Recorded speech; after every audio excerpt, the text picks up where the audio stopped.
Ask for and respond to feedback. Feedback is a gift, whether it comes from beta readers, writing groups, or fans. It helps you grow. But asking for feedback should be done with clarity and humility. How to ask? Be specific. Ask, did the pacing feel right in chapter 3, rather than what did you think? Choose readers who understand your genre and style. Ask for both strengths and weaknesses. How to respond? Acknowledge it with gratitude. Reflect on it before reacting. Apply what aligns with your vision. Discard what doesn't, graciously. Feedback helps refine your craft and shows readers that their voice matters. Encourage user-generated content and challenges. When readers take your work beyond the page, magic happens. Fan art, social media challenges, book club reviews, or TikTok reactions, these organic efforts fuel buzz and visibility. Encourage content by hosting read-alongs or themed challenges, sharing prompts for fan fiction or quotes, reposting their reviews, artwork, or reels with credit. Why it works? It makes readers feel seen and valued. It builds a sense of ownership in your journey. It generates free, authentic promotion. Celebrate what your readers create. When they give you their creativity, give them your spotlight. Turn casual readers into loyal ambassadors. Every bestseller begins with one reader. The question is, what do you do with that reader? To create ambassadors, you must connect emotionally, share personal stories, reflect on your creative process, let your readers into your world. Make sharing easy. Offer graphics, quotes, and blogs that they can post. Create a hashtag. Encourage sharing through giveaways. Recognize the reward. Publicly appreciate those who champion your work. Consider ambassador programs or early access perks for top fans. The result? A tribe that promotes your book even when you are asleep. Final thoughts. Make every reader feel seen. At the heart of every successful author-reader relationship is this simple truth. People want to feel noticed, heard, and appreciated. No matter how brilliant your book is, the human connection you foster can be the difference between a one-time reader and a lifetime fan. Engage, respond, retain. This is not just a formula, it's a philosophy. And when done right, it will not only grow your audience, but deepen your impact. Action step.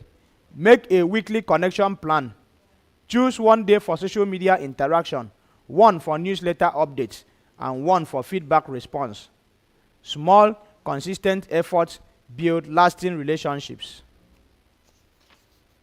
Chapter 8. Monitor, measure, and master the metrics.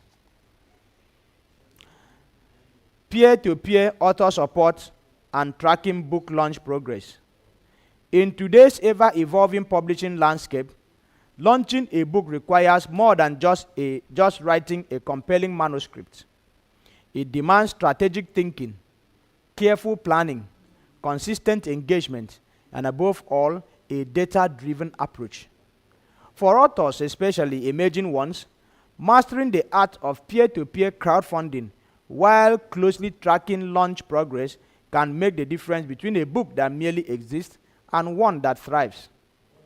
This chapter explores two critical dimensions of a successful book journey: peer-to-peer crowdfunding support and monitoring your book launch progress. Together, these empower you to not only fund your book, but also build lasting influence through intentional engagement and metric mastery. Part 1. Peer-to-peer author support. Why it matters. Financial support for the author journey. Crowdfunding has become a lifeline for authors navigating the cost-intensive process of book creation, publishing, and promotion. Whether you are self-publishing or working with hybrid models, expensive pile-up editing, cover design, ISBN registration, formatting, printing, advertising, launch events, and more. Peer-to-peer crowdfunding enables authors to raise the necessary funds directly from people who believe in their work. It reduces dependence on loans or personal savings and fosters early financial backing that can shape the future of a book before it even hits the shelves. Building a supportive community. When someone contributes to your campaign,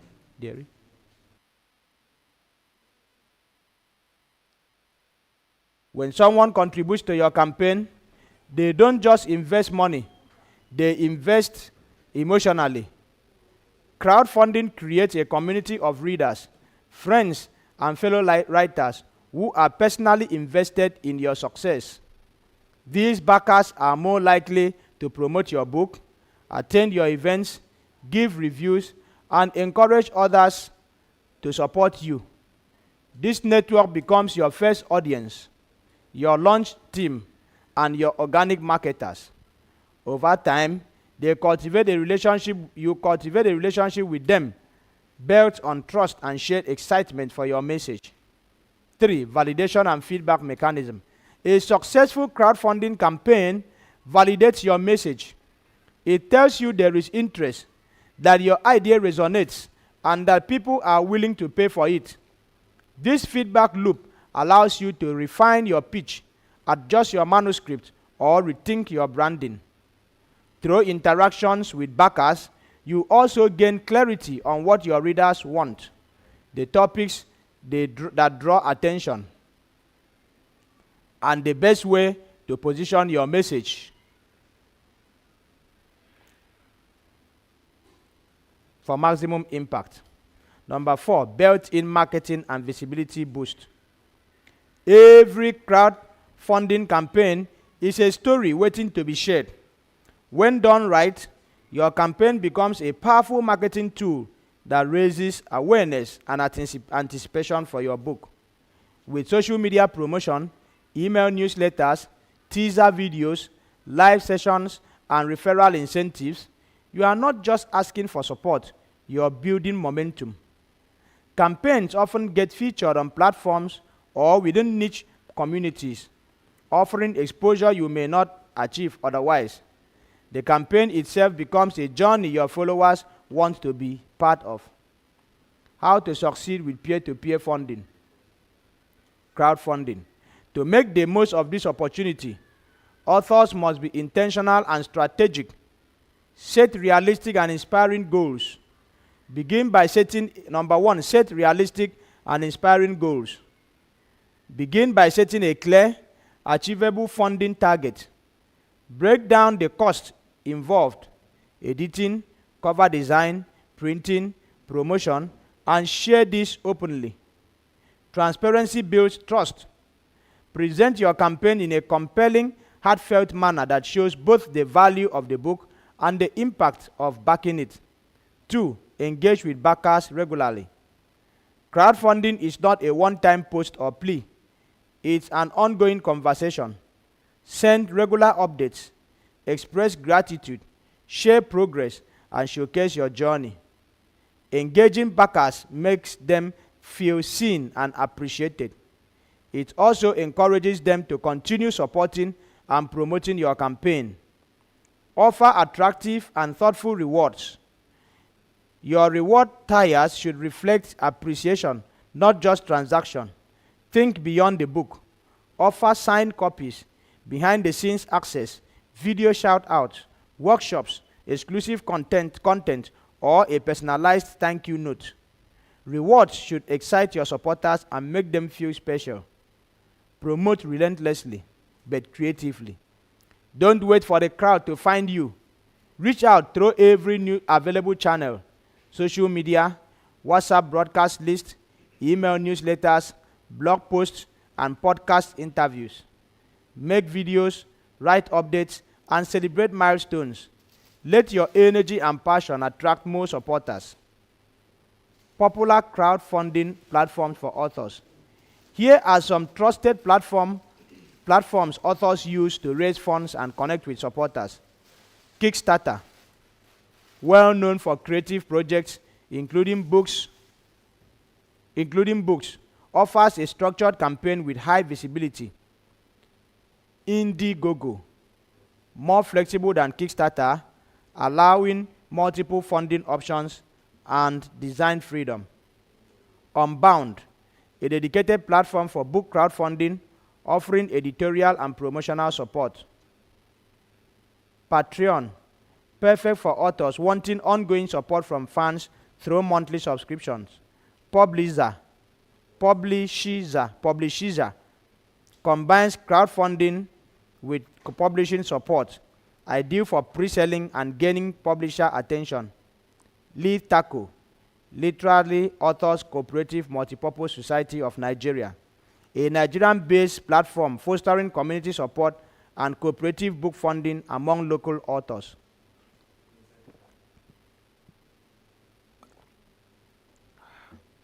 Part 2, track your progress. Mastering metrics for author success. The second part of a successful book launch is not about emotion, it's about information. You must know what's working and what isn't. Metrics matter. Authors who monitor, measure, and adjust are those who make sustainable impact, build loyal readers, and grow their influence. Why tracking is essential. 1. Measuring success. Without data, you can't measure success. Whether your goal is to sell 1,000 copies, gain 100 reviews, or build an email list of 2,000 subscribers, metrics give clarity. Track progress in areas like total sales, social media reach, email open and click rates, number of backers or campaign conversations. This lets you celebrate achievements and assess areas needing more focus. Number 2, informing future decisions. Each campaign you run becomes a learning experience. Data helps you make informed decisions for future launches. For example, which email subject line got the best open rate? Which platform drove the most traffic? What reward tier was most popular? Answering such questions help refine your strategy for future book projects or marketing efforts. Optimizing your marketing. By understanding the numbers, you can stop what's not working and double down on what is. If your Instagram posts are generating clicks but Twitter isn't, shift your focus. If your emails are opened but links aren't clicked, test your call to action. Marketing is not guesswork, it's data-driven creativity. Improving reader engagement. Beyond sales, you want meaningful interaction. By tracking how readers respond to your content, launch updates, or freebies, you gain insights into their preferences and behaviors. Reader feedback, whether in comments, reviews, or surveys, helps shape your next steps and build loyalty. 5. Strengthening your author brand. Progress tracking enhances your professional image. It shows publishers, partners, and potential backers that you are intentional, informed, and invested in growth. Tools to track book metrics effectively. Here are practical tools and techniques to monitor your book launch progress. Sales and royalty tracking.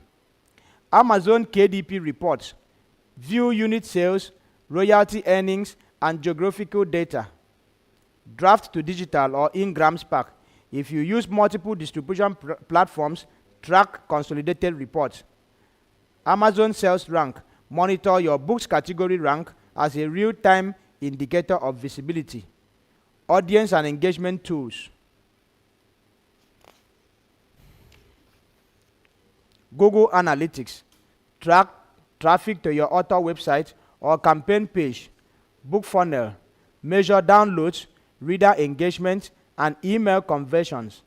MailChimp or ConvertKit. Analyze email campaign performance, open rates, click rates, and unsubscribes. Planning and productivity templates. Notion. Build a custom dashboard for tracking book tasks, campaign updates, goals and outcomes. Excel sheets. Create a launch tracker to monitor daily and weekly progress, expenses, and feedback. Book launch planner. Use printable or digital planners to manage your entire campaign step by step. Strategies to track effectively. Get SMART goals. Be specific, measurable, achievable, relevant, and time-bound. Schedule weekly check-ins. Set time to review data and make necessary adjustments. Celebrate milestones.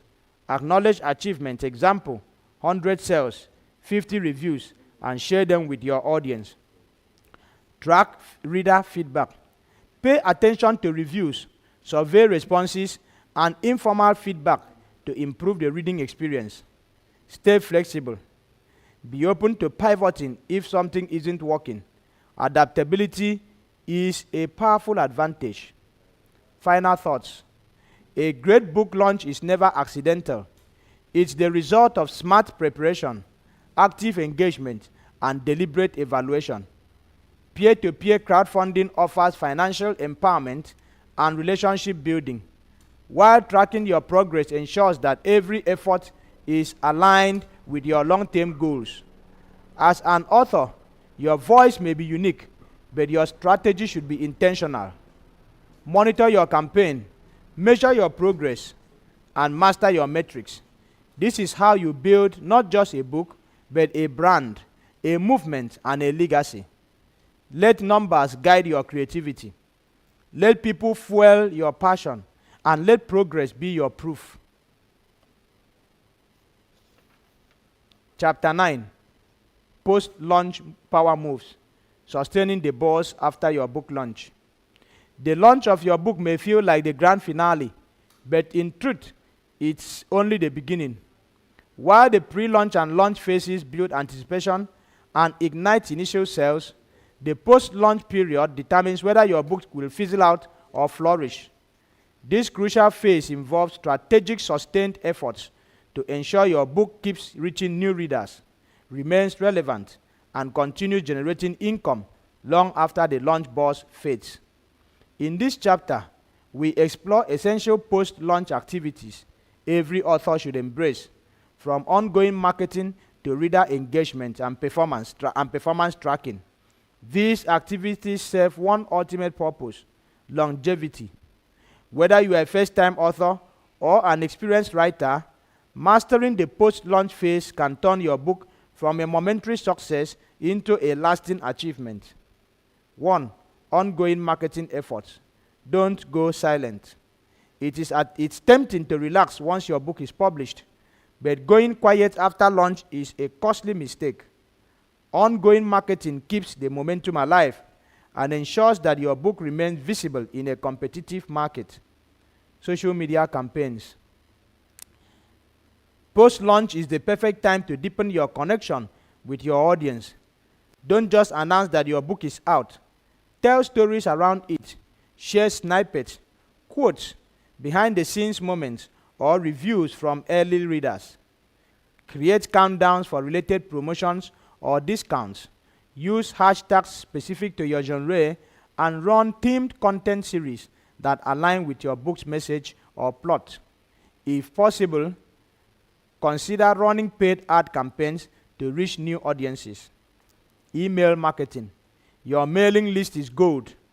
Continue sending regular newsletters to your subscribers, not just to promote, but to connect.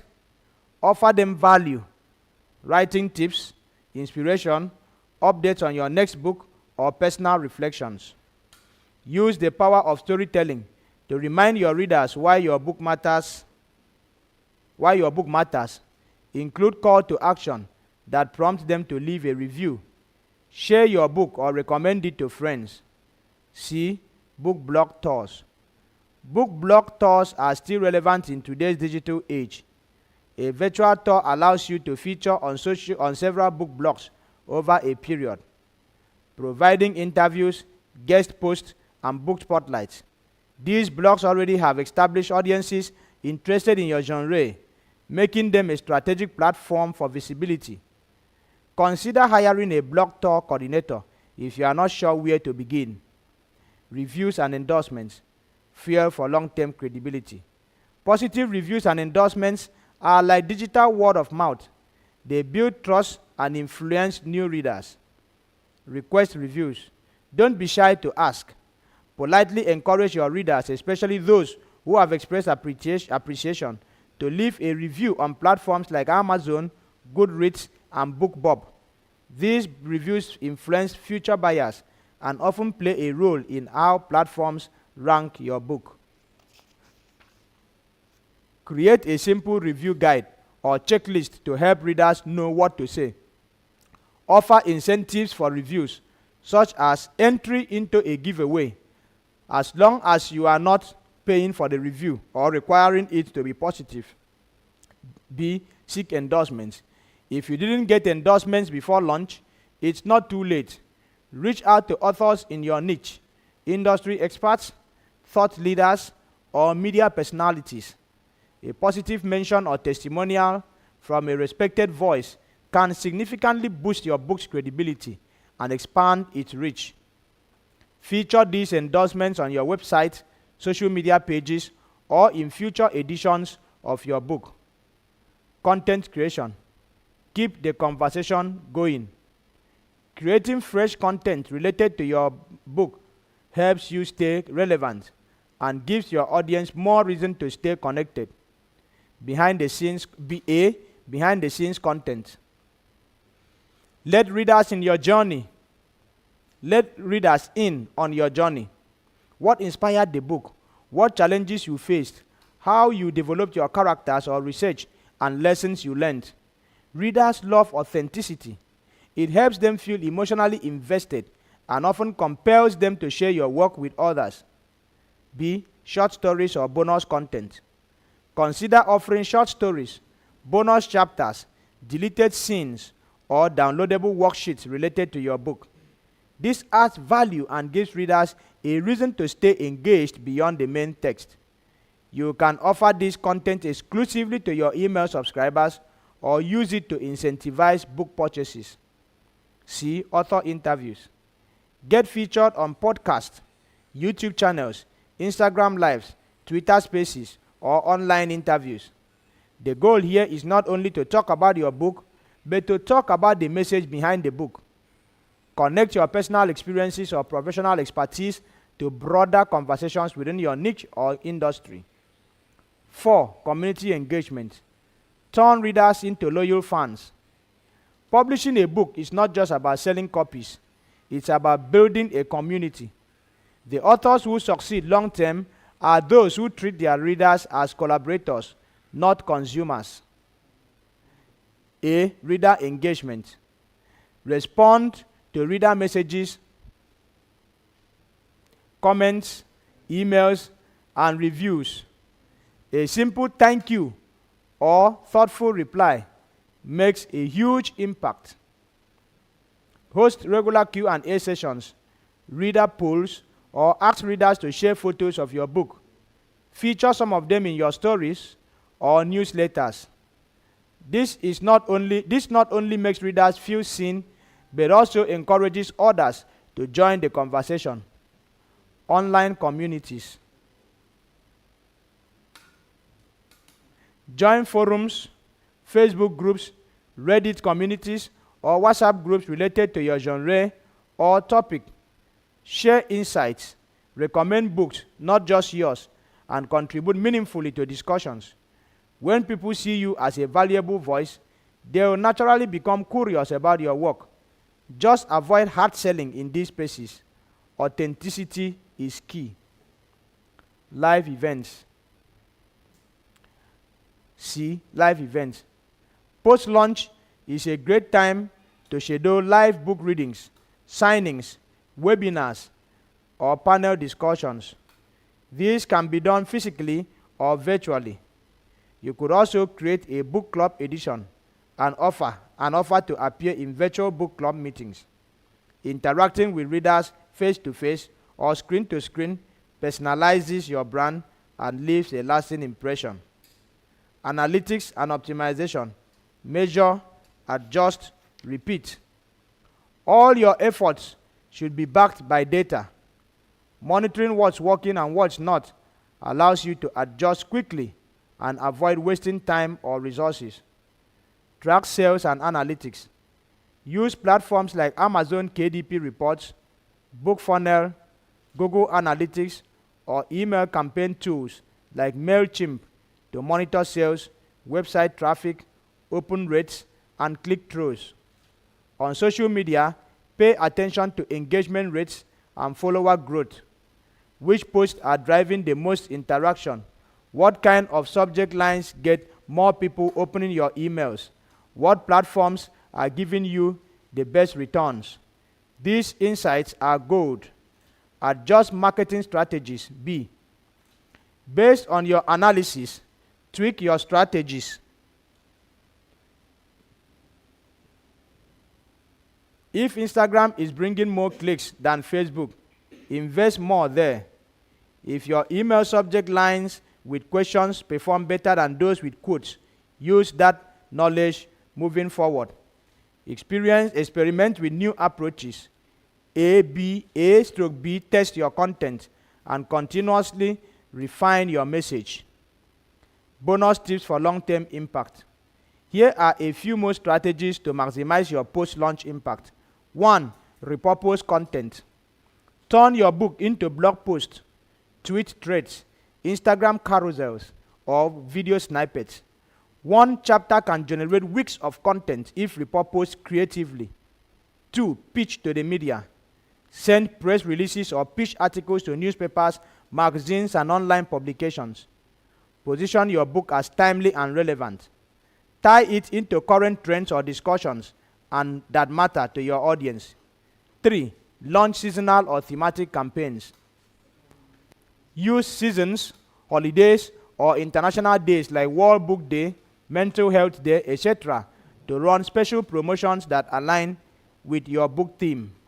It gives you fresh hook to promote your book throughout the year. 4. Collaborate with other authors.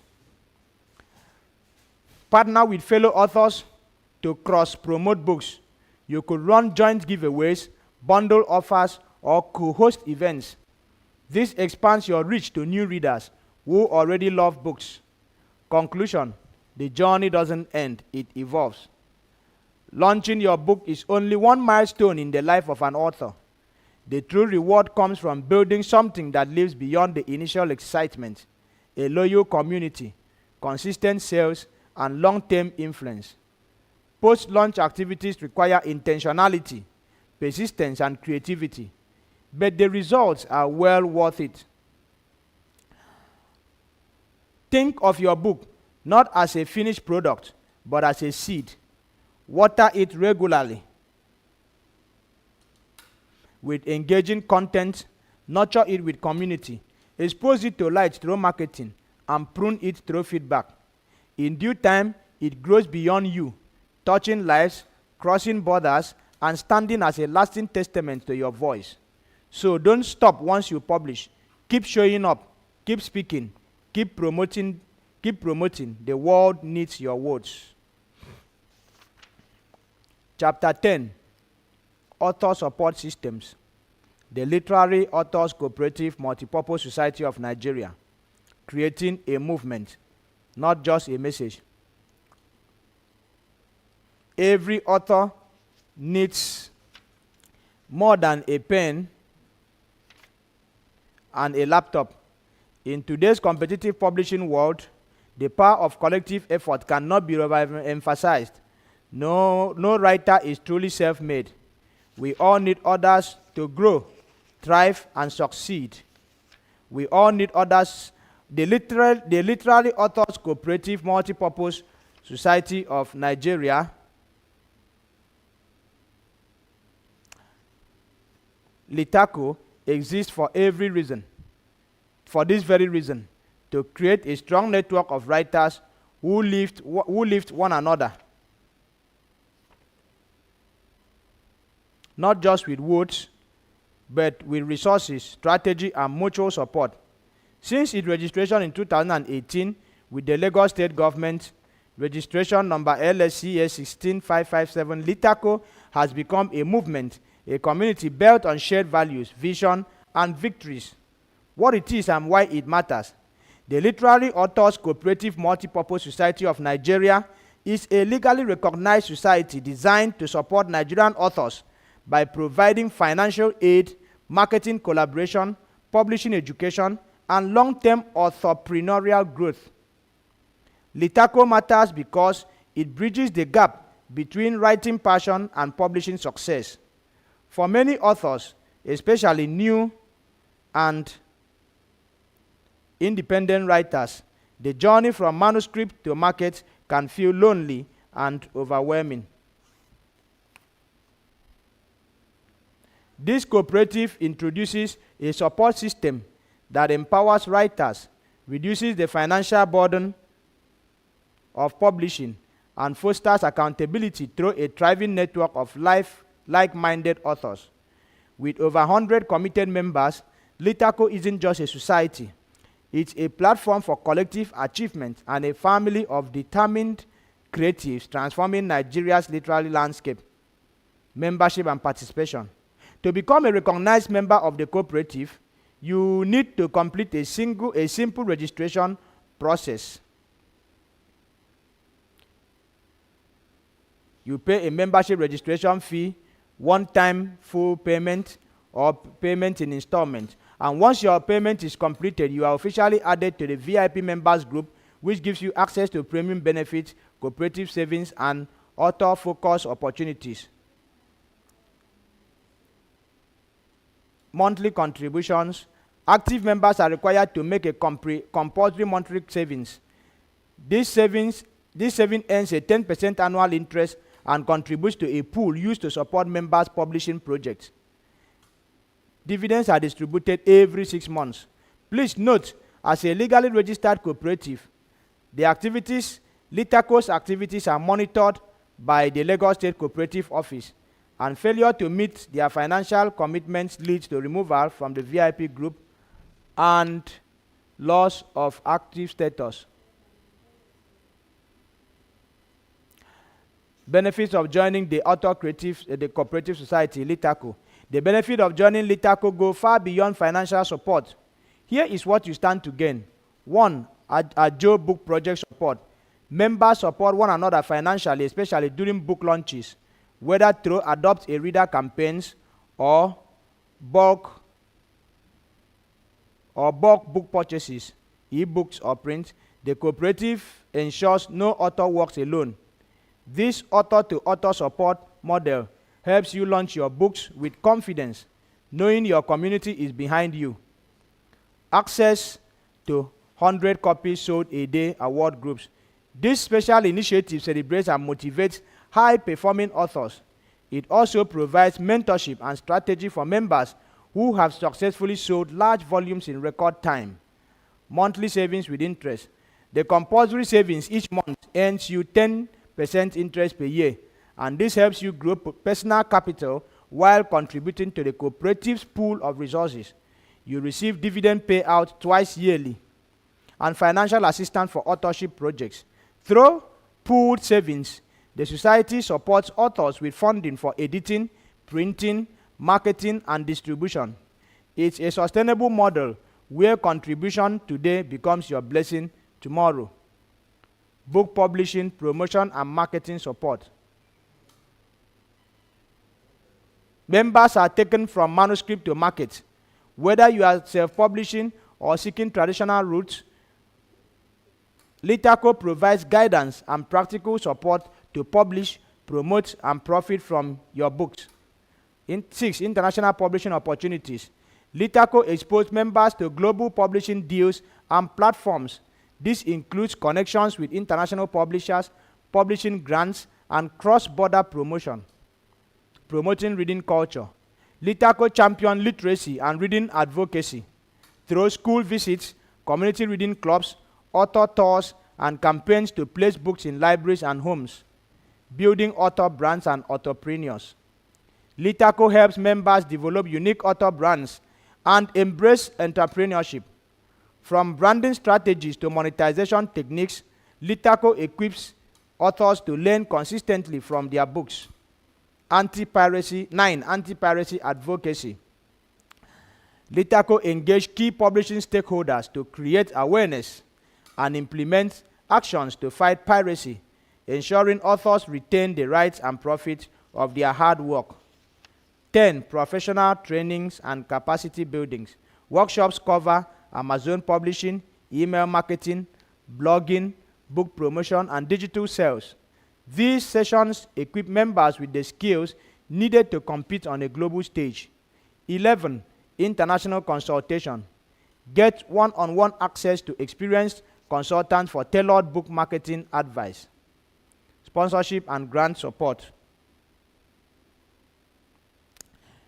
Litaco guide authors on how to seek sponsorship to fund book tours, school projects, and wider distribution campaigns. Blogging for influence. Litaco help members start and grow personal blogs, aiming to raise their first 1,000 readers and build author influence beyond the book. Author loans. After 6 months of active savings, members can apply for loans twice the value of their savings. This requires an internal guarantor and an external one. A 3-month notice is required for loan applications. Membership withdrawal. For any reason you wish to exit the cooperative, you provide 3 months notice. Your savings will be refunded in full. No stress and no hidden charges. However, this ends your membership and access to all cooperative benefits. The Millionaire Author Initiative. Through partnerships with authors and book lovers, Litaco aims to raise 1 million naira to support selected members' book projects. This flagship initiative is another way Litaco turns dreams into achievements. Peer-to-peer marketing and accountability. Litaco thrives on peer-to-peer marketing, where authors actively promote and hold each other accountable. This collaborative method helps increase visibility, boost sales, and build a strong community spirit. Peer marketing strategies. Cross promotions via social media, email newsletters, and blogs. Joint author events, anthologies, and giveaway campaigns. Collaborative blog tours to expose authors to broader audiences. Accountability tools. Weekly writing challenges and sprints. Monthly check-ins to track author progress. Peer feedback and encouragement. This system increases productivity, ensures consistent design services. You have book cover designs, create stand-out covers. Interior designers format book layout for digital and print. Marketing services. Social media managers build your online visibility. Marketing strategists guide your promotional plan. Publicists help secure media interviews, features, and reviews. By pooling cost and sharing talent, members enjoy premium services without draining their budgets. Collaboration opportunities. Within Litaco, authors collaborate to co-author anthologies and thematic collections, conduct writing workshops and virtual training, launch joint campaigns and giveaways, mentor upcoming authors and receive mentorship. Collaboration leads to stronger networks, faster growth, and increased exposure. Promoting member books together. Promotion is more powerful when it's done as a team. Litaco encourages shared social media posts, newsletter swaps, author takeovers, recommended reads, and spotlight features. This cooperative promotion creates a multiplier effect, helping every author reach more readers, creating a movement, not just a message. Litaco is more than an organization. It's a movement of passionate, principled, and purpose-driven authors who believe in one another. Litaco's slogan is clear: authors helping authors to succeed. In this home, integrity, honesty, teamwork, and excellence are non-negotiable. Litaco are intentional, focused, and impact-driven. They are authors with a mission, not just to write books, but to change lives through the power of the written word. Chapter 11. Awele Illusion means 1,000 books sold out marketing formula. Selling 1,000 copies of your book may sound like a daunting task, especially for a first-time author. But with the right strategy, clarity of purpose, and a supportive network, it is not only possible, it's achievable and repeatable. This is not about gimmicks or luck. It's about activating your network with intention, precision, and confidence. Awele Ilusomi, a celebrated author and strategist, developed a simple but many authors sell their first 1,000 copies. At the heart of this model is one compelling idea: leverage your inner cycle to spark out outer momentum. Let's break down the strategy, explore the mathematics behind it, and understand how to practically activate 100 committed people who will help you promote and sell 1,000 books. The 1,000 books formula explained. At its core, the formula is based on one key assumption. If you can convince 100 people to support you, and each of them helps to sell or buy 10 copies, you will reach the goal of 1,000 books sold.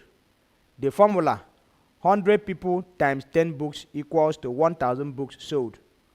This approach shifts the burden from trying to reach thousands of strangers to working closely with 100 enthusiastic fans, friends, readers, or followers who believe in you and are excited about your book. These 100 people could include loyal readers and early supporters, book clubs and community leaders, social media followers, influencers and fellow authors, friends, family, and colleagues. When done right, this method turns your readers into partners in promotion, and that's a powerful shift. Why this formula works: people buy from those they trust. Your 100 supporters already trust you. Their circles trust them. When they recommend your book, it carries far more weight than an advert. Focused energy beats scattered effort. Rather than wasting time and resources trying to sell one book to 1,000 people, focus on selling 10 books each to 100 committed people. The strategy is more personal, manageable, and effective. It builds community. This formula creates a mini movement around your message. People feel involved, not just informed. Step by step, how to convince 100 people to help you sell 1,000 books. Selling 1,000 copies through 100 supporters is not automatic. You will need to build trust, offer value, create connection, and give clear direction. Below is a breakdown of how to do that effectively. Build a strong relationship with your supporters. Before people help you, they need to feel seen, valued, and appreciated. Relationship is the foundation of support. Here is how to build it. Engage consistently. Don't be the author who, when they have something to sell. Stay present. Respond to comments, DMs, and emails, and feedback. Acknowledge your readers. Let them know you are human, grateful, and listening. Share behind-the-scenes content. Readers love being part of the journey. Show them your writing space. Share your highs and lows. Let them into the story behind the story. This openness creates emotional investment. C. Offer exclusive extras. Give something special to those who are already loyal. It could be an early draft, a bonus chapter, voice notes from your process, or personal thank you letters. These acts deepen the bond. D. Celebrate and highlight your readers. Mention them in your acknowledgements. Tag them in posts. Celebrate them when they leave a review or promote your book. People support what they helped create. 2. Incentivize and reward support. People want to help, but everyone loves a little reward for their effort. Offer thoughtful incentives to encourage participation and show appreciation. A. Offer discounts and gifts. Give discounted prices to those who buy in bulk. Example, 10 copies. Consider adding a free copy, personalized autograph, or branded bookmark. B. Recognize publicly. Recognition is powerful. Create a top 100 supporters wall on your website. Share shout-outs on your platforms. Mention names in a post or even inside your next book. C. Provide access. Host an exclusive online Q&A, webinar, or meet and greet with supporters. Offer early access to your next book or unpublished material. D. Run contests or challenges. Create a fun contest like who can get 10 people to buy a copy of my book this week. Reward them with books, exposure, or special gifts. 3. Empower your readers to become marketers. Your fans may be willing, but not always equipped. Make it easier for them to promote your book. A. Provide marketing tools. Give them ready-made social media posts, graphics, banners, and short videos. Include captions, hashtags, and links. The easier you make it, the more likely they are to share. Create a launch team. Form a group on WhatsApp, Telegram, or Facebook. Invite interested readers to join your launch team. Update them regularly and guide them on how to share, review, and recommend. Encourage reviews. Ask your fans to leave reviews on Amazon, Goodreads, or social media. Reviews give social proof, and many buyers read them before purchasing. D. Invite user-generated content. Ask readers to post photos with the book, share video testimonials, or even do a short reel or TikTok review. These organic materials can multiply your reach quickly. Make a clear, compelling call to action. You can have the most supportive audience, but if you don't give them a clear direction, you will lose momentum. Be bold, specific, and inspiring in your requests. A. Tell them exactly what you need. Don't say, help me promote my book. Instead, say, I need 100 of my fans to buy 10 copies each of my book, or help me find 10 people who will. B. Explain the impact. Share why it matters.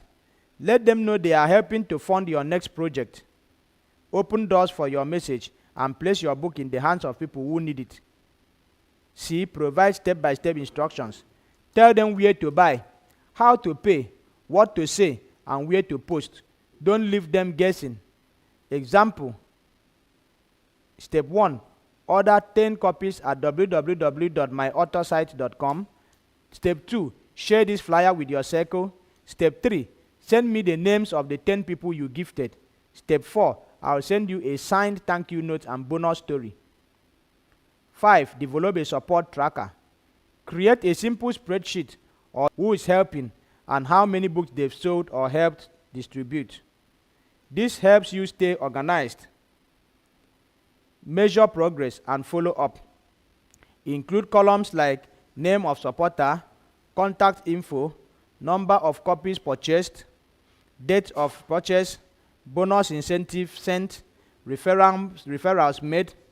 This kind of system adds structure to your strategy and shows supporters that you take their help seriously.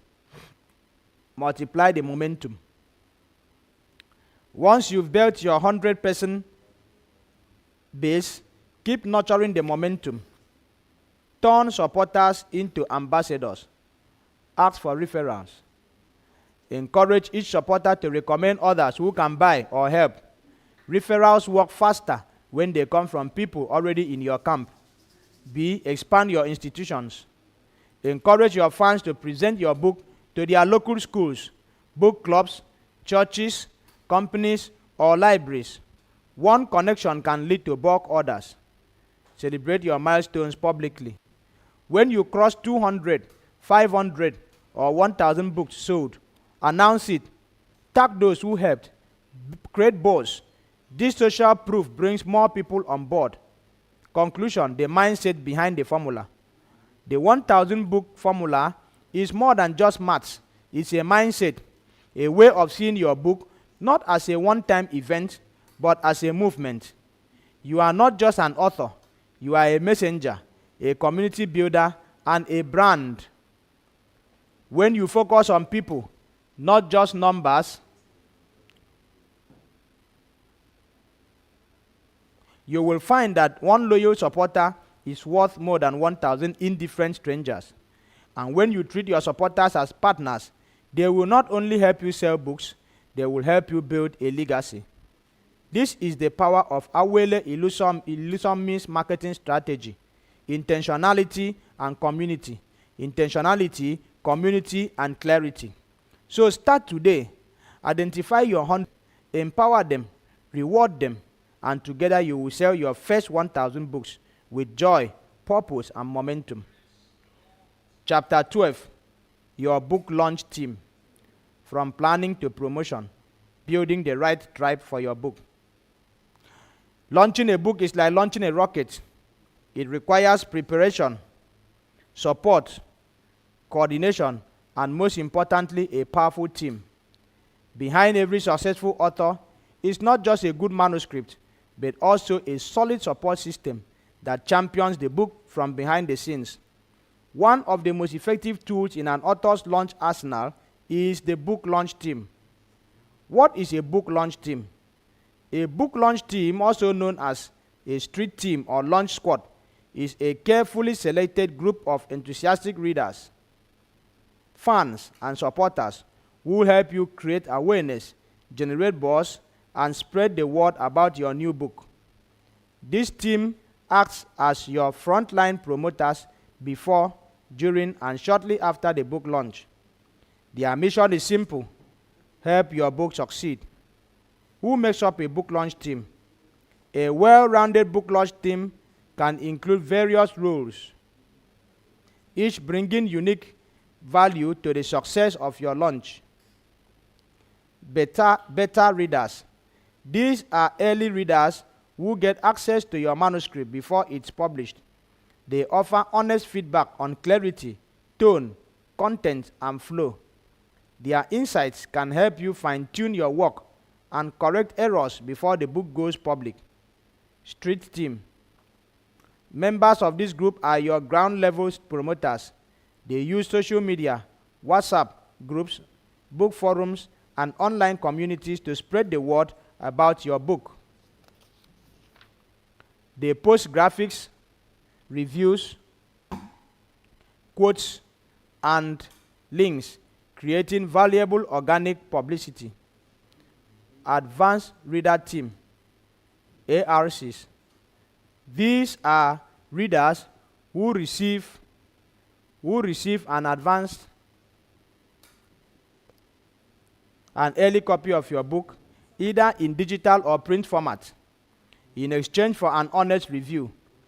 Their reviews form the foundation of your Amazon, Goodreads, and other platform ratings. This early boost boosts your creativity, your credibility, and visibility during the critical launch window. Why do you need a book launch team? Truth is, no matter how brilliant your writing is, books don't sell themselves. You need a team of voices louder than yours, helping your message travel far and wide. Here are some benefits of having a launch team. Increased visibility. Number 1, increased visibility. Your launch team acts as an amplifier, sharing your book with their own followers, family, friends. Even if each member influences just 10 people, the multiplied reach can be massive. 2, early reviews and ratings. Book reviews are the social proof every author needs. Readers are more likely to trust a book that already has 20 or more reviews. Your launch team helps seed these vital early reviews on Amazon, Goodreads, and other review platforms. Word of mouth marketing. People trust recommendations from real people more than advertisements. When your launch team genuinely loves your book and talks about it, others listen. 4, emotional and moral support. Beyond marketing, your team also provides encouragement. Writing and launching a book can be lonely and overwhelming. Knowing you are not alone makes a big difference. How to build an enthusiastic book launch team. Creating a powerful book launch team requires planning, communication, and thoughtful engagement. Here is how to do it. 1, identify potential team members. Start with people who believe in you. Loyal readers, fellow authors, friends, family members, fans of your earlier work, or followers from your social media platforms. Don't overlook book club members, students, mentees, or professional colleagues. 2. Create a sign-up process. Make it easy for people to join. Use Google Forms, WhatsApp broadcasts, email lists, or your website. Include a short questionnaire asking why they are interested and how they plan to support the launch. 3. Offer incentives. People are more likely to participate if they get something in return. Offer exclusive content like behind-the-scenes videos, early chapters, thank you mentions, private Q&A sessions, or even special gifts like branded bookmarks or signed copies. 4. Communicate regularly. Keep your team updated with progress reports, timelines, and clear instructions on what to do and when. Whether it's sharing graphics, posting a review, or attending an online event, clarity breeds productivity. 5. Empower your team. Make promotion easy by providing ready-to-use materials, social media graphics, sample captions, review templates, hashtags, and a launch calendar. The more prepared your team feels, the more confidently they will act. Tips for a successful book launch team. To ensure your launch team works smoothly and effectively, keep these practical tips in mind.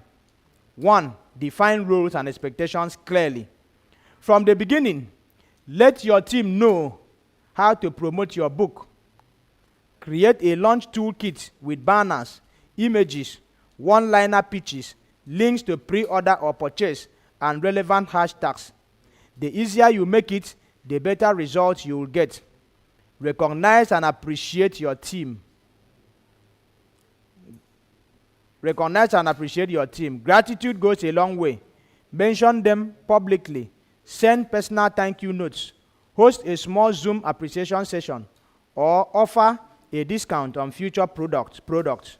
Recognized effort builds loyalty. 4. Foster a sense of community. Create a WhatsApp group, Facebook group, or Telegram channel for your team. Encourage them to share updates, experiences, and successes. The feeling of being part of something bigger inspires greater participation. Number 5, stay engaged post-launch. Even after the book has launched, keep the momentum going. Celebrate milestones with your team. Example, 100 copies sold, first 10 reviews, etc. This extended enthusiasm keeps your book alive in conversation. While authors experience disappointment in book launches, tips from Awele Ilusanmi, book marketing and promotion consultant. Despite their best intentions, many authors walk away from their first book launch feeling disappointed, discouraged, or even disillusioned. This doesn't have to be your story. Understanding the common reasons for launch failures helps you plan better and avoid painful mistakes. 1. Unrealistic expectations.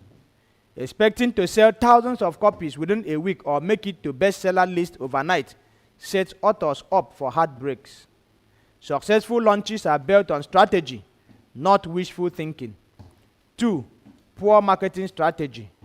If there is no pre-launch build-up, no email list, no promotional plan, and no visibility effort, your book might enter the market unnoticed, no matter how good it is. 3. Insufficient platform. Without a ready audience, social media following, email subscribers, or offline network, even a well-marketed book struggles to gain traction. Building your platform should begin months before your launch. 4. Market saturation. Some genres are extremely crowded, and launching without a unique hook or value proposition can make your book fade into the background.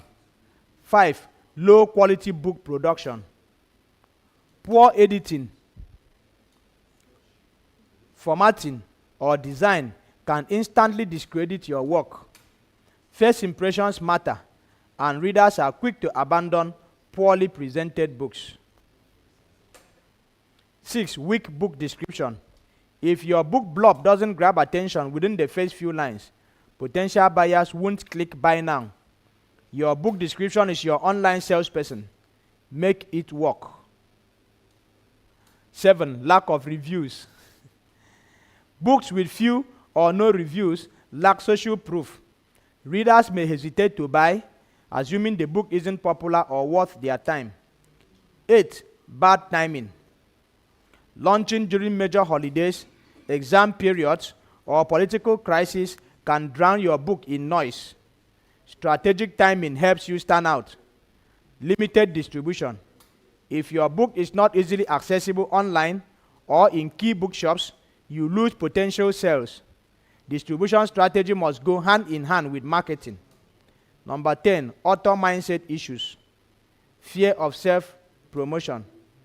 Perfectionism, imposter syndrome, or procrastination can prevent authors from fully engaging in their launch efforts. 11, lack of support. Authors who try to do everything alone often feel overwhelmed. It's okay to ask for help from editors, marketers, or friends. 12, unmet reader expectations. A misleading cover, inappropriate title, or off-target content can create disappointment for readers, leading to negative reviews and poor word of mouth. Final thought from Awele Ilusonmi. Building a successful book launch is not magic. It's a mixture of preparation, teamwork, consistency, and humility to learn from what doesn't go as planned. Even if your first launch falls short, remember, it's only the beginning. You can relaunch, rebrand, and regain momentum. Let every launch teach you something new, and don't be afraid to ask for help. A strong launch team can make all the difference. So, invest time in building, nurturing, and empowering your team. Together, you can lift your book off the ground and into the hands of the readers who need it most. Cheering you on your authorship journey, Awele Ilusonmi, author of Launch Money 2015. For book marketing and promotion consultation, WhatsApp 0905 401 8081. Let this chapter inspire you to build a winning launch team and prepare smartly for your book release. It's not just about writing, it's about launching with purpose, people, and power. Conclusion. Launching a book is not a one-time event. It's the birth of your author brand, your message to the world, and the beginning of a journey that must be strategic, not spontaneous. Book launch, selling your first 1,000 copies, a strategic approach, has walked you through the real work that begins after the final full stop is typed. It is a roadmap that equips you to move from manuscript to movement, from writer to authorpreneur, and from idea to impact. In today's competitive publishing landscape, writing a good book is simply not enough. Many brilliant manuscripts fail to sell, not because they lack value, but because they were never positioned to reach the right audience. This book has shown that launching a book is an intentional process involving proper planning, smart execution, and consistent visibility. The difference between obscurity and success lies in the launch strategy you deploy. From chapter 1, you learned that excellence begins with the product itself. A quality book, professionally edited, clearly formatted, attractively designed, and reader-centered, builds the foundation for success. Without a solid product, marketing is merely hype. Chapter 2 reminded us that preparation before the launch is as important as the launch itself. Building your author platform, growing your mailing list, and crafting your brand voice long before your release date sets the stage for a powerful takeoff. This is where you gather momentum. Chapter 3 showed how to execute your launch with precision, using time-bound campaigns, early buyer bonuses, author events, and teaser content to start in anticipation. It's here you move from being just another writer to someone with a message the world needs to hear. Chapter 4 taught the power of collaboration. Influencers, thought leaders, book reviewers, and strategic partners can multiply your message when approached with the right value. You don't need to do it alone. You need to do it wisely. Chapter 5 explored how to combine paid and organic marketing from Amazon and Facebook ads to Goodreads giveaways, blog tours, and social proof. Every tool should serve as a single goal, getting your book in the hands of those who need it.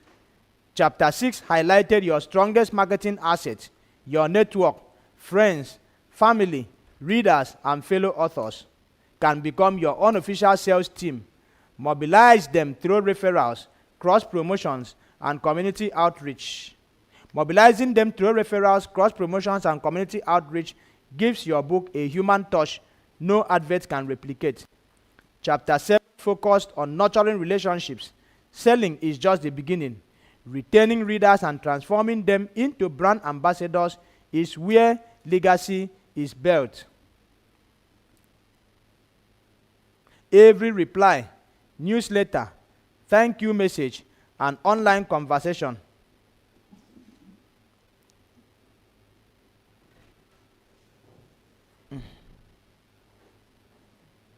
counts.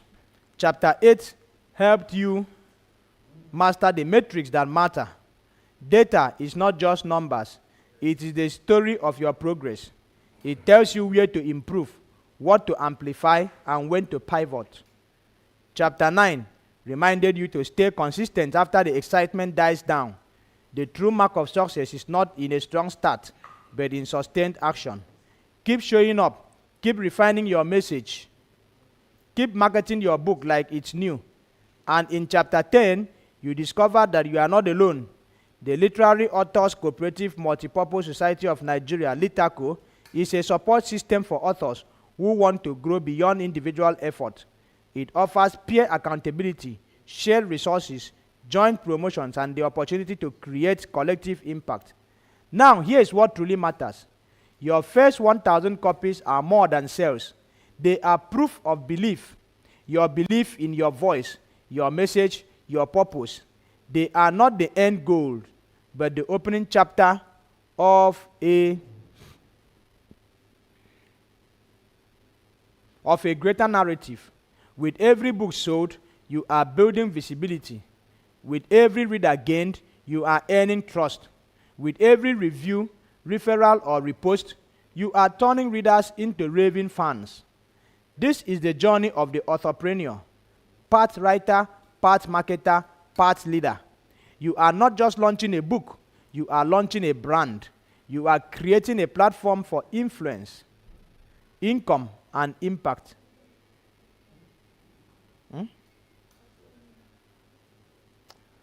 You are becoming the voice others quote, and the name readers recommend, and the example new writers admire.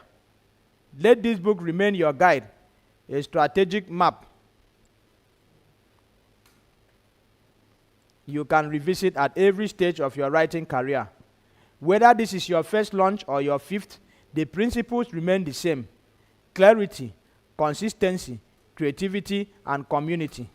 So, get back to work, refine your plans, reach out to your audience, tell your story again, and sell the next 1,000 copies with even more confidence than the first.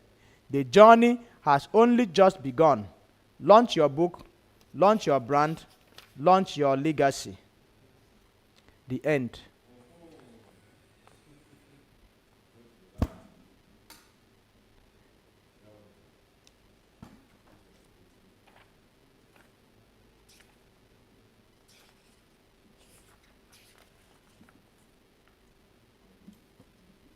Making it big.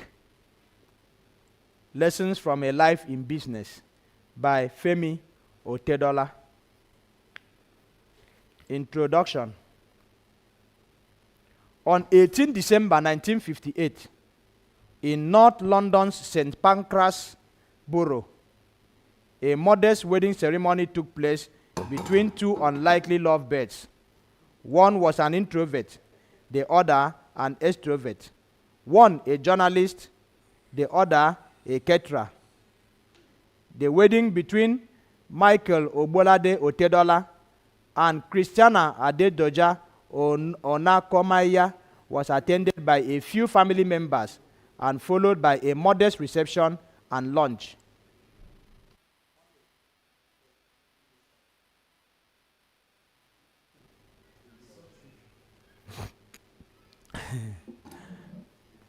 My parents had studied at London's Regent Street Polytechnic. My dad read journalism while my mom studied catering. They had met a couple of years earlier in the city of Ijebu-Ode, in what was then the western region of the British colony of Nigeria. Their romance was put on hold when they both traveled abroad to continue their education. However, they ended up at the same school, rekindled their love, and decided to tie the knot. My elder brother,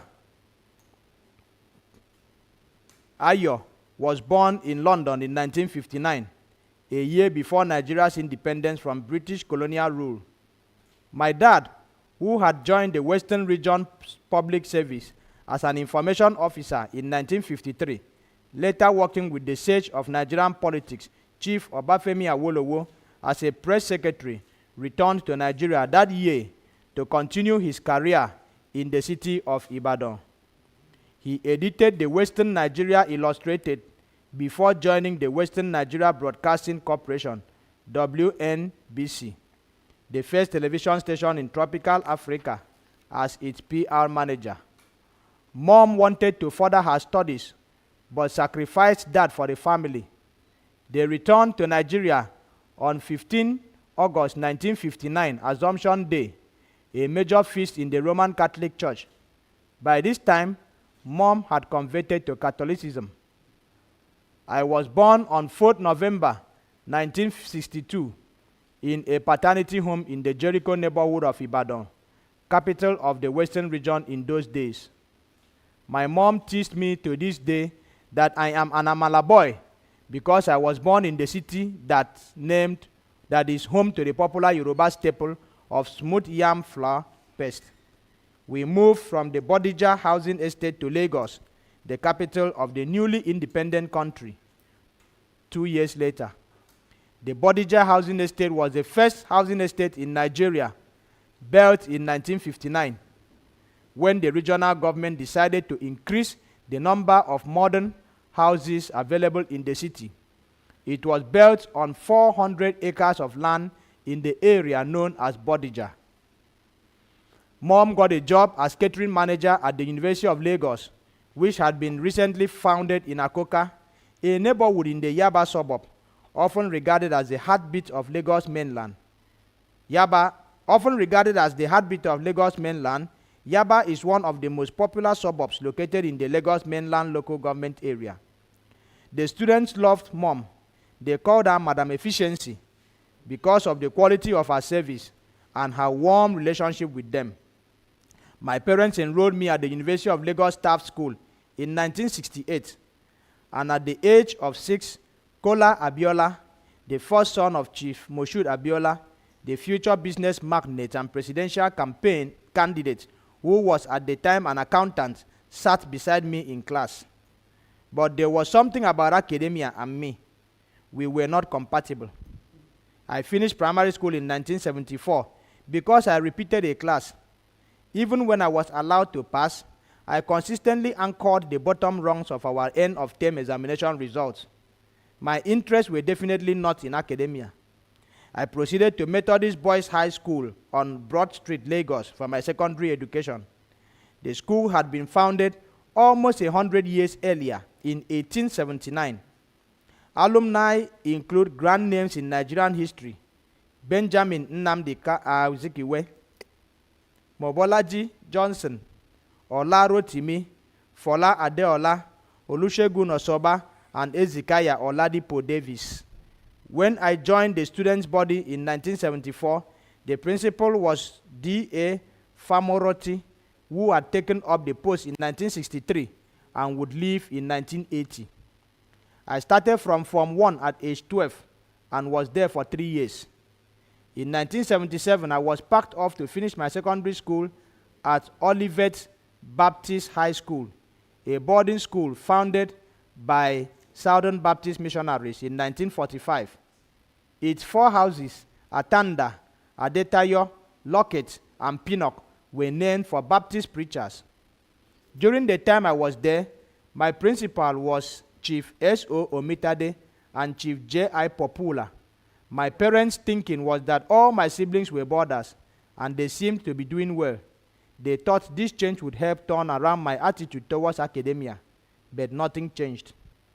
I started in Form 3 at Olivet, and as I rounded off the first year of my A-levels, my father was establishing his printing company, Impact Press, in Surulere, a residential and commercial district in Lagos State. I grew fascinated with the machines and told myself that my future would be inextricably tied to them. I managed to remain in school until the lower 6th examination was over, and then I was finished. I never returned for my upper 6th. All I wanted to do was to get involved in business.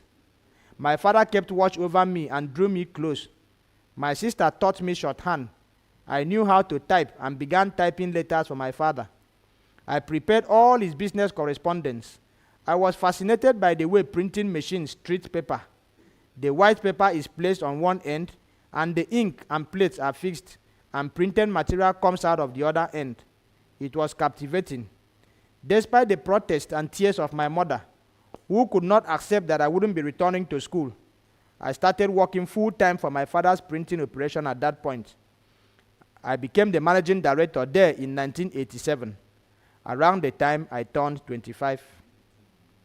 However, I soon became restless.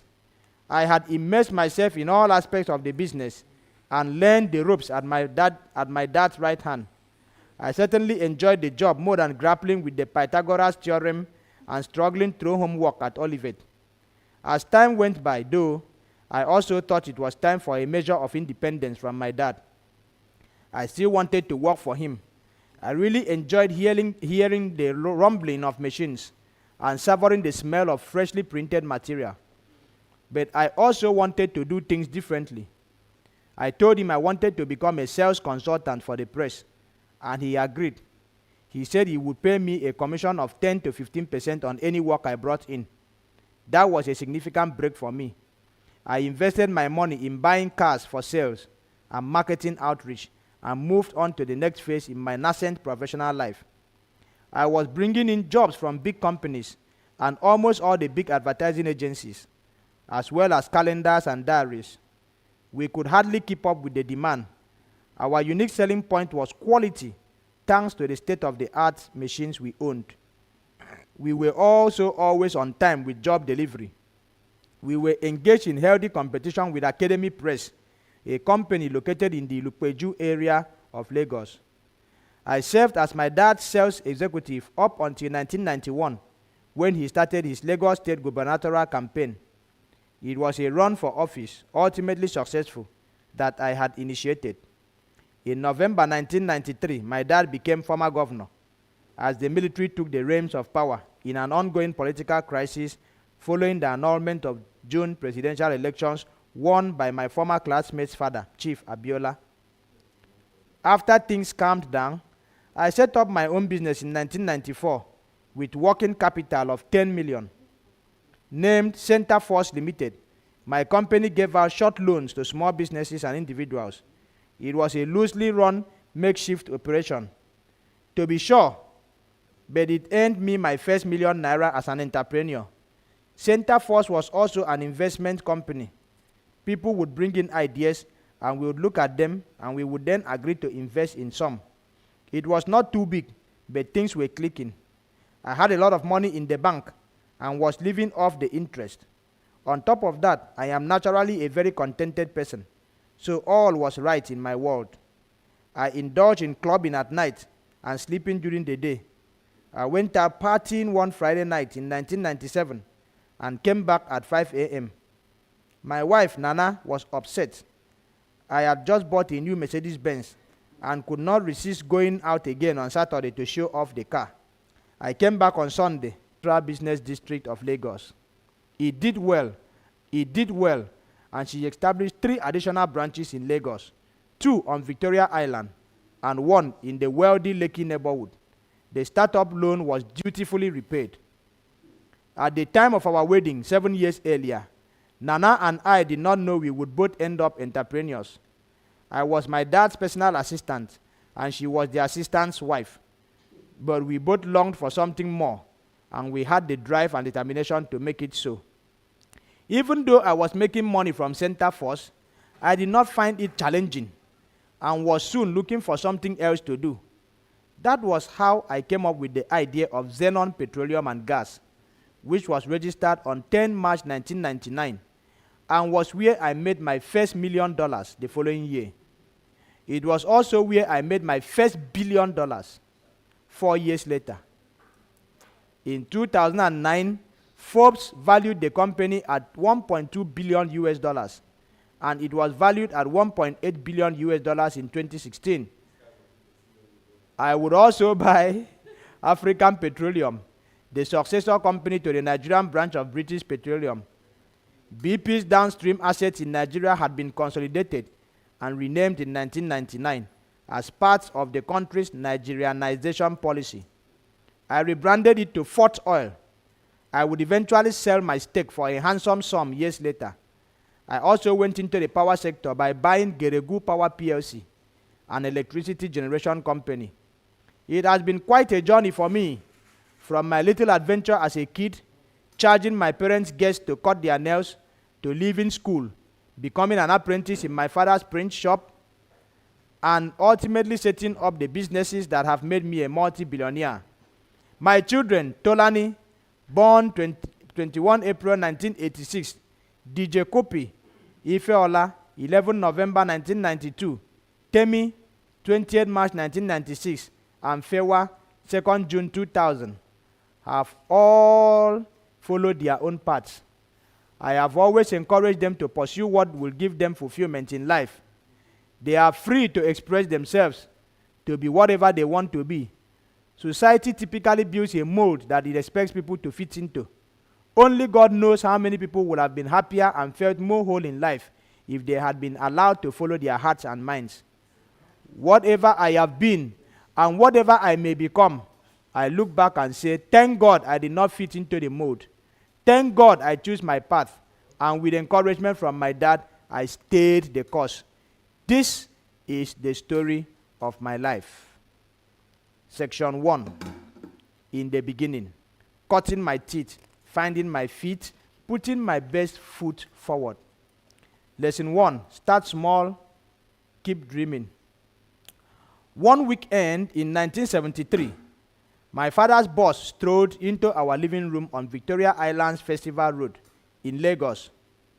John George Luttrell, a big, blonde-haired American, was managing director of Mobil Oil Nigeria, and my father, Michael Otodola, was its corporate affairs manager. As Luttrell came in, shook hands with my dad, and took his seat, something else was playing on my mind. I wanted to cut his fingernails and charge a modest fee for the service. I had been cleaning and trimming nails for my parents' visitors since I was 7 years old. But today was going to be different. This was a big fish, as they say. My memory of the event is fuzzy, but I imagine that the huge Missourian spoke with a travel-tempered Midwestern accent.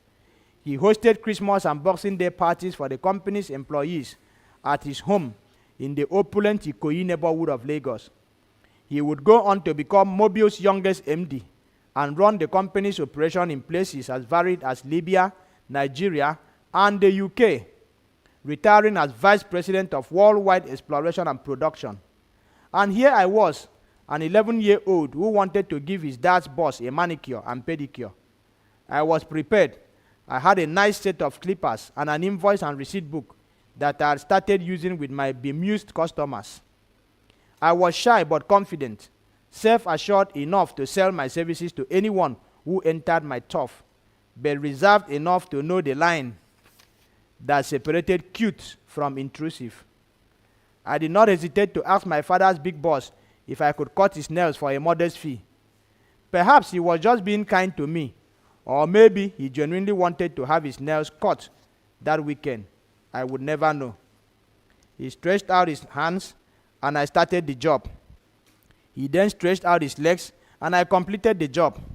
I cleaned things up, got paid, and pulled out my booklet with its carbon paper copy pages to write him a receipt.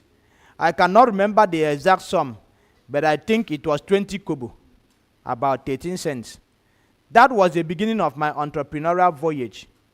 Many business names ended with co, so I named my venture Femco, a play on my first name that I thought sounded legitimately businesslike. I enjoyed trimming nails.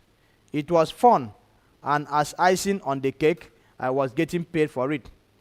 In this chapter, the lesson I intend to provide is how to use little things to hone your skill for the bigger challenges. Cutting nails in your parents' living room is not the surest path to becoming a billionaire. It's certainly not the most exciting business choice if you want to rule the world. But something that simple can help you along as you take those first little steps. It taught me things like having a nose for opportunity, creating value, and getting rewarded. Summoning the courage to pitch for a job, nurturing your commercial sense, getting yourself organized, and having fun while pursuing your passion. And do not forget that stooping to conquer is a time-tested principle. I bent down to cut nails, but I did not stand up empty-handed. What did my nail trimming business as an adolescent teach me about entrepreneurship? 1. Start as early as you can, even if they pay you a pittance. There were things I learned from this venture that would later help me in the big ventures of life. For one, I could smell an opportunity. People need a trim because nails inevitably grow. There was a ready market for me. Also, I wrote on the back of my parents, whose visitors I cultivated as my customers. Having an advantage is invaluable to success in business. I couldn't go to the living rooms of other people to conduct this business. At the same time, if I were cutting nails for other kids my age, they surely would not pay me. There was no advantage to targeting them in that line of business. What is more, I began to understand that business processes help you become and stay organized. So I got the receipt book to keep records. Number 2, do not wait for the perfect time or until you need money. Create value now. I have to say that I was not in a dire situation. I was a primary school pupil. I did not need to fend for myself. My parents were comfortable, so there was no pressure to earn pocket money.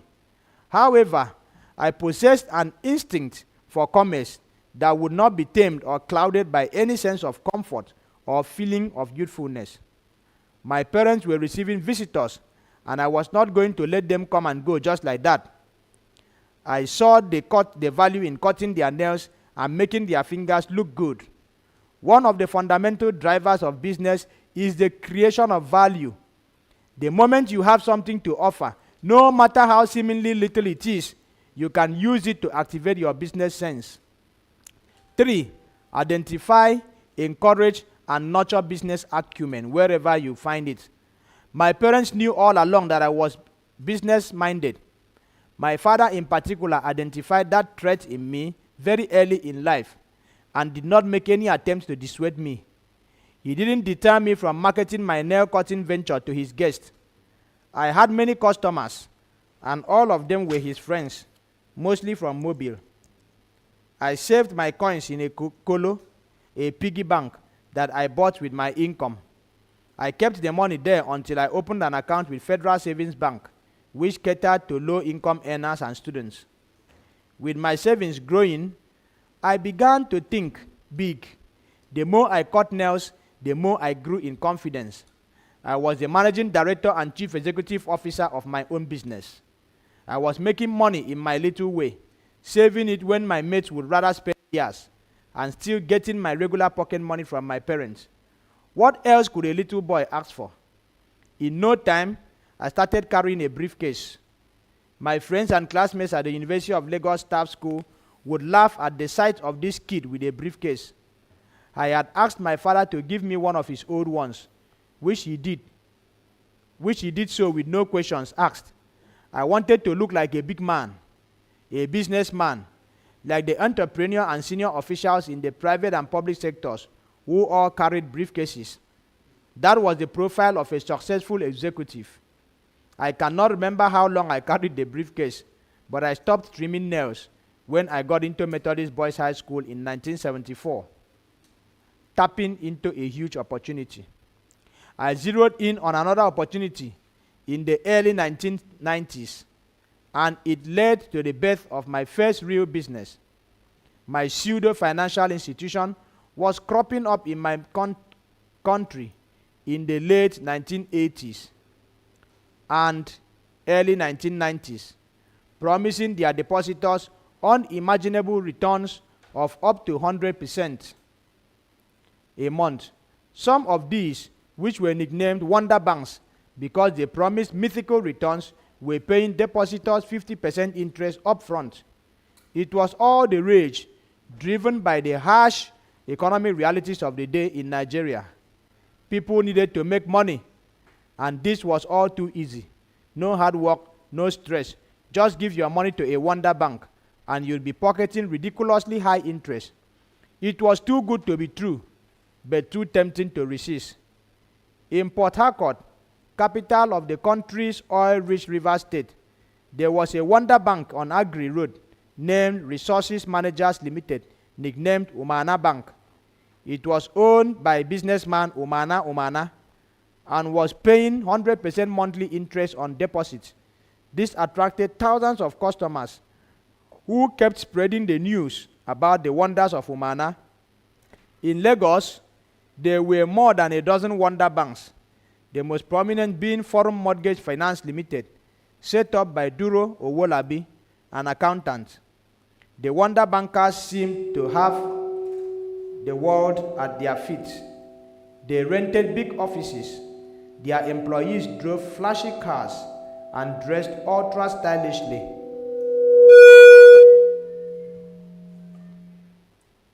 They made conventional bankers envious. Traditional banks lost customers in droves and saw their fortunes plummet, as all roads led to the Wonder Banks. But the bubble soon burst as the world discovered it was all a Ponzi scheme, using new depositors' cash to pay existing customers and recycling deposits again and again until the market was saturated and everything crashed. It's a deviously simple trick. If you collect 10,000 naira from someone and pay him 5,000 in interest upfront, he will become what Stalin called a useful idiot. He will become a free advertiser as he deposits more money and boasts of his success, entrailing others in his overnight wealth. If you had incentives like a bonus for every new customer he brings in, he will even make the dubious scheme of his closest friend and family. But the interest rate is unsustainable, and the Ponzi scheme will eventually come crashing down. There will be a diminishing rate of new debtors and a resulting shortfall to pay the interest and promise to the old investor. Customers will eventually lose the other half of their deposit, paying 100% monthly interest and interact the depositors, but they will certainly lose all their money down the line.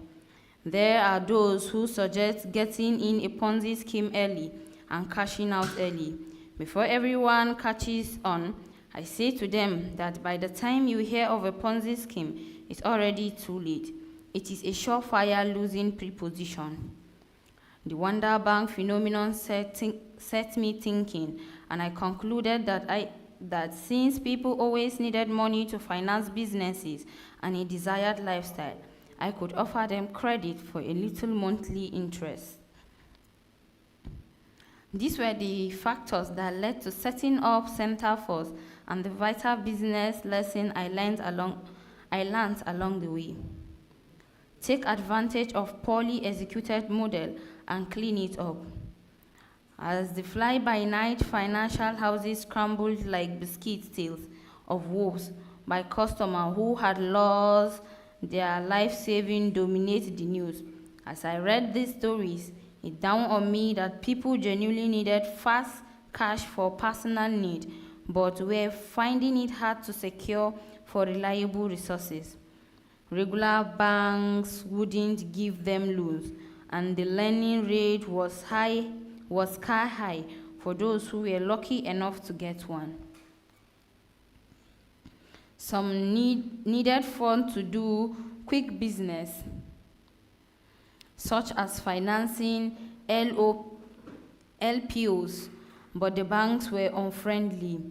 That was why it was so easy for Wonder Bank to con the public with their promises of quick return. 2. Make time. Do not despair the unexpected changes in circumstances. In January 1994, I finally decided to provide a service that would give people fast cash that was payable on a short-time basis. My father was no longer governor.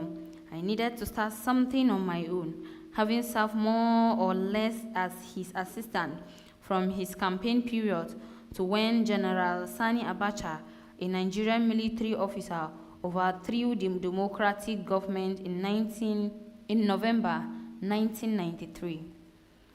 In a scene, it took the cue for me to start thinking of a line of business that would be entirely my own, not connected to my father or the family in any way. The collapse of the finance houses provided the opportunity for me to put my brain and talent to use. I wasn't interested in running a finance house, and definitely not the way the Wonder Bank did. I was going to get involved in collecting deposit and housing big returns.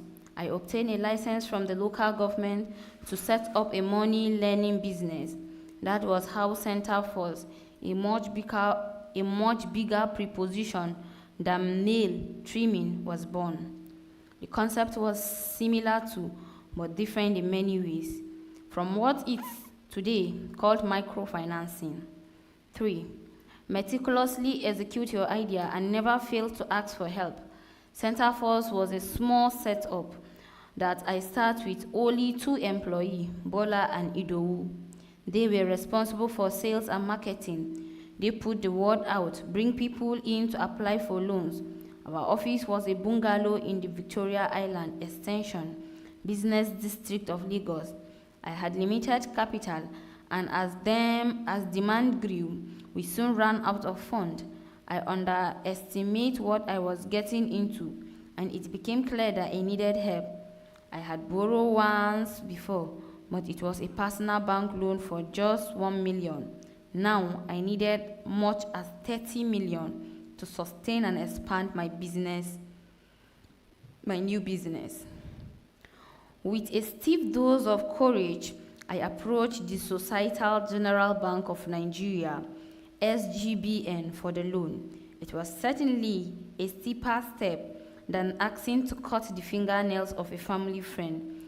But SGBN looked at our business case, saw the value we were creating, and lent me the 30 million with an interest rate of 15 per annum.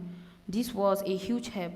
I was lending at 10% per month, and I was making money. It was profitable because it did not cost me much to set up. I had the start-up cash and got a boost from the loan. As word spread, people flocked to use for fast cash. 4. Grow gradually and steadily. Even those who defaulted, did not get away with it because we sold their collateral to cover the loan. They couldn't complain. We treated everyone fairly and gave them enough room to repay. Both we and our customers were making money, so it was a win-win situation. My best customer was Alhaji Abubakar Alihu, head of the petroleum company, AA Oil Limited. He was taking loan regularly, 3 million, 4 million, sometimes up to 6 million, and repaying at an interest rate of 12.8% a month. We were happy to do business with one another. Another sizable client was a company doing printing and packaging, producing diaries, calendar, record sleeves. We did good business together too. 5. Don't start a business because you want an empire. Center Force started small but soon surpasses my expectation. Why, I wonder, did I not dream big and start big in the first place? The reality is that the idea for a business doesn't always come from wanting a world-dominating empire. It's more like comes from needing to do something to fend for yourself and your family, and it grows from there. To the guy who set up the little business, it is the equivalent of a 9 to 5 job with a salary. It is for sustenance, and you take it from there. If God bless it, it grows. For the lucky few, you end up with a large business that succeeded beyond your wildest dream. Do not shun multiple streams of income. 6. Center Force was a modest dream that grew big. It gave me a platform to meet with those big guys in society. I became friends with military brass in General Abacha's government. They included Lieutenant General Ishaya Bamiyi, who was Lagos Garrison Commander, Brigadier Patrick Aziza, who had been a military governor, Garrison Commander, and Minister of Communication, Colonel Olagunsoye Oyinlola, then Military Administrator of Lagos, and General Bashir Magashi, the Military Administrator of Sokoto State, who was Garrison Commander and would go on to serve in the government of President Muhammad Buhari as Minister of Defense. That presented another opportunity. I started executing contracts with military figures, the most significant of which were to supply cars. It appeared that once the military brass made some money, the first thing they want to do was buy a car. Jumping the opportunity, I was always there to source vehicle and make money. I supplied them with more than 40 cars during that period. It was part of the preview of a Center Force. How to listen to the inner voice and take nudges seriously. By 1997, I was already losing interest in finance. Doing the same thing all the time just wasn't for me. I felt a need to be challenged. I knew it was time to move on to something else, but I had no clue what it was. There was a little secret I had to share here. My daughter Ifelua advertently played a significant role in my next move, which would catapult me to new heights in business and national life. She was 5 at a time. A teacher at grade school asked her, "What is your father's occupation?" She innocently replied, "Sleeping." Admittedly, I used to be a late riser, since I was always in bed when she set out for school, and she wasn't getting a good morning hug from Daddy. She had reason to believe my occupation was sleeping. I was going across as a jobless dad. It jolted me. My wife, Nana, would get up at 6:30 a.m. and head to work at 7. I usually left home around 11. I finally told myself, "Put it together, man. Get serious and set up a proper business." I had to raise from my slumber to get something set going. I was making good money from the car supply contract, but nothing was demanding or challenging, but providing army general with cars. I was partying in nightclubs through the night and sleeping half the time. I had to do something more concrete and satisfying. That was when I conceived Xenon Petroleum and Gas Limited, and what I learned in the process. Providence plays a significant role in our lives. Again, there is a backstory which I can only attribute to God's providence. I had wanted to do something else, but had no clear idea what it might be. Sometimes in 1998, a major failure at the Maryland Power Substation plunged the city of Ikeja into weeks of darkness. I used to get diesel to power generator in our house for my friends in the military, when Aziza and then Magashi were Lagos Garrison commander. But I was out of luck this time. Out of the darkness, a ray of light lead my path and point me to my next line of business, selling diesel. I got home from work one day and realized there was not a drop of diesel in the house. I was living on San Michael Otedola Crest, named for my dad, in the Ikeja government reserved area, a high housing development with the entire property in darkness. I moved my family to Sheraton Hotel, the tower, which I scouted for diesel. I called a friend, Tayo Ayeni, the founder of Skimate Motors, one of the retailer I knew from my car supply business, to ask about his diesel suppliers. He mentioned Flame Petrol, owned by one Dr. Ibe Kachiku, a man of many talents. Kachikwa was a lawyer who also ran a popular magazine called Hint. He had worked in mobile for many years, becoming general counsel for the Nigerian operation, and he had gone on to serve as Minister of State for Petroleum Resources between 2015 and 2019.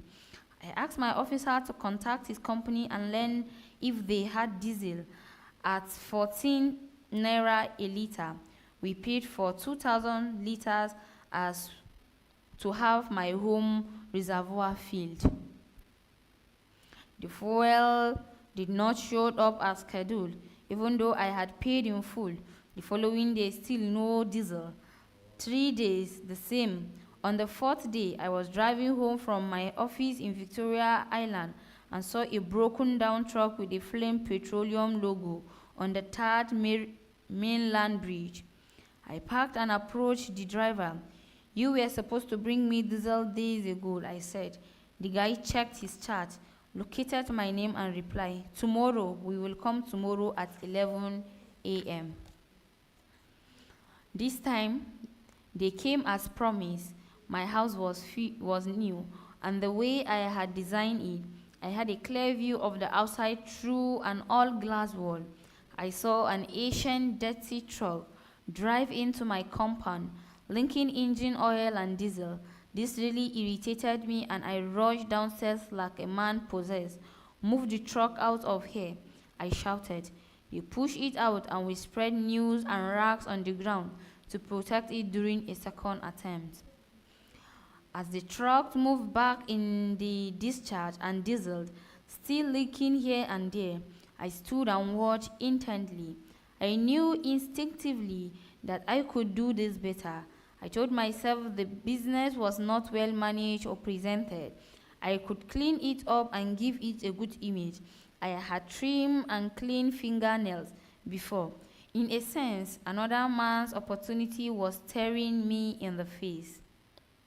After the truck left, I sent for the messenger of the Flame Petroleum, and he came to see me in the office. Straight away, I said, "I want to set up a diesel business. Will you work for me?" He declined the offer. Much later, he approached me for a job when he realized my outfit was first class, and I employed him. Do you research and think about your business name? As soon as I made up my mind to go into the diesel trade, I started to research every aspect of it. You can clean up this business. Keep rising in my head. Keep ringing in my head. I had to add. I mentioned it to my friends. Tunde Falowiyo, managing director of the Yinka Folawiyo Group, which has interest in energy, shipping and real estate. Tunde introduced me to Victor Ene Lema, who worked at Nigeria Department of Petroleum Resources, DPR. The agency had undergone myriad transformation as the country's oil industry grew and evolved. It began as a section under the Ministry of Government Affairs in the colonial government, went on to become the Ministry of Fuel Affairs, and merged with old Nigeria National Oil Corporation in the 1970s. It then became a department of subsequent Nigeria National Petroleum Commission, absorbing the Petroleum Inspectorate. Victor filled me in on the requirement for breaking into the sector, one of which was to get a license from the DPRs, the industry regulators. So where did the name Xenom come from? As soon as I had decided to go into the business, I started thinking about a compelling name for my company. I discussed this with my friend Tunde. As we tossed round possible names, it occurred to me that when I had ordered car from Mercedes-Benz, they asked if I wanted xenon lights. Mercedes had just developed the technology, which generated a light fluorescent like glue. It struck me like a lightning bolt. Xenon, I love the notion of illumination, diesel light, bright light. I would call the company Xenon. I call a graphic artist who used to work at Insight Communication, a big Nigerian advertising agency, and asked him to design a logo. However, I didn't want the name to be confused with Zeros. I asked the designer to try changing the X to Z and put a flame where the O was. Perhaps we could make the wall blue and the flame yellow, orange and red. Thus, the Xenon brand was born. 3. Start where you are with what you have. I started Xenon with 15 million in capital, but did not take a loan. Every cent was from my savings. We used my Center Force office for some months, worked through the start-up phase, and got the business established. We then moved to another rented office in Taimiu Savage, a hiding residential and commercial street on Victoria Island. And from there, I proceeded to expand the business. I bought a second-hand Toyota van and employed a driver, Samson Okpali, initially. It was just the two of us in the van, with drums of diesel in the back.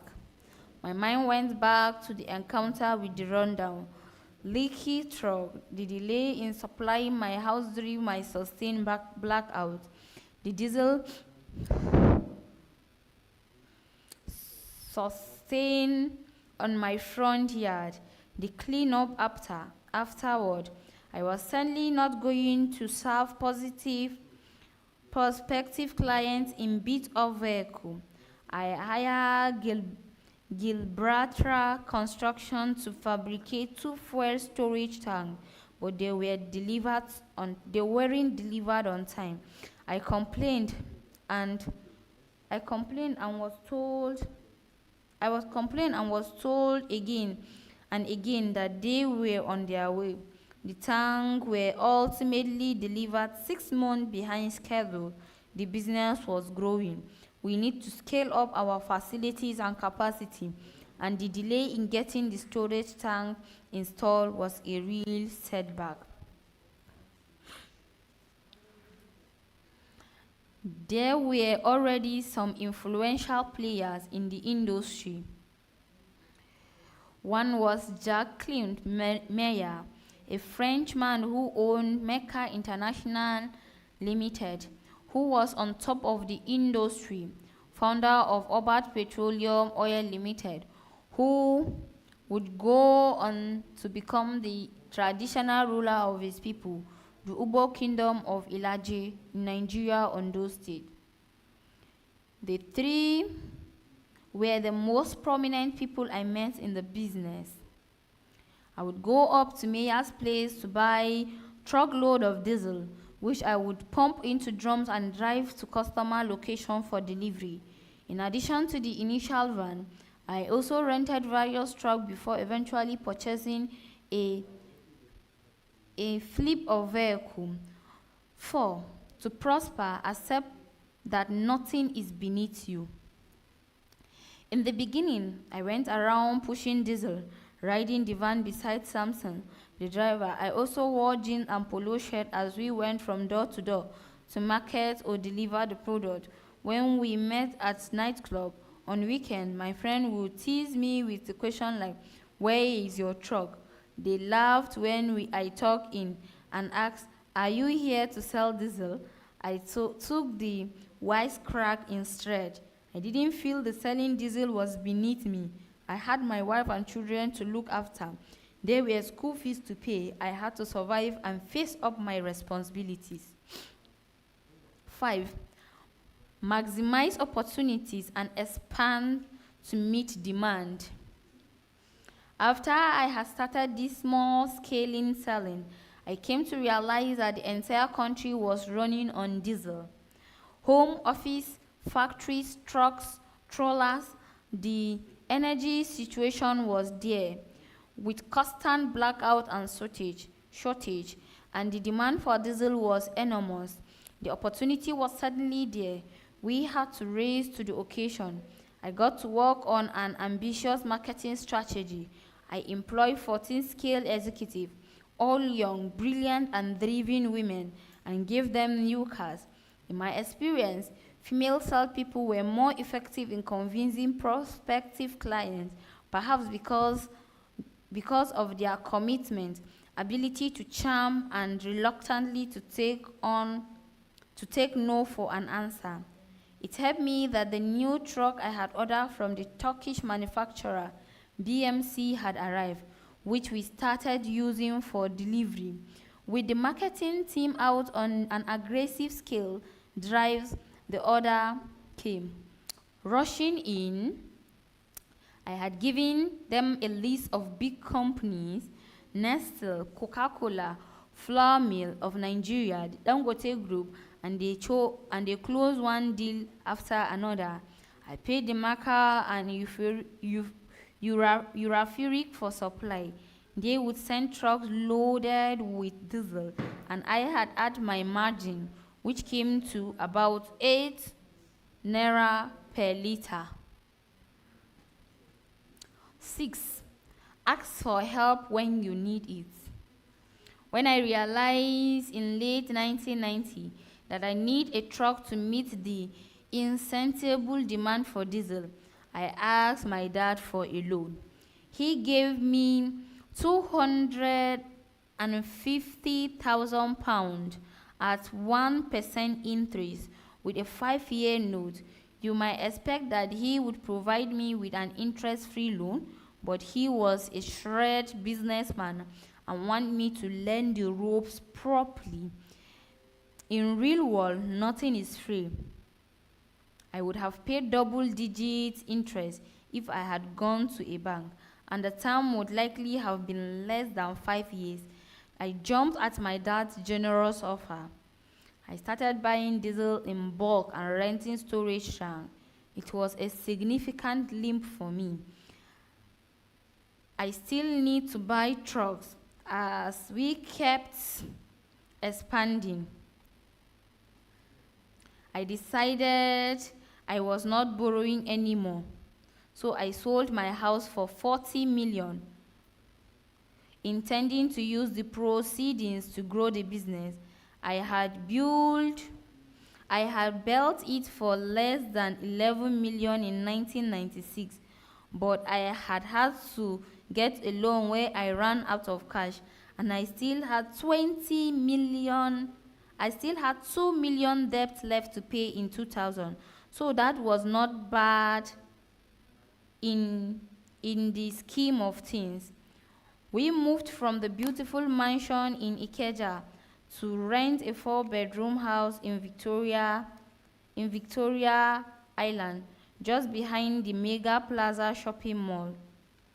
I rented from Chief Bode Akindele, Ibadan's Parakoyi, a class of traditional Yoruba chief responsible for administering trade and commerce. Among other interests, he owned Fairgate Company Limited, a real estate development and management company based in UK. Whether I owned or rented, the most important thing for me was to have a roof over my head. The lesson here is that if you have a big dream, support it with all the resources available for you. 7. Place yourself close to those with influence and capital. If I was going to make this venture truly successful, I need more capital. As was the case at Center Force, demand was growing astronomically. The market was consuming diesel at a voracious clip. Having sold my house, mobilized and all my saving and taking a massive loan from my father, I still needed more cash to meet the demand and grow bigger. I might have started small, but I would never stop dreaming. That was the fun of it. Planting a little seed, nurturing it and making it grow in space.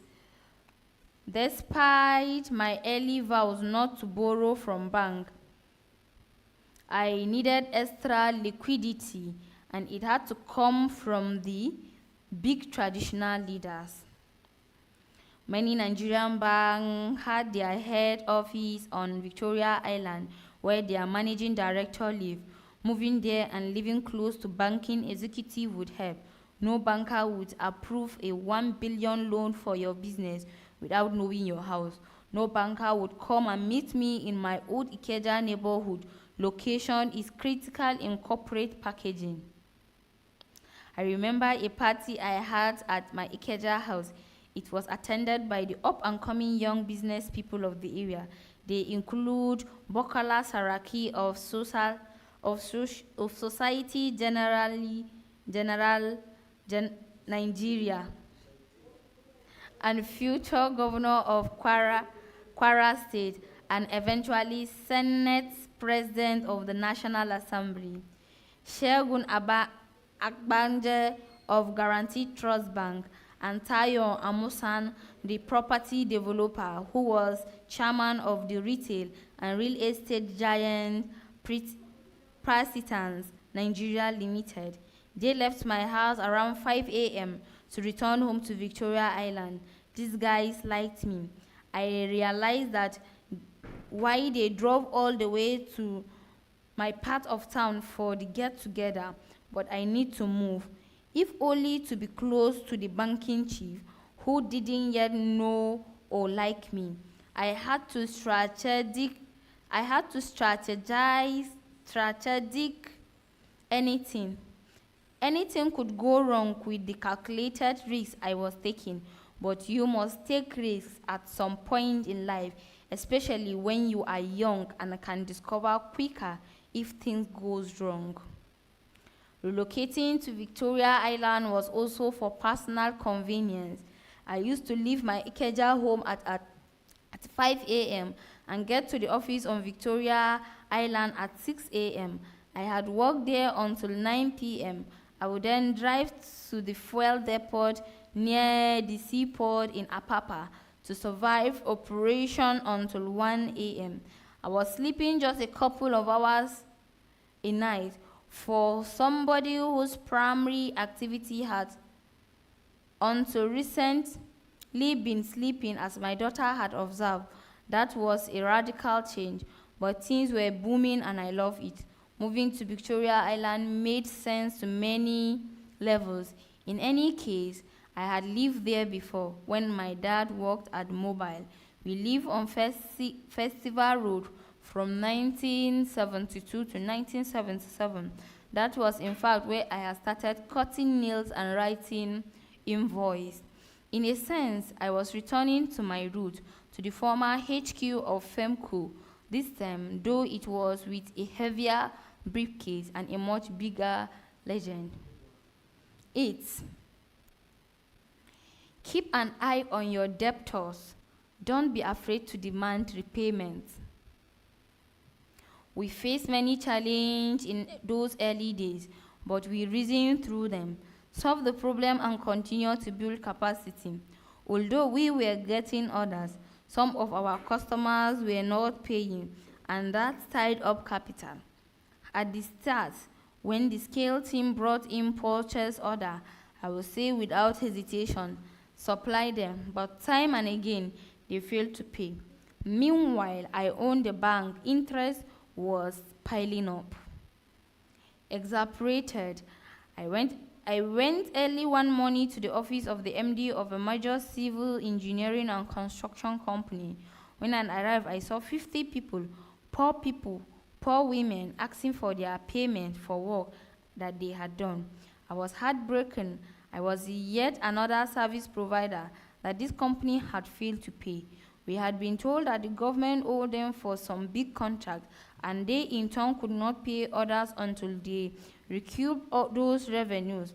I saw that the director had arrived. I could see his car inside the compound. I blocked the gate with my car. I promised myself that I was not leaving and would not let him leave without my money. The gloves were off. I would not allow anyone to rule my business, growing business, with their irresponsibility. I got the attention and was invited inside.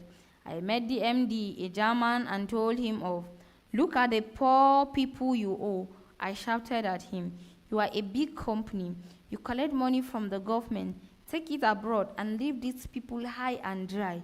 I told him that if they didn't pay me there and then, I was not leaving, and you are not leaving either, I threatened. They called in the police to remove my car and escort me off the premises. The police arrived and I shut them down, telling them I was being robbed for my foreign company. I shouted that I was owed 7.4 million, a vast sum. They had been ordering without any plan to pay. The police quietly left. My next collection call was to a big electronic importer and exporter, and after that I visited a subsidiary of theirs. Both had been taking my diesel before failing to pay.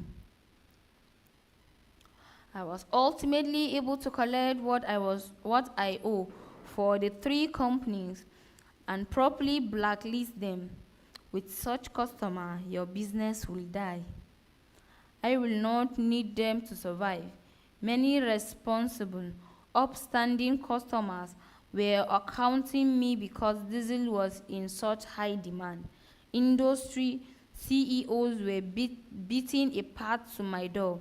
The country ran on diesel, and I was there to provide that vital lifeblood. 9. Identify opportunities and take over areas of interest. I also felt challenged with transportation, as I had no real control over it, and so I concluded that I had to go into the transportation business. My friend Biola Akinola accompanied me to Holland in 2002 to buy highly used trucks and made them look beautiful. I first bought 12, then another 8, and another 20 in 2004. I had enough financial muscle to order 10 new trucks from DAF, the Dutch manufacturers. I was accompanied to Holland for that purchase by a DFA representative from Nigeria. I now had control over the transport aspect of the operation. Step by step, we were inching towards controlling the entire chain, putting every piece of the business in our hands. Still, we faced even more challenge. One evening, I received a purchase order from the West African Portland Cement Commission, now Lerevich African PLC, for 20 truckloads of diesel. I called one of my old supplier to help fill in the order. I could not provide immediately payment because the bank had closed for the day. But I told the fuel company owner I would send a check. He would have none of it. No bank draft, no product. I was furious. How could he do this to me? I had never owned him and had never done at least 600 million naira in business with him.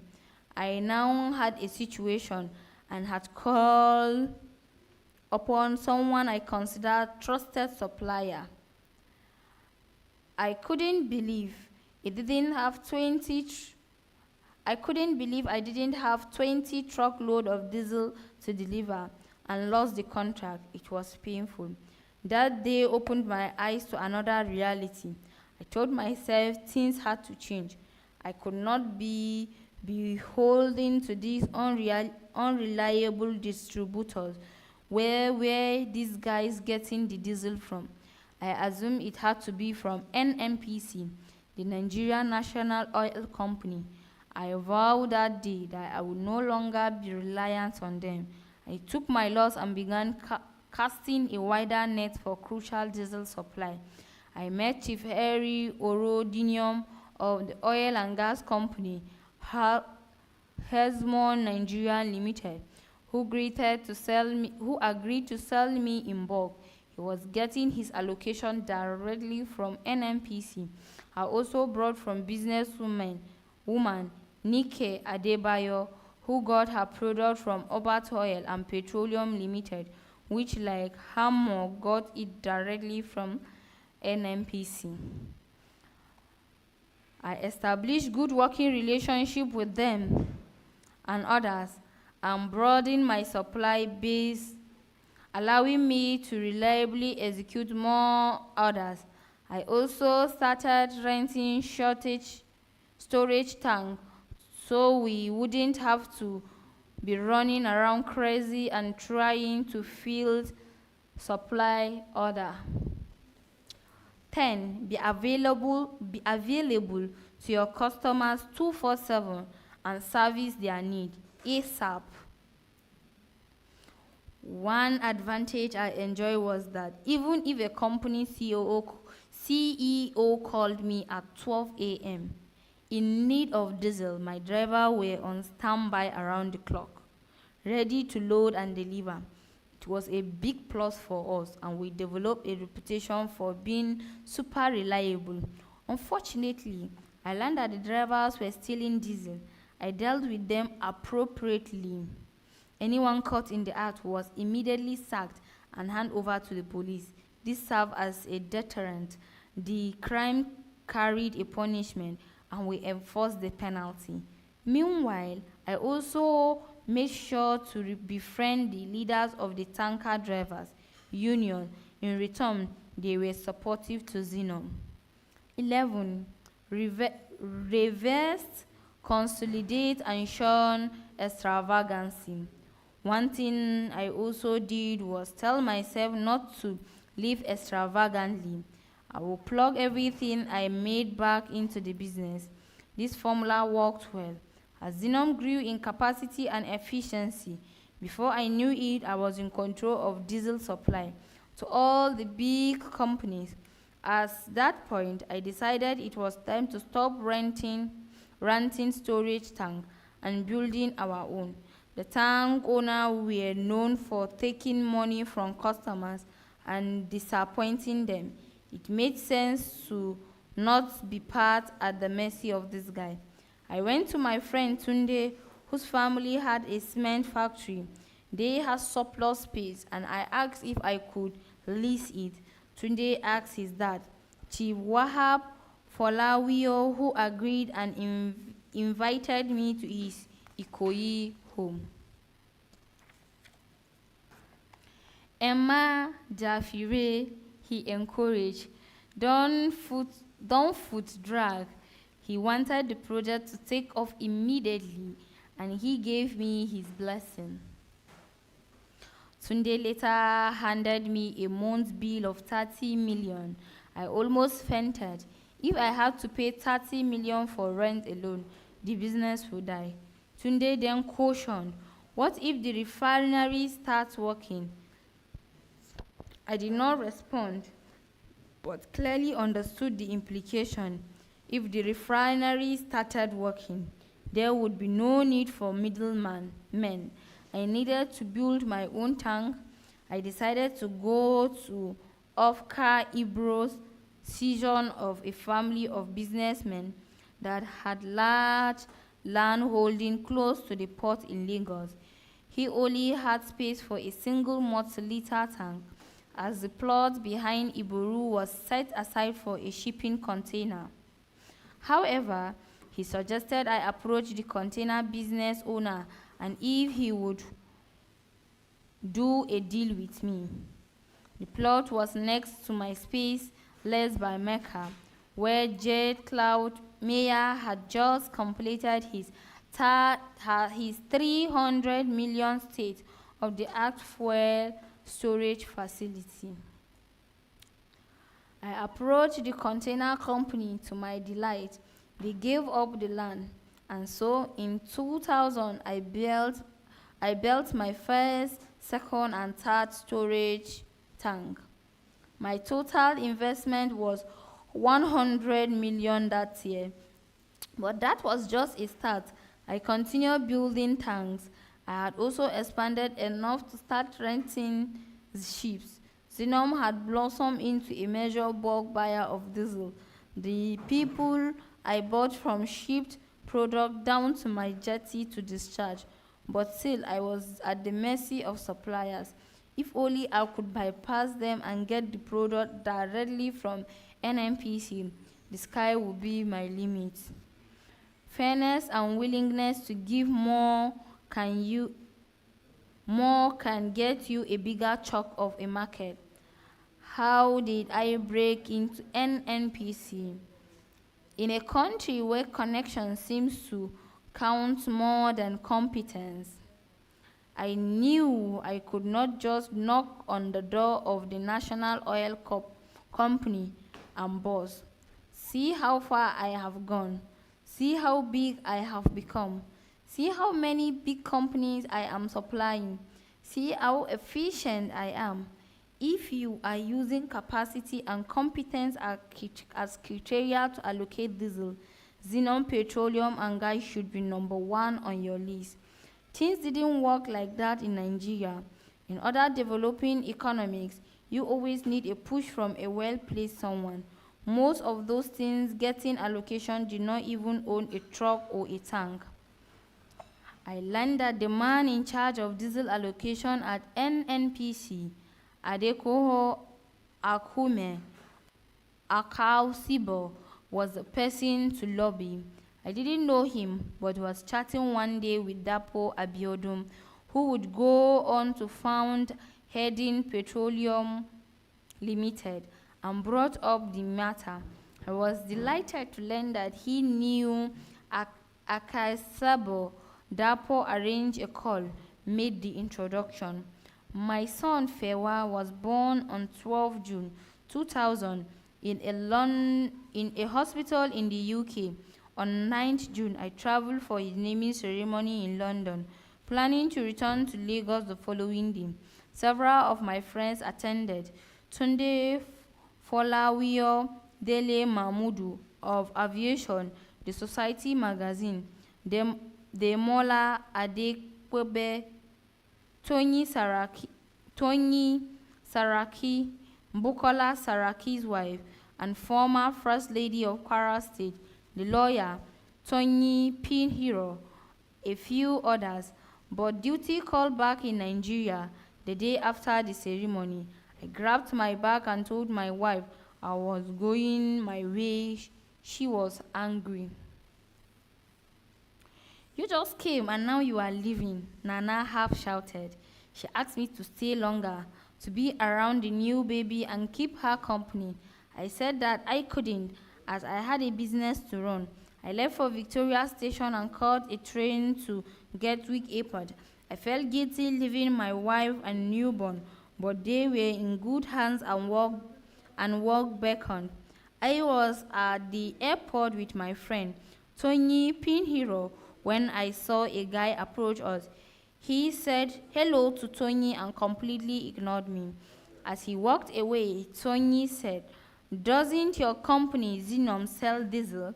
"I do, that's all I do." Looking astonished, he said, "Are you on bad terms with that guy?" "Who?" I asked. Then he dropped the bomb. "That is Ode Okasibo, the man responsible for all the Nigerian diesel allocation." I ran after him. "Excuse me, sir," I said respectfully. "I spoke with you on the phone recently." My words came out in a semi-coherent stutter. I could not care less. As Pentecostal Christians would say, my miracle was on the way. "Wait," he said as he checked in. I realized we had been on the same flight. I patiently waited until he finished and walked back up to him. "Sir," I said, "I am Femi Otodola. I spoke to you recently along with our mutual acquaintance, Dapo Abiodun, regarding diesel allocation for my company in Xenon." He remembered. "Oh, at least seems to recognize my name." Yes, he said, nodding his head. I stayed with him and chatted until we boarded. He was in business class, I was in first class. When the plane took off and had reached cruising altitude, I went and sat beside him. I needed to position my agenda with him, front and center. In a country where you have to befriend people in authority to be able to do business, you can't afford to miss a golden opportunity like this. Okasibo was a quietly reserved man, and he listened to me thoughtfully. I explained my situation and told him my diesel need. He was so impressed with my presentation and proposal that he said he was going to become the king of diesel. Soon enough, I started getting the allocation I needed directly from NNPC instead of through Dapo, although my margin was not as significant as I was expecting because of the associated cost.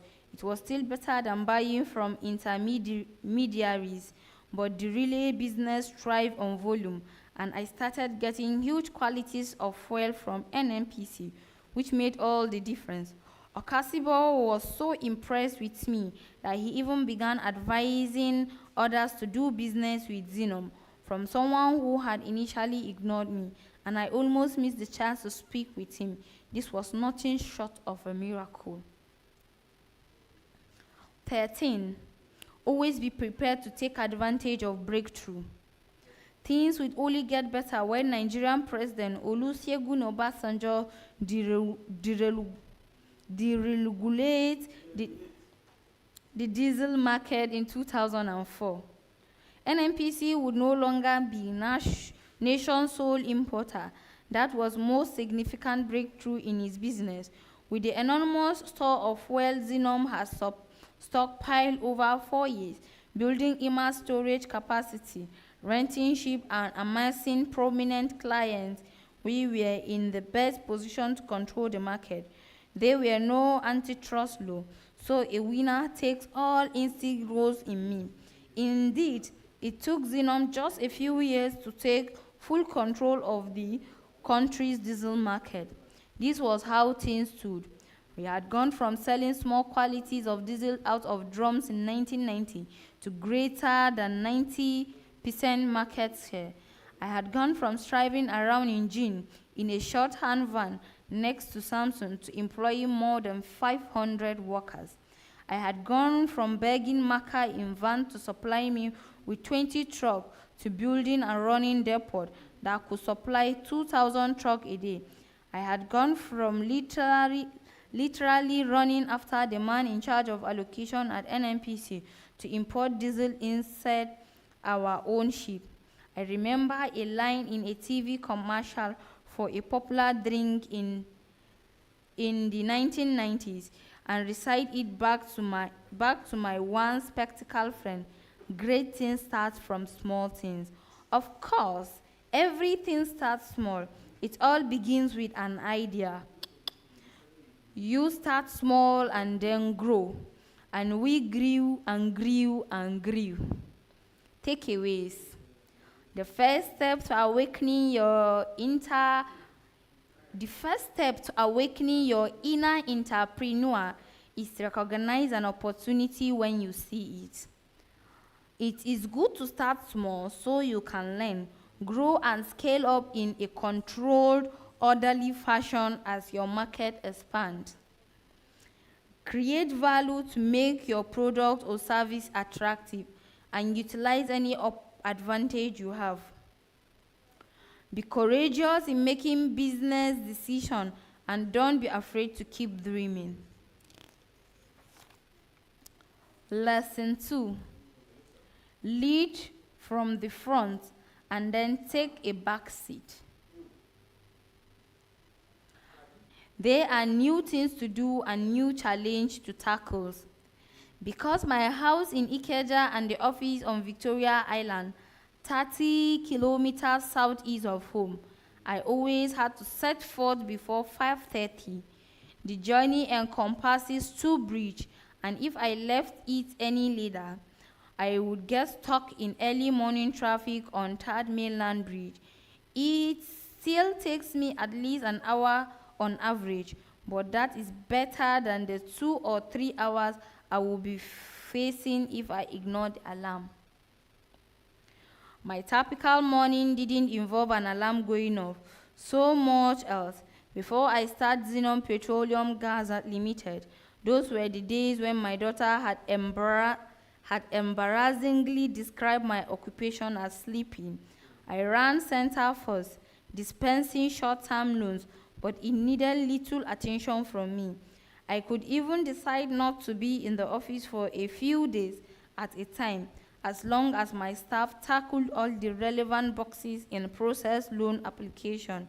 They would bring the document to me at home to approve, so I could provide provisional approval on the phone before getting to the office at 11 a.m. Sometimes I wouldn't show up until midday. I treated Center Force as something to do with my time. It was a way to make a living. I started getting juicy car supply contract and was making money. But the desire to push the company higher, to really excel, was not here. I did not set a good example for my staff. It was a case I do as I say rather than as I do. Center Force were always going to a natural death, but I had to change my ways with Xenon. With this exciting new enterprise, I needed to up my game. Consider a footballer in a Nigerian club who no desires to play abroad. Now compare him with the one who wants to play for the biggest club in Europe and does everything possible to get there. His commitment, passion, discipline will be dramatically different. The former was me at Center Force, the latter yours truly at Xenon.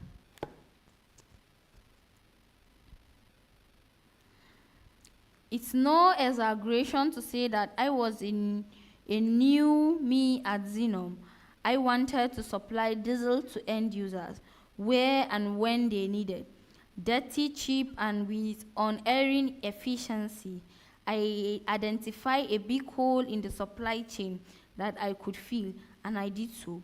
I envisioned endless possibilities, as if I was sitting with the pilot in the cockpit of a jet, surveying the expansive landscape below.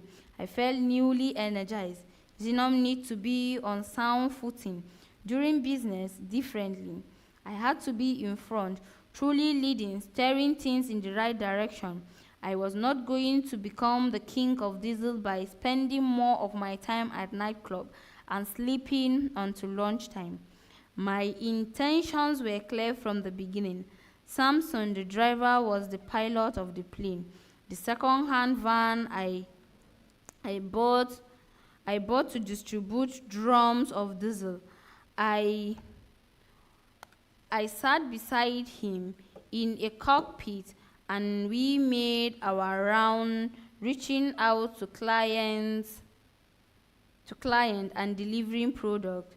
For my vantage point, I could see the proverbial landscape of promise and potential rollout of direction.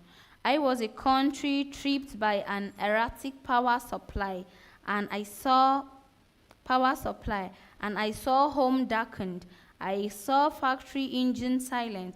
Above all, I was a golden opportunity. The chance to solve a problem, meet people's need, and make good money doing it.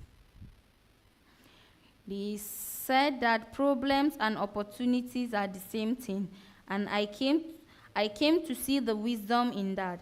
I would have been stupid to say stay sleeping. I was a new textbook, no nonsense boss. I arrived at the office at 6:30 every morning. Thought the starting time was 8, although the starting time was 8, employee had to be punctual. I would not tolerate torrency or lateness. I stay late than anyone else. I generally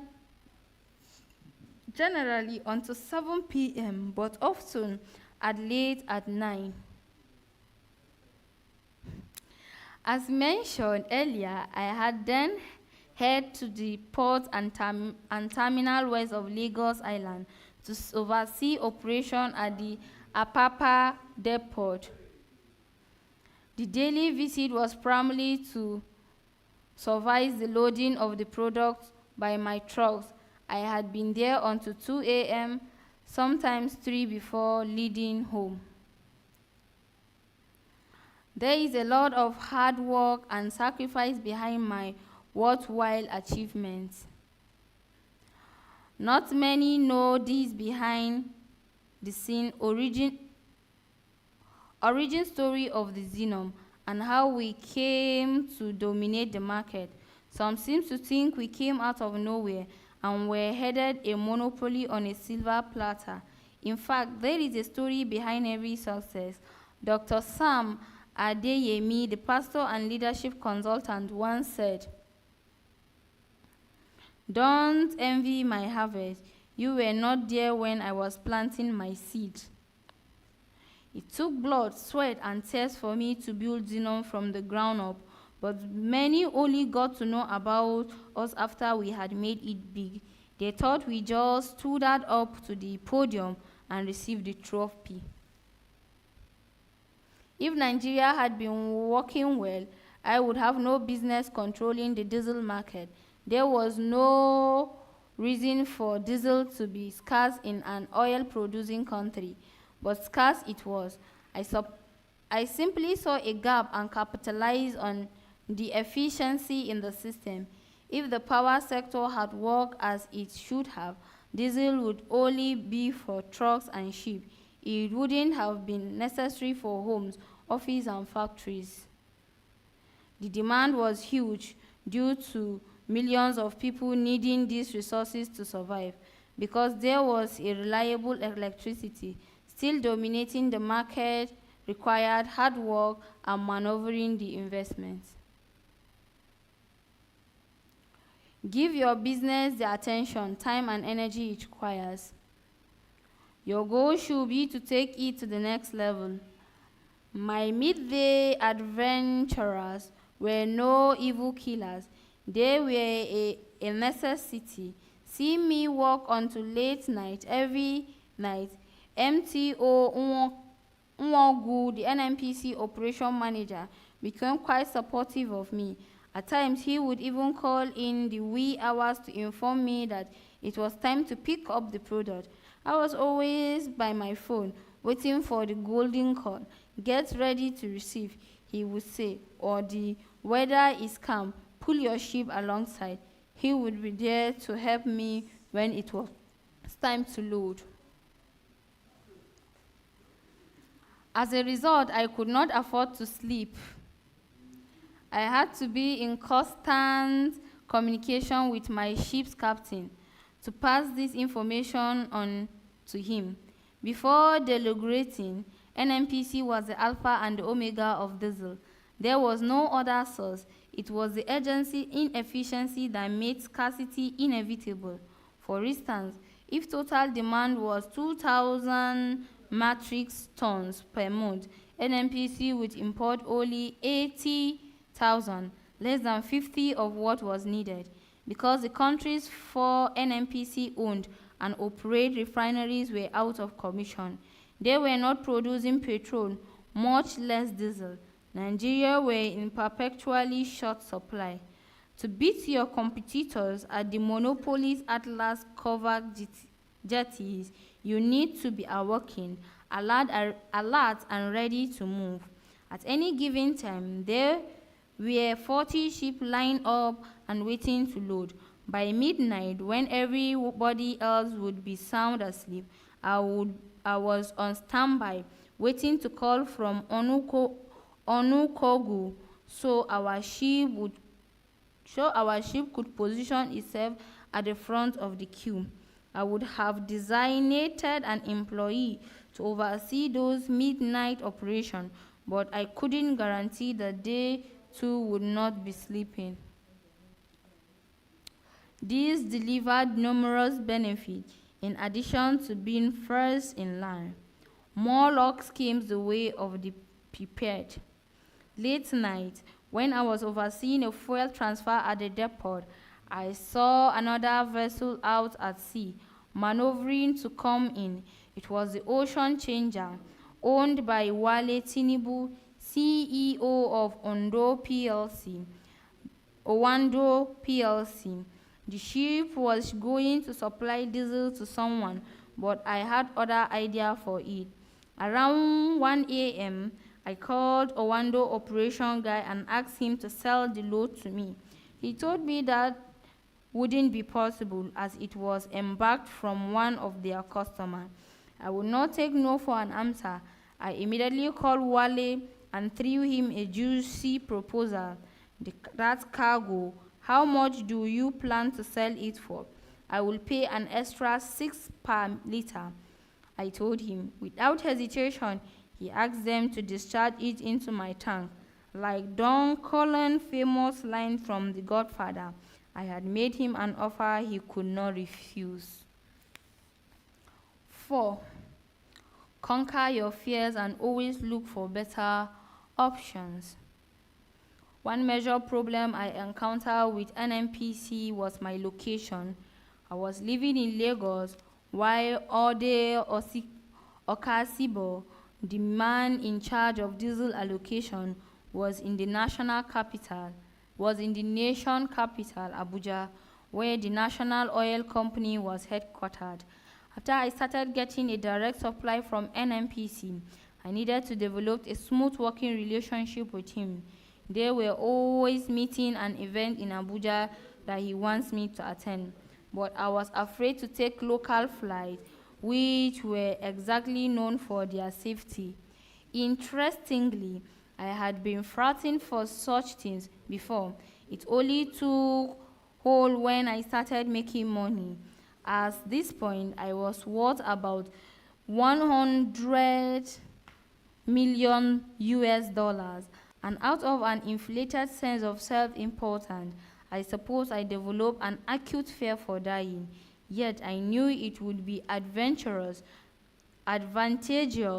to be closer to the decision makers in Abuja.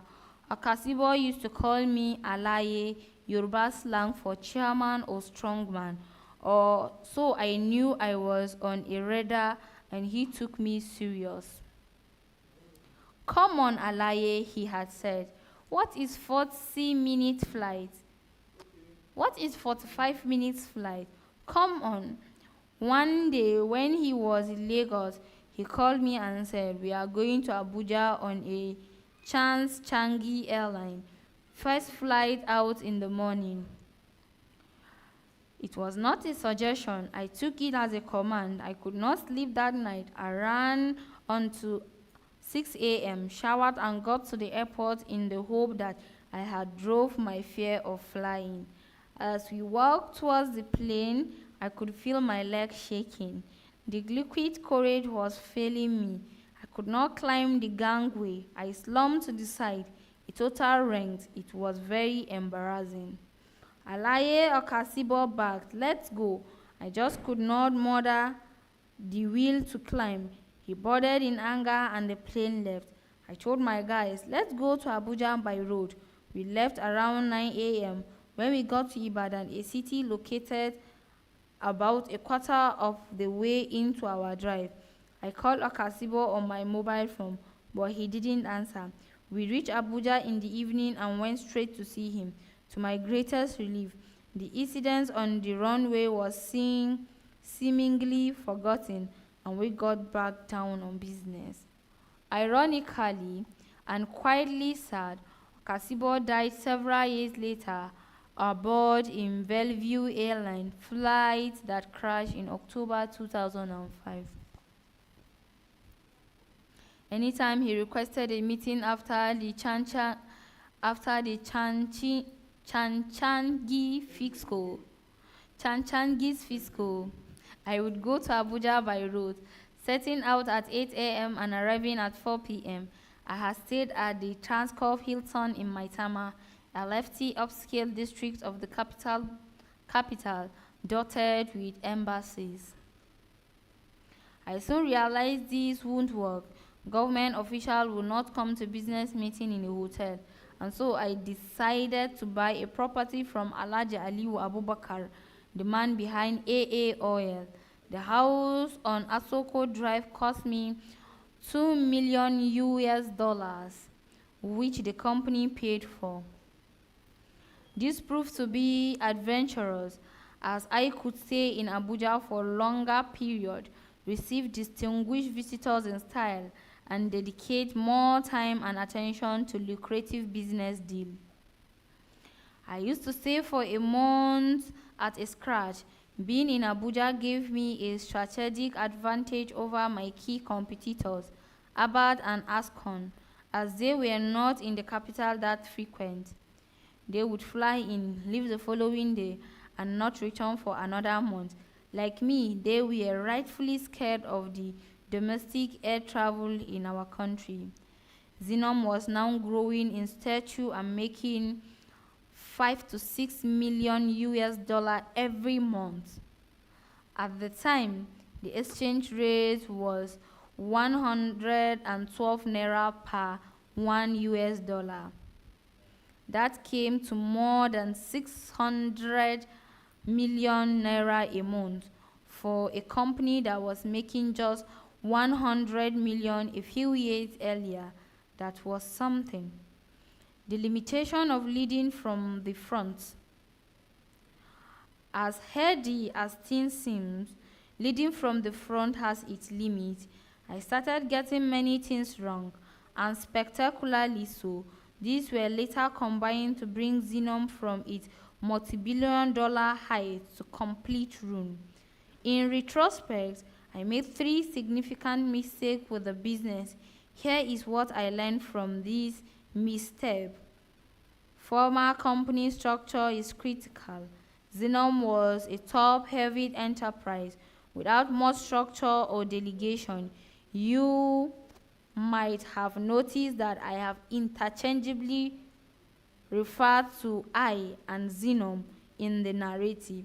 I rarely say we. I was Xenon and Xenon was me. I practically ran it like a one-person business, and this held us back. And this held us back. 2. Lying too heavy on one person is not ideal, even if that person is you. While I adhere to compiling with the minimum of board meeting required, I know I could have done things better. I should have had more structures and invested in bringing in the right expert and talent to give the organization direction. 3. When hierarchy isn't respected, tension can build up. I would give you some I will give you people assignment without informing their direct superior. Manager will hear about the new role and activities from their subordinates. I will issue directives that were driven more by my thoughtful hunger for success than any management science. I didn't have the patience for meeting and wasn't prepared to listen to other people's ideas. I welded up my disputed authority, and that was the final word. This works for a while, but there is a limit to how far you can get doing things this way. When you are just starting out and still trying to find your feet, you can be everywhere, holding the rein, building the midnight oil, calling the ship's captain to moor into position at the jetty, even sitting down to interview and recruit the office cleaner. But at some point, you need to step back. You have to put an appropriate administrative structure in place, give a degree of power to your manager, and interfere less in the day-to-day operation of what you have created. I didn't appreciate this principle until the Xenon Empire came crashing. The fall of the king of diesel was dramatic, and I hit the lowest point of my life. I had operated my business based on ambition, raw talent, and instinct. I looked up to nobody, and I had no mentor or advisor. In the end, your natural talent and intuition can only take you some distance, especially when you find yourself running a huge enterprise. I had never studied anybody's model to try and understand what they do right and what they did wrong. I didn't bother to find out how other Nigerian business leaders had built their empires. At times, I looked back and wondered if things might have turned out differently for Xenon if I had just taken time to study the success of others and learn from their experiences. There is no question that I would ever been better off if I had done the right research, studied the principle of delegation and management, and grow the business in a more conventional manner. For one, Xenon had been better structured and probably wouldn't have collapsed as it did. I was the chairman, CEO, CFO, company secretary, operation manager, admin manager, and everything in between. Literally everything revolved around me. My yes was the law and my no was a decree. I sacked people without any disciplinary process. I had shout, "You are fired," at the drop of a hat, with no discussion, recourse or appeal. A new leadership approach as we rebranded. My style had to change when I had bought the majority stake in African Petroleum in 2007. A retail and a wholesale entity was the downstream aim of British Petroleum before reorganizing into a separate firm in 1997. In response to the Nigerianization decree for foreign companies operating in our country, it was a different model altogether. As chairman and CEO, I realized I was now playing a different link, organized and buttoned down in every sense. This footballer was no longer playing in a local league. For starters, there was a definitive management team and a board of directors. There would be no more calling up ship's captain and interviewing cleaning crew. APs were listed as a public trade stroke. The stringent reporting and transparency requirement of the Nigerian Stock Exchange would not allow it to be run as a one-man operation. AP was a traditional institution with well-defined processes, a situation that even I, as an investor, would ostensibly the owner could learn from. I wasn't starting from scratch and making it up along the way. As I had done with Femco, Centerforce, and Xenon, we were talking about a big business that would be raising billions from public offers, which was about regulatory oversight and public trust. Still, I can recall some reluctancy on my part to let go. It was when a proper structured business for the first time in my entrepreneurial career, I took the position of a non-executive chairman and appointed an experienced CEO. We developed a a strategic vision, created appropriate institutional process, and I removed myself from day-to-day operations. If I had died in the fourth oil days, the business would have continued to run without any hiccups. There were succession plan in place that were always the first to submit financial reports to the stock exchange spoke volume. Give all that, it began to dawn on me that I have always been more of an entrepreneur than a manager.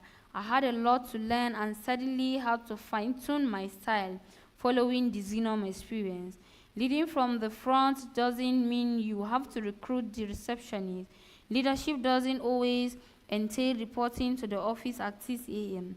That would be good for a business just start out, but fortune was bigger than me. I needed to adopt a fundamentally different mentality and assume an entirely different role. The entrepreneur can be executive chairman if he so chooses. However, he needs a competent and robust CEO as his deputy, someone who will oversee the day-to-day management of his company. Before the Fortune Oil experience, I found it difficult to recruit a good CEO that I would trust to do the job. As a result, there was a high turnover until I found the right person. It took me nearly a decade to find the ideal CEO for Xenon. Find an excellent CEO, take a backseat. In Akinfemiwa, I finally found a perfect fit, which made my transition from entrepreneur to leader more easier. He was someone I could sit and have a discussion with. He would give me blunt advice even when he knew I might not be predisposed to it. He was not a psychopath. Nothing he said was meant to simply please me or massage my ego. I finally had someone I could trust to put in check and run the business honestly, professionally, competently. I took the back seat without any fear. Akin previously worked as a business process analyst at FSB International Bank. From there, he moved to the oil and gas sector, where he earned his stripes as an international oil trader with Owando PLC. He was executive assistant to Deputy MD Mofe Boyo before being to move Owando Supply and Trading Limited, a sister company, where he trained as a product and derivatives officer. He was the first truly derivative trader in Nigeria. That gave him a platform to develop into a key personality in oil trading and supplies beyond the shores of Nigeria. He was from that position that I punched him. I needed an experienced hand, someone familiar with the biggest oil trade, to run Finshade Energy Limited, my energy trading company in London. Akin joined Finshade in November of 2006, moving to Xenom as CEO in the late 2009, and came to Fort Oil in December 2011. He is now the CEO of Gerogu Power PLC, the gas-powered electricity generating company in the city of Ajaokuta, on whose board I sit. Following my divestment from Fort Oil in 2019, my trust in him is complete and unwavering. Takeaways. I still lead, but have learned to lead differently. As an entrepreneur, being an entrepreneur doesn't mean you will be removed entirely from the business once it matures. That would be like jumping from one extreme to the other. Your manager still supervision and direction. Your manager needs supervision and direction. Despite any urge to have your company operate at your whim, you need to draw the line and formalize some structure and discipline. The role of your entrepreneur is markedly different. They are the one with the resources and sometimes the idea, but they must engage managers to run the show. They don't have to deal with the nuts and bolts and the bricks and mortars. I am not cut out to be a manager. I am an entrepreneur. Although I discovered this quite late, fortunately it was not too late. Lesson 3. Self-belief is non-negotiable. What is self-belief? Remember the incidents at my house at St. Michael Otedola Crescent when the rickety flame petroleum truck spilled diesel in my yard. I realized that I could do better at this business by cleaning it up and delivering more value for the money, and I did. What was self-belief? And it reflects my instinct and capacity to follow through. It propelled me to set up my first real business. I didn't know where it would lead. I certainly hadn't envisioned owning depot and ships and controlling up to 93% of the market. I didn't know I was going to buy African Petroleum PLC. I surely had no inkling that I had buy a private jet. I just grew and grew, from selling a few 200 liters drum of diesel to become a multi-billionaire. But it all started with self-belief, propelled by instinct. Self-belief is having an idea and pushing it, convinced that you will make a success of it, believing that you can do this better than others in taking self-belief to the next level. Staying the course amid doubt and difficulties propel you to yet another level of self-belief. The moment you get mired in doubt and fear, the instance you give in those trying to discourage you and pull you down, your self-confidence erodes, and you shy away from steps that can carry you to success. The journey is not plain sailing. My core pieces of advice to the aspiring entrepreneur is to believe in yourself and keep believing in yourself. You can begin to think of starting a business without a healthy and enduring sense of self-belief. No successful entrepreneur can honestly tell you that they knew for sure that they had become rich when they started their business. You think you have a talent to create a business and make some money. You start small. Everything starts somewhere.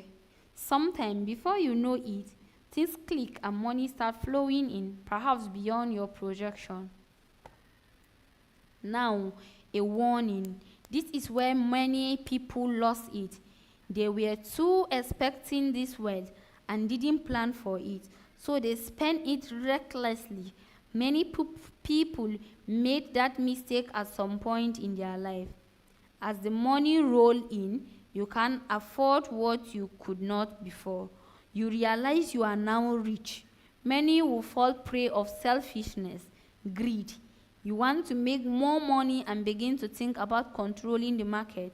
You have made your first million buck and you want another million.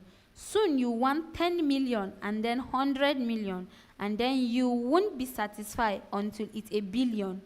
You won't be valued in dollar because that becomes how you self-identify.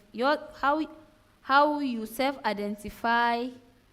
You did not set out to become a billionaire. It's just that you now see that you can do it. That is a product of self-belief. These are simple truths to help you with self-belief. Learn from an extraordinary journey. You don't have to see the full picture right away. Just begin. When an entrepreneur starts out, it's difficult to see the big gets picture at first. They get to work hoping to make enough to pay the rent and put food on the table. Later, the entrepreneur who's on a roll might think themselves a genius. Ingenuity is critical to entrepreneurship, sure, but not everyone with a good idea ends up successful. Things will happen along the way that might subcharge your success, but do not let them turn your self-belief into self-delusion. 2. Talent count. Nurture the horns in a fair and engaging endeavor. Behind self-belief, there must be talent. If you have the ability, self-belief is critical in putting it to use. If you know you are talented, you have the confidence to explore this talent and develop it for maximum impact. I knew I had business acumen. I knew I could set up an operation, but in the hour and making something out of it.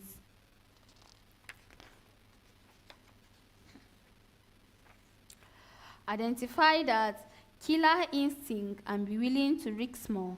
When my dad established his printing press, I decided to quit school and join him. I knew I had the spark of ambition that would bring me success. I knew I had the shrewdness and savvy of make a living as an entrepreneur. I was only looking for the right opportunities to pull it together. Intuition is a critical springboard to take risks, like leaving paid employment and starting blind. That self-belief is the real driving spirit of entrepreneurship. You tell yourself, I can start my own company. You may fear leaving the safety net that conventionally employed provides. You might be frightened about not being able to take care of your need and sustain your family, but you still take a leap. You want to seize an opportunity, and if you don't jump in with both feet, you will never know. The entrepreneurial spirit is something you can see and feel. When in young people, some have fortune enough to have others who support their dream early in life, so they begin to make use of their inherited entrepreneurial skill. Femco, the youthful manicure venture, was entirely my idea. Although I was an adolescent and it was evident that I was entrepreneurial, I felt I could provide a service and nobody discouraged me. In the long time run, neither my family was surprised that I end up in a business, although my quitting school really hurt my mom. 4. Entrepreneurship is purposeful, committed, and goal-oriented. Some are entrepreneurs but are mere opportunists.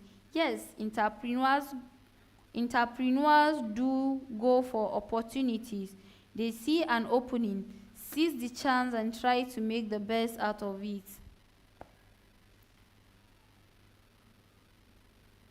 But when you see a so-called entrepreneur jump from one business to another just because they want to be everywhere and compete with those they consider rivals, you have to question their sense of purpose.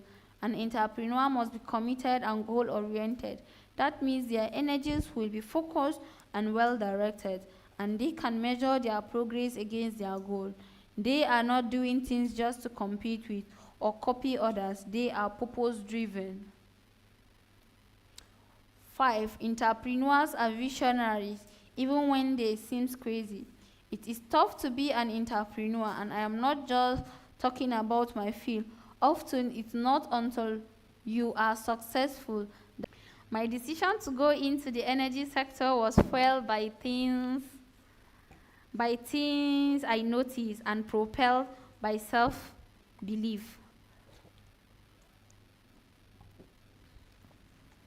Despite the harsh reality spread out before me, the industry was in a bad state, in need of billions of dollars to get in functioning proper.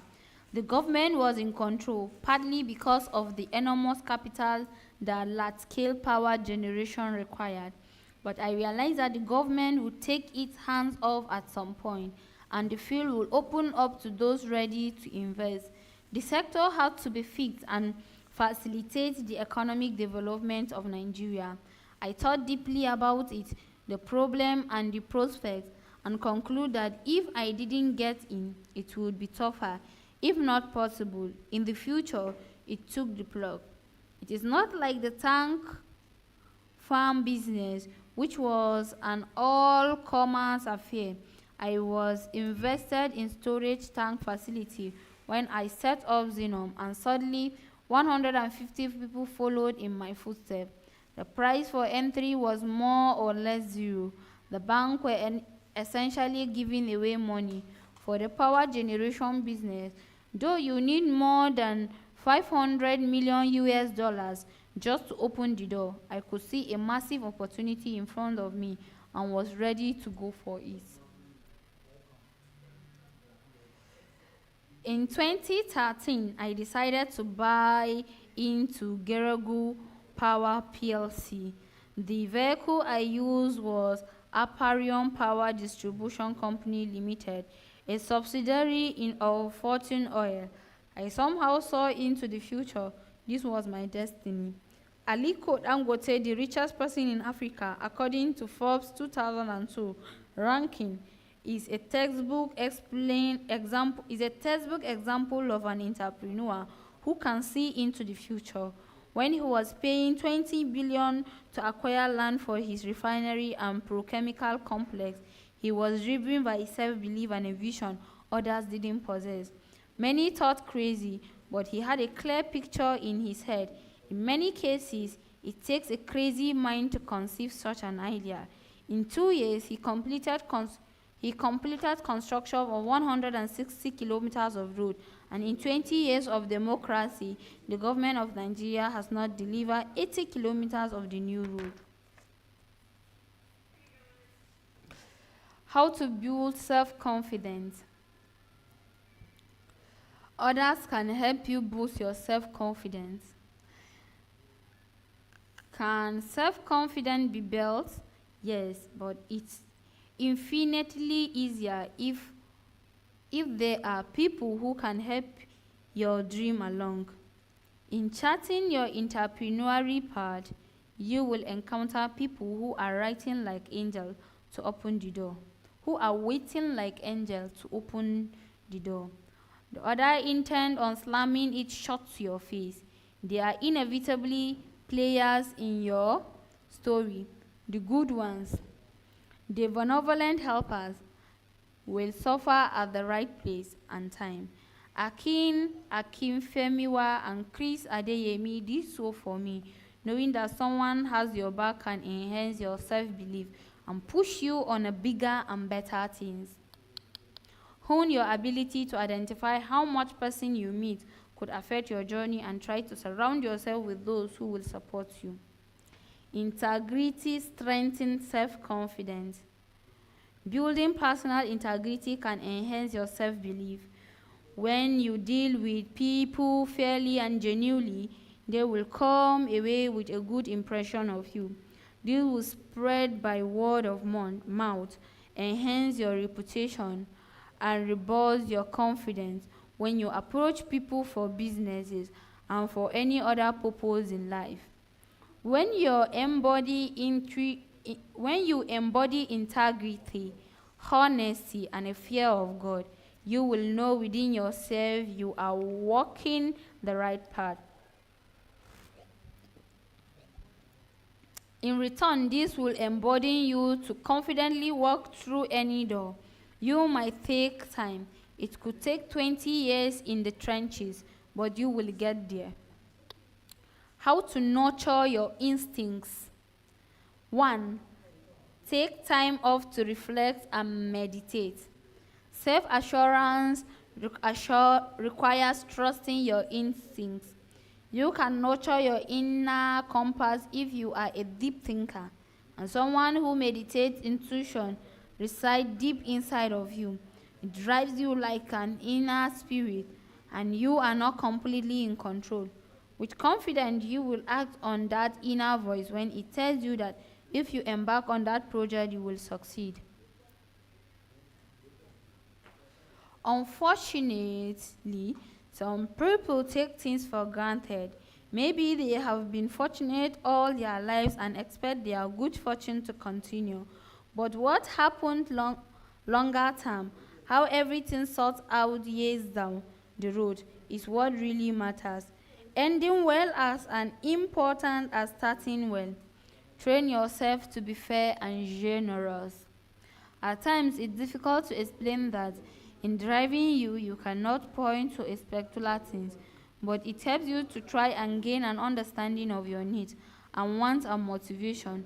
When you reach an important decision, ask yourself where you think and when you made your moves. I like to close deal quickly, so when I negotiate, I am not greedy. I don't speak to keep all the benefit to myself. I have done business deal in which I gave 70% of the upside to the other party. I give and take. My instinct just tell me to do a particular deal that way. My guts tell me that I won't regret it. In most cases, things turn out fine for me, even though it might have looked questionable at first. What happened when I ignore my inner voice?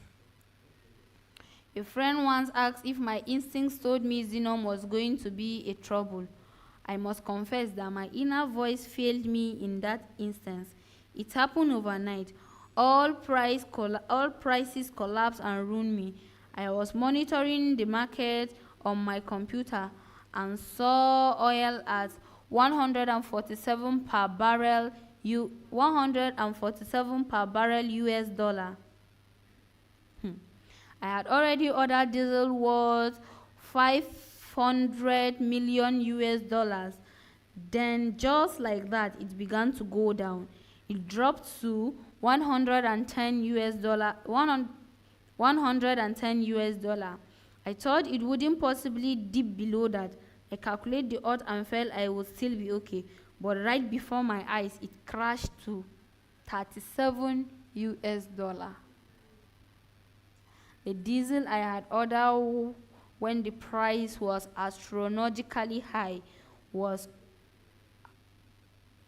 already on a high sea heading for Nigeria. Now it was worth a fraction of my purchase price. I said to myself, I am finished. I had fallen into suffocating debt in mere seconds. What do I do? Still, I remain confident, certain that a solution would arise from nowhere. To make a dire situation even worse, the oil practice crash also meant foreign currency flow into Nigeria nosedive. The central bank decided to devalue the naira, and with that, my debtors' loans skyrocketed. The loan I took when the exchange rate was just 117 naira per $1 US dollars would now have to be paid back at 165 per $1 US dollars. That was a massive blow. 60 billion naira was evaporating before my eyes, and I was saddled with 40 million naira in interest. I resist the impulse to sell my bank share, which would later be one of my greatest regrets. I had made huge profit if I had done so.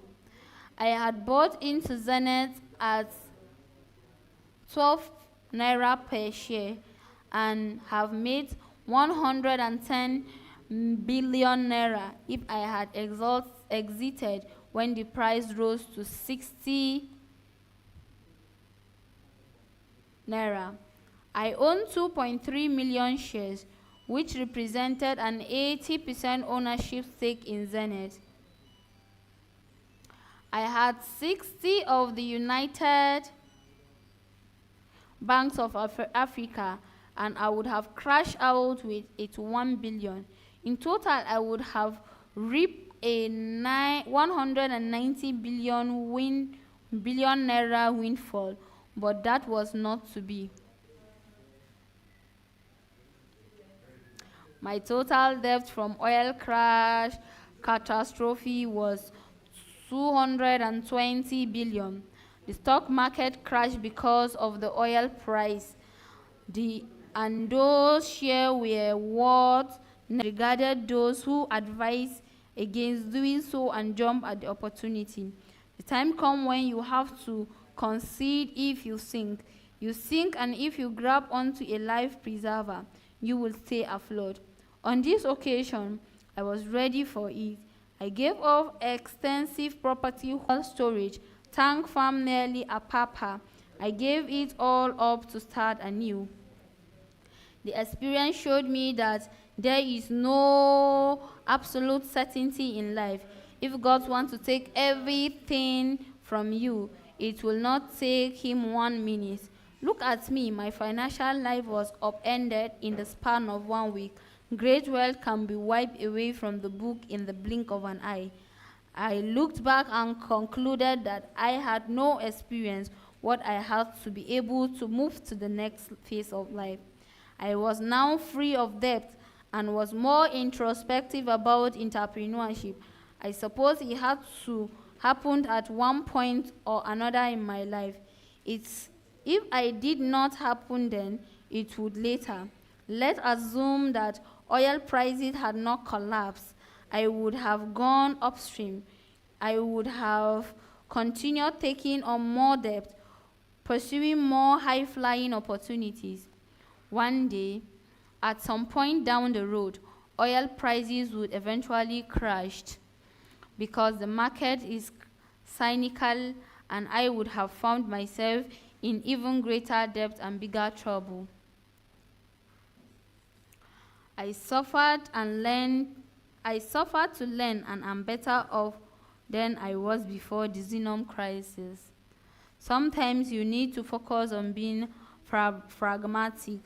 While I am a believer in following my instinct, I can be flexible in that regard. I look at the bigger picture and choose rigid pragmatism at times, but being too stiff can also be a problem. Ignoring your institution can be harmful, while relying solely on it can be counterproductive. Life experience will teach you who and what to trust, and by when. By and large, I follow my instincts.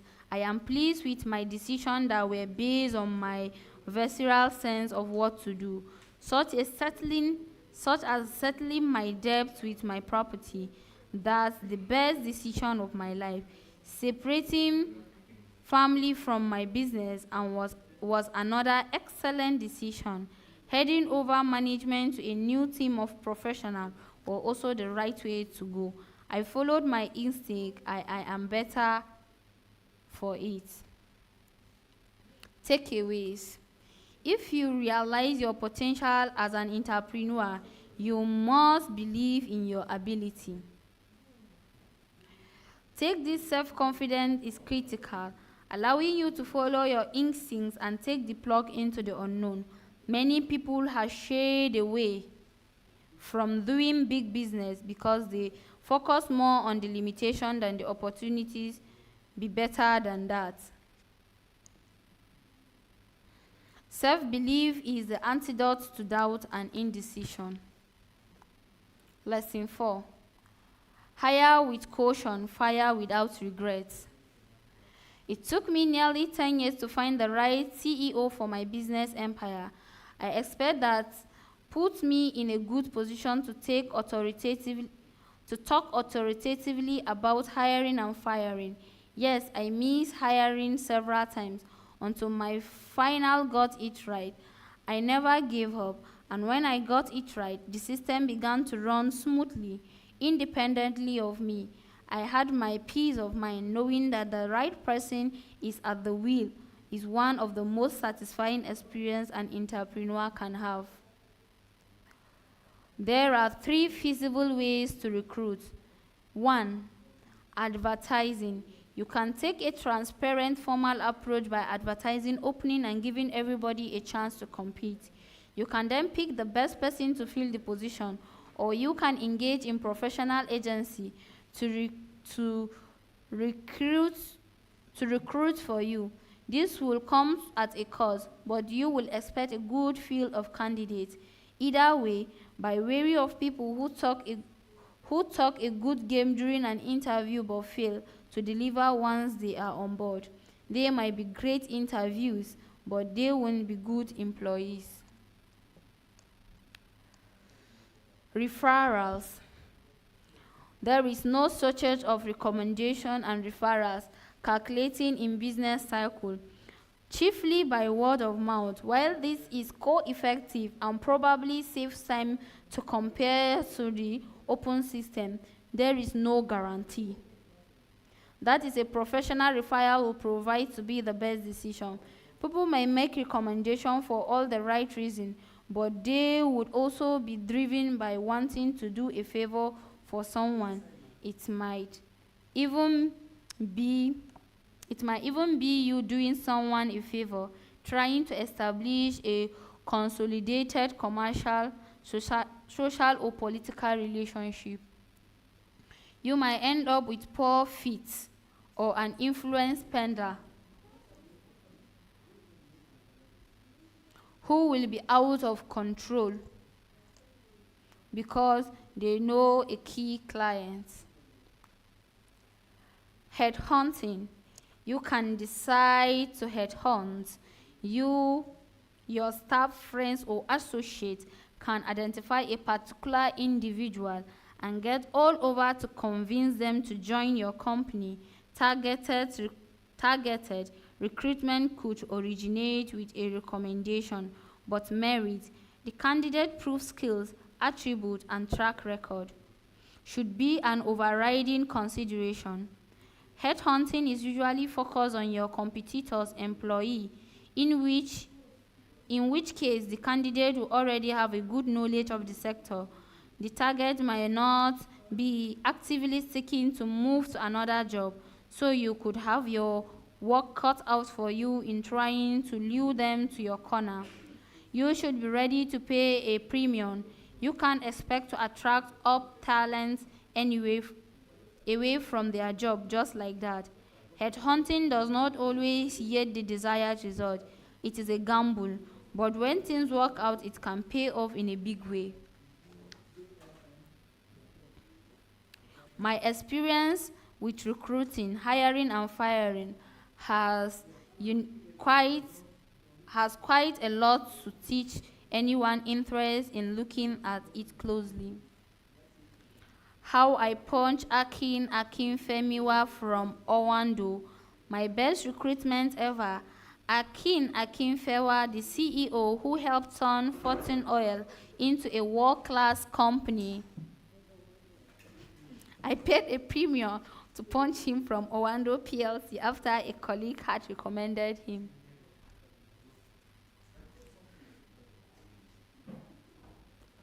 It involved a combination of two recruitment options: word of mouth, recommendation, and headhunting. I had a short phone conversation with Akin after we were introduced. A year later, he started working for me. That was in 2016. I put him in charge of Finshed Limited, Energy Limited, my energy trading company in London. His performance blew my mind. I moved him back to Nigeria in 2009 and appointed him Group Chief Operating Officer of Xenom. He became the CEO of Font Oil at the end of December 2011. Before finding Akin, I had recruited a woman from Habib Bank based on recommendation. She clearly could not do the job. I then decided to get a trade from BP, but she proved too frustrating to work with. Neither of them provided any direction. That all changed the day Akin came on board. I learned several lessons from recruiting his powerhouse leader. Do due diligence before hiring. I learned earlier on that it pays to really research the candidate before hiring. I got the extra mile to root out as much as I can about an individual. These days, with a rich array of digital resources at your disposal, you can quickly get informed on nobody. Your first asset, the vacancy, work up a job description and hiring timeline, schedule an interview and work through a short list of candidates would get to be a good fit. Once you zero in a likely target, your initiative intelligence gathering. What sort of person is he or she? Is there something about their record that doesn't sit well with you? After giving them the job, put them on probation for a few months, then gives you the opportunity to observe their performance, read their character, and further assess their suitability. Therefore, my recruiter's process doesn't end while the engagement letter is issued. I monitor the new employee. I kept an ear close to the ground. I asked people around them to give me a reading on their conduct and character. I don't like working with people who are too laid back or too forward, those who lack focus and don't take career too seriously, or individuals who are just plain arrogant. I don't want employees who are busybodies. I don't want those who try to brag that they are close to the boss. All these are deal breakers for me. The mistake I made in the past taught me several lessons. I learned how not to do things. The experience was not a waste in any sense. I have no regrets, because working through all these helped me identify what works for me and my interests. Recruiting my referral is a disservice to the business. Truth to be told, recruitment is one of the most challenging aspects of running a company, especially the way I used to go about it. To get the right resource to help you implement your vision, you need efficient process, no matter your recruitment style. I never had a proper human resources structure until I bought African Petroleum PLC, which I later rebranded to Forge Oil PLC. The organization did professional recruitment, and I was not centered to it. Earlier, at Centerfield and Xenom, I employed people mostly based on referral and did not follow a tried and true role of recruitment. At Xenom, my initial strategy was to get people knowledgeable in the business of selling petroleum products. I could not force myself to go through the tenacious process of opening recruitment. Every new hire was based on word-of-mouth recommendation. I would just put out the word that I was looking for someone to fill a particular vacancy, and somebody will bring in a candidate. I would then choose whom to employ based on a sense of trust. If I can use that word in a broad sense, this was an enormous disservice to the business.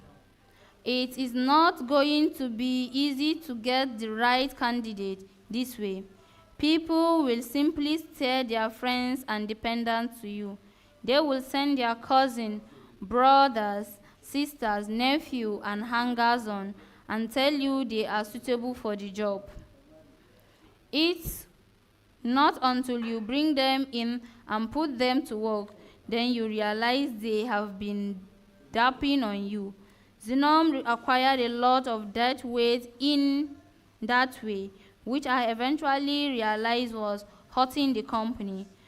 It so did not help that many of these recruits came in through people I knew. This employee felt like they deserve special treatment. 3. Senior management should have a proven track record, integrity, and loyalty. In my experience, the recruitment of executives should not be subject to sentimentality of any kind. The focus should be on identifying an individual with a proven record in your lane of business. The attribute of personal integrity and loyalty are also important. Positions such as CEO, COO, CFO can be filled based on emotion and relationships. The chief executive, for instance, must certainly have managed people and resources before, preferably in a big company. What business have they run? What did they take the company?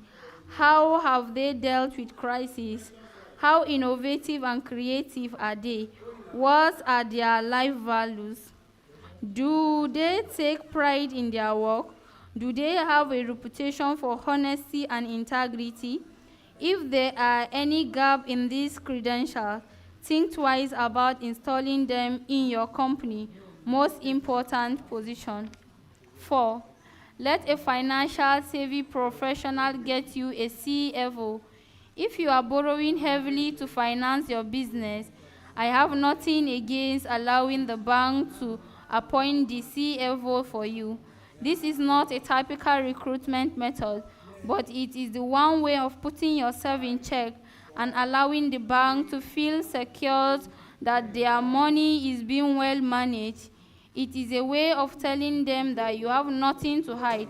No bank dislikes the idea. It happened at Fort Oil.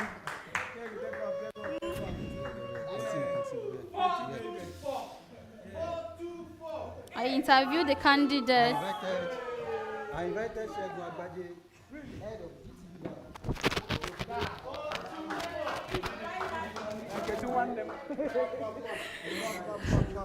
Come. We did it. The lenders will suffer heavily for business collapse. They are major stakeholders. It is in their interest for the company to run well. And by allowing them to nominate a CFO, you are assuring them that their money is safe with you. Yes, there is the fear that such a SEO may undermine you and work for the bank instead. For this reason, you should also have internal auditors to provide a series of checks and balances. Indeed, Nigerian banks are in the habit of making liberties with customers' money. They will overchange interest and try to convince you over what you are paid and what is outstanding. Many companies find it challenging to keep track of the details with their banks. In that regard, having a CFO from a bank is risky because of the danger of illusion. That is why your internal audit unit must be alert and intelligent. At Fort Oil, we did not find any manipulation by the CFO. He was our inside partner looking out for our best interest. How I fired. I have never fired any employee and then regretted it. If there is justification for them getting the sack, there is no need to regret everything. Before I take any action, I think it through and assess the decision based on my principle. I may sack someone over the phone or do it in an instant, but I was never hasty in the sense of being rash. I am also aware that there are intrigues among employees, jealousy and backbiting, and politics, with one wanting to ease the other out so that they can become the boss. I've always been conscious of this. However, once I have my facts and I'm convinced, that is it. You are gone. As mentioned, some candidates can talk a good game, but the problem starts with doing the job after you have engaged them. I remember recruiting a particular Zeno CEO. I was excited about him because he demonstrated excellent knowledge of the industry. Before I hired him, he had approached me with the suggestion that the company should get into engine oil. Being a chemical engineer, he had a background in engine oil production. When he came on board, I took his advice and we launched Xenon engine oil. I gave him customers, but nothing came of it. He was on talk and no action. At Xenon, I fire as I deem necessary, but with a public company like Fort Oil, there must be a board meeting with the directors voting on your wish to fire the CEO. That was a different ball game altogether. Fight to get exceptional people on board. In end hunting, you must be aggressive. There was nobody I really wanted who I didn't fight for, and I eventually hired most, no matter how long it took me. When I was starting Xenon and asked Tunde Bamson, the manager of Flame Petroleum, to come join me, his first response was an emphatic no. I also had hunted Joel Tunde Falasinu from Total to be AP's COO. I tried to end hunt Tokumbo Amosu from Honeywell Oil and Gas for Xenon, but he turned me down. There were also some guys from Owando PSC, Chevron, Texaco, and Mobil Oil who said no. Some were afraid that they were going to leave a structured environment for a less formal one. What they did not factor into their thinking was that they could come and help me structure the business, which was what Akin did. Because of him, KPMG and PwC were later retained to manage recruitment for Fort. Most of those who turned me down ended up saying they wish they had joined me. I always told them it was their choice. I did not feel slighted in any way. I just thought they missed an excellent opportunity, and I owe it to my companies to go after the very best people. When the fit is not perfect, experiment. We had 4 CEOs in 3 years at AP and 7 CEOs in 10 years at Xenon. One of the reasons I never gave up trying to recruit the right chief execs was that there was blank debt on the side. I wanted to succeed so I could repay the banks and take the business to the highest level possible. I had to run a relay race, management-wise. You pass the baton if you don't see anyone to hand into, so they can keep it going. You continue the race by yourself. The baton must not stop moving forward. AP had several CEOs before we rebranded. When I took over the company as chairman, Malam Zira Magaidi was the CEO. He worked with me for a few months until the third quarter of 2007. He had been instrumental in my buying the business, and I saw that he could also help with the transition phase from the old AP to the new AP. After him, I brought Joel Tunde Falasinu in from Total to become COO from the third quarter of 2007 through third quarter of 2009. It is a fascinating story. I used to sell diesel to Total. In 2003, I told Tunde, you know you are going to work for me when I acquire all these major marketers, right? He laughed. It was an audacious statement. I was a diesel seller, running an upstart company, and already talking about buying a major downstream enterprise. After I had purchased AP, I had a meeting with Tunde in Abuja. Come and run the company, I said. He declined. I offered him a handsome financial package, and in the end, he agreed to work for me for the next 2 years. In quick succession after Maigadi and Falasinu, I brought in Mike Ame as COO, who served in that role from the third quarter of 2009 until December 2011, and Akin as CEO, who did so spectacularly well in leading the rebranded Fort Oil PSC.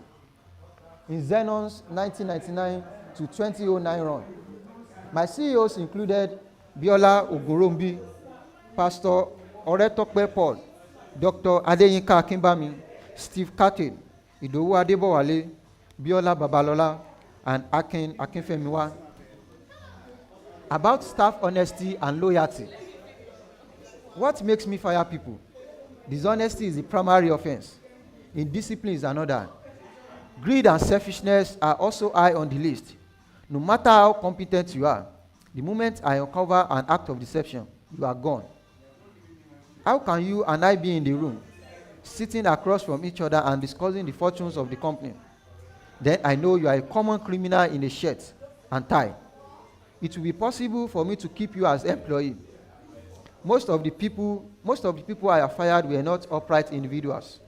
Dishonesty, which stems from disloyalty, warrants immediate dismissal. Loyalty should be a significant consideration in filling positions. We all tend to look at competence, which is non-negotiable. By the way, but the competent manager who is disloyal will still ruin your company. In my experience, loyalty is not a function of how long someone has worked for you either. The time they have been with you can certainly be an indicator, as you know that these are people who have grown with the company and show commitment. That is good, and it makes you more comfortable. However, loyalty can show up very early in an employee's tenure as well.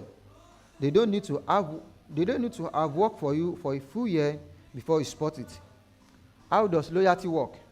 Loyal employees do not undermine you or the company. They don't badmouth or criticize you in front of others. When there are things they disagree with, they will find a way of telling you privately.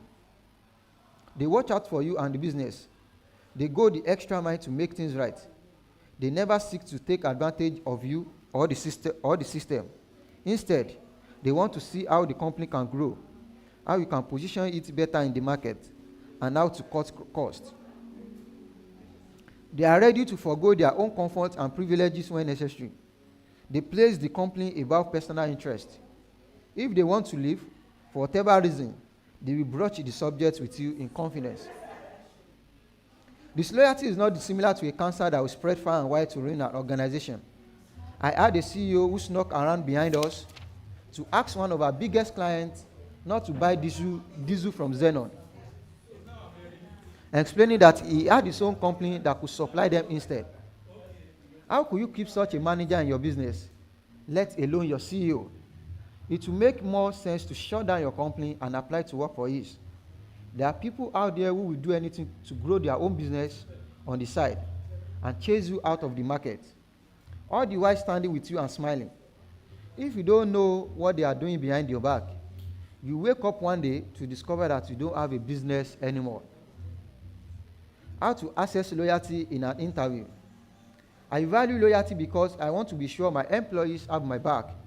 I want to be sure I can rely on them. I think every human being wants to feel confident they are working with people who will look out for their interest. I always look for loyalty in addition to competence. It is said that loyalty is a value, while competence is a skill. So it is by no means a matter of either or.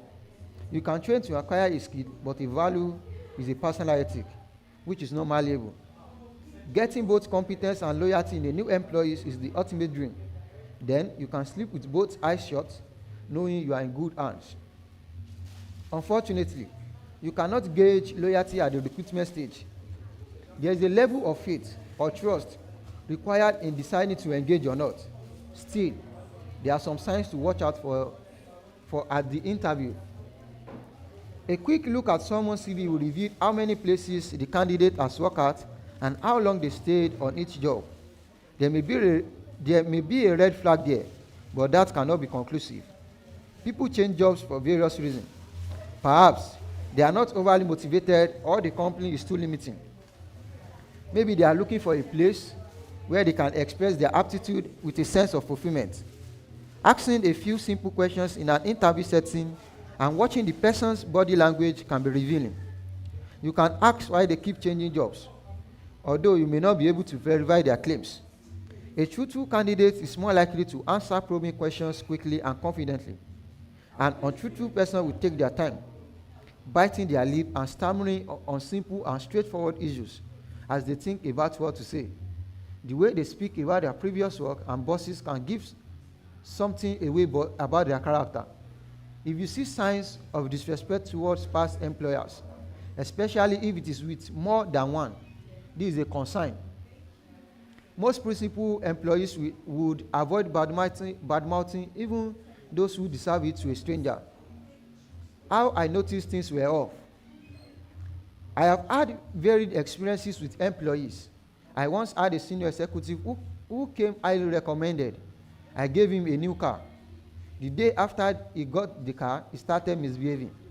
He was chasing women and relaxing in my living room as if he were on a boat cruise. I asked him to go. I also had an employee who was too forward. Anytime we visited my billionaire friend, he would be the first to sit down before the rest of us. One felt too big to help my family out with an assignment. And to me, that was a sign of disloyalty, because he had gained from me far beyond what was his due. Little things like that get to me. My key staffing mistake at Zeno was that employees were brought to me by others. I didn't follow industry standard recruitment procedures or work with professional recruiters. I just put out the word that I was looking for a team, and folks started showing up at my doorstep. This was not a good move. I tried to assess people to get a handle on their personality. If anyone attempted to carry my bag, I was always suspicious. That was a little too kissing up for me. Although in African culture, doing so may show that you respect your boss. I remained suspicious all the same. One manager I hired came for the interview on a motorbike taxi. I did not do much due diligence before giving him the job, because I respected the person who had recommended him. A car came with the job, and shortly after that, I was looking out my office window when he drove in. Someone opened the door for him. Another held his jacket, and yet another person carried his bag. He strode in majestically, just 2 weeks into the job. That is what power, or a twisted sense of it, can do to people. How I test employees. As noted, I'm continually sizing up employees. When they come to my office, I may test them by giving them a sandwich, instead of going off too quietly enjoying it. Some will go around bragging to others that I are giving them a gift. I found out about this through low-key intelligence. You cannot trust such a person with sensitive information. The sandwich test showed me who could be trusted and who would be likely to sell information to come. I don't want people to work 24/7. I'm quite considerate in that regard. I believe people should only work 8 hours at a stretch. Everything after that is eye service, which I can't stand. What am I doing that I cannot finish in an 8-hour day? I can understand that some deadlines require extra hustle, but this doesn't happen every day. Remarkably, when people work with me, they really want to leave. Many tell me they like having a relationship with me and that I'm not bossy. I do not expect to be treated like royalty, and I don't expect them to carry my bag or jacket. They also say I engage them. They also say I engage with them on their level. Of course, they are well compensated, pulling in above average pay and fringe benefits. I buy cars and houses for them and pay school fees and medical bills for those who take their job seriously. When you do what makes your staff happy, those who have values will reciprocate. I also enjoy relationship with my former employees. Many of them are still my friend. I'm comfortable calling them and asking them to help me out with things. Takeaway. When you want to hire, what qualities do you look for? If you have to choose between competency and loyalty, think about what you will settle for. I made several mistakes in recruitment. I did not engage HR professionals and was too busy doing people favors. Once I got it right, I started really cruising along. Hiring and firing must be handled properly. Lesson 5. Create a warm working environment. I did not get many things right at Zeno, but there was one aspect no one could deny. We operated like a family. We were one big family. I could sense the loyalty, the commitment, and the pride among my employees. At Fort Oil, we operated as a family as well. Once you demonstrate loyalty and commitment to the cause, I will take it upon myself to give you the necessary incentives to keep you happy. I want you to wake up in the morning and feel excited about coming to work. Keeping the team happy should be uppermost in the mind of my entrepreneur. A comfortable, contented, and driven team will deliver results. Notice that I never say perfect team. There is no such thing. There will always be problems and challenges in my team, even the most motivated in the world. But getting people to cultivate the spirit of oneness can address a lot of issues and create a convivial work environment. The entrepreneur has to be deliberate about building team spirit through their words and actions. I had to change the vocabulary of the Xenon staff. I encourage them to change you and yours to we and us when talking about the company. I will correct them and say, the company belongs to us all. Even your children's children can benefit from this business. It is a collective spirit. I always let people know that it is not only me, that the credit goes to the entire team. They feel respected and appreciated. Every human being wants to be recognized and valued, no matter where they sit in the hierarchy. In an African setting, there are usually sizable gaps between the top and lower positions.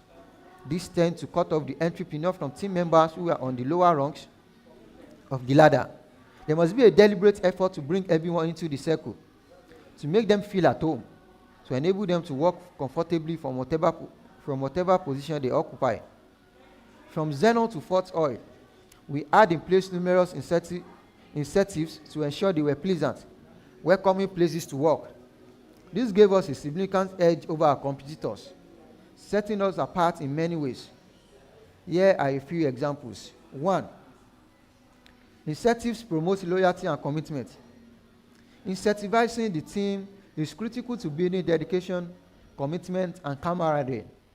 At Xenon, for instance, all members of senior management got new cars. Their official residents were in Victoria Island. We made sure they live in places befitting their status. Later, Xenon bought houses for them. There was a caveat, though, for anyone who got sacked within their first 10 years. Ownership of the house will revert to the company. If not, after that decade of service, they will get the titles to the home signs over to them. This system was not entirely free of drama, of course. We dismissed a manager for misconduct, but he wanted to keep the house I had built for him in the city of Lekki, which was valued at 480 million naira. We had bought the land and built it from scratch, completed it with a swimming pool. It was one of the properties I handed over to AMCOM to settle my debts in 2012. Surprisingly, the agency came back to me in 2019, 7 years later, to say that they could not take possession of the house because of legal issues. It seems that the former employee had gone to court, trying to retain the property. He was working for NNPC when I recruited him, but was so unprofessional. What this incident also shows is that being good to people does not mean they will be straight with you. There are all kinds of human beings, and you should never expect the same level of reciprocity from everyone. Doing so will just set you up for disappointment. Xenon employees were well paid.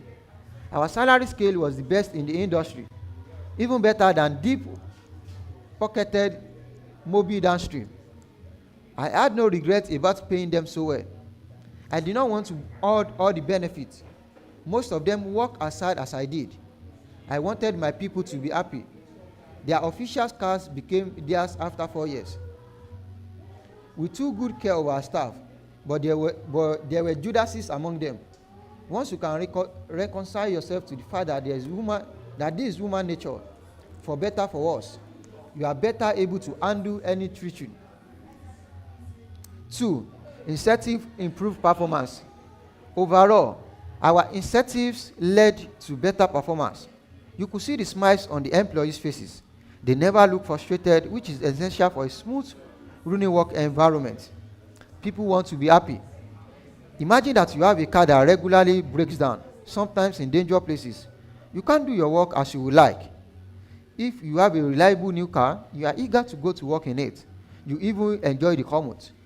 There's also the self-esteem and confidence that stems from working for a company that pays you a fantastic salary, gives you a new car, and takes care of your medical expenses.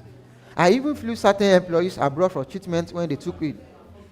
They were also getting fat bonuses. At the end of the year, I would say, yeah, go and share this 100 million naira as a performance bonus. The junior staff got a 400% bonus at Christmas time. 3. An open-door policy encourages interaction and improvement. It was important that we add the ethos of a family spirit. At Fort Oil, we organized Christmas parties, which I attended. I deliberately didn't attend the staff's private parties, just such as children naming ceremonies, because I would have to be at everybody's event. That would have been too stressful and demanding. If you attended one and not the other, it will create the sense that you are favorites. Being sensitive to this balance is essential. I had a good rapport with all the staff and maintained my open door policy. The information exchange was a two-way street.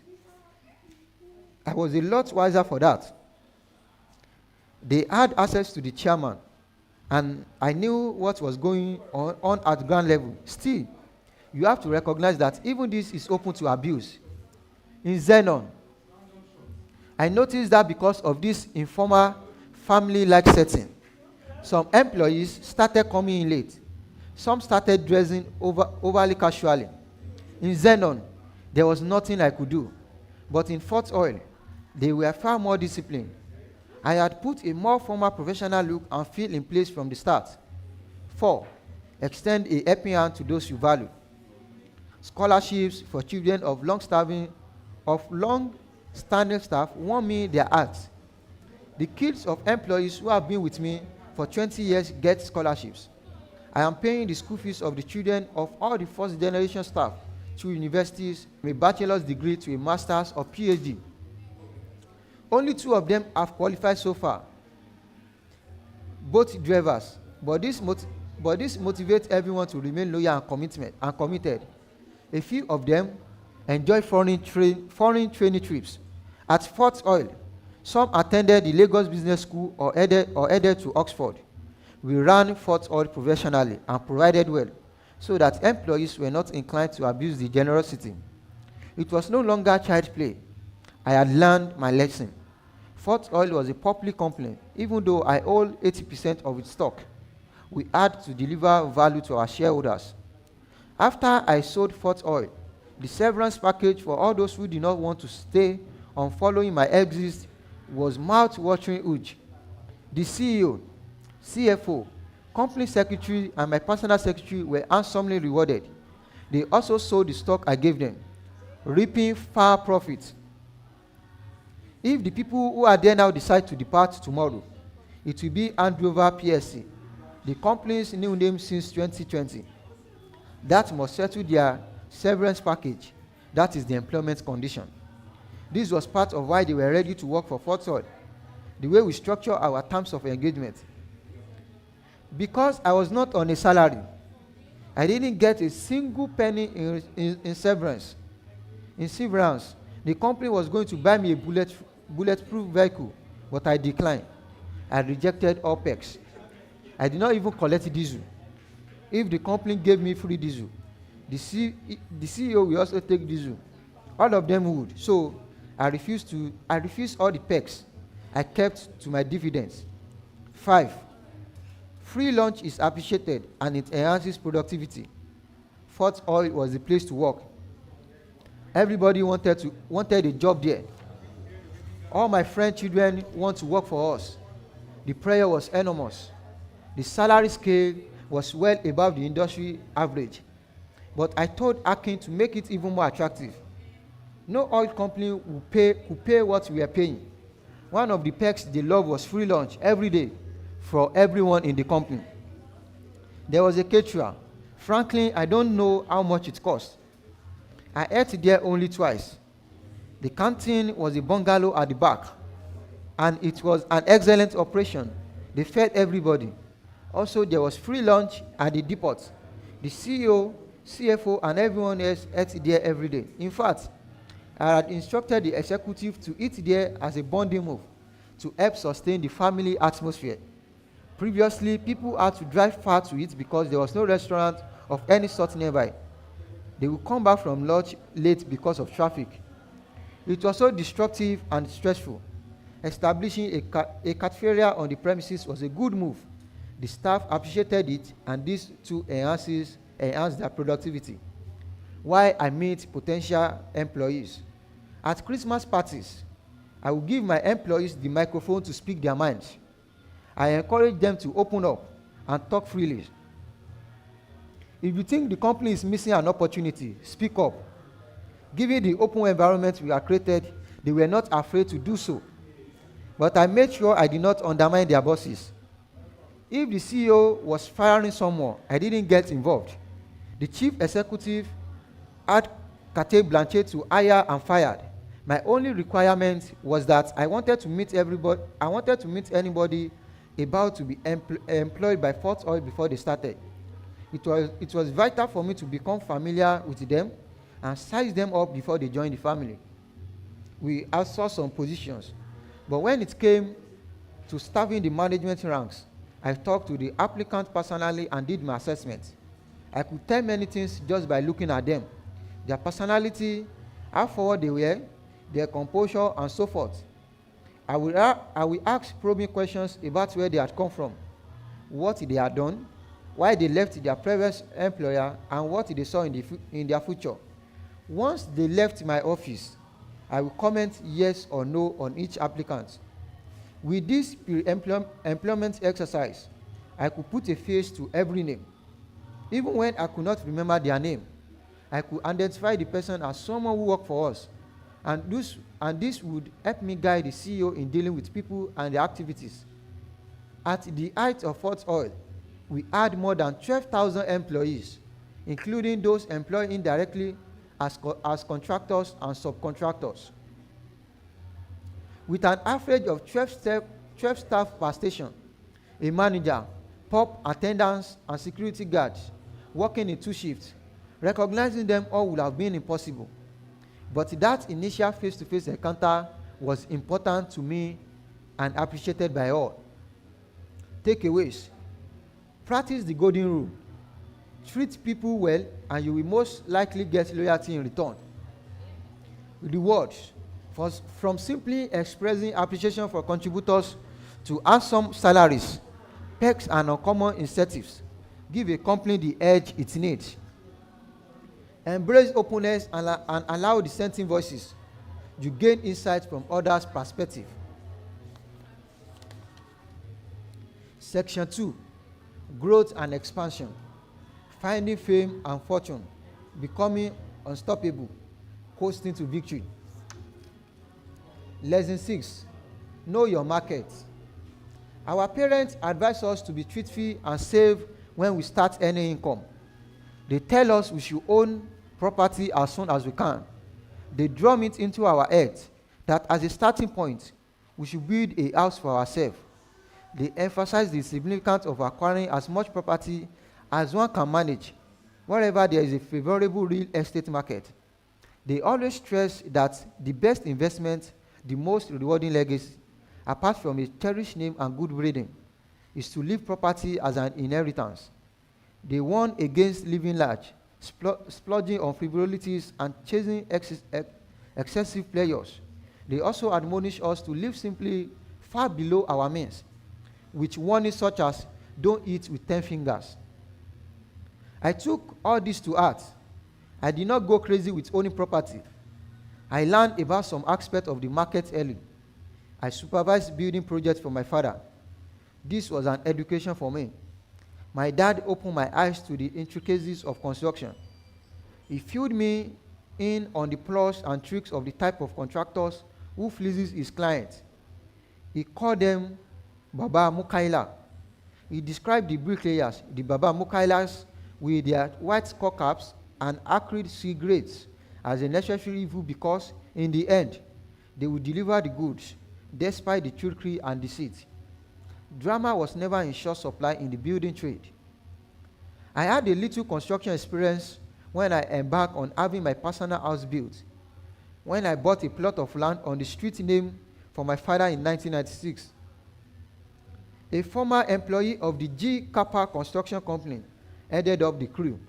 The architect, Stephen Bola Oladele, was introduced to be my friend Tunde. Oladele had designed his father Queen's Drive mansion. The decision to spend extra to ensure a quality dwelling saved me a lot of headache and heartache. In 2000, when I relocated to a rented duplex on Victoria Island, I sold the house, which I had built for less than 11 million naira, for 40 million naira.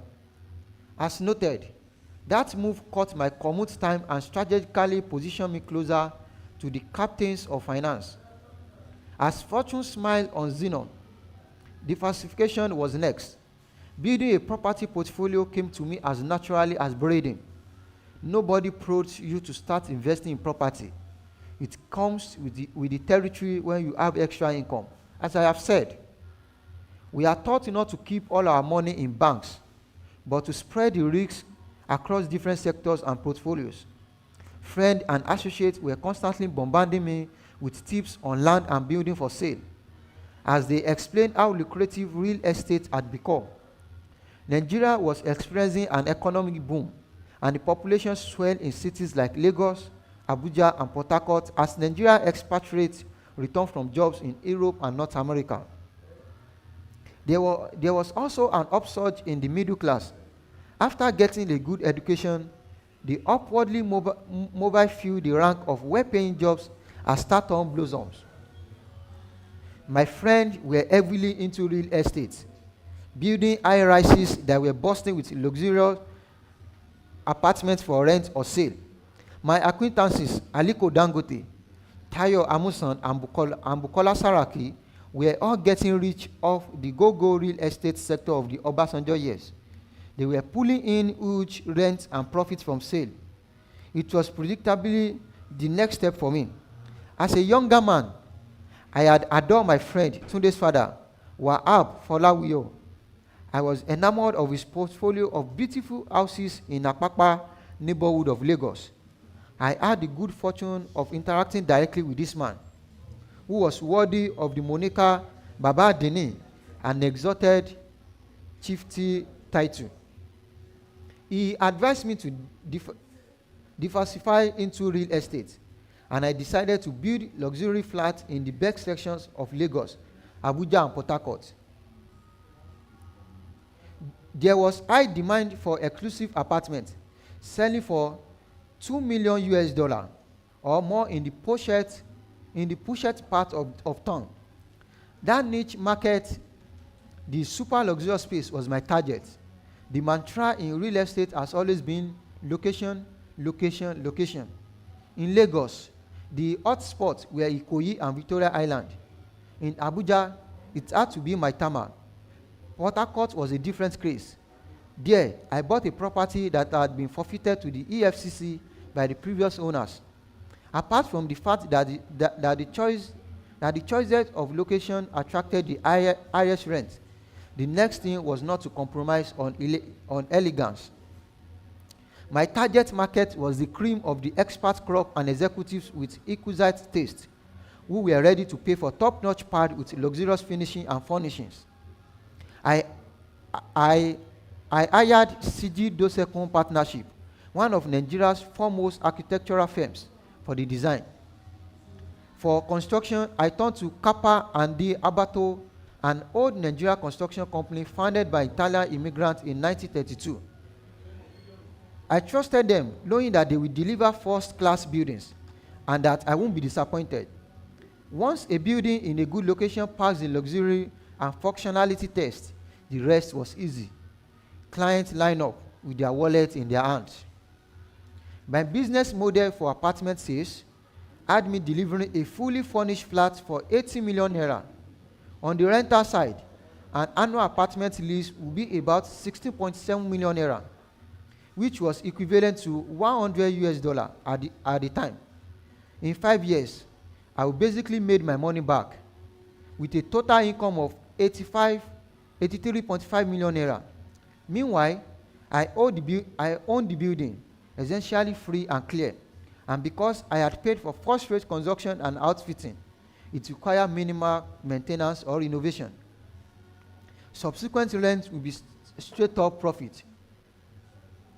I founded a property development company, FO Properties, to exploit this market. At our zenith, we had over 150 flats and office complexes, and they were all occupied.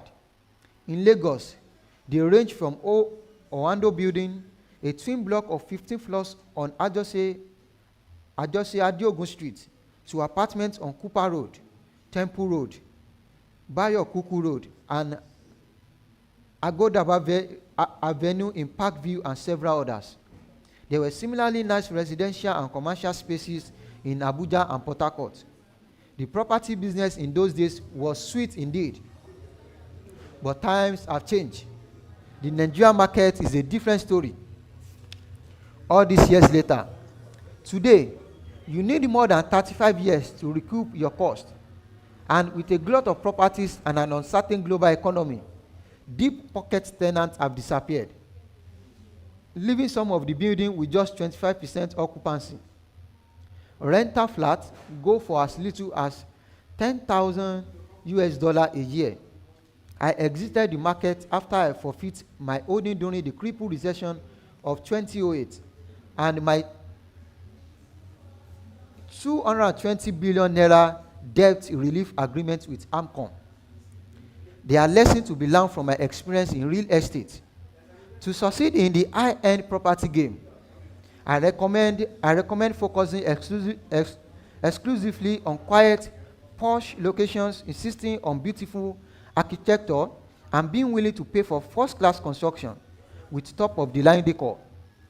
In my case, and among my friends who went big in real estate development, this proved to be a master stroke, although the favorable economic environment of the time was instrumental in our success. If you want to succeed, you must know the market you choose to play in like the back of your hand. The dynamics of the sector should be your preoccupation 24/7. If you don't stay on top of things, you will struggle. These are my takes on making the most of my venture into real estate. 1. Knowledge is the best starting point. Before you make a move into any sector, before starting any enterprise, begin by learning as much as you can about it. That certainly helped me in the real estate business with FO Properties. And although I did not start Xenon with the formal feasibility study, I had a fair idea of the local fuel oil market. A few things were clear. Diesel was in high demand and in short supply. As detailed earlier, my own experience spotlighted the gaps. I had to move my family into a hotel because there was no diesel to power our home generator. It then took 5 days after I had paid for supply to finally be delivered. And a broken down old truck leaked fuel onto my yard. As soon as I decided to get into business, clean it up and make diesel supply less cumbersome, I started calling insiders and consulting them. That led to the realization that the entire country depended on diesel, and this colossal market was woefully undeserved. After I started Xenon, I came to learn that all the textile factories sprawling across the Lukpeju, Aswani, Apapa, and Oshodi neighborhood of Lagos lived on diesel. And most of the other prominent manufacturing concerns, which needed their factories operational 24/7, had a similar dependency.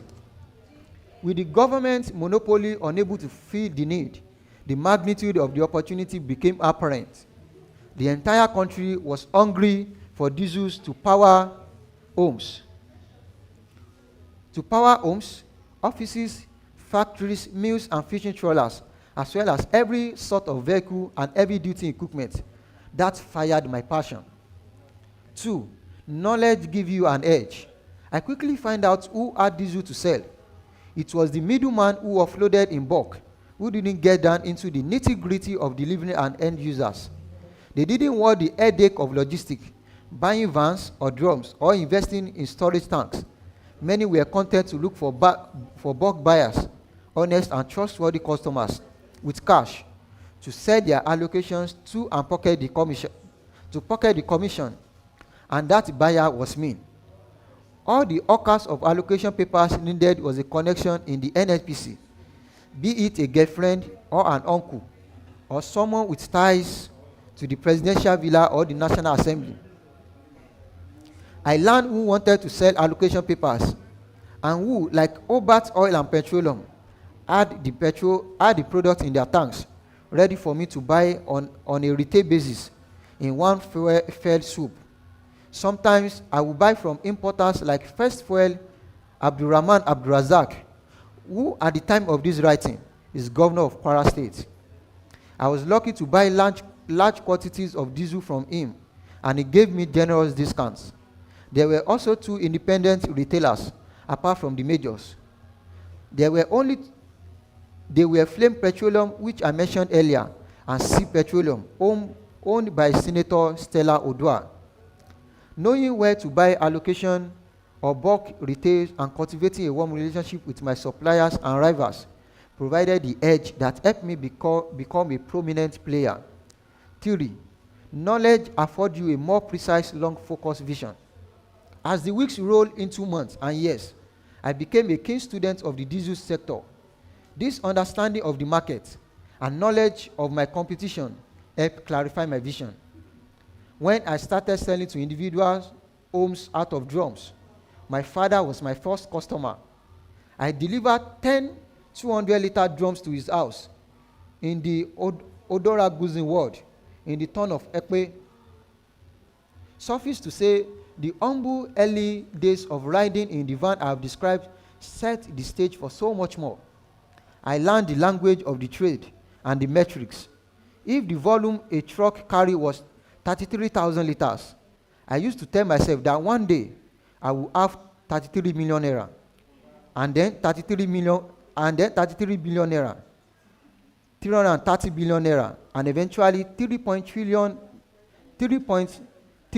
naira. I play around with the figures, amusing myself with the endless multiple of the number 33. From the earliest days of Xenon, I knew it was a business that required close attention. Though still a novice, hauling 2 drums in the back of the van, I was ready to figure it out and put in the hard work. I learned the processes and procedure, such as where to register the business and how to get a license from the DPR, the industry regulators. 4. Knowledge saves you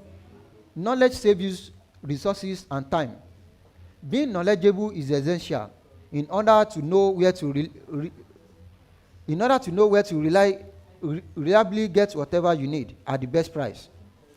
It was easy to make 200% profit if you knew where to buy. Diesel was then 12 naira per liter, and we were able to sell for as high as 25 naira or 30 naira. Being grounded in the business further opened my eyes. After buying from First Fuel, I learned that Tony Honor of Eurafric, with a depot in Ibakem that belonged to Manemo Iburu, also sold bulk retail. I started buying from him too. An entrepreneur must be familiar with a wide range of supply sources to get the best bargain.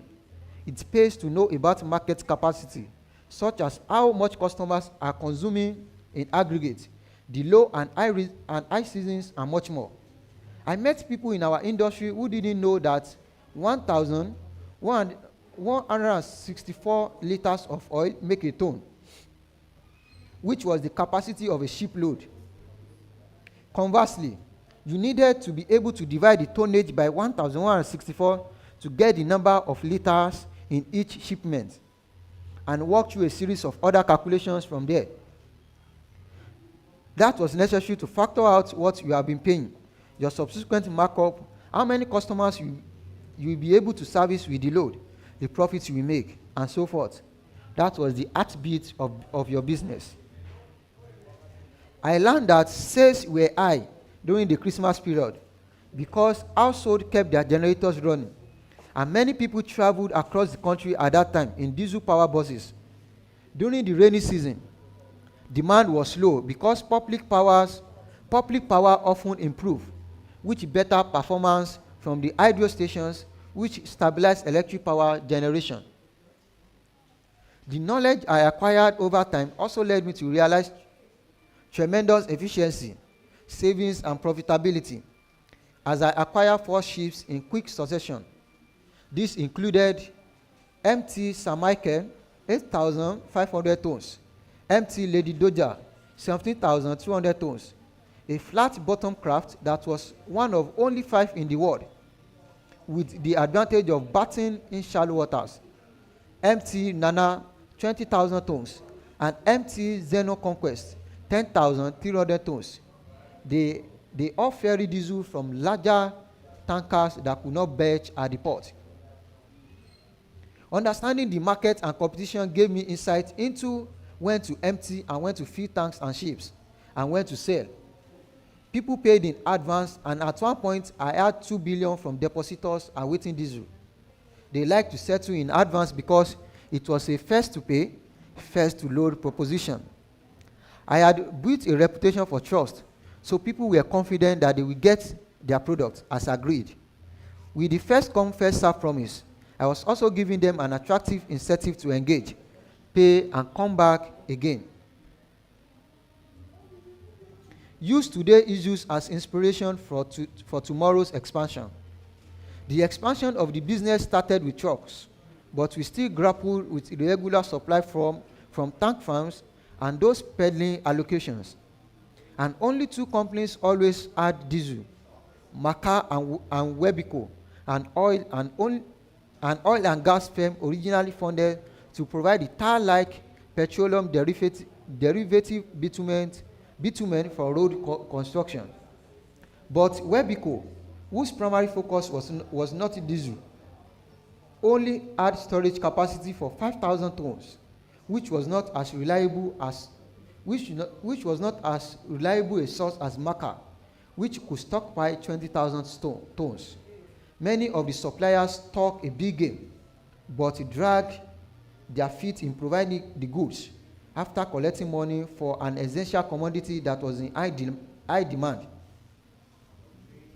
Delays, often up to 4 weeks, stemmed from slow turnover by the NNPC, since the troubled refineries were shut down and the national oil monopoly had to import. Once you gave them a bank draft or cashier check, they will confirm. They promptly loaded your product. In just 1-2 month period, I did 600 million naira in business with them. As described earlier, a seemingly trusted provider let me down at a crucial moment where they wouldn't take a personal check after the banks had closed for the day. That caused me to lose an order for nearly 20 million naira. After that, I knew I could no longer depend on bulk suppliers. I couldn't continue to rely on this unpredictable model. How could I subject myself to the whims and caprices of unreliable dealers? That led to me building the storage tanks I have detailed previously. How to know your market and competition. There are well-tested ways of knowing your market and competitions, which vary by sector. For the segment I have engaged in, apart from the stock market, financial, petroleum, property, and power, here are the methodologies I rely on. 1. Study the basics and learn how things work. As soon as I entered the diesel market in 1999, its vast and lucrative nature was immediately apparent. It was clear to me that this was something I would be involved in for a long time, potentially expanding into sale, transport, and storage. And when the opportunities presented by deregulation became clear, I began importing and layered on a trading company, shipping agency, and insurance brokerage firm. 2. Invest in information and intelligence gathering. News and gossip travel fast, and if you know where to go and who to cut, you can catch wind of some incredible valuable information for your business. I was friends with my bankers and those who operated in the supply and distribution chains. I regularly interacted with tanker drivers at the depot and essentially everybody else associated with the various aspects of my business, and they all had useful information. News of Jean-Claude Meyer cancer was not widely known at first because he had been abroad for about 3 years, but it eventually filtered into town. His company, Maca International, controlled the local market. We had our ups and downs. He was an early supplier who helped me get my business going, but we also clashed at times.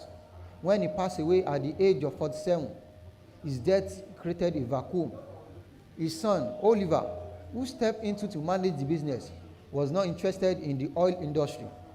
I sensed that if I offered him the right price, he would sell. Maca's depot, built for 300 million naira, was then worth 800 million naira, and I offered the son 2.8 billion naira. The offer was too good to be true, and Oliver thought it was a joke. He took out a pen and paper, scribbled out 2800,000,000, and sat there counting the zeros. Market intelligence had made me confident that he would sell. I had also learned over the years that if an offer is high enough, people are willing to sell pretty much anything. Oliver Meyer gladly accepted my offer, and I bought the Maca International Depot with financing from Zenith Bank and with subsequent support from Intercontinental Bank. Theory: expert insights can set you on the path to greater success. When Zeno collapsed and I needed to start again by reconstructing APPSC, it was clear that I had to engage an expert.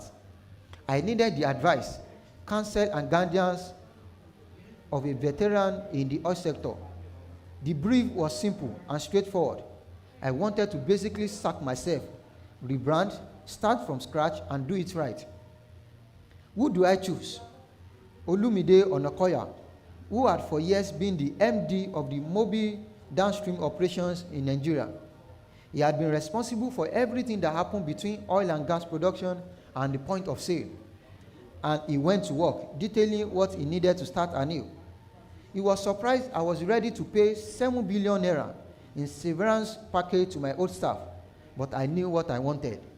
He charged me 100 million naira for his services, and I was more than willing to pay because I knew how invaluable his expertise would be, and it proved to be just that. From December 2010, when we rebranded as Fort Oil PSC, until the company sales in 2019, we ran a professional and hugely profitable enterprise. From there on out, it was all about market research, strategy, and competent decision making. We didn't even consider bidding on the purchase of Geregu Power PSC in 2013, until the experts we engaged for $13 million US in research and consulting fees had rigorously examined what we should buy and the terms of any sale. Acquiring the 414 megawatt electrical power generator in South Central Nigeria's Kogi State has paid off handsomely. 4. Study financial report of public companies and follow their activities. Back then, publicly quoted companies were required to publish quarterly financial statements in newspaper, in addition to their annual profit and loss reporting. This public disclosure allowed me to learn all I needed to know about the oil sector and the top players. My major competitors, Total, Mobi, Texaco, Conoy, and Owando, released their financial statements, and I studied them to see where the market was headed. I read the before and after tax profit details and scrutinized gross income and losses. To track the performance of banks, my friend Shegun at GT Bank showed me how to look for interest income when reading the financial statement. That is where they make money. CNBC, Bloomberg, and other business media also provided essential insight into what everyone was doing. good, bad, and otherwise, dedicating time to following development in the business world and scanning the horizon for what lay ahead, opened my eyes to how the top good dogs play the game. Keep an eye on the stock market. Daily monitoring of companies' share prices presented a clear view of their strengths and weaknesses, and over time, one could deduce whether they were on the path of profitability or loss. Takeaways. If you do not know your market and the competition, your business will soon be history. You cannot survive if you don't grasp the basics. That is the starting point. Knowing where the sector is heading and spotting the opportunities allows you to enjoy the benefits. You can see clearly and plan when you understand the language, terminology, and metrics of the business. You stay abreast of what is happening and take advantage of the circumstances. With concerted intelligence gathering, you have an edge over others because you know what they are up to. This allows you to get a leg up on the competition. Expert knowledge saves you time, energy, and money in the long run. Experts provide a long-term view of possibilities to help your decision making. Publish financial reports, share prices, and company and sectors news will sharpen your business acumen and help you anticipate development. Not less, a lot of short-term movement in the market is emotion-driven, and I felt victim for that. I bought shares based on relationship and continue to owe to them when I should have sold. I paid dearly for my hesitations. As the pros do, I should have simply set a target of doubling investment and exited while the going was good. Lesson 7. Own your USP like a maestro. I was making my name in the diesel business. Xenon was well received, and we have cornered a sizable percentage of the market, with public perception on the rise as our branded cars, cruising around the city of Lagos, advertise our services.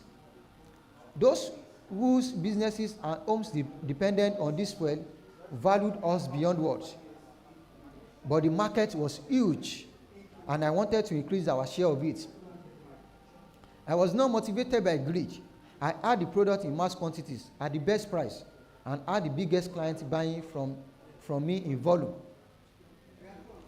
Xenon had developed an unbeatable customer service experience. Once Coca-Cola as its cash cow and flour mills of Nigeria as customers. But we had only a little slice of Julius Berger, the big structural engineering and construction company, which consumed up to 1 billion naira, about $10 million at the time, worth of a diesel a month. We wanted a bigger slice of that pie and got to work on a deal. Known for building most of Nigeria's infrastructure since going into business in 1965, Julius Berger practically controlled the top of the construction sector, building roads, bridges, and skyscrapers for state and federal government and private agencies that service the government and for-profit organizations. The company delivered the best and the most durable works and was in high demand, with an abundance of heavy-duty equipment, cranes, tractors, and trucks requiring diesels, in addition to their offices and operation sites. Its business will be remarkably lucrative. Julius Berger could comfortably sustain a diesel supply company on his own. You could go to bed, sleep soundly, dream merrily, and wake up rich. By the time I started formulating plans to win a fair share of this business, Total, Oando, and Mobi were already big suppliers to Julius Berger. The ultimate win would be to become their exclusive diesel supplier. I had witnessed the headache caused by the Baba Mukaila, whose unscrupulous construction contractors my father had first warned me about. Apart from hungering for the big contracts, I knew I had to get a first-rate construction company to build my office building on Victoria Island and my house in Ikoyi. They were massive projects that I couldn't afford to gamble on. The office was designed by a German referred to me by Julius Berger, and the house by an Italian, Massimo Valato. Once I made up my mind that it was better to spend more time and sleep soundly with the guarantee of well-finished building, I opted for Julius Berger for my own construction needs and set up a meeting with their procurement manager. I bounced the big idea of him. If I give you the contract to build my office and house, will you let me supply all the diesels you need? He was immediately excited because the terms of the proposal were compelling, and my personal project will attract other high net worth home building clients.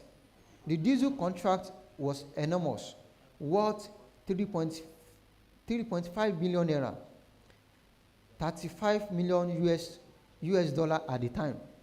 In the end, I faced no serious opposition. I had as much diesel as they wanted. My prices were the best, and my service and support were first class.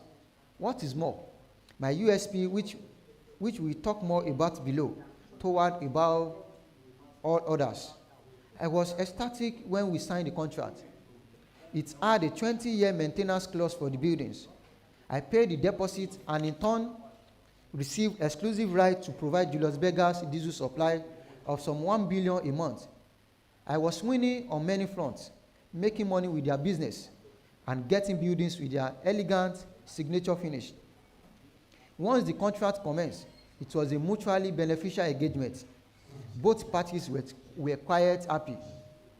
A few months into the deal, I suggested a barter arrangement. I told the manager, since you owe me money for the diesel we have already supplied, let's net off from the contract cost, and after that we can operate on a barter arrangement. He thought he had misheard. You mean the diesels you have delivered should serve as payment for the buildings? Yes, I replied. In less than a week, this was approved. There was no better guarantee that I would provide the construction giant with its full supply of diesels. This far exceeded what I had planned or could have imagined. That was the hand of God at play. To show good faith, I locked up a tank solely for Julius Berger and instructed my people, never sell that product to anyone else, no matter the temptation. Anytime this client wanted diesel, we had a more than ample supply ready and waiting for them. We also delivered to them anywhere they wanted in Nigeria, in trucks and barges. At the time, Zenon was bringing in between 4 and 7 ships worth of diesel a month.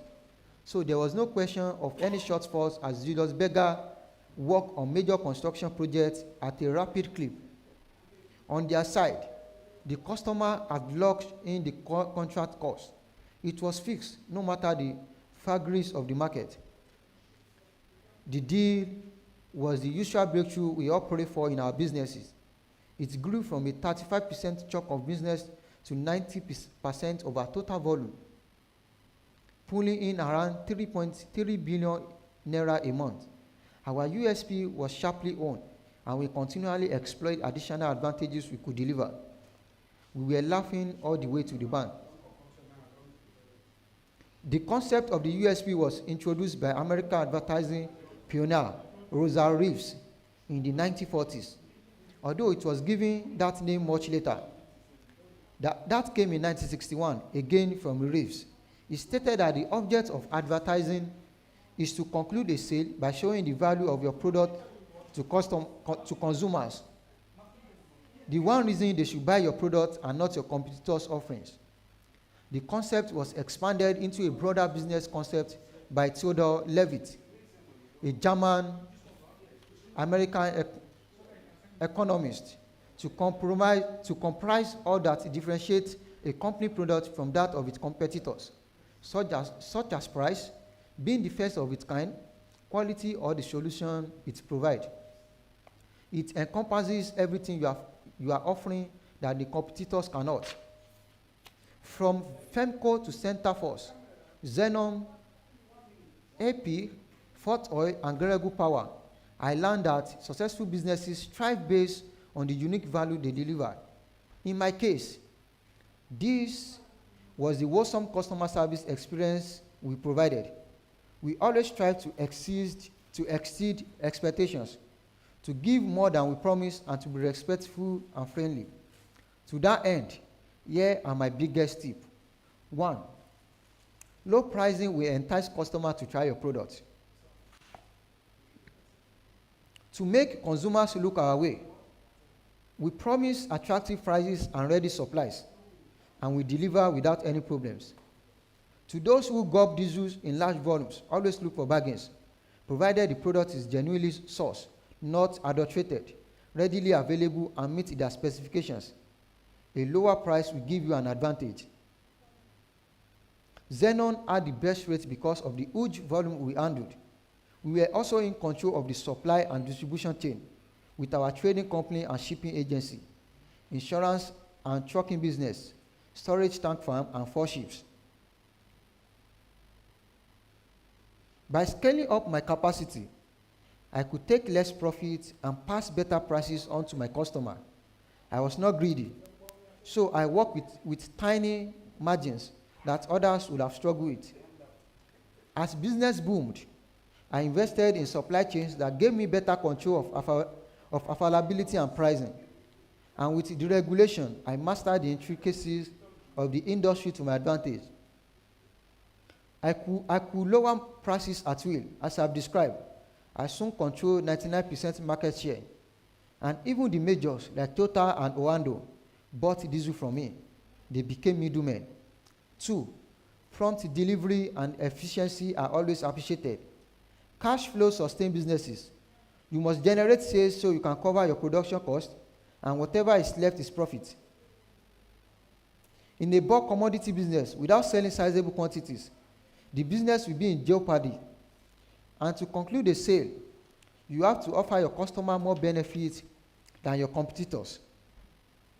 One of the advantages I offered was unfettered access. Customers could reach to me or any of the staff who service the account at literally any time, knowing that the product was just a few hours from their tanks. Prompt delivery and efficiency were key selling points. If I had a 10 a.m. delivery scheduled, we were sure to be there before that time. I ensured that the truck was loaded the night before and that the journey started early to beat traffic and unforeseen problems. If for any reasons we couldn't make it on time, we kept customers abreast of the situation, apologized sincerely, and provided a new delivery time. This flow of information gave the customer confidence and peace of mind. They knew we were dependable and that they could count on us. We would always be there for them. To win the confidence of big consumers of diesel, like the manufacturing plant that can't cease production because of the cost and pain associated with having to restart machines, we sent dozens of diesel-laden trucks to their factories. Even prior to specific orders coming in, the Xenon trucks line up at designated spots, in full view of the factories ready to discharge at the word go. From Cadbury to Nigeria Bottling Company, we developed a reputation for being visibly there, ready to deliver an unceasing supply of diesels.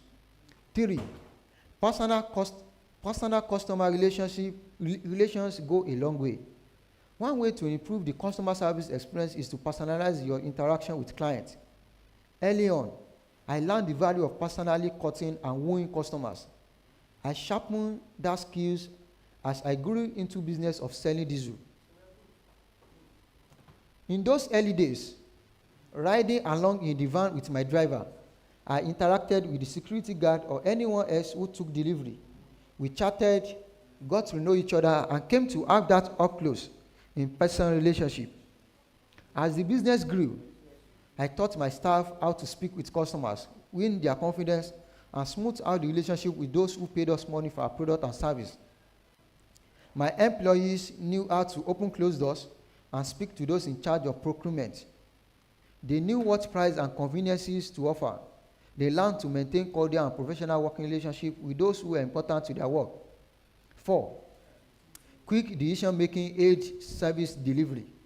Because I was the sole owner of Xenon, I had the advantage of being able to take swift decisions that gave me an edge over my more bureaucratic, inflexible competitors. I could make a big decision and begin executing it immediately, I could change the price in an instant, or quickly divert supplies to a customer with an urgent need. Neither Chevron, Mobi, nor Total could act as quickly.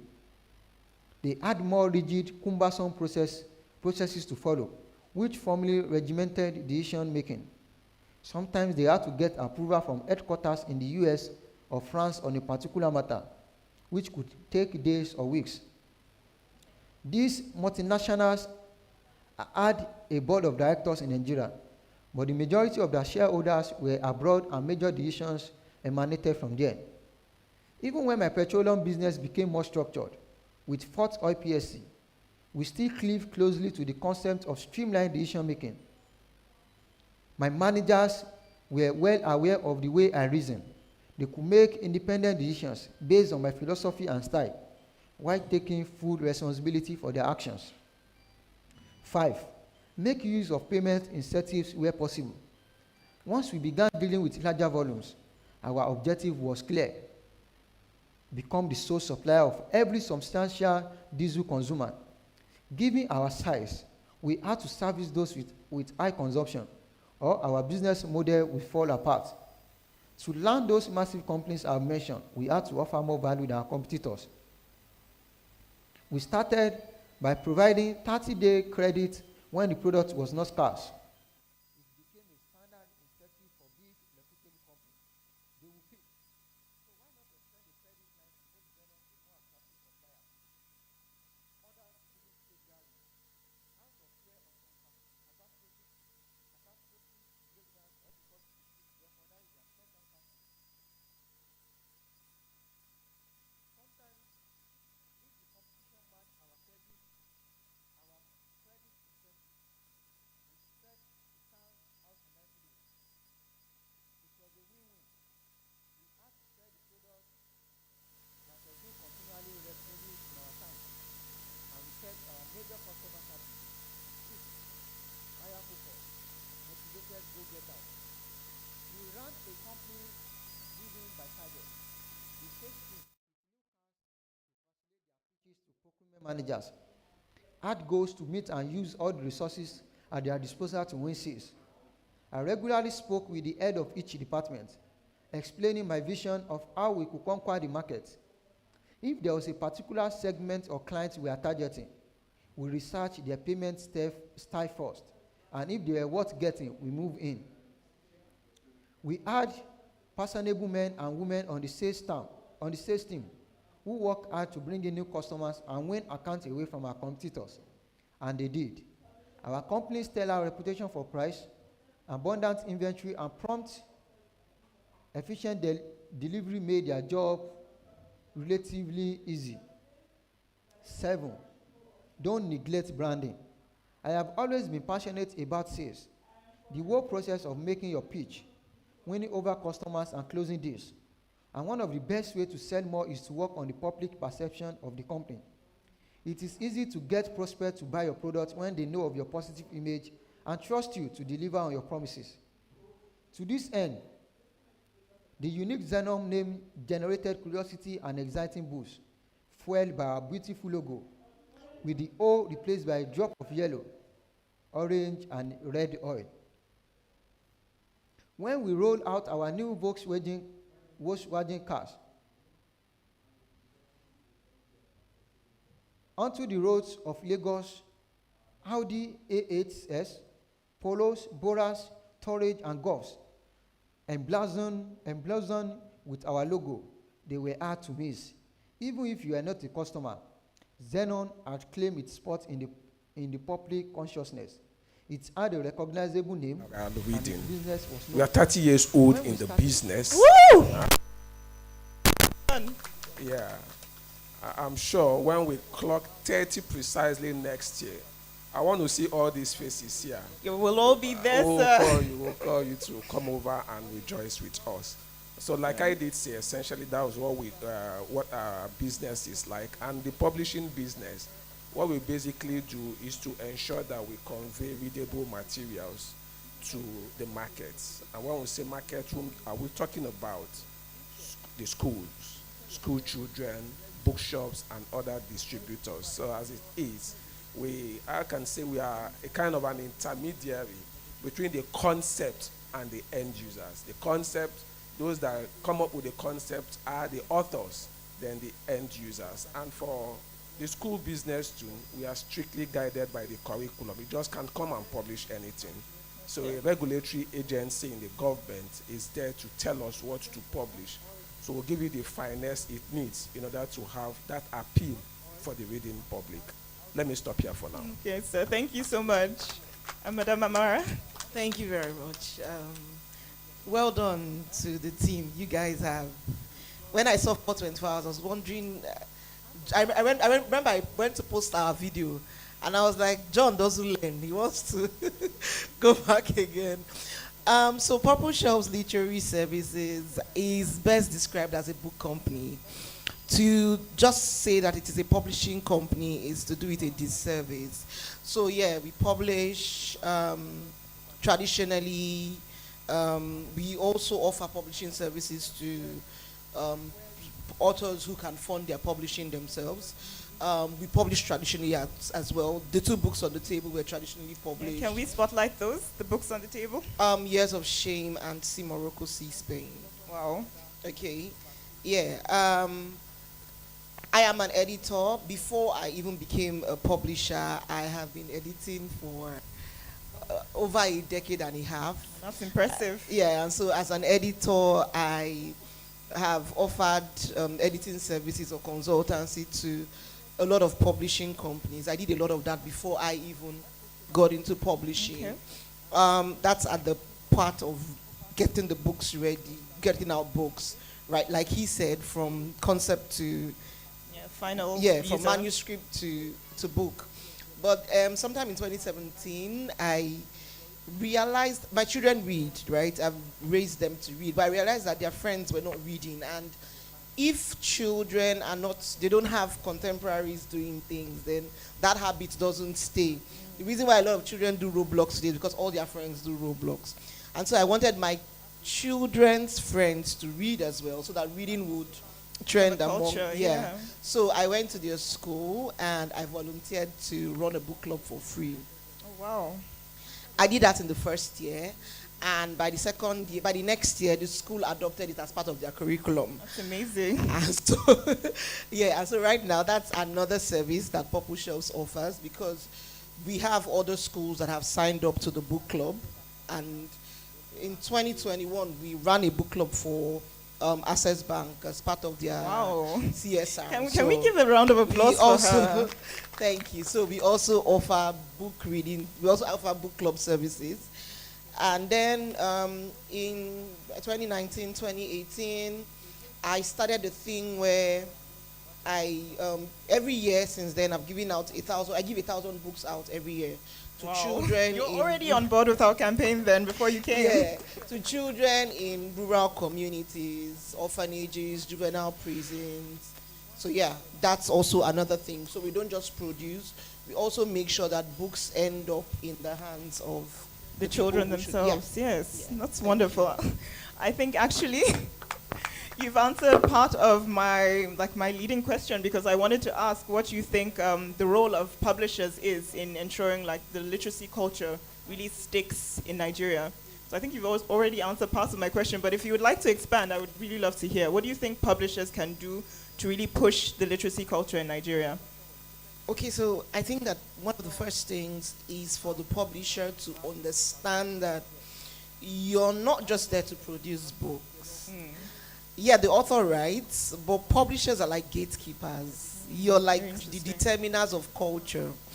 Because they say that if you have a book, if there's a book you like to read and you haven't found it, then you should write it, right? Yes, I've but heard that. if you write that book and then there's no publisher to get it out there, it stays with you. So as a publisher, so first of all, I think that the publisher needs to understand their role, the importance of the office of the publisher. And I think when you understand that office, it sort of guides you to be intentional about what books you publish, you know, what you do, how you relate with your authors. Beyond it being a business. Beyond it being a business, yeah. That sort of guides you. Well. Okay, thank you so much. And sir, please. Can you tell us, in your opinion, what you think is the role of publishers in ensuring the reading culture spreads and sticks in Nigeria, especially where we already notice among the youth that there's such a problem with literacy and with reading and education? We have to be very intentional, and particularly when you are dealing with the young minds. Just like she has said, understanding this rule implies that you have to ensure that the material gets to those it should get to. Like I did say in my intro, our primary focus is for curriculum-based books, books used in schools. And when we talk about literacy, schooling comes in. Of course. Yeah. So what are we doing to ensure that schools get the right material? We don't just write, or our authors don't just write on their own initiative. They are regulated by what the government wants to write, depending on the subject areas.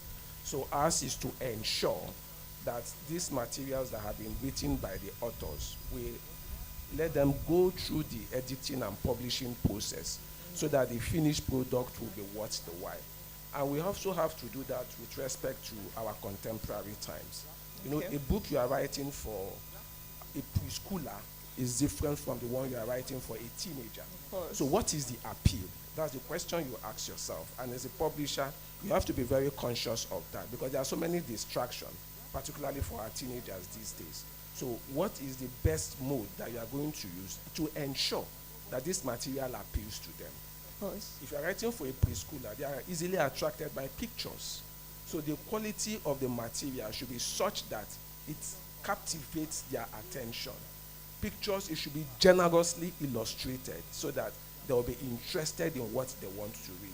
And that is where, like she said earlier, understanding your role in society comes in. You now have to know the different segments you are writing for and ensure that the material you are writing conveys the intent to them. Okay, sir. Thank you so much. Do you have something to add? Yeah, I'd like to say that, so we're in Nigeria, and we should never lose sight of the fact that we're in Nigeria. I think that instead of saying, you said something, that's what I really want to react to. I doubt that our young people are not interested in books. I don't think they are not. What do you think about the statistics we see that everyone is more digitally obsessed now? Yeah, but even the more digitally obsessed people, you see them sharing free PDF books. Okay. Right? So you think it's just the medium that has changed, not really the love of reading? No, I don't think. I think that number one, poverty is a factor. Of course. Right? Yeah. Books are expensive. Years of Shame is 10,000. How many young people? I'm sorry, I can't sell it for less than 10,000 because I also have to pay royalties your production to the author, costs. right? We respect that. Yeah, but I'll give you an example. But then, another thing that publishers can do is to find a way to accessible. Okay. And I'll give you. So we have a gap. People who can afford to buy books are busy in their offices. Right. And then the young people who should be reading cannot afford to buy books. So one of the things that we've done in the past is try to close that gap. Okay. Right? In what ways? I'm always on one literary campaign or the other of getting people to buy books that I now give out. So you connect those with the financial means to those with the interest. Yeah, I'll give you an example. I just came back from a Northern book tour. We went to read, this is an Igbo book. If the person who read it is an Igbo book, right? We went to read this book in me. Okay. Right? And ahead of time, some politicians sponsored copies. I think they bought about 50 copies and they gave out to youths in Mina, people who had never gone out of the town before. And by the time we got to Mina, we had engagement, we had a full crowd. And that's because somebody paid for the books to get into the hands of the young people. I'll tell you something else I've done before. The very first book I published was Omo by Alexander Emmanuel, the Air Force official. Then that was 2018 and the book was 5,000. It was making a lot of waves and some universities wanted to adopt it. Okay. So what did I do? I called my author to a meeting and said, this is the way forward. We're pirating this book. That's an interesting Yeah, and statement. he didn't quite like just leave it to me. So what did I do? I did a second layout. We reduced, I mean, younger people have sharper sight, so Okay. we reduced the font space, the font Okay. size, the number of pages came down. Okay. We stepped down the quality of production, Okay. and we had a variant that we could sell for 800, I see. right? So the solution was more Yeah, to make it more accessible to and make- also yeah, and- not cut down your own production. Exactly. So we still have the cost. fancy title in bookstores like Roving Heights and the course. others. But when you go to campuses or schools, you see the student edition. No, I'm finding it very funny that you, as the publisher, pirated it yourself. Yeah, but that's the thing. So I don't live abroad. Okay. And I remember that, before when we go for publishers Meetings. events and panels like this, everyone is always comparing to abroad. And they say, Standards. oh, when you go abroad, I don't live abroad, I live here. This is my reality. I have to find ways to survive here, or my I business admire will that. crumble. Yeah. Yes. Thank you so much. So I think for this section of the conversation, we've been focusing more on the readers and barriers. It's all right. Well, the barriers, for those that are interested to write, I think basically it has to do with knowing where to take your materials to. Publishing books takes so much, particularly if you want to get good readership. Yes, sir. Yeah, it comes at a price. And some of these authors can't fund it. And I think that's where the publishers come, because the publishers, with their expertise, will be able to get your manuscript and now ensure that that manuscript, Which is its audience. yes, which is the audience, they have to publish. It's a substantial investment. The single author might not be able to do that, because when he develops his manuscript, how do you now get this idea to reach to the audience you want? And that is the publishers now serve as a vehicle. So one, the authors should know where to take their materials to. They should be able to identify that, where to take your materials to. It's also And do we unfortunate. have, do Oh, we have some sort of, should I say, listing or a place that people can go and say, oh, I want to publish a children's book, I'll look for accessible. I want to publish this kind of book, I'll look for this publisher. Do you have coalitions? Do you have listings? Is there any sort of organized body in Nigeria that really supports publishers and connects them to their target markets? Yes, but before I answer directly, let me fall back to this local balance. Okay, They sir. say someone that asks questions does not miss his way. Yes, sir. Yeah, so you ask questions. When you ask questions, you get answers. We have the Nigerian Publishers Association. Okay. It's an umbrella body for publishers. Even if you also go to the library board where you get your ISBN numbers, Okay. yes, if you go there, they can also be of assistance. So Okay. it's just for you to identify what you should do. Essentially, ask questions. I think that's the basics. All right. Yes, ask questions. You are going to get answers that will be able to push you on. Okay, thank you. Ms. Samara, do you have anything to add about the barriers that face writers and what publishers can do to help, and also where writers can find these publishers? Okay, so I like to address problems from the roots. Okay. I think that one of the biggest barriers that are facing, or that authors are faced with, it will be that there are no government policies that Okay. support the publishing industry. Oh, really? So you hear creative economy, but those funds are usually channeled towards Nollywood. Yeah, it doesn't come to us.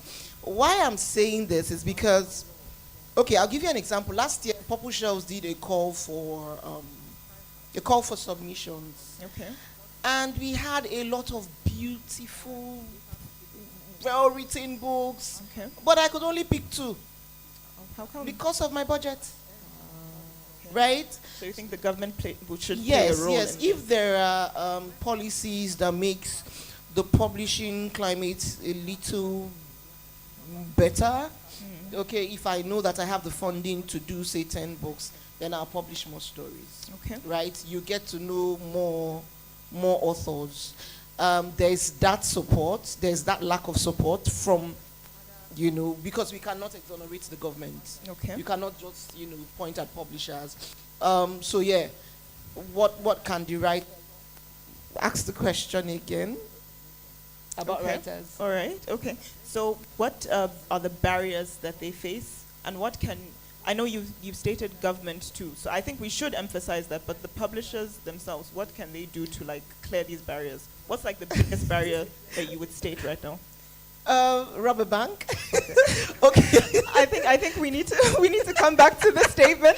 So let's all go for a minute's break and come back so we don't rob any banks and we figure out the better solutions for this.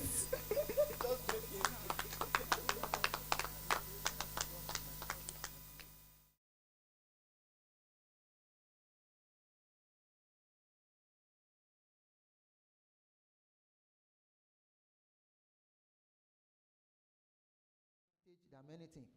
It was coined by the American academic Robert K. Martin, considered the founding father of modern sociology, and became popular only in the 1970s.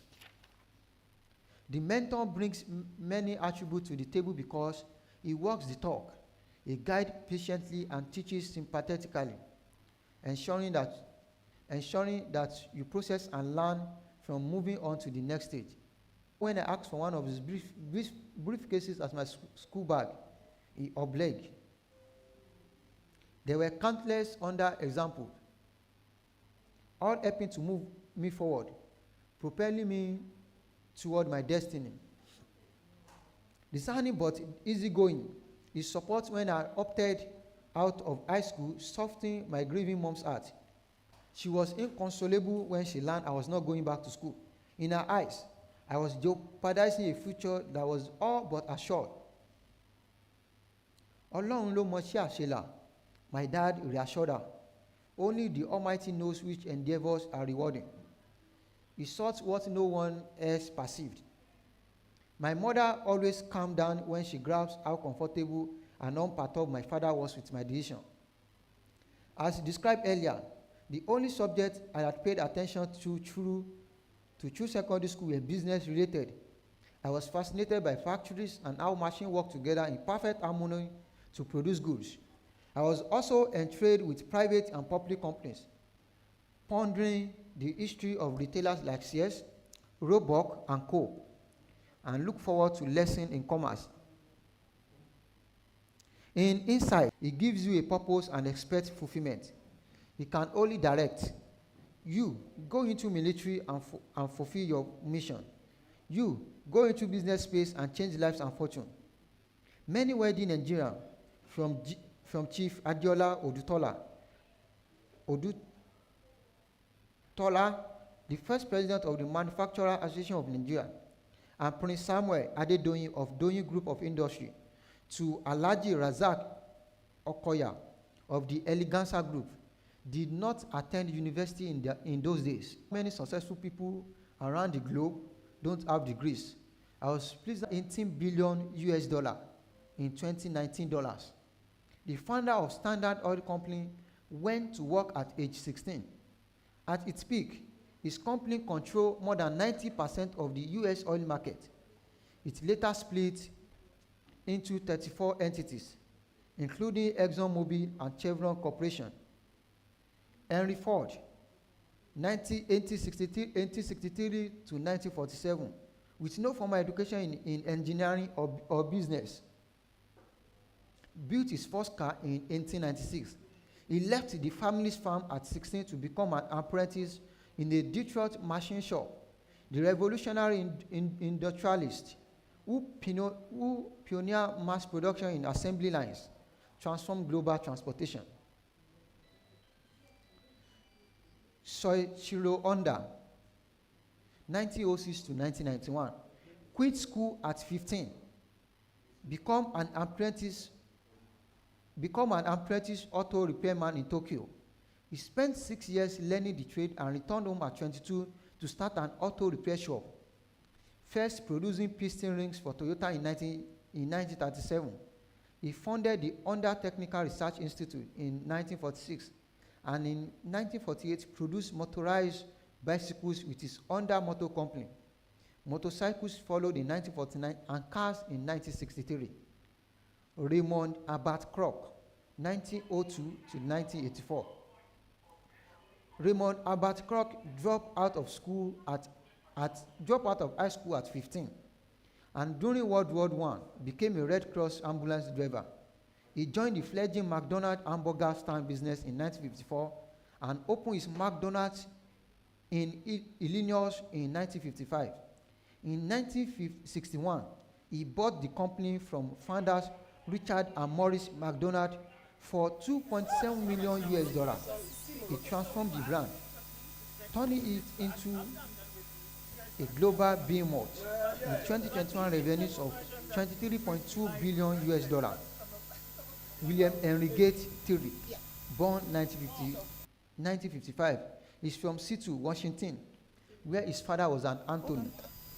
He studied law at Harvard. Okay, so we are back from our break, and we're going to get the hopefully more legal answer to our question. So, ma'am, please take it away.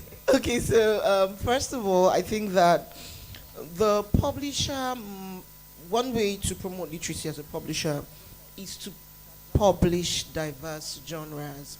I hear that some people submit books and publishers say, oh, no, we don't publish poetry, we don't publish drama. Okay. I think that if you want to promote literacy, if you want to encourage a readership, then you should make sure that, as a publisher, you should ensure that as much as possible you provide or produce books in the different genres. But what if publishers choose to be niche? You don't think that different niche publishers should cater to different audiences? Okay, apart from companies like Accessible and Evans and co who do textbooks, I doubt that there's any publisher. The other publishers are small presses. Okay. We're small presses, and we do a lot of. I mean, so far the NLNG has come to determine the market. So in the year when it's fiction, everybody publishes fiction. The year where it's drama, everybody publishes. But that's the truth. In the year when it's poetry, everybody publishes poetry. We're all hoping to win $100,000. So that has sort of taken off that niche thing from us, right? But I think that as much as possible, we should produce books across genres. Okay. And then we should think inclusion and diversity. We shouldn't say, oh, this book is, number one, different genres. We should be willing to explore. That's another interesting one, but I think we'll save that one for someone else first. Okay. So we actually have in our midst one of our authors, and we have Mrs. C.M. Okonkwo here. Please, can we all welcome her warmly? And I think we should actually throw a few questions out to her, because I think we've been hearing from the publishers, and we should hear from an author's perspective. So first of all, this is a free this thing to roast all the publishers and all the publishers who might have refused you. We're here, we're supporting you, we're up against them with you. So tell us what the barriers are for authors from your perspective to getting published. Hey, good afternoon, everyone. Good afternoon. Happy to be here. Thank you to all the marathoners. You've been amazing. Okay, so my journey started about 12 years ago from insomnia. So I hardly ever slept. Too much energy. Had to go somewhere.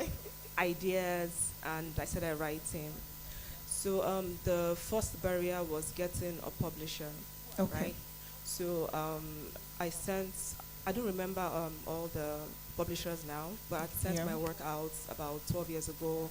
What was the feedback you were getting back? Was it, we don't do your style, or not currently accepting? What was the feedback you were getting? Should I say it was worse? So you get feedback. Okay. So it's almost like applying for a job. Sometimes you get responses. Sometimes after like 3 years, you just give up. Oh my gosh, that's a lot. Yeah, so no responses, most of them, and I wasn't discouraged. Okay. So I started reading a lot, so a lot of genres. I opened my mind to reading, and then I met a few authors who had shown me the self-publishing way. Yes. So it's good to go hybrid. So while you have some books you send to publishers, you have some that you keep. Is that like Amazon and such? Yes, Okay. yes. There was Okay. Smashwords before, Okada Okay. Books, BAM Books, all these platforms. So you get to publish there and you reach so many people. You know, Okay. I tried that and it worked. Oh, So, lovely. Yeah, so I started self-publishing. Mm. By self-publishing, you get to control so many things. So Okay. your release date, your pricing, your title, so many. And by self-publishing, you become an employer of labor. So you get to yes, yes. engage designers, editors, proofreaders, everything. So I just saw that I'm a HR person as well. So I said, why not create opportunities for others in the industry while self-publishing my book, you know, and then I get readers to give feedback, good, bad, ugly, and I use that to improve on my writing. I love So that. So that's it. indirectly, would you say you became a publisher yourself in a way? A self-publisher, yeah. So if we reach out to those who sent to you, do you think you'll be getting any roasting as well for not answering them? No, I mean, I'm a self-publisher, but not a publishing company. Okay. So they'll reach out just to me to yourself. either read their books and give feedback. So I do that as well. Okay. And I edit. All right. Yeah, that's about it. But in your opinion, what do you think, aside from opening people's submissions and reading them, what do you think publishers can do to encourage literacy and writing and authorship in Nigeria? I think she said it all. Okay. You know, they also need support. You know, I didn't really feel bad when I understood the industry and the difficulties. market. Yes. Yeah. You know, they cannot publish everybody. Okay. If you go on, I was on Smashworld, there were over 200,000 authors when it just opened. Oh, wow. So, I mean, what publisher will be able to Instant competition, yeah. yes, and still pay royalties and sell, you know, bring out the hard copies? It's very difficult, so I understand.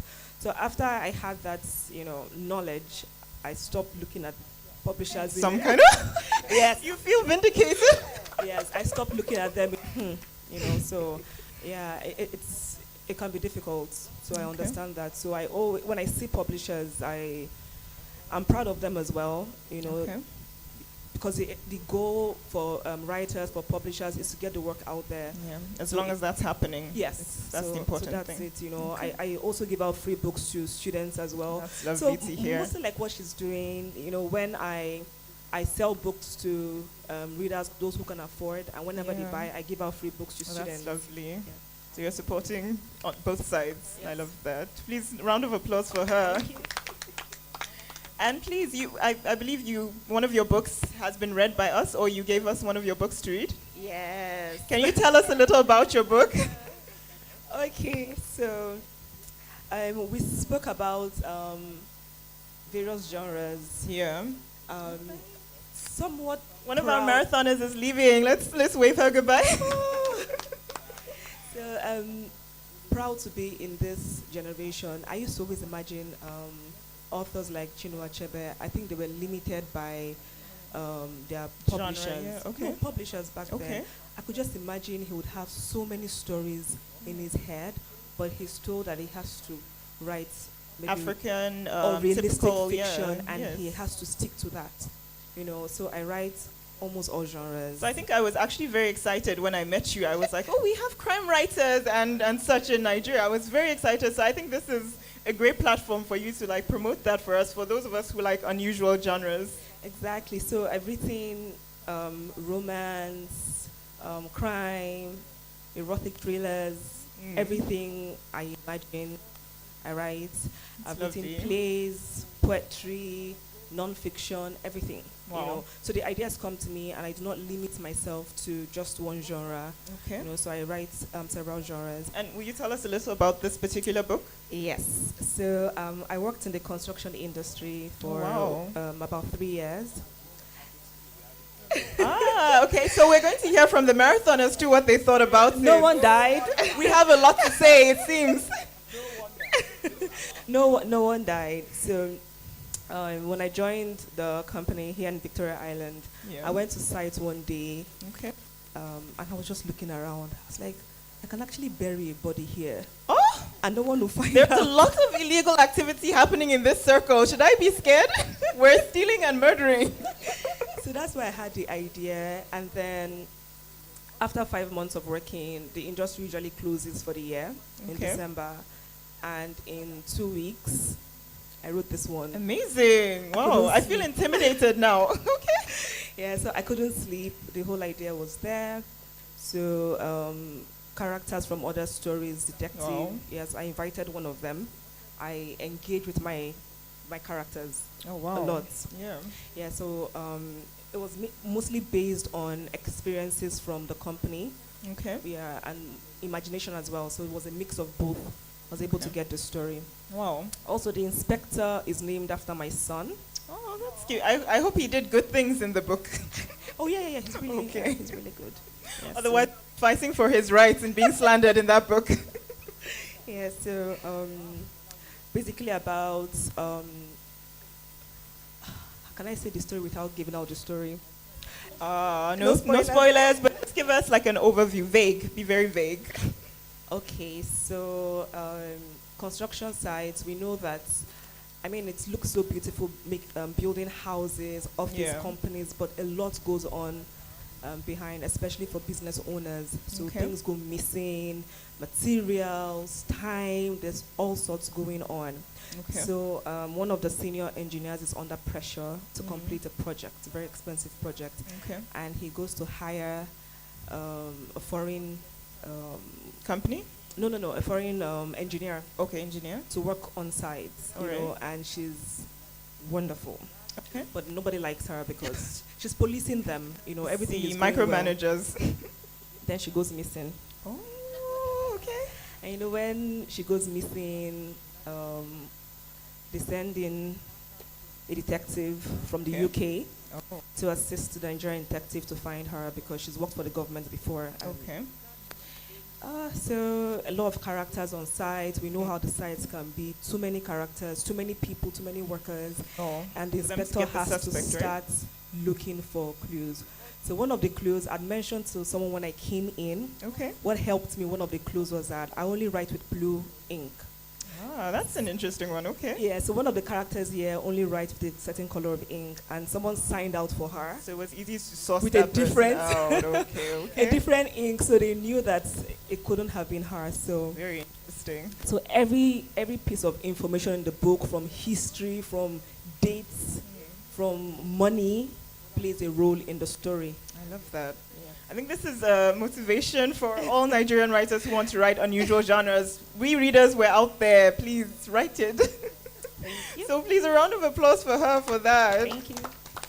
And actually, I think we should throw things back to the publishers now, actually. So, given that we've heard from this very interesting writer who writes crime, eroticism, like whatever comes to her mind, I would actually like to know what for publishers. I know you, sir, you're writing more educational, but ma'am, is there any like interesting author or like an interesting character that came to your table that you had to publish and you were like, that sticks in my memory? No names mentioned, of course. Is there anyone? Yeah. Is there any like project that really sticks out in your mind? Like an author you worked with, or a particular project that was interesting or weird or one thing or the other? Well, I have been blessed Okay. to not just publish for edits for or publish for publishers. Like I said, I've done a lot of consultancy for other publishers, managed publishing projects. Yeah. And I think that I have been blessed in terms of the fact that I have done a lot of good books. Yeah. A lot of good books. I've worked I'm happy with to hear that. Yeah, I've worked with a lot of amazing authors. I have been Obina's editor since 2016. Wow. Right? Yeah, so I worked on Colors of Hatred. It made it to the shortlist on the NLNG Very Prize impressive. for Fiction in 2021. I worked with him for The Widow Who Died with Flowers in Her Mouth. Wow. That's another bestseller. Before we now became publisher author. Okay. I mean, this is another iconic book. Yeah, we're getting to that one. We're getting there. Don't worry. Okay, great. Let's see. Yeah, I like I said, I copy edited and proofread Colors of Hatred for Parisha Publishers, Okay. and he won the Chino Achebe Prize for Literature. Can we have a round of applause for that? Wow. Again, I copy edited and proofread Believers and Hustlers for Nze I think Silva. I almost heard you saying pirating. Is that No, no, the no, crime no, still no, on no, our proofread, mind? proofread, no. No, I copy edited and proofread Believers and Hustlers Okay. for Nze Silva. And again, he won the Achebe Prize for Literature. Lovely. Yeah, I've been blessed, and interestingly, we have a lot of amazing writers in Nigeria. And I think that's something that we need to emphasize on. Yeah, we we have do a have- lot We have of amazing brilliant writers with very. You read some manuscripts and you wonder what's in your head. How did you think this up?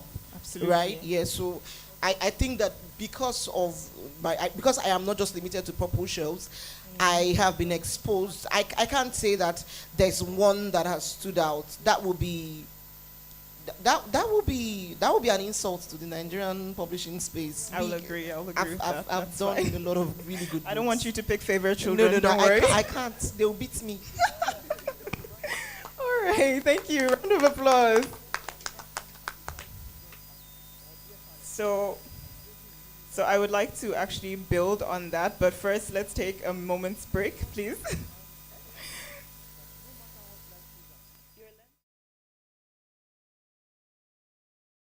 Before my eyes and throughout my life, my mentor reinvented himself as he moved from broadcasting to public relations and from printing to politics.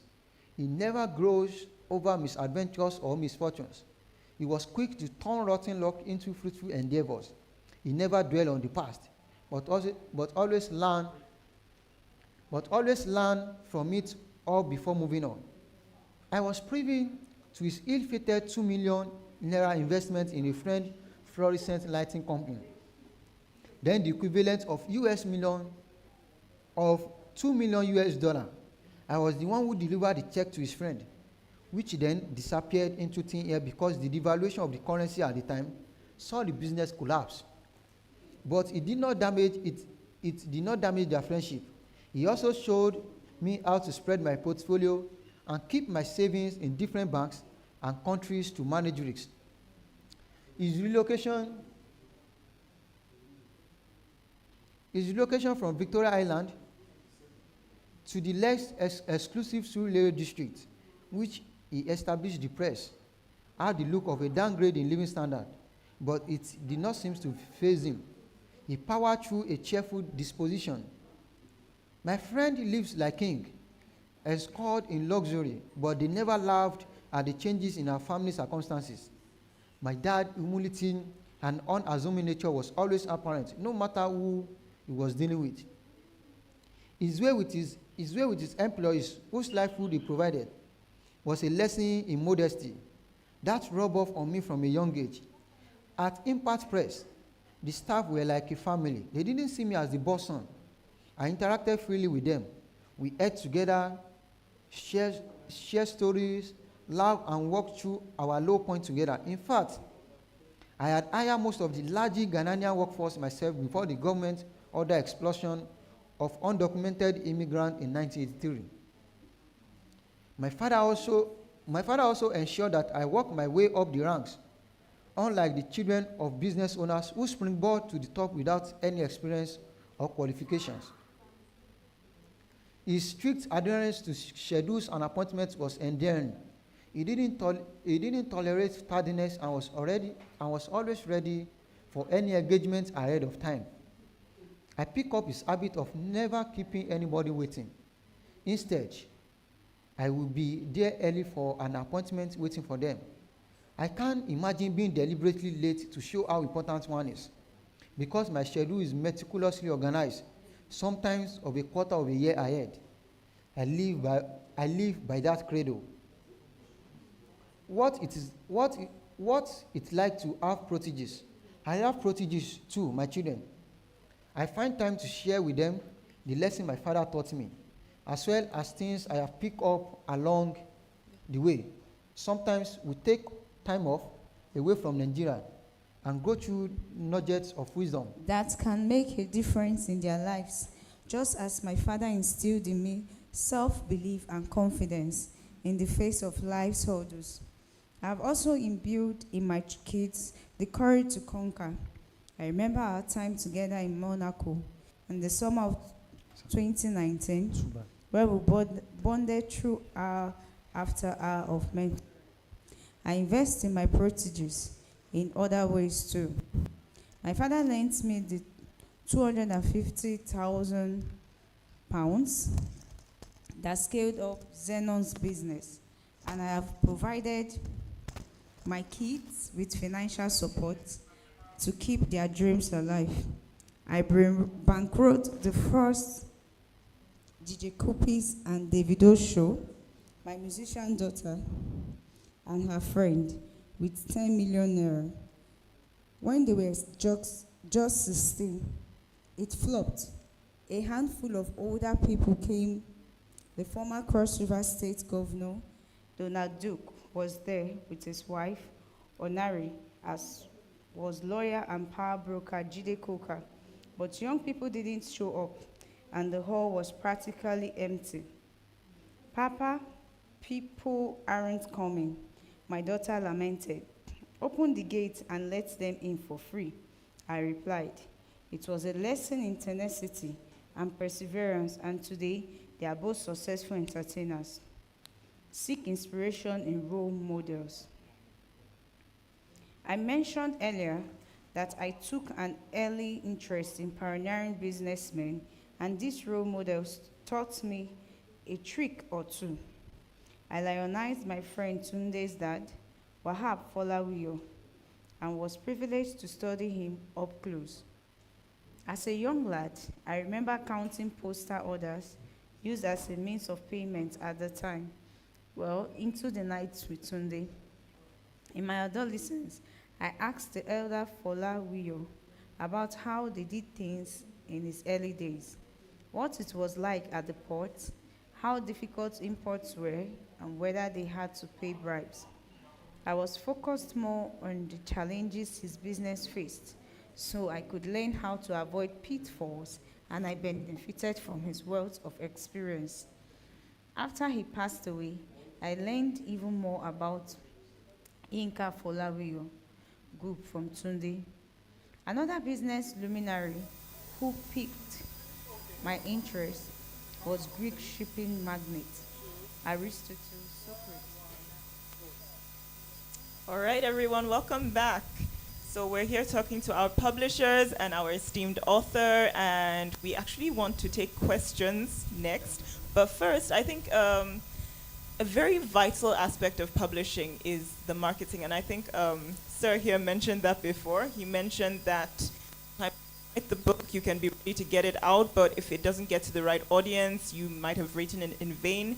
So I would like to know, what are the, I don't know, what would you say the secrets, although I know you can't reveal all your secrets to us, but what are some of the things that really aid in marketing, would you say, that are essential to publishing? Yes, sir. Marketing is quite expansive and challenging. And that's one of the limitations the authors face, particularly the authors that self-publish. Because you need to think of how does it get there. And I think that's where the publishers come in. We already have a distribution network. Oh, wow. Like we have a head office located at Ibadan. We have area offices in about 10 locations nationwide. Oh, that's impressive. And we also have marketing staffs. Either you call them field representatives, sales representatives, or whatever. These ones cover specific locations. Let me use Lagos as a typical case. Okay. In local government, we have representatives that cover an average of 2 local governments. Wow, that's great. Can we have a round of applause for that? That's impressive. Yeah. So the business of the representative is to ensure that a significant percentage of the schools, he or she have already contact with them, and also the book market, because there's stiff competition. Yeah, I can believe that. Yeah, so you have to get to the schools, convince them to use your books.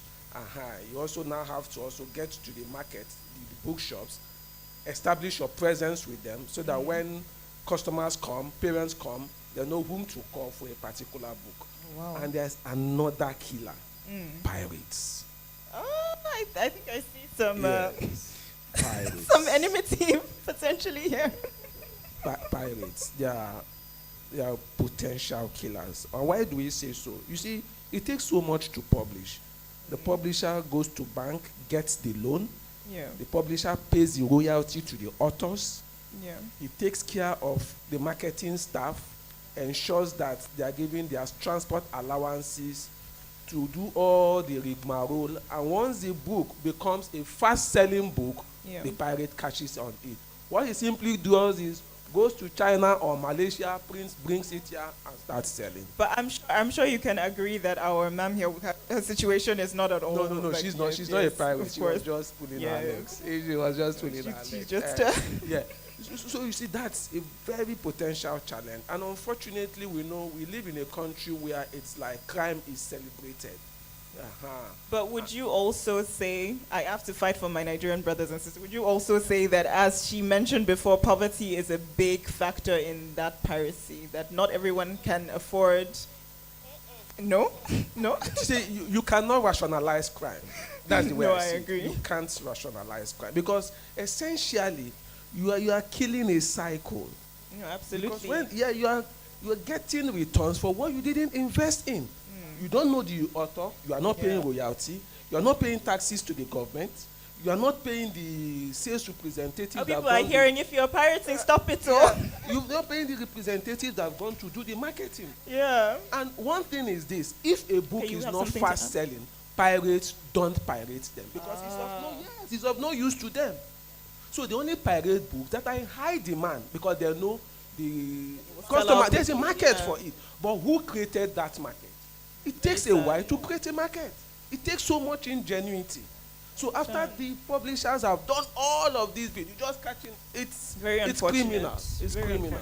Yeah. It's that's just it. It's criminal. So that is a very potent force affecting the publishers. And for Nigeria, like what we know, let's not go there. Let's not go there, please. Let's not go there. But we'll survive. But okay, she has something to add. Sorry, you see, you have just mentioned piracy. Yeah. And I need to state categorically that if you have ever, because it's good to just point fingers and say, oh, pirates. If you have ever gotten a free PDF book and read and shared, I see some you are guilt just faces. as bad as the pirate he just mentioned. How many of us are guilty here? Don't put up don't hands. worry, this is a no judgment zone. Don't put them up. Let Don't your put them up. consciences deal with you. Yeah, because you see, it takes a lot to get a book out. No, absolutely. I'm an editor, I don't come cheap. You pay an editor, you pay a cover designer. Yeah. I paid 200,000 for this cover. And it's a gorgeous cover. The cover, thank you. You pay your cover designer, you pay to have it laid out, you pay to have it printed, you pay for logistics to send it around the country and all that, and then you still have to pay royalties, you have to pay overhead costs, and then somebody now comes and now shares it as PDF. Very unfortunate. Very unfortunate. Yeah, so that's just where I wanted to check. I agree. Okay, so marketing. He's spoken for the textbook industry. I want to talk about trade books. Again, like I said, a lot of trade publishers in Nigeria are small presses. Yeah. And we don't come with big budgets. In fact, a lot of us came from passion. And then we put our savings togeter And we and appreciate made one that. book. Yeah. And we're hoping that our friends will buy, but they did not buy.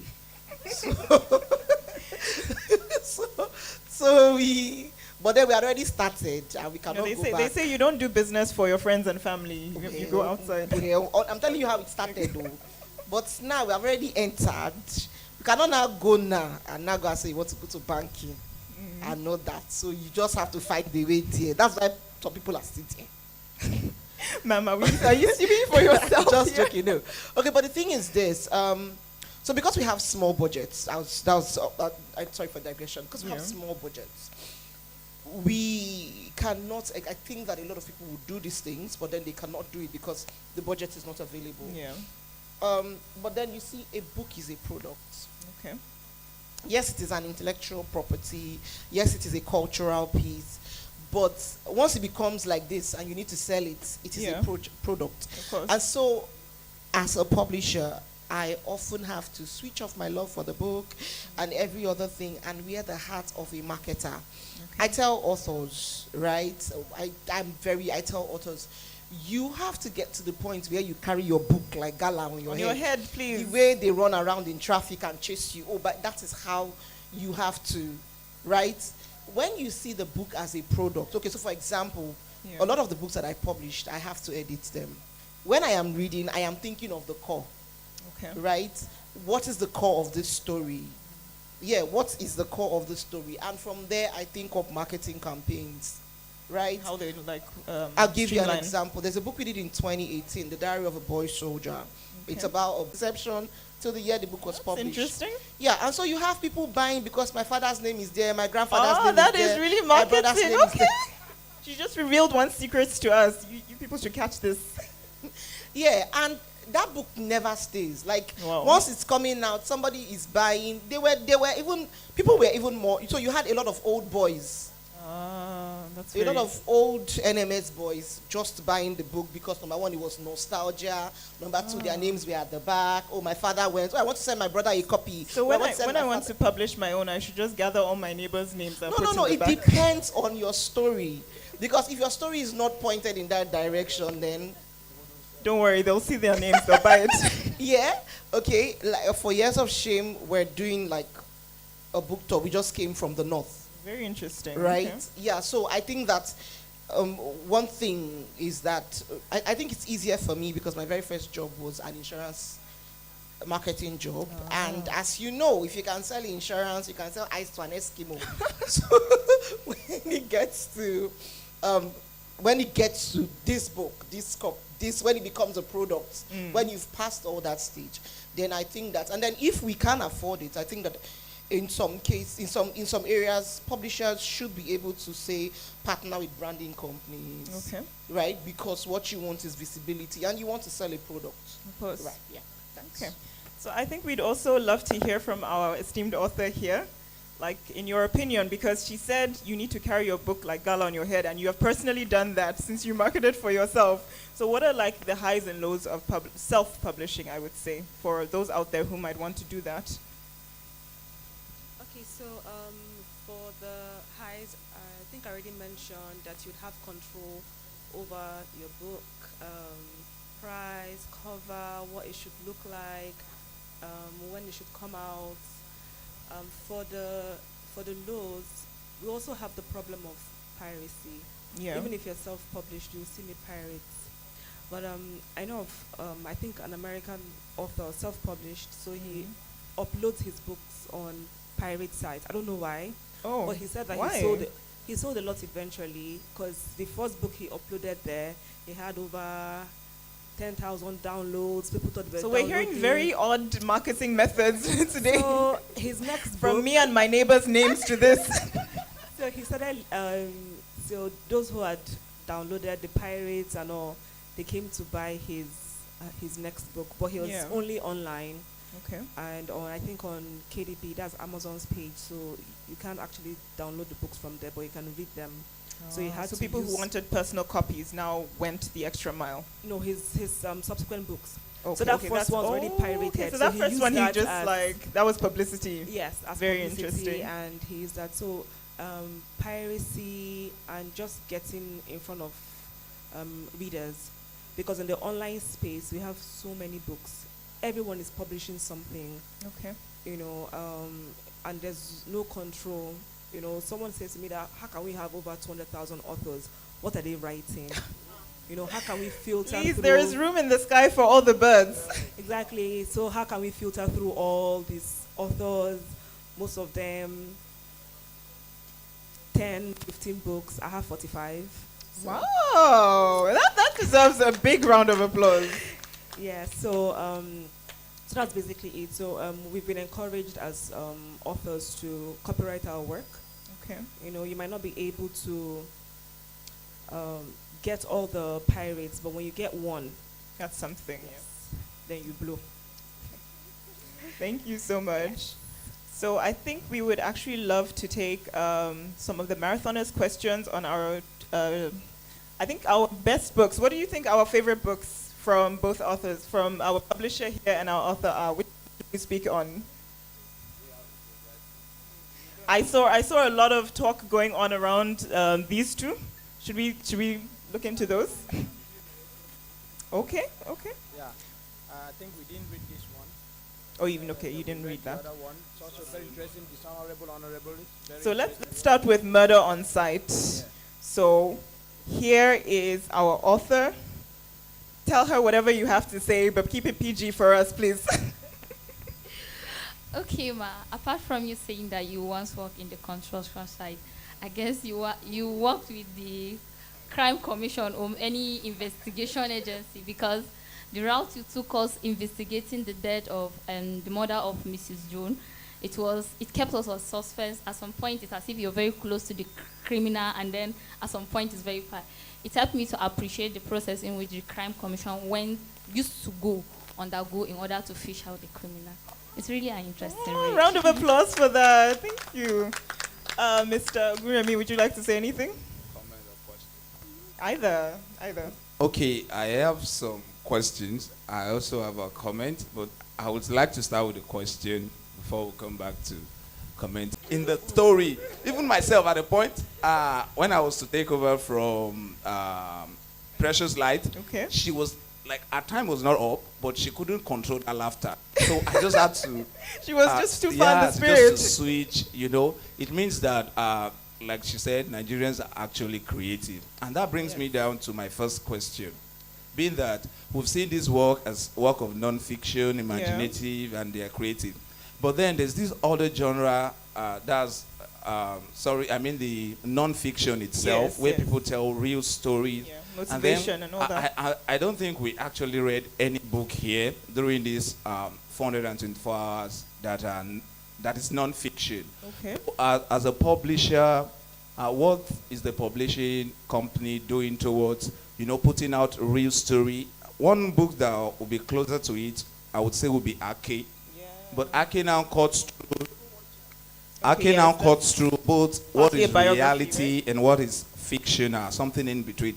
But we want to see books that are purely non-fictions. And then I think we definitely have some. No, I'm not saying we don't have. We have, and majorly most of the ones I read, they are either a collection of short stories, or like the popular Selves, this Afro anthology where people put out. So what is the like, what's the market like for those? Because we don't see them in the market like we see fictional books. So what is the? And so I think with your years of experience, I think you might also be able to answer that. Okay, so do you have anything to say to that? Okay, so I think that his question is for non-fiction publishers. Do you think there's enough of a market for them, or it's mostly fiction that Nigerians are geared towards? What would you say? I would say there's enough market for everything. I love that. You said something before. The sky is too wide. It's a very big sky. So there's enough market for everything. Okay. There's enough market for And ma'am, what do you think? Okay, so I'm really surprised at this question. I will take it as feedback. Okay. And to diversify more? We don't do enough to market. Or maybe when we market non-fiction, we don't tell you it's non-fiction. Okay. Because I published The Riddle of the Oil Thief by King Bubarayo Dakolo. Oh, I see. And that's non-fiction. It's creative non-fiction. I've published Eric Ngale, but I don't think you could have read it in the marathon because you would have laughed more than you read, and you probably would have been disqualified. I should just send copies, later. Yes, please. I'll take mine too. Oh, definitely. It's a fine work. But before coming to the books, I have a question, and that question has to do with upcoming authors. Okay. Because now we're talking about the authors that have already written. We're talking about publishers of books that have already been written. But there should be some form of net that has been spread out to capture wood.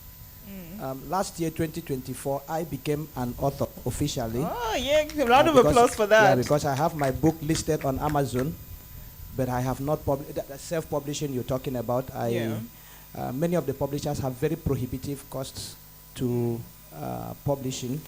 And so I want you to take us through what does it take in the real sense, because I had so many feedback from different publishers I met. Some were telling me I submit the manuscript, they look at it, if it's good, they will publish, bear all the cost, and then pay me royalties. The others were telling me I need to fund the publishing process. And so I was confused until someone suggested Amazon KDP, and I have the book there. The extent to which it has sold is what I don't know, because people find it difficult to pay dollars to to buy those books. I think that's why our Nigerian publishers being here is very important. So we publish locally more. So we just talked about non-fiction. Myself and the other marathoners had come to a conclusion that at the end of this marathon, we are going to come together and publish a book documenting exciting! Oh my our gosh! journey, documenting what we did, how we did it for others. Actually, before coming to this marathon, we searched for books, videos, or whatever to guide us, give us some experience. So we would provide that. We will provide that. So please, can you run us through the ideal steps that it could take for a would-be publisher or author? Yes, how can one go about writing and getting his book from the manuscript to the hands of a reader? Please give us good answers. We don't know if you are our future publisher. Give us good answers. Okay, so there was something I said before. I said that a lot of publishers are limited by funding, right? So we cannot do as much as we would love to do. I tell you again, everyone who is an independent small press at the moment is being driven by passion. It's not easy to do business in Nigeria. Not at all. And so we would have loved to publish more books, but c'est la vie. Okay, so so as a young writer, first of all, you have to go out of your way to distinguish yourself, right? Okay. We have a lot of writers. There's no genre that is new. I once read a book, and the person said something like, oh, this book was not written to sound proper. It was written just the way people speak. And from the first page, there are a lot of grammatical errors. And, and you're already giving me like a disclaimer ahead. First, I want to say that if the book is distinguished, right, if it is well done, if it is well researched, it will help. Yeah, if your story is, and a publisher sees it. Somebody sent me a book to edit.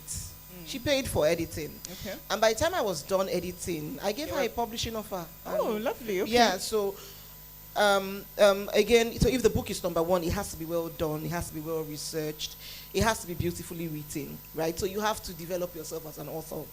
Now, you can either decide that you want to do the self-publishing route, but then the self-publishing route comes with a lot, you have to be patient. Right? Most times when publishers are telling you, it's not because they want to be puffed up, it's because they cannot afford it at that moment. Yeah. Chimamanda will tell you she had a lot of rejections before her first publishing deal. So you have to be patient if you're going to do if you're going to do traditional publishing. Okay. If you want to do the self-publishing route, there's one thing, and this is something I advise the authors who are going to be, who I would self-publish. I usually ask the question. I usually ask to see what their social media handles look like. Okay. What does the social media page look like?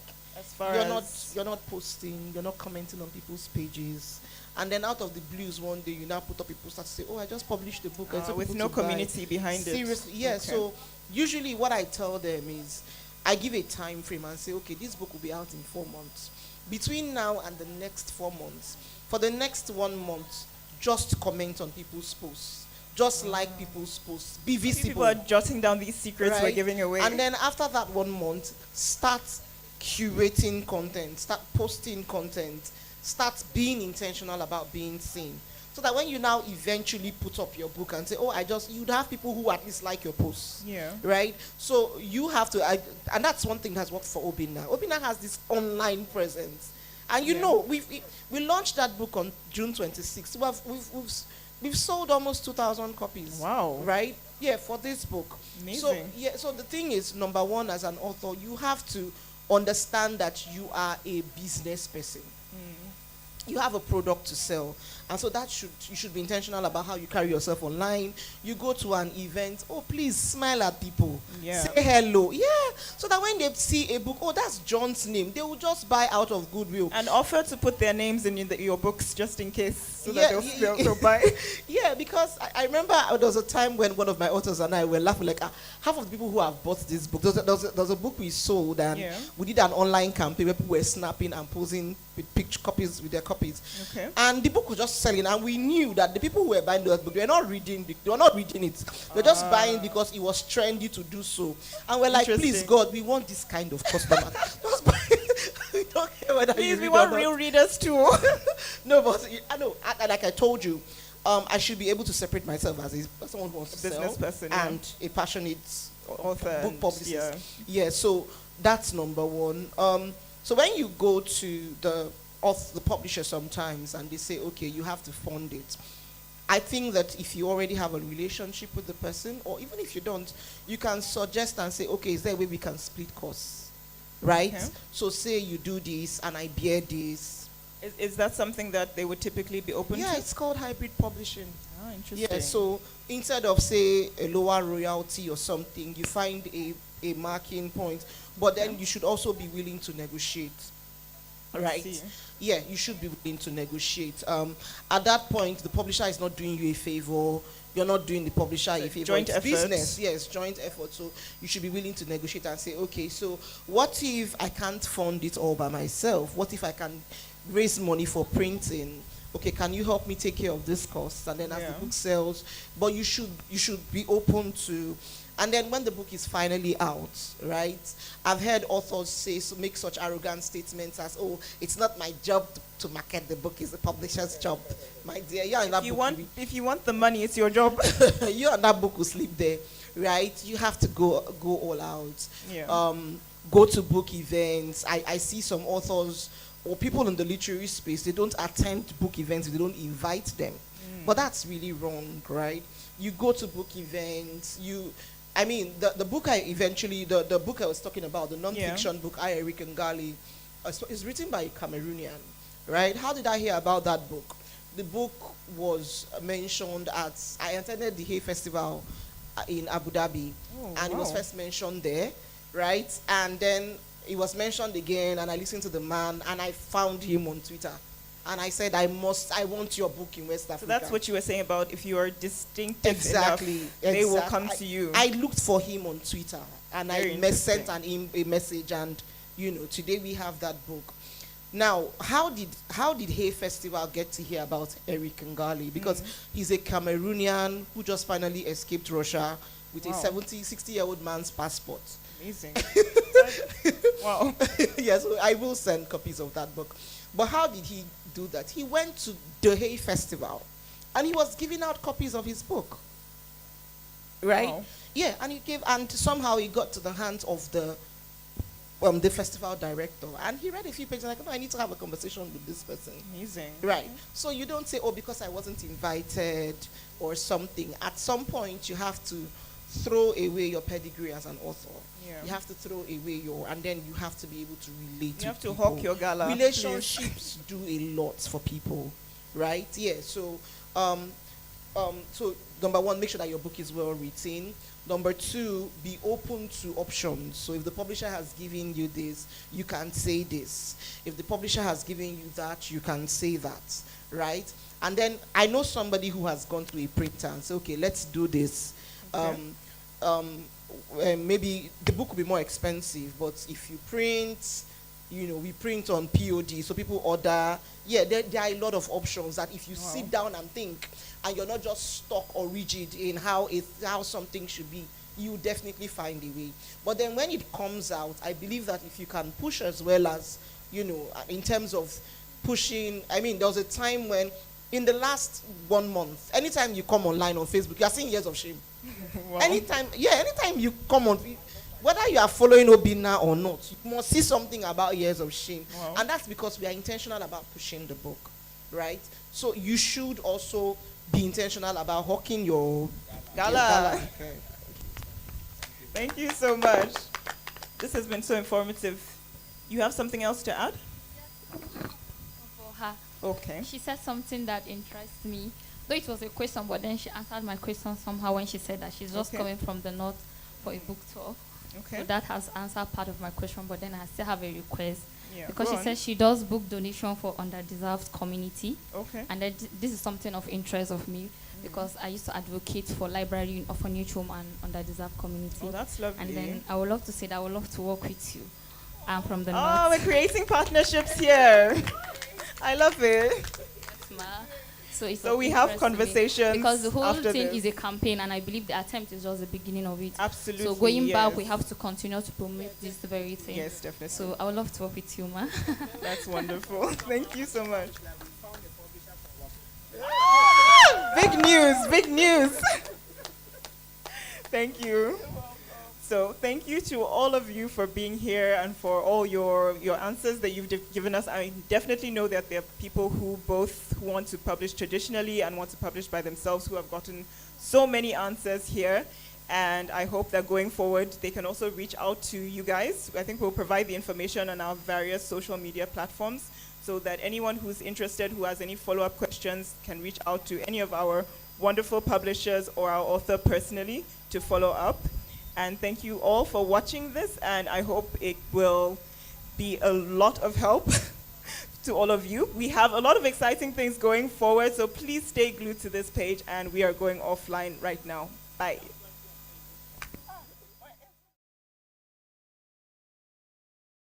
Successful and better able to manage it.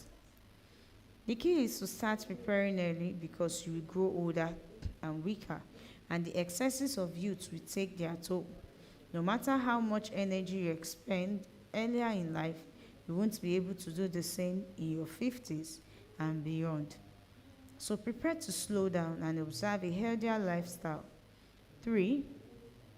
Manage your health challenges well. I've only been hospitalized twice as an adult. Other than that, I have been blessed not to experience any real health scares. We have high blood pressure in our family, which can lead to serious health issues. All these conditions can be managed and controlled thanks to better awareness, simple lifestyle changes, and advances in healthcare. Apart from taking any necessary medication and exercising, you should eat well, choosing a nutritious diet that is rich in fruits and vegetables. You don't need to employ a nutritionist. That's not necessary. The main idea is to reduce salt, sugar, carbohydrates, and red meat. They are the killers, especially in old age. 4. Invest in your physical well-being. As my business was becoming more successful, I knew I could afford better medical care elsewhere in the world. Before then, I did taking out a policy with the health insurance company Bupa. It covered transportation for treatment when necessary. However, as I became more successful, I could pay my way anywhere if I had a problem. I undergo yearly medical checks in London and see my doctors without fail. The annual checkup involves a few tests, and every 5 years, I undergo more involved testing, including a colonoscopy. Every life has a I also story. have a team of doctors who And stories advise have me life on as the well. things I should do To and things I should censor avoid. or not For instance, print some they guide information me on is what denying to life. eat and not eat. Because everything happens in life. And even if I write fiction, I always try to tell a story with it. So there's always an atom of truth sort of in that story so that it inspires or it teaches. Exactly, life is not censored. So most of what I write are things that either have happened or is happening. They are fictionalized, but it's still out there, and you would get to learn what you should not do from some of the stories that you would see, no matter the genre. Please let me try to provide some. I think what Mr. Johnson was talking about, and which I'd like to also emphasize again, was I saw this was almost a common theme running across all the books that we read here. There were some very graphic description of sexual yes, relationship in these books. And quite unfortunately, I think so, in my opinion, since we were reading to a very diverse audience, we are not in the homes of those watching on the live stream. We don't know where they're having children that are listening. Parents had called their children, oh, come and watch Read Aloud. And all of a sudden, we are now having graphic description of, at some point, I had to discontinue reading a particular book when it got, I felt heavy even pronouncing, reading some of the stuff in the book. I was, so, yes, so I think I just want to ask the publishers, so how can we, well, like you've said, life is uncensored, but is there no way we can, try to rate these stuff, indicate it conspicuously on the book? Because if we had this, maybe, I doubt if we would have read some of those books at the time we read them. Maybe we would have shifted them towards the night times, or when we may not be expecting to have very young. So the truth is that, like you said, life is not censored, but then we have different definitions of right and wrong, right? And these books are actually censored. So when you hear things like young adult fiction, and you hear things like teenage fiction, yeah, they are censored. It's just that, not censored in that sense, but they are categorized, right? Again, like I said, we have different senses of right and wrong. I'll give you an example. When I was doing the final proofread for Years of Shame, I took out 2 pages, right? Because those 2 pages were like graphic descriptions of Kosarachi's first sexual encounter at a prostitute. So if you notice, it's just, I don't know if you got to that point, but I just summarized it to one. Yes, I actually took out, because in the original, and that had gone through different readings, it had gone through different editors, but I just, at the last reading, because I had to do a final read before, I like, this is too much information, we don't need to know how the woman unbuttoned his shirt and all that, and I just took it out. But then you cannot exactly drive home some points without hitting some nails on the head, right?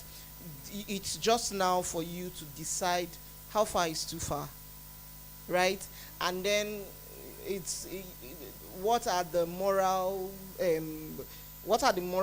intuitions of the person who is editing the book, or the person who is going through the book? I'll give you an example. I was working on one book one time, and somebody was talking about how pastors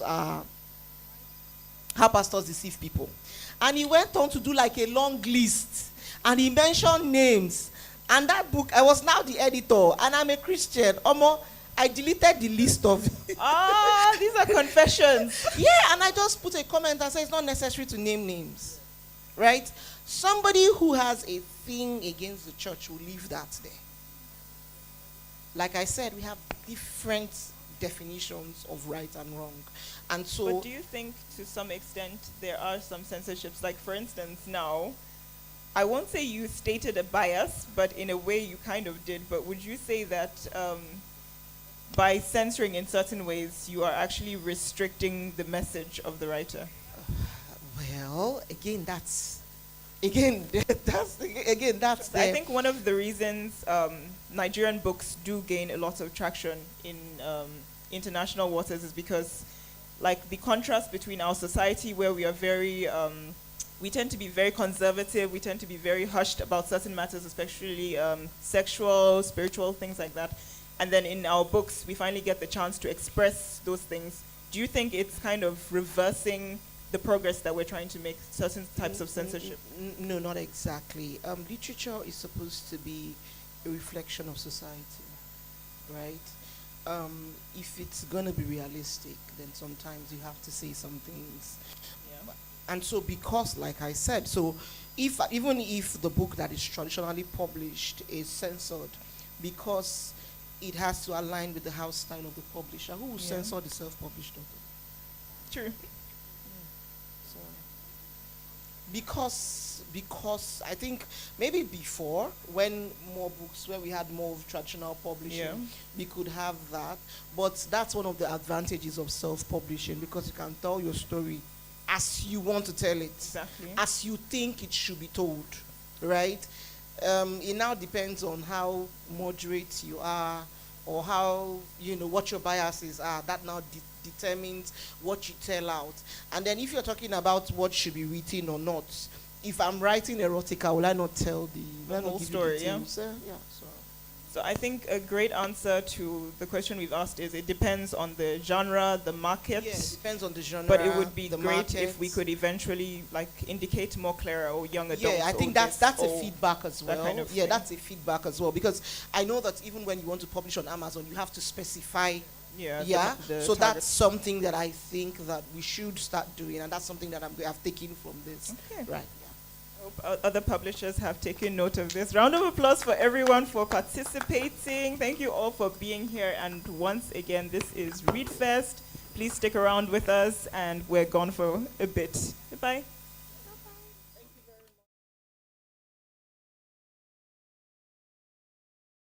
Included you 13 million US dollars in consulting fees. For that piece of work, we hired China's SGCC, SMEPC, the largest utility company in the world, with assets of over 585 billion US dollars. It covers 88% of China's national territory, providing power to more than 1.1 billion people. It also owns assets in Australia, Brazil, Greece, Portugal, Italy, and Philippines. After several meetings in China and Nigeria, we negotiated the consultancy contract, which was discounted from 16 million US dollars. We made a 4 million US dollars down payment. And work began. A team arrived in Nigeria and spent about 6 weeks visiting and studying the power generation and distributing companies that were up for sale. After extensive research, they recommended that I focus on acquiring Gerugu Power PLC because it was a new plant with easy access to gas. They advised that the other plants were old and would require considerable time and enormous resources to get them functioning properly. They dissuaded me from buying the power distribution company I did initially had in mind, Ikeja Disco, because I would have had to replace the transformers, put in an additional 400 million US dollars in capital investment, and wait 13 years before breaking even. I set my sights on Gerugu, and we noticed the Bureau of Public Enterprises that we were withdrawing our bid for Ikeja Disco. My foreign partner asked, how can we pay these guys 13 million US dollars for consulting? I explained that it was the only way to move on. We needed that expert research, advice, and counsel. He covered his share of the outlay and was happy in the end, as we got tremendous value for money. I later bought him out. If you look at some of those who bought power entities, they would have been better off had they engaged in the caliber of consultants that we did. They gave us a clear-eyed view of the terrain. The companies who dove in without the foresight that our consultant provided ended up struggling with hefty loans and little revenue, while I ended up buying the newest, best plant. The country's president, Goodluck Jonathan, was eager to get the power sector up and running and was worried when we pulled out of the Ikeja Disco deal at the last minute. He called me sounding concerned. Femi, my brother, why are you pulling out? I went to see him, explained that I did change plans based on expert advice and was buying into the sector with a different acquisition. That put his mind at ease, and I had no doubts that I was on the right path. It is important to state here that I do not consider Ikeja Disco, which I did opted out of buying, a bad company. It was just that we had to know what we were getting into and concluded they were not for us. For an entrepreneur starting a small business, there often isn't enough money to pay for premium staff or consultants. Although scale and proportion are relative, nevertheless, if you want to acquire a company and big money is involved, you invariably must pay a premium. It doesn't make sense to end up in a mess because you were pinching pennies. The right experts will give you an idea of where you are going from the outset. There is value in research and planning. That was the advantage we had going into the power business. The lessons learned from my two experiences with engaging experts to start with a clean slate from Xenon and AP and to strategize my involvement in the power sector were illuminating. This is what I can share with you to help you along your journey. 1. Do not be afraid to start new. As I have described, I brought in Olumide Onokoya, the former MD of Mobil Oil Nigeria PLC, to help me restructure after Xenon collapsed. I had once visited him years earlier at a time when I owned a 9% share in the local mobile operation. I told him I am going to buy this company. They were not interested in selling, and he later retired from Mobil. As my restructuring consultant, Onokoya interviewed the staff, designed the salary structure, and got people from Mobil to train them before the debt clearinghouse, AMCON, came in and made the exercise moot. The banks had even agreed to advance us more funds as we were now involved with the acquisition of AP. I asked Onakoya to put the old oil company on sound footing. I laid out my vision and told him I didn't want to retain any employees who didn't align with that future. The whole place was rotten, tripping off red tape like a government bureaucracy. Onakoya told me that liquidating the workforce would be costly. It was indeed. I ended up paying 7 billion naira to finance severance packages, and everybody jumped at the buyout offer. We sacked everybody in AP and Xenon, and I brought in a new team. The consultancy fee for the Xenon job was 100 million naira and 150 million naira for AP, but it was worth it. I wanted a clean break with Xenon. When something has collapsed, you dust yourself up and start over again. It is like a car that's been in an accident and is badly smashed up. You let go of the old wreck and buy a new car. Of course, when you completely reset, the reworked operation doesn't look the same, and it doesn't necessarily require firing the old employees. As noted earlier, when I took over Geregu, I didn't sack the staff I did inherited. I decided that all the team needed was reorientation. They just needed to discover themselves. I gave them the opportunities and it worked. 2. Experts cost a lot. I had no qualms about spending so much on consultants to advise me on Xenon and AP. That was how I am. I don't mind spending money to achieve what I want.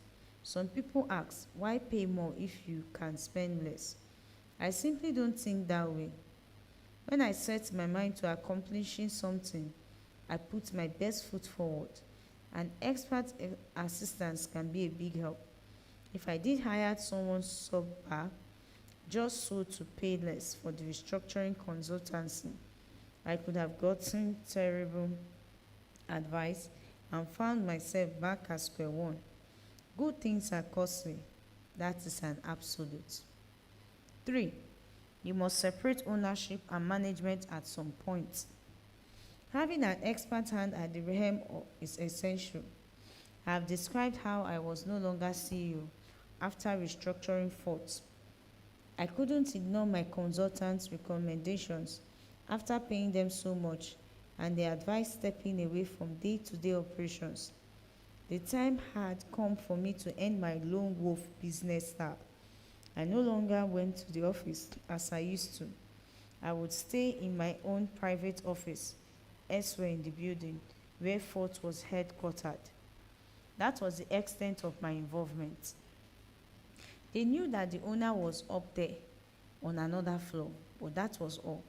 I never signed a check. I never made a management decision. I attended board meetings for 4 times a year and conferred with the CEO if he came to me with an issue. That is a key advantage of being a proper public company. Corporate governance. When you put people in positions of trust and they are trustworthy, you can let go and let them be. It was always my idea to give them independence, and the consultants made it easier for me. 4. You can get far without structure. You can't get far without structure. The experts taught me to do things properly. Drawing from their vast experience, we developed job descriptions and came up with performance-based bonuses to motivate the staff. They set up the structure and the mechanisms and put corporate governance guidelines in place. When I ran Xenon, I would call the assistant depot manager and give him instructions. By the time the manager got back, the assistant would be doing something different from what the manager had told him to do because he did be following my orders. This created problems between them. The assistant would have to pick between his manager and the company owner, which caused all sorts of trust and coordination issues. The consultants made me aware of how dysfunctional that was. In 9 years at Fort Oil, I literally only spoke to 3 people: the CEO, the CFO, and the company secretary. It was nothing like Xenon, where I had everyone's phone number, down to the tanker drivers.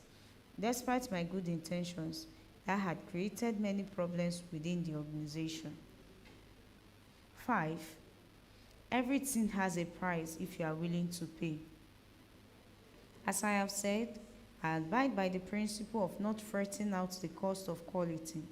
I think that everything is for sale if you are willing to overpay. If you came to me and said you wanted to buy Gerego, I will sell it to you for the right price. For me, there's no sentiment attached to ownership.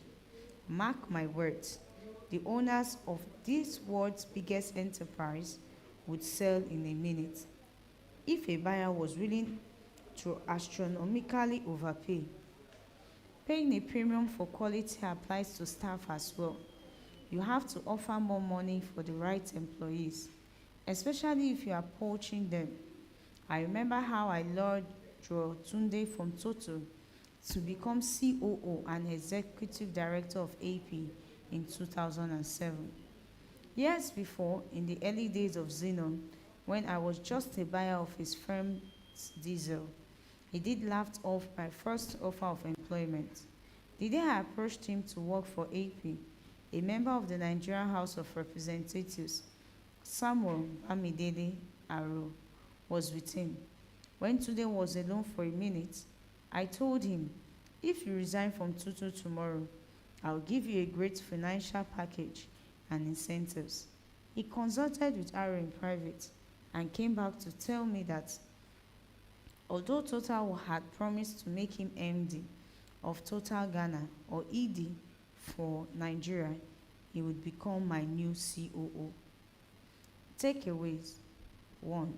Sometimes the difference between succeeding and failing can be down to how much you are willing to pay for expertise.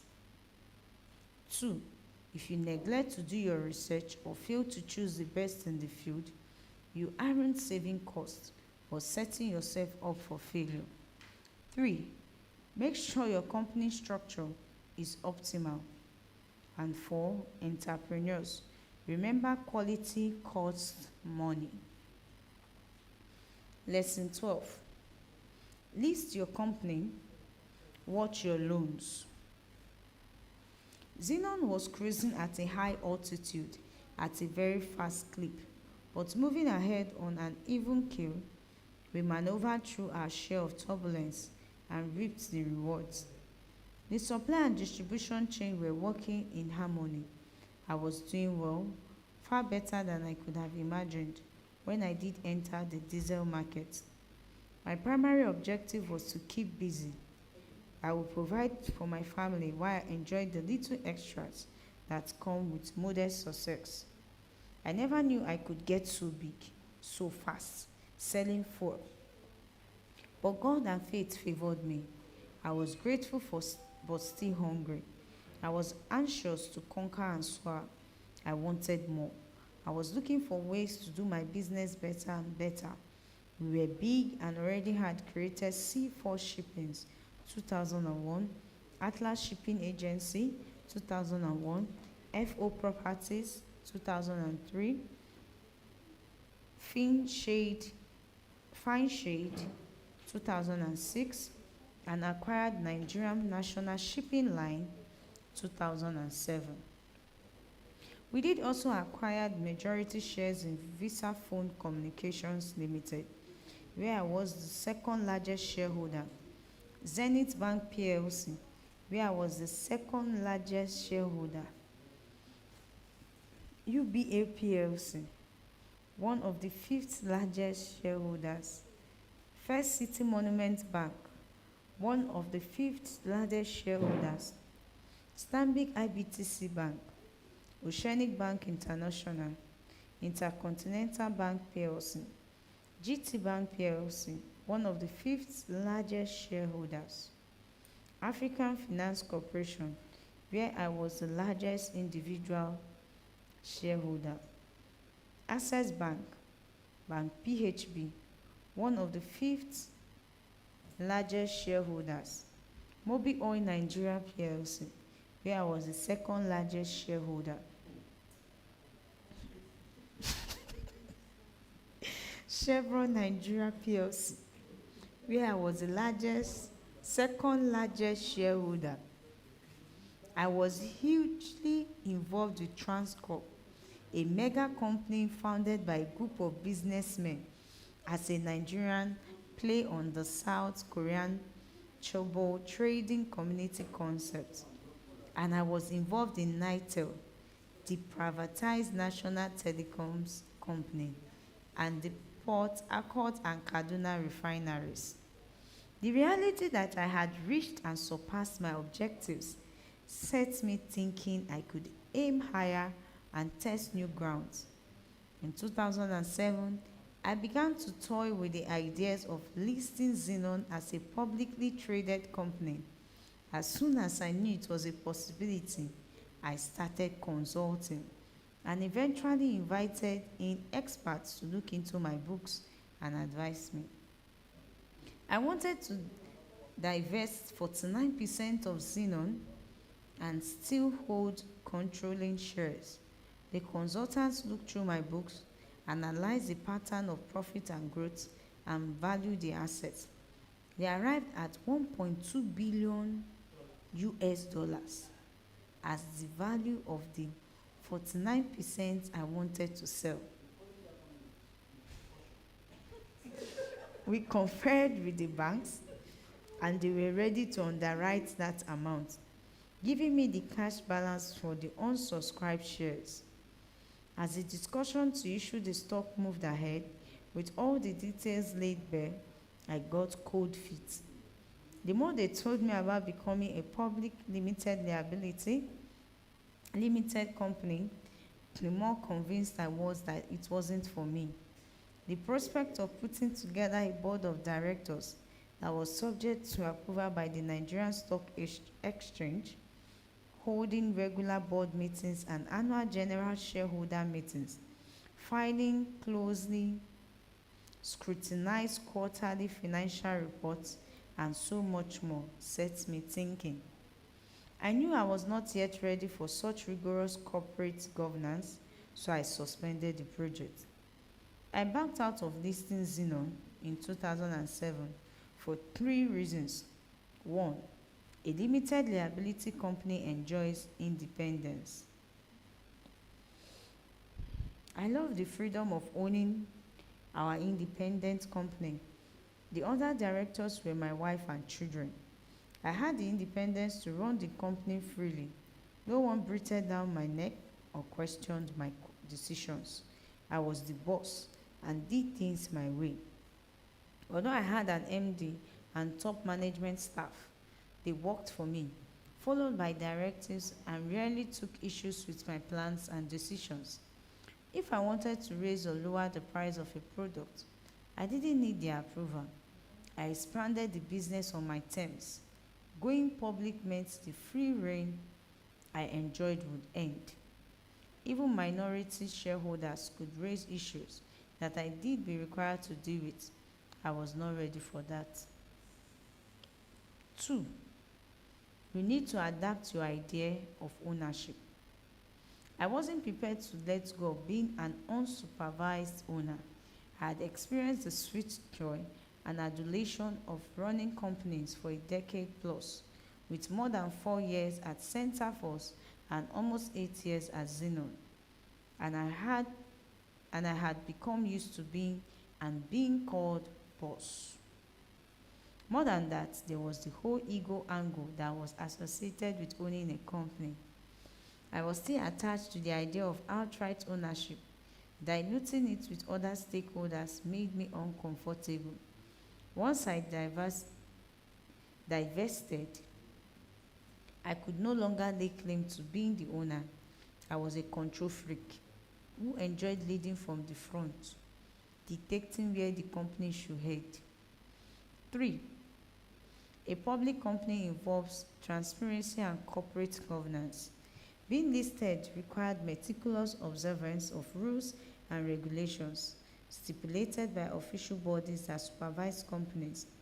At the time, the long list of directives and stringent penalties for non-compliance was downright scary. It meant I would have to conduct business. When I reflect on the calamity ushered in by the 2008 recession, where I lost practically everything, I wonder if having gone public would have saved us. Perhaps a competent CFO who would not avert his eyes from the loans and our exposure may have seen the signs and prevented the ensuing catastrophe. I will never know for certain. What I am most thankful for was the timing of my woes. My world collapsed when I was about 47. I tried to cut my losses, sell my bank shares, and leverage the oil prices, but couldn't save myself from ruin. But I was still relatively young and agile, which helped me rebound. Once I did abandon the listing, fate again dealt me a good hand. Because Xenon had been so quickly and hugely successful, I looked for ways to go further in the business. My understanding was that the major oil companies, especially Mobil and Texaco, would leave once the variables in the sector changed. The diesel business was already evolving, and with the electric power sector set to put itself together, I could sense the fuel demand would dwindle. If the government's plan for the electricity sector came to fruition, and with the abundance of gas in Nigeria, diesel would no longer be in such high demand. My eyes were set on acquiring a major player, and I invested heavily in the stock of those companies. As detailed earlier, by 2007, I was the second largest shareholder in Mobil Oil Nigeria PLC, with 9%, and held a 14% share in Texaco's Nigerian operation as its second largest shareholder. The foreign owners held 60 stakes in each of their companies. In each of those companies, I tried to talk the foreign owners into selling, but they declined. I continued with my plans, hoping they did change their minds. On Sunday morning, I was reading This Day, a local paper, and came upon an interesting interview with the managing director of African Petroleum. I thought to myself that it would be nice to meet this Malam Zira Meigadi. I wanted to size him up. I reached out to him and he came to see me. We had a lengthy discussion about the industry and about life. 4 days later, he called me, sounding distressed. Meigadi said he urgently had to see me. I explained I was in the capital city of Abuja. No problem, he said. I will head to the airport now and catch the next available flight. As soon as he arrived, he told me that a company was going to buy AP and the unions were opposed to it. I went to see Nigerian President Obasanjo, who discussed the fate of the company after additional consultation. I ultimately bought 17 billion naira worth of AP shares, followed by a complete takeover and rights issue underwritten by a consortium of banks that raised 52 billion naira because of the confidence they had in me. And then we rebranded to Fort Oil PLC in 2010. I have owned private limited liability companies and presided over the boards of public limited companies as an executive and non-executive chairman. And the differences are so apparent. The advantage of listing far surpassed those of operating an LLC. A listed company brings many benefits to stakeholders, from major investors to minority shareholders, from the board of management, from employees to consumers of the product, and those in the supply and distribution chain. Everyone benefits far more because of the rules enforced by the regulatory and supervising authorities and the resources at the company's disposal. A whole new world of opportunities open wide for listed companies. Here are 7 of those I find most important. 1. Listing provides the expertise of a board. A diverse board of directors brings years of experience to the table. The board is the engine room of every publicly traded company, and in Fort Oil we brought in men and women from varying backgrounds, high caliber people of discipline and integrity who did made a mark in their professions. With these clear-headed overseers, I could no longer just do whatever I wanted, despite controlling almost 80% of the company. By 2017, our board included Akinfemiwa, CEO, Julius Omodao Owotuga, CFO, Nicholas Ververed, CEO, Nigerian Breweries PLC, owned by Heineken, Dr. Myro Mandara, founder and board chair of Girl Child Consigns and senior fellow as Children Investment Fund Foundation, CIFF, Dr. Salamatu Suleiman, former Minister of Women Affairs and Social Development, and currently ECOWAS Commission for Political Affairs. Christopher Adeyemi, partner of a London-based law firm, Anil Dua, CEO West Africa, Standard Chartered Bank, former Global Head, Project and Structured Finance, Standard Chartered Bank, and yours truly. The board helped to define the company and put it on the path to stability and growth. 2. Listing gives you better access to funds necessary for growth. Listed companies raise funds through IPOs. As AP did in 2007, banks underwrite and sell the shares, helping you raise money to run the company instead of borrowing. Shares are then tradable on the floor of the stock exchange every workday, with shareholders cashing in or out as they please. This freedom to buy and sell gives the company respectability. 3. Listing curtails the ego of the majority shareholder. Unlike a limited liability company, partners, or sole proprietorship, where the owners can, in the theory, get away with anything, PLCs are not run that way at all. There are clearly spelled out rules for arriving at decisions that management committees, the board, or the general body of shareholders must ratify. Unlike in Xenon, where I could lower or increase diesel prices with a phone call, in Fort Oil management, met to decide on such things and referred certain matters to the board. At Xenon, I decided on salaries and emoluments.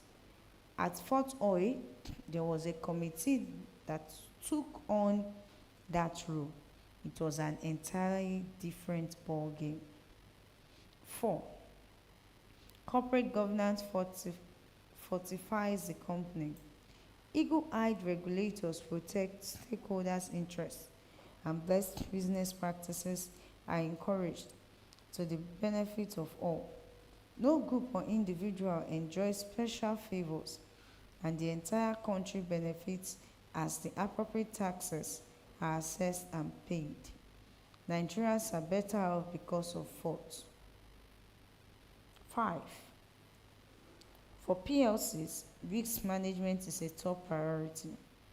In a public company, there are better methods of identifying, evaluating, and prioritizing risks. Coordinated activities address how resources are applied to avoid risks and amplify opportunities.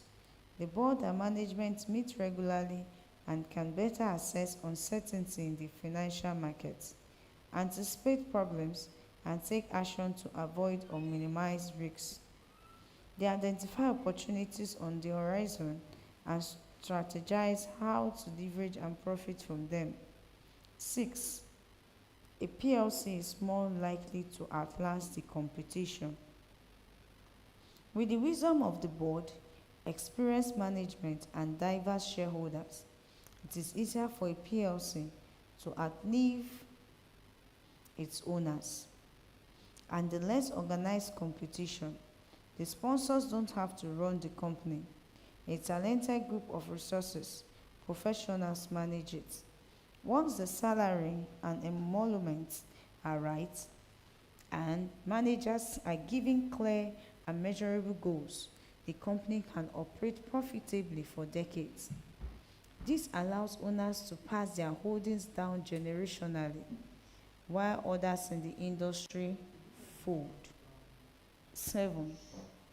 It is easier to sell at a premium as a PLC. The majority can exit the company, cashing out as I did from Ford in June 2019, because we operated transparently, obeying all the rules and regulations of the Nigerian Stock Exchange and the Securities and Exchange Commission, dutifully filing out our very favorable financial reports. We were well prepared to sell. Finding a buyer was not difficult, and we sailed through all the rigorous checks by international banks, agencies, and lawyers. It would have been far more difficult to sell my privately held Xenon, with all its irregularities and problems obscured down in the weeds. Inspiring public companies that I admire. There are several PLCs that I have long been fascinated with, domestically and on the international stage. That has particularly been the case with companies that boast that boosts worldwide breweries, Nestle, Cap PLC, and Guinness. I admire Apple because it is awash with cash. Hence, my strategy to be cash rich.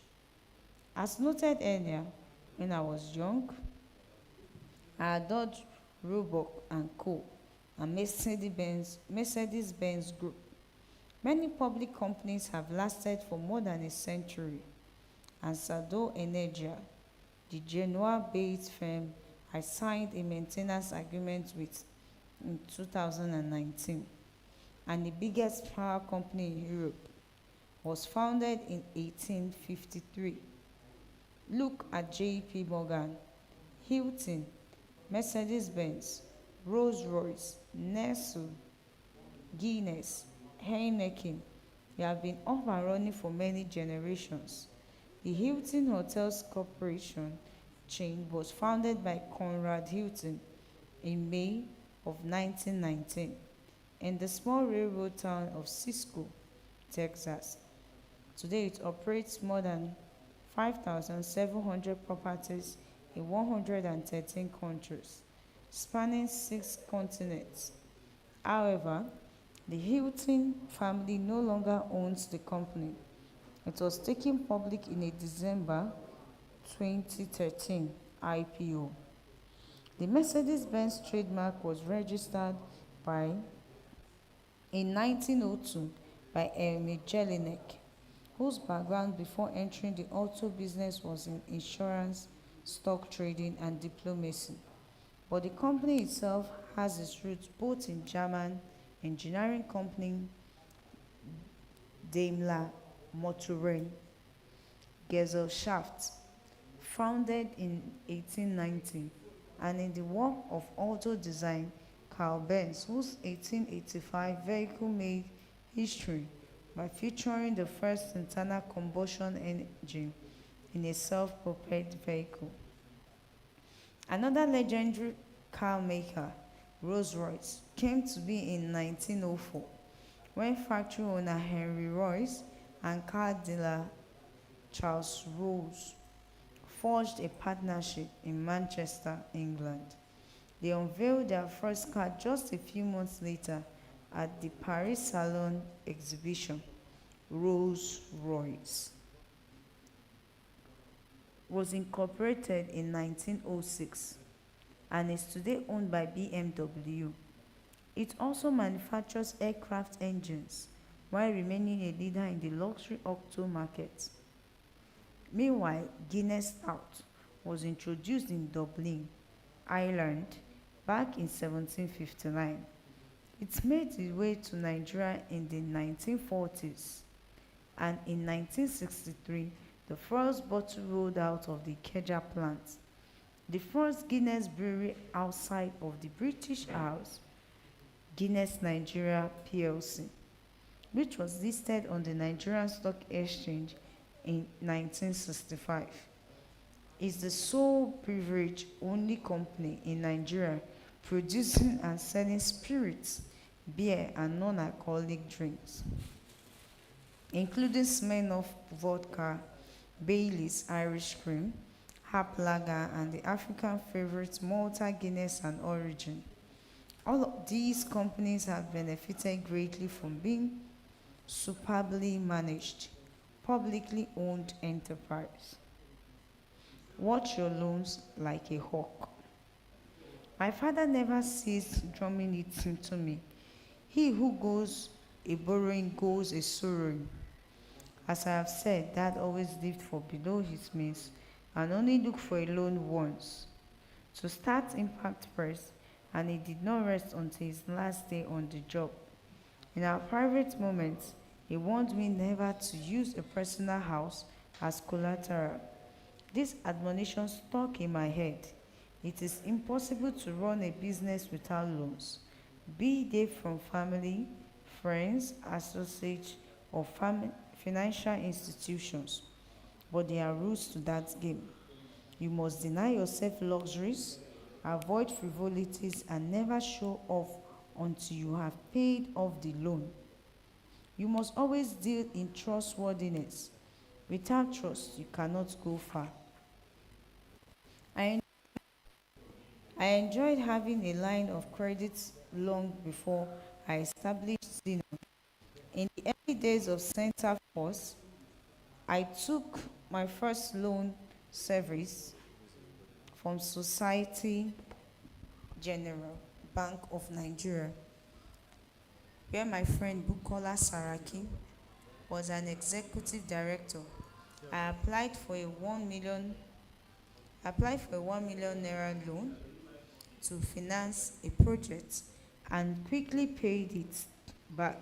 Over the years, I also borrowed 5 million naira, 30 million naira, and later 300 million naira, all of which I dutifully repaid. The advance from my father at the beginning of Xenon was repaid early, and I also mentioned Zenith Bank and Intercontinental Bank financing my acquisition of 1,000-ton fuel tank farm. A consortium of Nigerian banks, alongside BNP Paribas, gave me a trading loan of $2 billion that I liquidated during my AMCON tribulations. And I also got a turnaround loan from GT Bank through a recommendation from its MD, my friend Shegun. I've told you how I acquired Geregu Power with more equity, along with the Chinese utility SGCC slash SMEPC, and my foreign partner, which was promptly repaid. We got an additional loan from the Bank of Industry to refurbish the plant, which was handily repaid.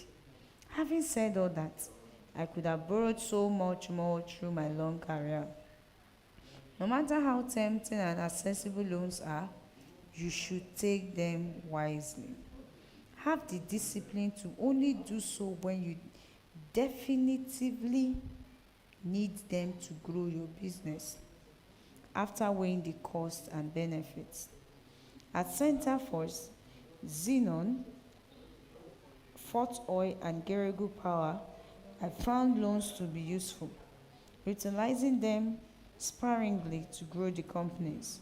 That taught me a lot about borrowing, including the following. 1. Banking can be a slippery slope if you don't know what you need. Banks continually bombard you with sales pitches once you have an enterprise with a cash flow. They offer you all sorts of incentives, and once you take the bait, they never stop. Before you know it, you become so trapped in contracts and obligations that you risk losing it all. You need to know when to step on the brakes. Since the loans are protected by collateral security that surpasses the value of your indebtedness, your property and assets, the banks have nothing to lose. You have everything to lose. 2. Do not fall into the temptation of lifestyle loans. In my country, there are many who take loans to underwrite a luxurious lifestyle with all the toys and comforts, never intending to pay them back. They structure things to satisfy risk assessors and bribe bank executives. During the diesel boom days, the marketplace was uncontrolled. I saw people walk into one bank and take 3 billion naira loans. They did end up suffering losses of 400 million naira or more when the chickens came home to roost. But because the banks anticipated recouping 6 million naira, they never did proper risk assessment, and bribery was involved. This same bank would go on to approve another 15 billion naira in lending. Of course, customers who defaulted would then disappear. In some cases, the collateral was a new business supposed product, which never materialized. Willie Fraudsters forged letters of credit and fake shipping documents, and with bribes and connivance on the part of the authorities, these loans were eventually written off.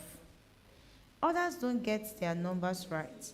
They take loans and begin to count how much money they could make, calculate profit, and start to live like king. They get credits to the tune of 100 million naira and hope to make a profit of 30 million naira. They spend the projected windfall, and if things take a downturn, they run into big problems. I took trading loans, opened letters of credit, bought ships, and paid the banks as I received payment, all aimed at growing my businesses. I have never borrowed to burnish my lifestyle. You would be wise to do the same. 3. Know when and where interest rates are too high. Interest is so high in Nigeria that it is tough to do any profitable business with loans. At 24%, you are carrying a staggering weight. If you borrow 1 billion naira today, your interest obligation is immediately 240 million naira. Before you even utilize the money, the only sectors that can still manage such high risks, high rates are cement, telecoms, and power generation. No other industry can make money with such a burden. You did just be slaving away for the banks. Rates obviously vary from place to place, and they rise and fall over time. So do your research and figure out whether taking a loan will help or hinder your business. 4. Keeping an eye on bank charges is challenging. I touched on this earlier, but banking charges and fees are challenging for an entrepreneur to monitor and stay on top of. We need experienced internal auditors and accountants to keep an eye on fees. If you are not diligent, a 100 million naira loan can increase to 110 million naira loan just due to these charges and their unusual buried fees that only sharp eye forensic auditors can readily discover. Xenon was not structured. I ran it by the seat of my pants, and there was no reconciliation of figures, but Fort Oil was different. I had by then employed an experienced CFO and internal auditors who will spot errors immediately because we reconcile the accounts every day. This is a key advantage of having a public company. 5. Consider every option. You should make sure you know the lender and the products they can make available to you well before you make your decision. For instance, check whether you qualify for single-digit loans at an alternative financial institution like Nigerian's Bank of Industry, and be sure to dominate your loans in your local currency. You cannot control devaluation and currency fluctuations, which can kill you. Takeaways. A PLC has an edge over all other types of companies. The advantages to having this sort of structure are manifold. 1. Listing gives you the advantage of having a diverse board with years of expertise that will change the company's outlook and afford it a better chance of growth. 2. Between IPOs and trading shares, cash to grow the business is readily available and easy to access. 3. The ego and the excesses of a majority shareholder are toned down and everyone wins, thanks to rigorous corporate governance, rules and regulations. 4. Apart from being easier to sell because of transparency demanded by regulators, a PLC has a better chance of outliving its funders. Watching your loans is easy when you are disciplined, care about your good name, and are thus motivated to pay off everything as soon as possible.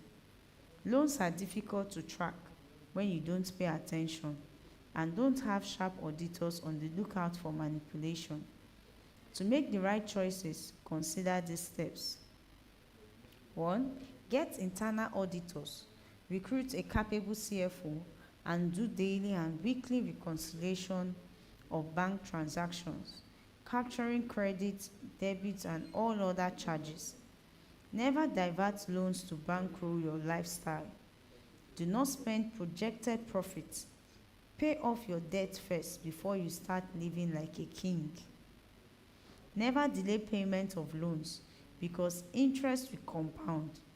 Pay it all down as fast as you can. Make sure you have considered all financing options to find the one that best suits your situation. Lesson 13. Leave family out of your business. Although my wife and children have been directors of my businesses, I generally advise caution when considering working with family.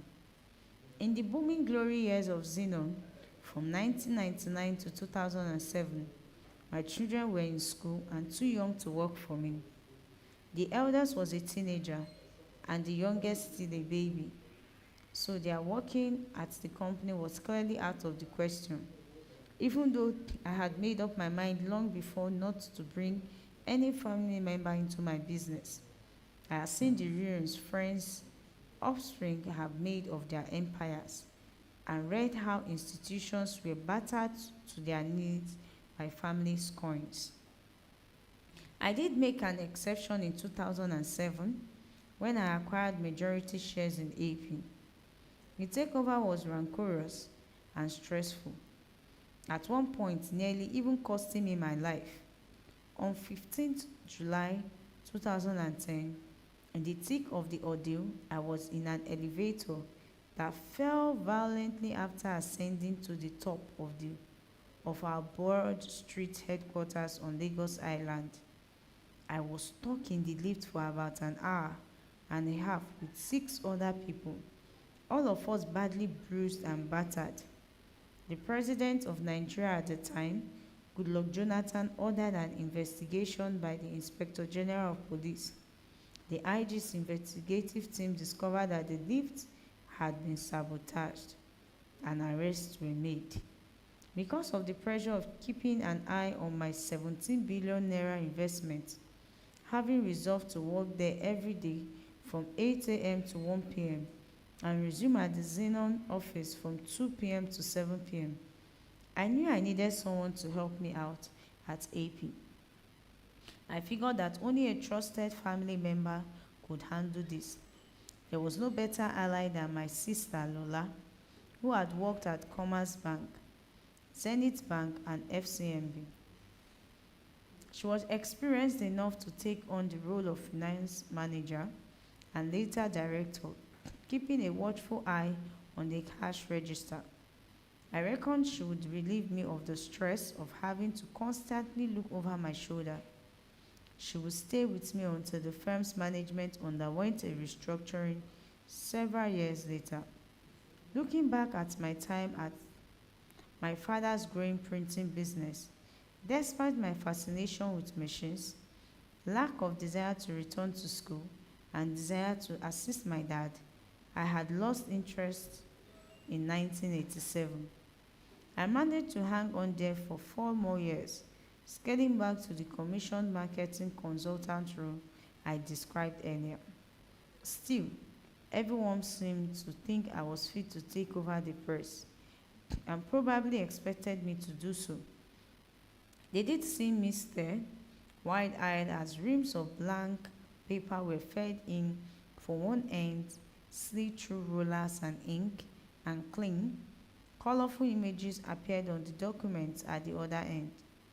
The cutting, trimming, and stitching machines held me spellbound, as did the packaging apparatus.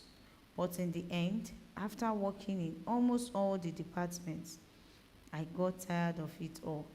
It was a passion that had burned bright at first, but it wasn't my calling. I decided that it was better to have my own business, to pursue my own dreams and vision. If I did stayed on there, that would have become of the what would have become of the business after my father passed away. I wasn't an only child. The possibility of rancor and rivalry was there, simmering under the surface, and I knew a bitter workplace fight would tear the family apart. Just over a decade later, with the rebranding of AP to Fort Oil and our slow but steady rise of profitability, my wife Nana began to press me to bring my daughters into the business. I started with Tolani, who had then finished her first and second degrees at the University of St. Andrews in Scotland. Nana didn't see why I couldn't hire Tolani. Put the children in the business, Femi. Let them keep an eye on things. She did say. I will explain to her that that sort of thing never worked. It's old thinking, I argued. I have studied business empires, where science took over and ended up ruining everything. The children rarely developed the company beyond where they come in. They usually wreck it. It has zero advantages. Look at my contemporaries. Where did their kids take their businesses? Most of them destroyed those empires. The pressure was intense, but I was unwavering. I did all I could to distract Nana and the children from the idea. All of them envisioned becoming CEO of Fort Oil, and they didn't let up for years. Tolani was the first to approach me after her mother had surfaced the idea and asked when she could join the company. Ifeoluwa was next. She wanted to be CEO straight away. She went on to take a course in the oil business at Oxford University, as well as a program at Mercuria, an upstream oil giant with interests worldwide. She thought that would help change my mind. Temi too used to ask, Papa, when am I going to wear a suit and come and work in the office? Eventually, I sat my children down, explained to them that Fort Oil was my vision, and impressed upon them that they would not be able to run the business. I had made up my mind on two things when I was setting out in business. One, I was not going to have friends or enemies. I was only going to have competitors.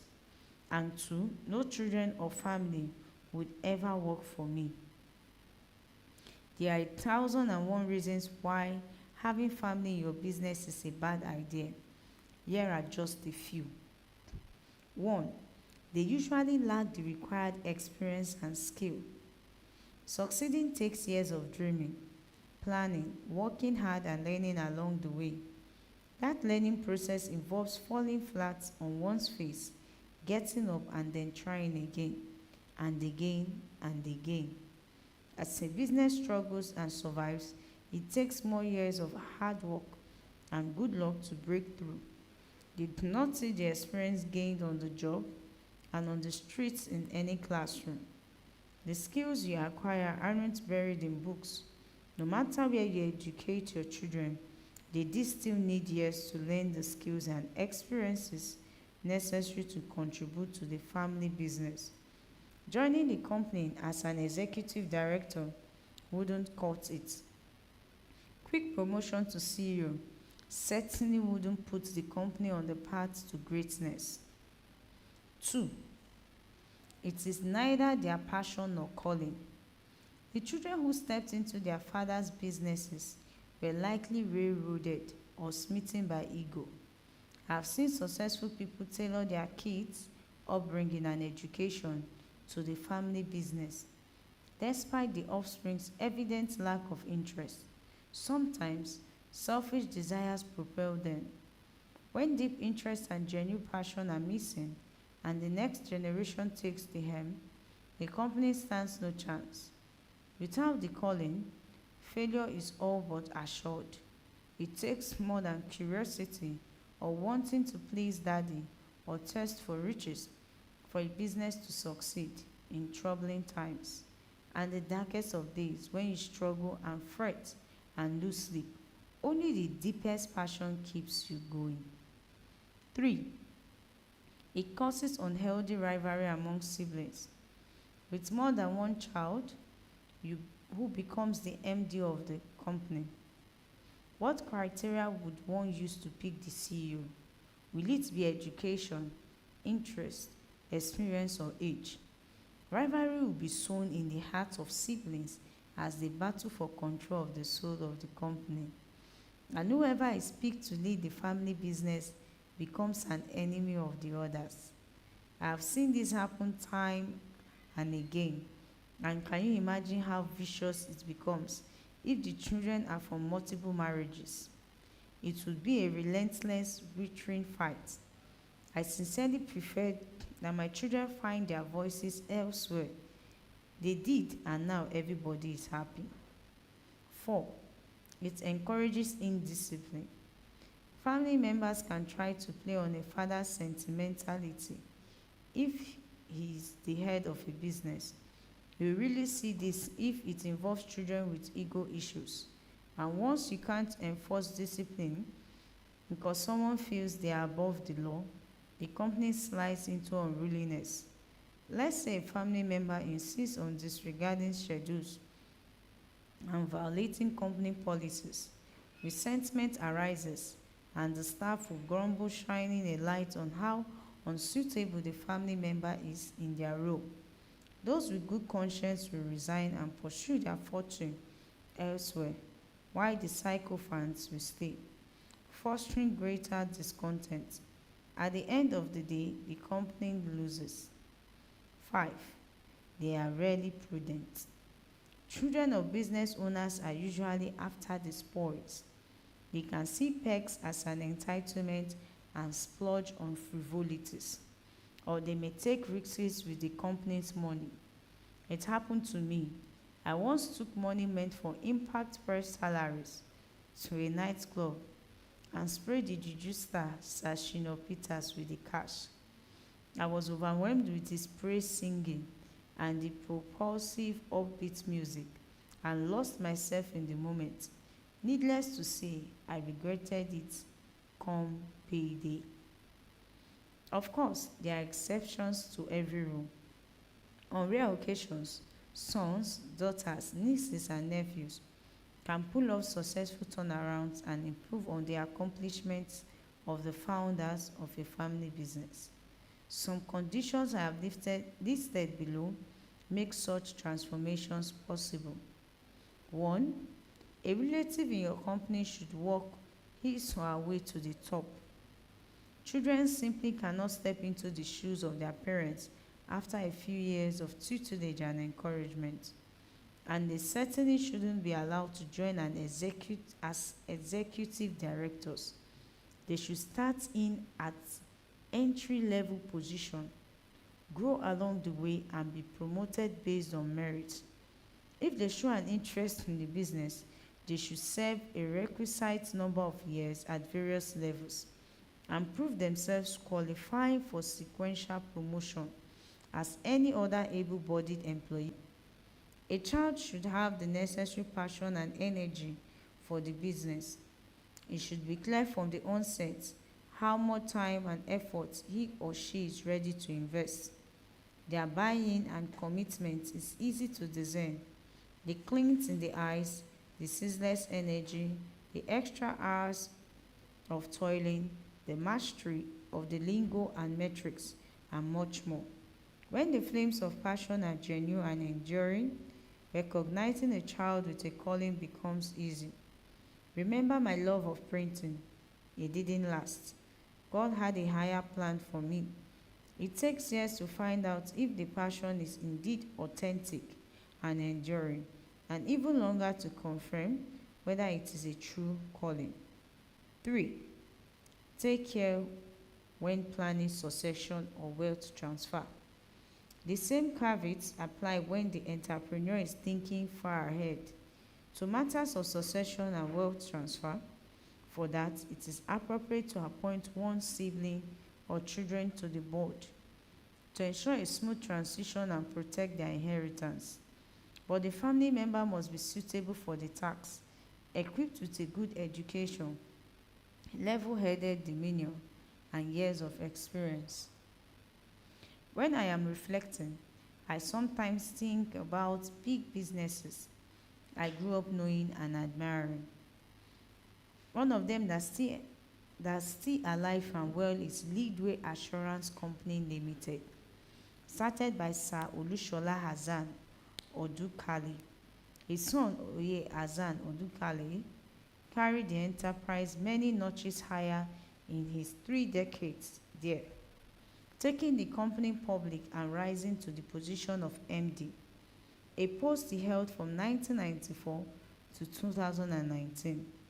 Oye was well suited for this role, with bachelor's and master's degree in business administration from the University of Houston. His younger brother Tunde, who also climbed up the rungs, became MD of the now publicly listed Leadway Assurance PLC. The 55-year-old Tunde joined the company in 1999 and has a bachelor's degree in pure mathematics and a postgraduate diploma in actuarial science. Again, here was a member of the founding family, quite well suited to his role. So many other companies from back then are either dead or struggling. In the end, I have some general advice on how to approach your children's dreams and aspirations. 1. Encourage each child to find and pursue his or her passion and calling. I have long encouraged my children to chart their courses and live their dreams, not mine. I got my daughter Tolani a job in London, but as time went by, it became apparent she was only interested in singing and interacting with musicians. After a few years at her regular job, she was listless and unhappy. She summoned enough courage and laid it on the line. Papa, she pleaded, I want to sing. My reaction, no problem. I encouraged Tolani and gave her my blessings. I just thought, let this girl go out and follow her muse. Once she's street smart and immersed in her chosen field, she can apply her knowledge and see where it takes her. I encourage my children to pursue their passion and find their calling, and assured them they could always count on my support. I was not embarrassed when they chose entertainment. I was elated. Ifeoluwa is now an international DJ, and Temi is an actress and lifestyle entrepreneur. They are doing their jobs professionally with staff on their payroll. I get them to do monthly accounting with a profit and loss report because they are running businesses. You should never force your children into your mood or attempt to remotely control them. 2. Avoid any appearance of favoritism. It is difficult to convince your children that they are equally loved when one enjoys more attention and holds a high position in the business that provides the lifestyle they all enjoy. The seemingly favored sibling will generate jealousy and animosity unless they all possess a significant degree of maturity. Why create room for acrimony and bickering with even a whiff of favoritism, especially in a family business? 3. Allow them to benefit from your business success. Don't be hesitant to provide your offspring with a superlative lifestyle, even if they don't work for the company. A successful entrepreneur's family can enjoy a great lifestyle. You can put them on an allowance, give them grants to pursue their dreams, and loans to help grow their businesses. Recall that a loan from my father gave Xenon a big boost. Likewise, I give my children loans to support their endeavors, and all of them owe me money. I have a loan book where we record the transactions. I also give them allowances for upkeeps, and some of their bills are taken care of, allowing them to devote more energy to their vocation. My children are happier pursuing their destinies than they did be with a forced fit into my endeavors. Although they are still finding their feet in life, I tell them that if they did work in Fort Oil, they would have destroyed the business and sacrificed the opportunity to live their dreams. I would rather have them follow their own path and learn what life is through their own unique lenses. Today, they are all comfortable with where they are, but family truly comes first.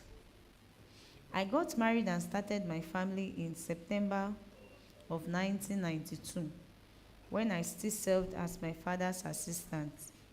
But by the time Xenon kicked off, it was impossible to be the father I wished I could be. I was so preoccupied with building the company that I allowed the workload to creep into my weekends. On Sundays, when Nana succeeded in dragging me to church, I disappeared to the depot after the service. I supervised the construction of diesel tanks and earth in my car. Time was scarce and diesel was scarcer. The workers needed motivation, and my presence sped up the project. I needed to stay on top of things as I had ships being loaded with products on the high seas. Where would they offload? Would everything go smoothly? The earlier my employees topped off the tanks, the better positioned I was to make a killing in the market. My excitement was infectious, and it drove the workers. When we conquered the first project in the distribution chain, we had to tackle another in the supply chain. Commissioning the tanks, ordering the trucks and ships, and building the business was so exacting that I was hardly ever at home. I did not have time to socialize, and you wouldn't see me anywhere but at the house, but at the office. At the house, for brief periods, going to or from the depot or out of town. I was neither available nor accessible. I was married to the business. The Xenon operation got so big that Jacob Ajekigbe, the MD of First Bank PLC, was alarmed. "Young man," he said, "you are amassing all this money." He was astounded at how huge the diesel business was and how much of it I was cornering. At the height of Xenon, I had more than 150,000 tons of storage capacity. Nana was also growing her dry cleaning business, garment care. She could hardly complain that I was hardly home when she found herself in a similar position. It was then that it dawned on me that I did not know my children well enough. I felt that I needed to make amends as quickly as I could, or it would be too late. After all, I had made so much money already, and the business had stabilized. And so, I started spending more time at home, bonding with my children and going out and about as a family. And when the time came to send them abroad for their education, I knew I could not invent excuses for not seeing them for long periods. That was when we started a 90-day vacation experiment. We traveled around the world from Africa to Europe and North America, and the children sometimes came back to Nigeria as well. With Fort Oil, with a competent board and agile management, and time on my hands, I began to sit and talk more with my kids, asking about their dreams and ambitions. I wanted to make them comfortable in my presence and encourage them to express themselves freely, which is a trait I learned from the Afrobeat star, Fela.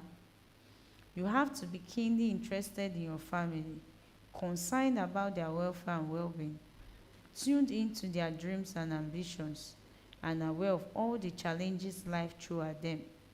Without bonding, the opportunity to do so is lost, and they will find solace and succor elsewhere.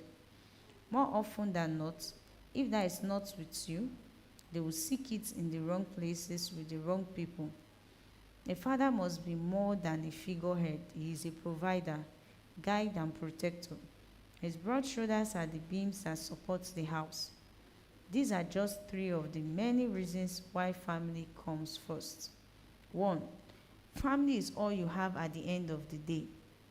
After a long and trying day toiling in the trenches, you return to a cozy home filled with love and warmth and enjoy the evening with your adoring family because they are all that you have. Through thick and thin, in prosperity and pain, they stand by you. You can stop being the CEO, but you will always remain a husband and father. When tragedy strikes, family will rarely abandon you. And when riches land in your lap, they stay faithful and real. You can count on family. 2. Family enhances your work life balance. Balancing one's professional life with personal, social, and family life ensures a pleasant existence and helps alleviate stress. Devoting time to family and engaging in activities that enhance your joy together gives the entrepreneur more stamina, inspiration, and resourcefulness to succeed. To avoid the burnout and illnesses that the busy lifestyle of an executive can bring, it's important to spend quality time with those near and dear to you. Compartmentalizing the various areas of one's life leaves room for a healthy balance. 3. Bonding brewing provides a better platform for mentoring. Growing out of long years of toys, experience laced with disappointments, failure, struggles, survival, and success attracts admiration and respect from those who look up to the entrepreneur as a role model. And passing on stories of such a harsh and beautiful odyssey to your children colors their lives in brilliant hues. They can relish anecdotes, lessons, and tales firsthand, mentoring the children as I have done. Holding week-long sessions at a stretch is a good foundation that helps build their future. They seek my opinion on basic challenges and complicated issues, as I point out opportunities and offer suggestions on how to do things better. Pamper your children with sense. When it became public knowledge in September 2020 that I did bought each of my 3 daughters a Ferrari Portofino, it broke the internet. As they say, there were millions of comments from those who said this was the way to go, from friends who said I did put them under pressure from their own children, and from those who charged that I had overpampered my daughters.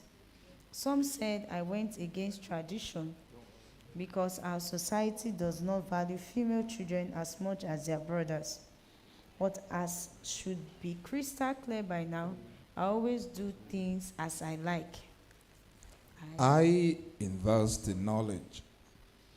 As a wealthy entrepreneur, I must say I did not just wake up one day and decide to buy Ferraris for my kids. I did a lot of thinking. I have decided to share my thoughts on these because I find them valuable. I had made the decision years earlier in March of 2018. My daughter are entrepreneurial in the creative arts, which is a world with its own taste and standards. I looked at the way the industry works in terms of branding and said to myself, I need to encourage these girls. When you look at artists, the way they dress, some with 10 necklaces, golds, diamonds, you realize that gives them a boost in their art. So I said, what can I do to elevate the profile of my girls? That's branding. An anecdote that reconfirmed my business instinct earlier on in life occurred sometimes in 1996. I recalled that I was finishing my first home in GRA Ikeja and was looking for someone that makes beautiful wrought iron furniture for my swimming pool. Someone recommended a young, savvy, up-and-coming businessman, then as one of the best in the sector. I called him up and invested him over for an assessment. I recalled he arrived at my house in an old Volkswagen Jetta. He subsequently gave me a bill of 965,000 for the job, which was a lot of money then. It didn't take me time to realize that I could take advantage of him. I offered him 400,000 as my final offer. He hesitated, and we bargained for a while until he reluctantly agreed to accept 500,000 for the job. Because I like his countenance and personality, I decided to share a lesson in business. I then shared with him one of my mantras. I told him that in business, perception is reality.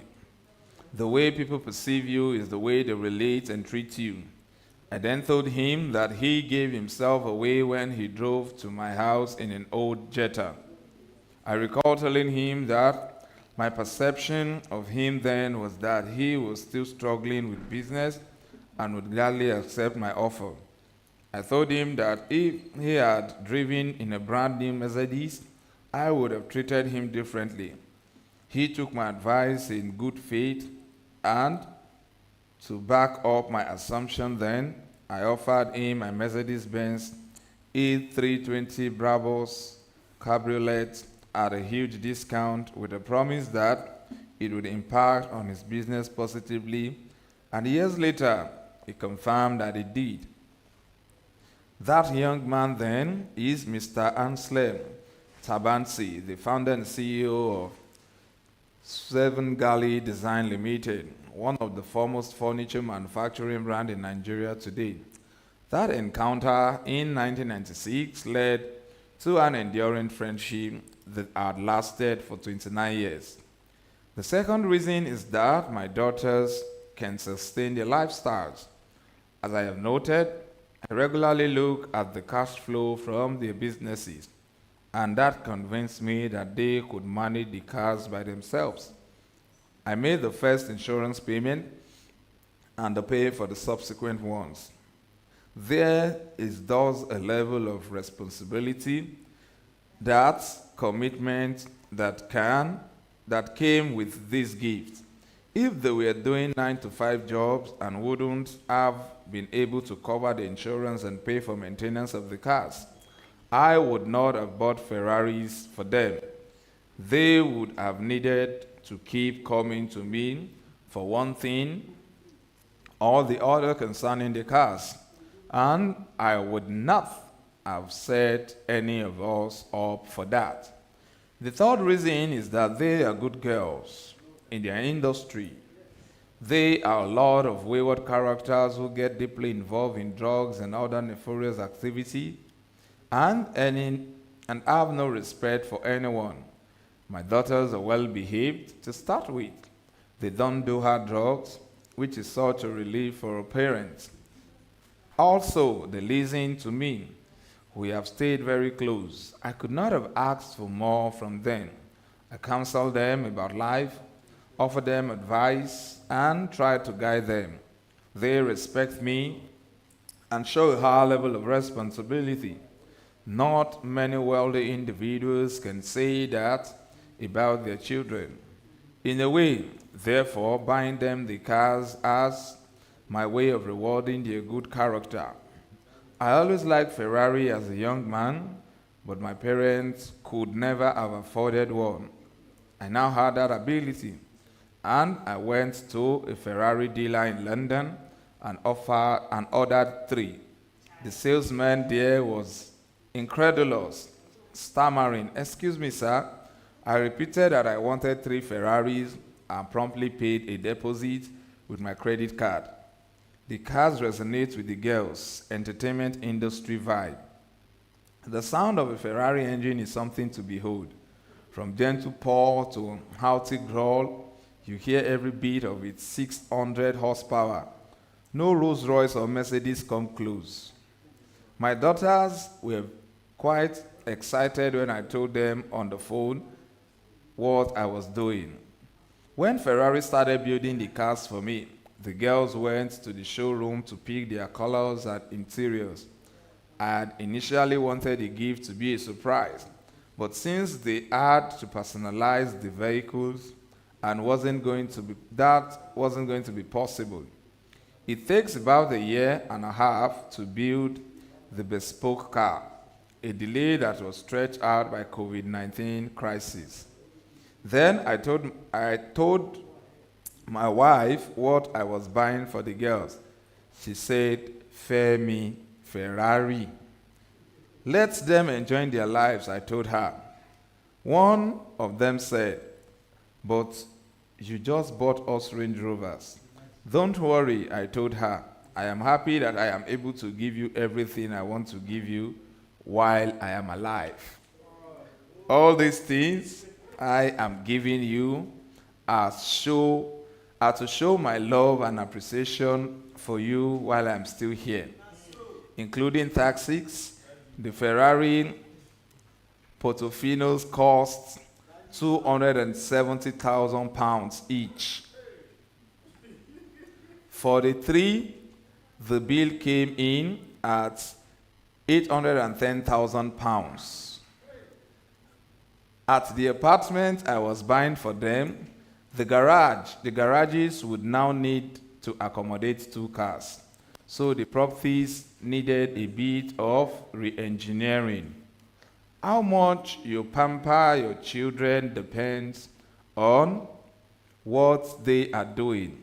If a child has proved to you that he or she can survive alone, that they can put things together to earn £1, that's it.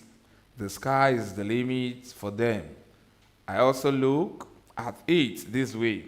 Tomorrow, they can always sell the car and use the proceeds as capital for their business. It's an asset. What I have discovered is that for many wealthy people, the children from sharing money. You give other people gifts, like cars or whatever. It brings you joy to be making others happy. You obviously won't experience this emotion when you are dead. And once you're gone, you lose control over what the kids do with the money that has been left to them. Don't forget to write your will. They don't spend money in heaven. You can't take it with you. This word still warms my heart. As I matured in life and business and became aware of certain realities, I came to terms with the inevitable. And one thing I always remind myself of is that death can come at any time. Preparing for the end by writing a will so that the beneficiaries of one's assets are clear and one's wishes unambiguous is a duty we owe our family. I have seen seemingly happy and closely knit families at war over the assets of their late breadwinners. The bitterness and anger expressed by feuding spouses, siblings, and extended family who often hang their relatives' dirty linen for all to see offend decent people. On occasion, the prolonged acrimony carries on in the court for decades. As soon as I turned 31, knowing that I had amassed appreciable assets, the time had come to prepare a formal last will and testament. I called my lawyer, spelled out my wishes, listed the beneficiaries and executor, signed the document in the presence of witnesses, and had it notarized. It felt good to get that taken care of. Over the years, as fortune smiled on me, I rewrote my will twice. When I was 49, and then again at 55. An entrepreneur must plan, be methodical and deliberate, and avoid putting those he cares about in an ambiguous position. He or she should prepare an atmosphere of friendliness and peace for those he calls family. One can do this once they are over the legal age and of sound mind, and have the document kept where the executors can readily access it. There were 4 primary reasons I wrote a will, even back when I didn't have a tremendous amount of assets. 1.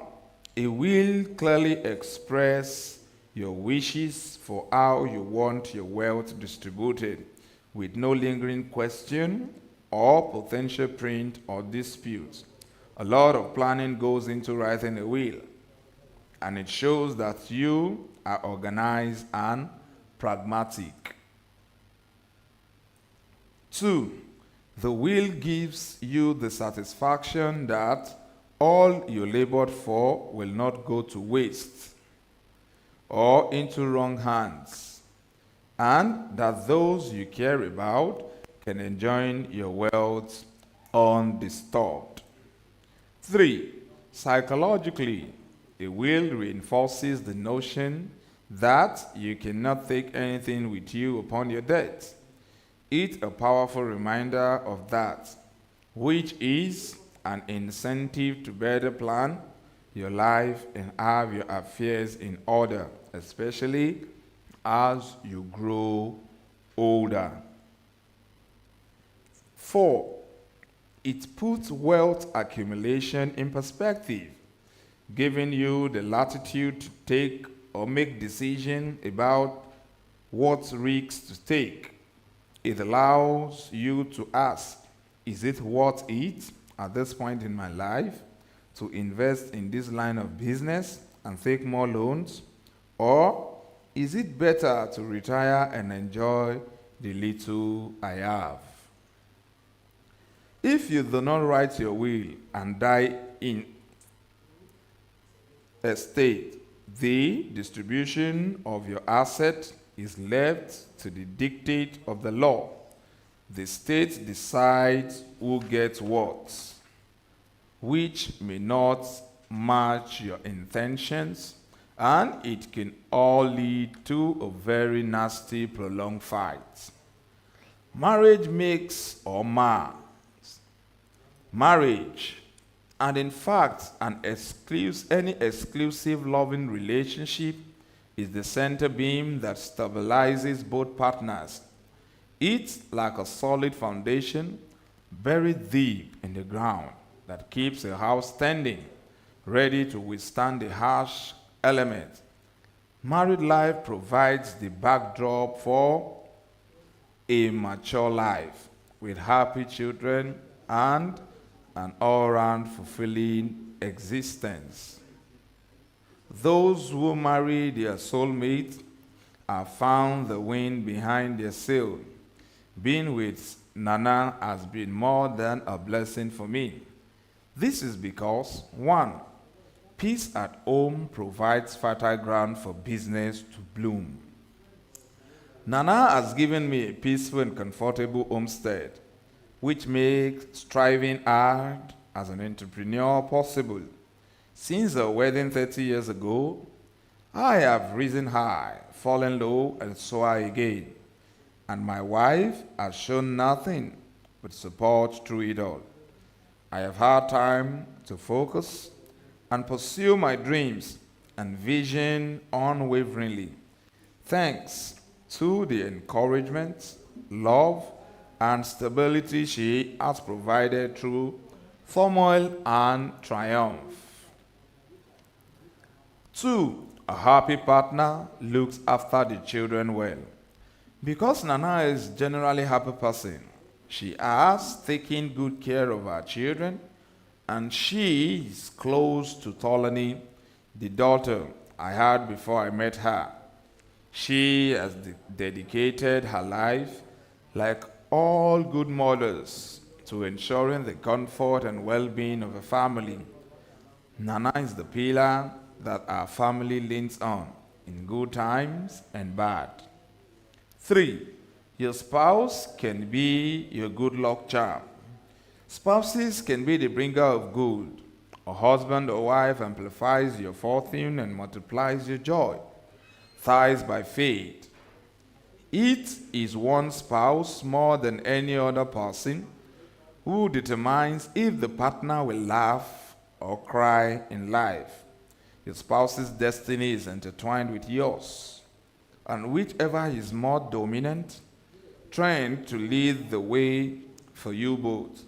One cannot overstate how important it is to carefully select the person you want to spend the rest of your life with.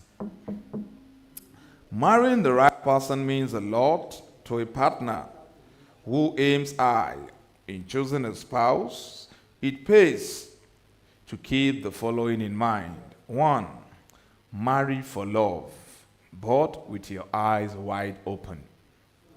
They say love conquers all because you will be able to resolve all issues together, big and small, when the ties are strong.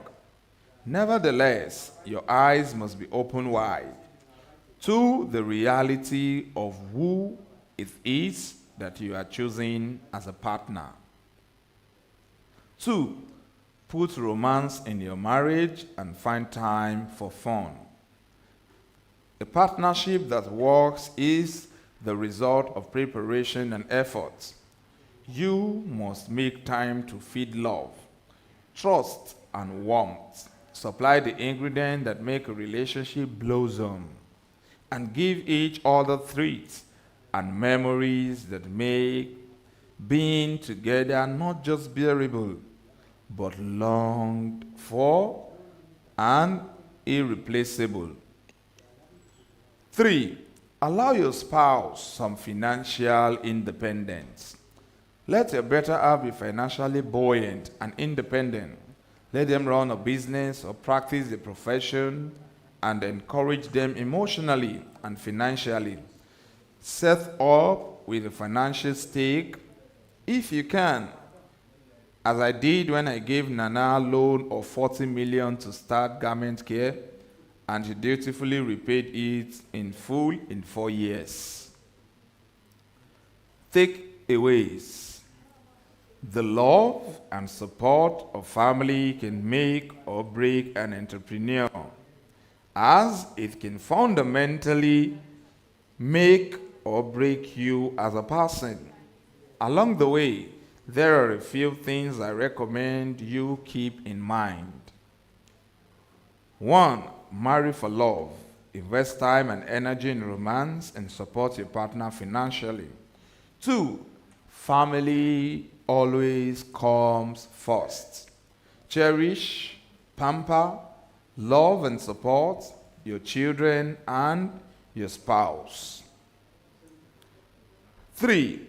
Let your children find their own path and calling instead of bringing them into your business, which seldom work out. 4.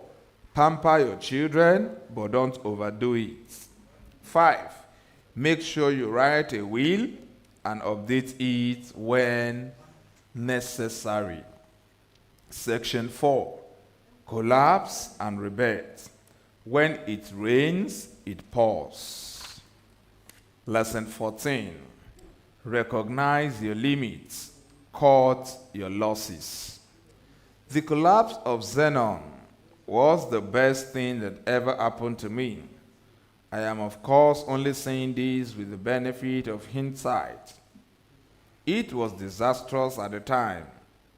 As I have noted, the Xenon model was bound to crash at some point. I was making so much money that I had downplayed the red flags. The diesel market was shrinking. Manufacturers were switching to gas. Several gas-to-plant projects, which cut diesel out of the equation entirely, were coming on stream. To make matters worse, the Niger Delta Boys, a violent criminal gang, started refining diesel from stolen crude oil. They incurred little or no cost and flooded the market with cheap, substandard products. It was inevitable that a business centered around diesel would go downhill. It was not sustainable. As I've alluded to, I used to tell people that Xenon reached the height it did because the country was not functioning well. The government didn't fix the power sector. If it has, the requirement for diesel to power homes and factories wouldn't have existed in the first place. Factories could also run on gas or electricity. Only diesel-powered buses and vehicles on the high seas would require the fuel. So, only they would be our customers. I knew the whole power supply picture in Nigeria would eventually improve because many development projects were underway and diesel's domination of the energy market was not going to last forever. I say that the collapse of Xenon was the best thing that happened to me because of the lessons I learned. I plummeted to the lowest point of my life, experienced humiliation, saw others for their true colors, and paid heavily to get out of debt. I built a new life after rebuilding my business empire from the ashes of Xenon, and I'm entirely free of debt. I was lucky that all of this happened when I was 47 years old.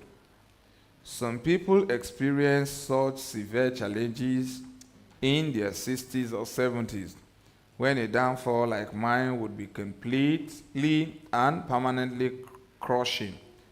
They got to their graves broken and depressed. I experienced the worst and moved on. You do not start learning your lesson in your old age. That is not the best way to exit this world. One of the most important and hardest lessons in business is knowing when to cut your losses. You must recognize your limits. You have to grasp what's working, what's not, and have a sense of what might and might not be the solution. You have to keep asking what you want to get out of life. You also have to reach a stage of contentment without becoming complacent. As an ambitious and driven businessman who did everything to dominate the diesel market in Nigeria, it may sound incongruous for me to preach contentment to any entrepreneur. If I was content, why did I keep pushing until I had cornered 93% of the market? Why did I keep driving hard until the empire collapsed? And then started all over again. I can preach contentment today because I have achieved it. And this is what it has taught me. Number one, take an inventory. It's good to start small, but not right to think small. It's good to dream big and pursue your dreams. There is nothing to be said against ambition.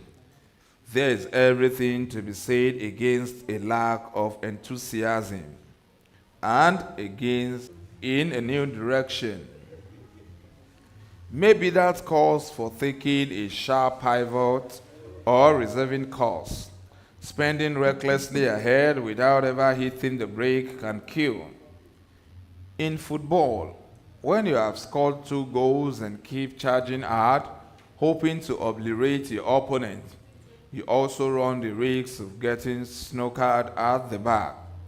You have seen them conceal out 2 goals deficit and go on to win the game. You are rushing all out to defeat the other guys rather than defending the advantage you have. When you do that, your opponent, who have read you and can sense your vulnerabilities, will hit back. Before you know it, you concede 1 goal. You want to go out and make amends, and then you are hit with the equalizer. You become jittery and fatigued. Your opponent get a fresh run of adrenaline and keep coming at you. By the final whistle, you have lost the game.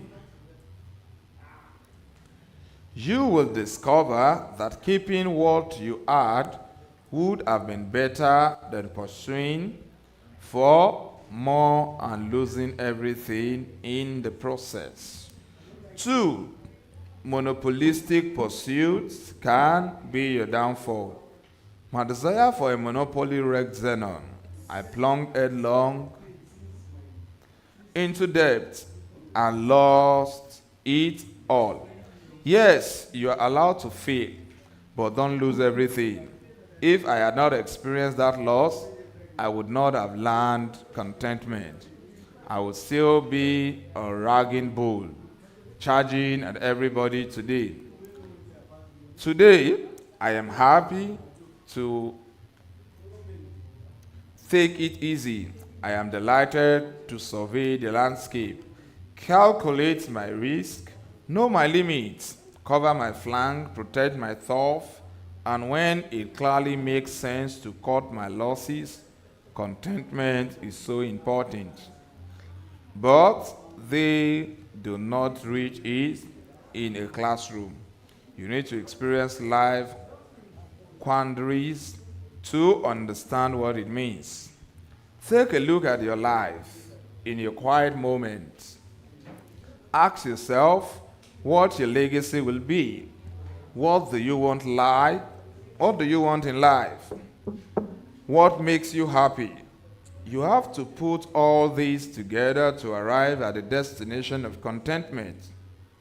It's at this stage that you realize that most of the things you wanted in life are not necessary. You must know when to slow down. You cannot keep going into debt, having sleepless nights, and battling high blood pressure because of a desire to conquer by any means possible. There is no gauge to determine when you get to this stage.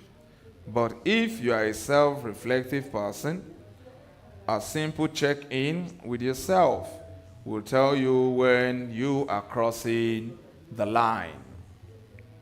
3, age helps you to embrace contentment.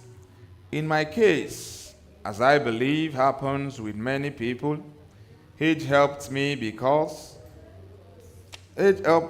become contented with my life. The energies and desires you have in your 20s, 30s, and 40s naturally diminish. By the time I got out of the Xenon disaster, my priorities had changed. So I looked within myself and reshaped my values. I asked myself what I wanted in my life and concluded that I wanted to be happy. Very happy. What makes me happy? Giving. I found that I am happiest when I give in ways that helped alleviate poverty and suffering. I want people around me to be happy. Seeing others happy makes me all the happier. That is what contentment brings into your life. It connects you with your surroundings and your community.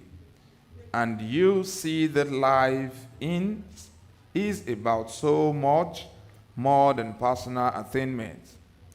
There was a time when I deluded myself into believing that happiness came from downing bottles of alcohol and smoking.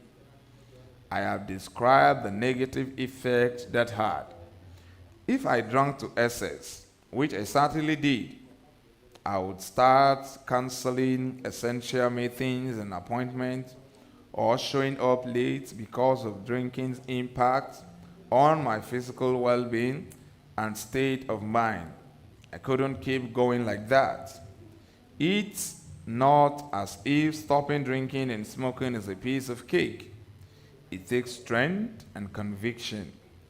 To this day, there are times when I am around the bar and see people passing out and still feel enticed. But I am strong-willed. I quit smoking and drinking at the right time in my life, and there is no turning back.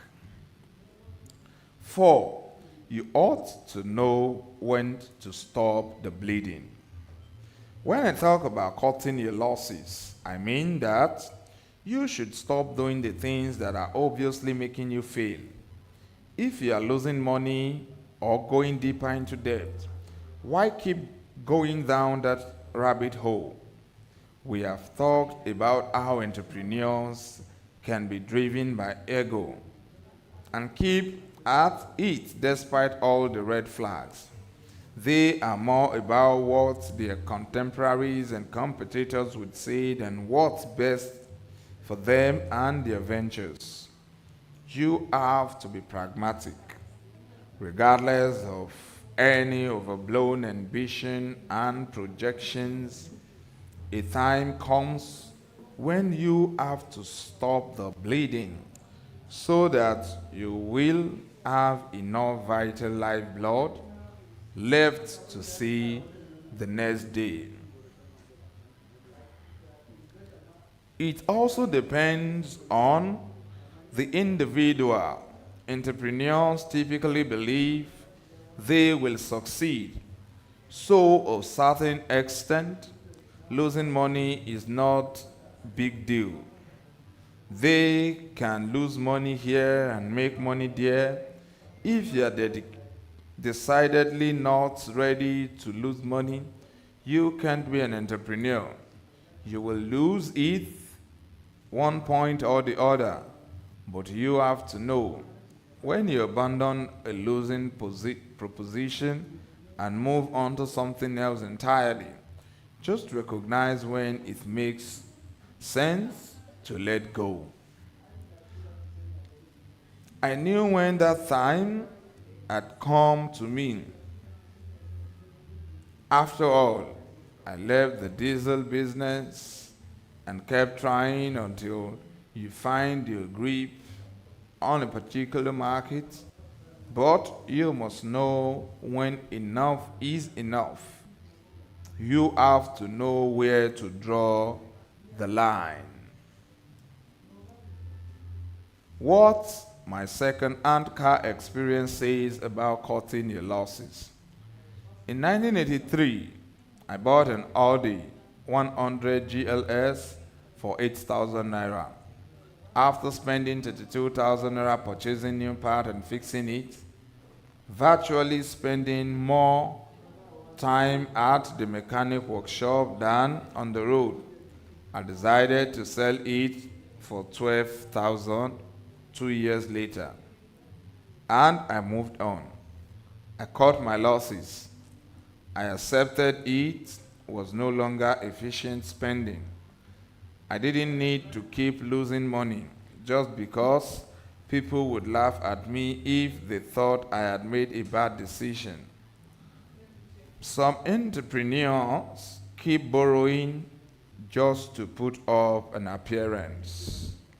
But every entrepreneur must make a series of probing questions. When am I going to be free from debt? How long can I live this kind of life?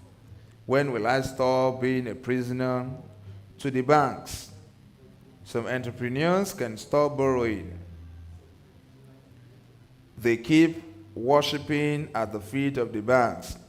If you don't reach the point where you ask yourself the hard question and face up to reality, you will never get out of the debt. From one business to another, you have brought the bankers into your life, and they will forever be on your case. It will be as if they are sleeping in the same room with you, a constant menacing presence. It takes a lot to decide that you have had enough, that you have made your mark, and you now want to go enjoy yourself. That is the contentment stage, and it is wonderful. Once you know how to let go and embrace happiness. Another case study, the $600 million JP Morgan deal I ignored. The world is awash with opportunities, but you should never grab blindly. Explore and leverage every break and falls into your lap. Even the most successful entrepreneurs can't stop seemingly juicy deals from shipping through their fingers. Nobody wins all the time, no matter how savvy or blessed they are. You win some and you lose some. What is important is to win more than you lose. Sometimes, deals that appear lucrative or prestigious will generate huge losses. If you are attentive enough, you will find that many ventures are not worth your time or energy. I came to learn that through the story of the JP Morgan's $600 million offer. Mr. Olaolu Mudarisu of Vertical Capital Management Limited approached me with a $600 million offer from JP Morgan. In 2007, I was one of the largest single investors in the Nigerian stock market, with considerable stake in oil, telecom, and banks. In most of the sectors I played, I was the number 1 or 2 stakeholder, and Xenon was cruising along smoothly with an extensive portfolio. So, it was no surprise when a representative of JP Morgan called to book an appointment to review and offer consultation on my holdings. After a meeting in my office, I forwarded an email that laid out my stock ownership. The proposal they came with was simple. JP Morgan wanted to buy all my shares on the Nigerian Stock Exchange for $600 million, with the exception of my stake in African Petroleum, which I had just bought for 17 billion naira.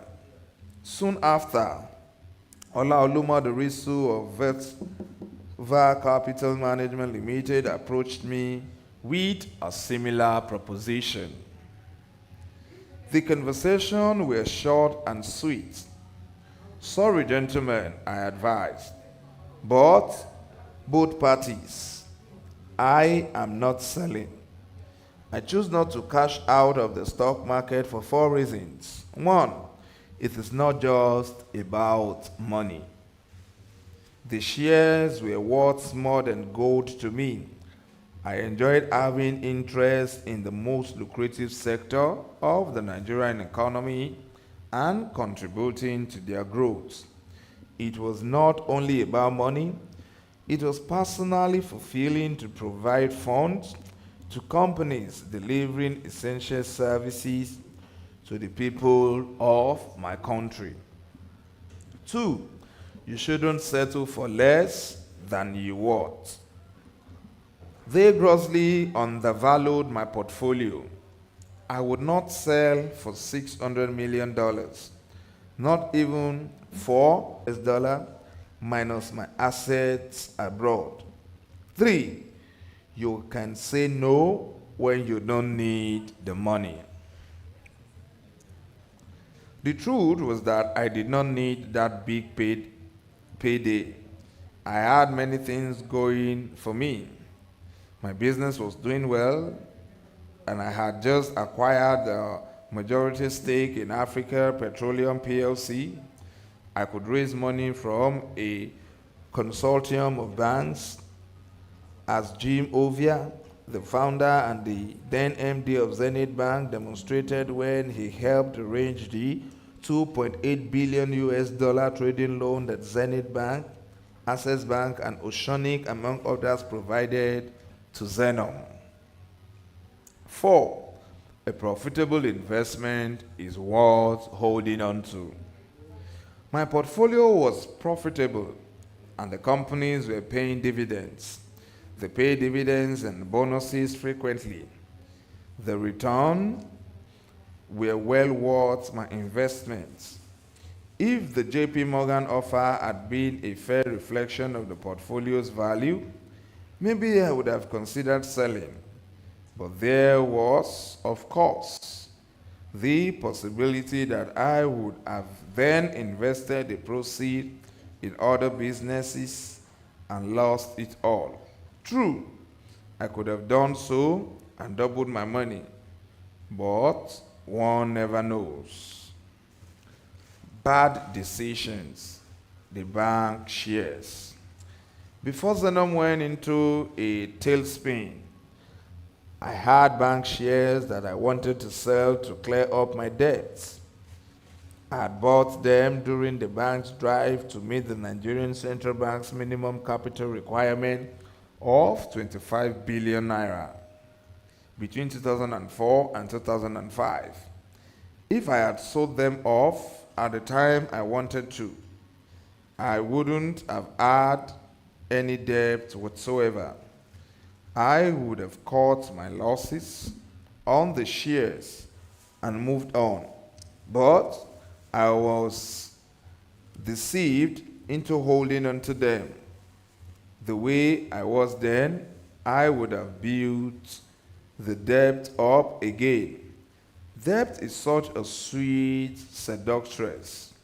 The illusion of ownership seduces you, and you forget that this is money you hold to others. It looks like easy cash being thrown at you, and you start to obsess over how to spend it. I was going to get out of Zenith in 2007 when the share price was at 60 naira. I was the bank's second largest shareholder after its MD, Jim Ovia. I would have made money if I had liquidated at that point. Jim persuaded me not to sell, telling me it would appreciate in value and it make more money. That way, the first time I saw Jim drive himself in a car, he pulled up to my house in a Mercedes G-Wagon. Femi, he said, "We own the bank together. Don't worry. The share price will soon climb to 100 naira. Don't sell." I listened to him, which was a mistake. The share price continued to tumble. Jim eventually bought the shares from me at 12 naira. That was a massive hit. I had a similar experience with Tony Elumelu at UBA, which incidentally was my first foray into buying shares. I wanted to get out, and he said I shouldn't, assuring me that the price would rise. They didn't, and I took a big loss. But I did sell my FCMB shares. Otumba Subumi Balogun, the bank's executive chairman, was very understanding. He said that when he needed me to invest in 2005, I had obliged him. Now that I wanted to sell, he bought from me at a barter price, unlike Jim and Tony, who would persuade me to hold on.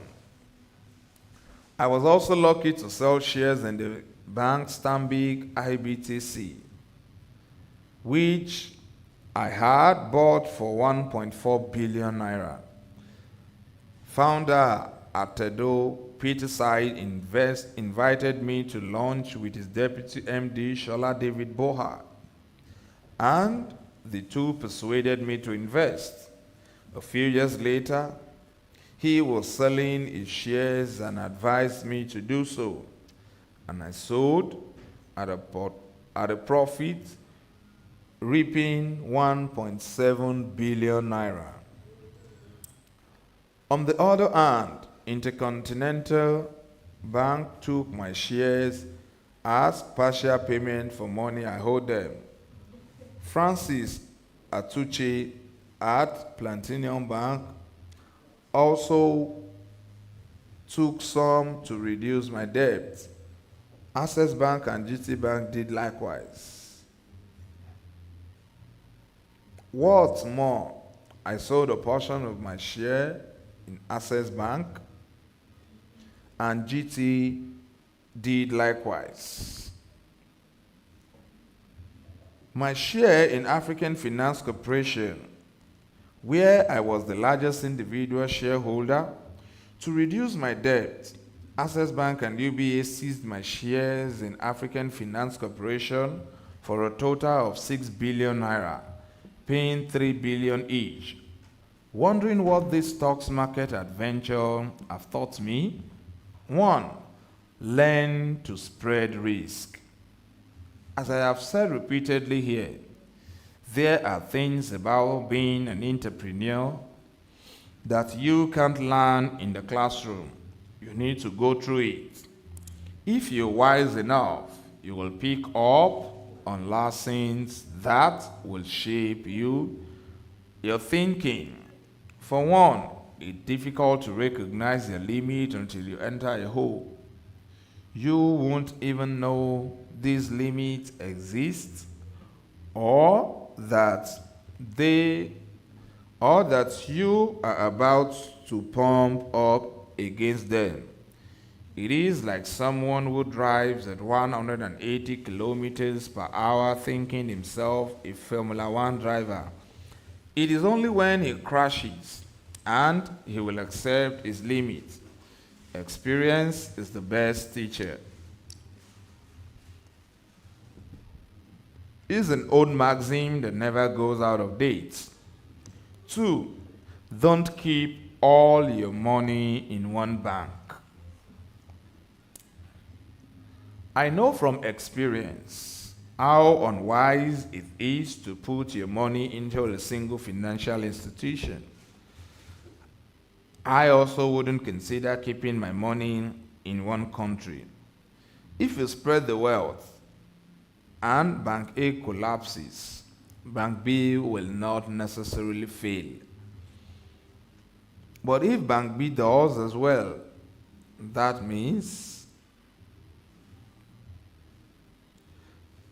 doesn't mean Bank C will go under. You spread your risk. If this country plunges into turmoil, others won't. Sovereign nations keep foreign reserve in other countries and in different currencies for a reason. That's why people insure for protection from this sort of calamities. As they say, don't put all your eggs in one basket. 3. Consider my 60-20-20 rule. To better spread your risks and protect yourself from the disadvantage and devastating blows of recession, devaluation, and mismanagement by institutions and countries, your net worth should be spread across organizations and nations as follows: 60% in cash, 20% in property, 20% in stock. This is what I do, and it has served me well, giving me peace of mind. 4. Know your limits and what defines them. Knowing how far you're willing to go and what you think you're capable of helps you find solutions to overcome those limitations. I promise what I partnered up with industrialist Aliko Dangote to buy refineries. I am not afraid to enter into sizable transaction, but I have learned to bring in partners as a form of insurance. That is another way of managing the risk you take. I invited Dangote and the conglomerates, Transcorp, to bid for the Port Harcourt and Kaduna refineries with me in 2007.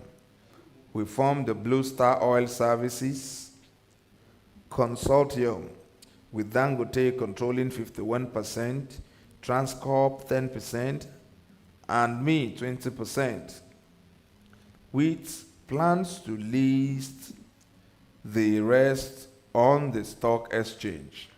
That's why there are partners and partnership. People come together to pool resources and dilute the risk. I could define my limits, and in this instance, it came down to available cash. If I had all the necessary money, I wouldn't invite anybody to join me in buying the refineries, but no bank would have gone there. I had to be pragmatic. Knowing your limit affords you the wisdom to know what to do at every point to achieve your objectives.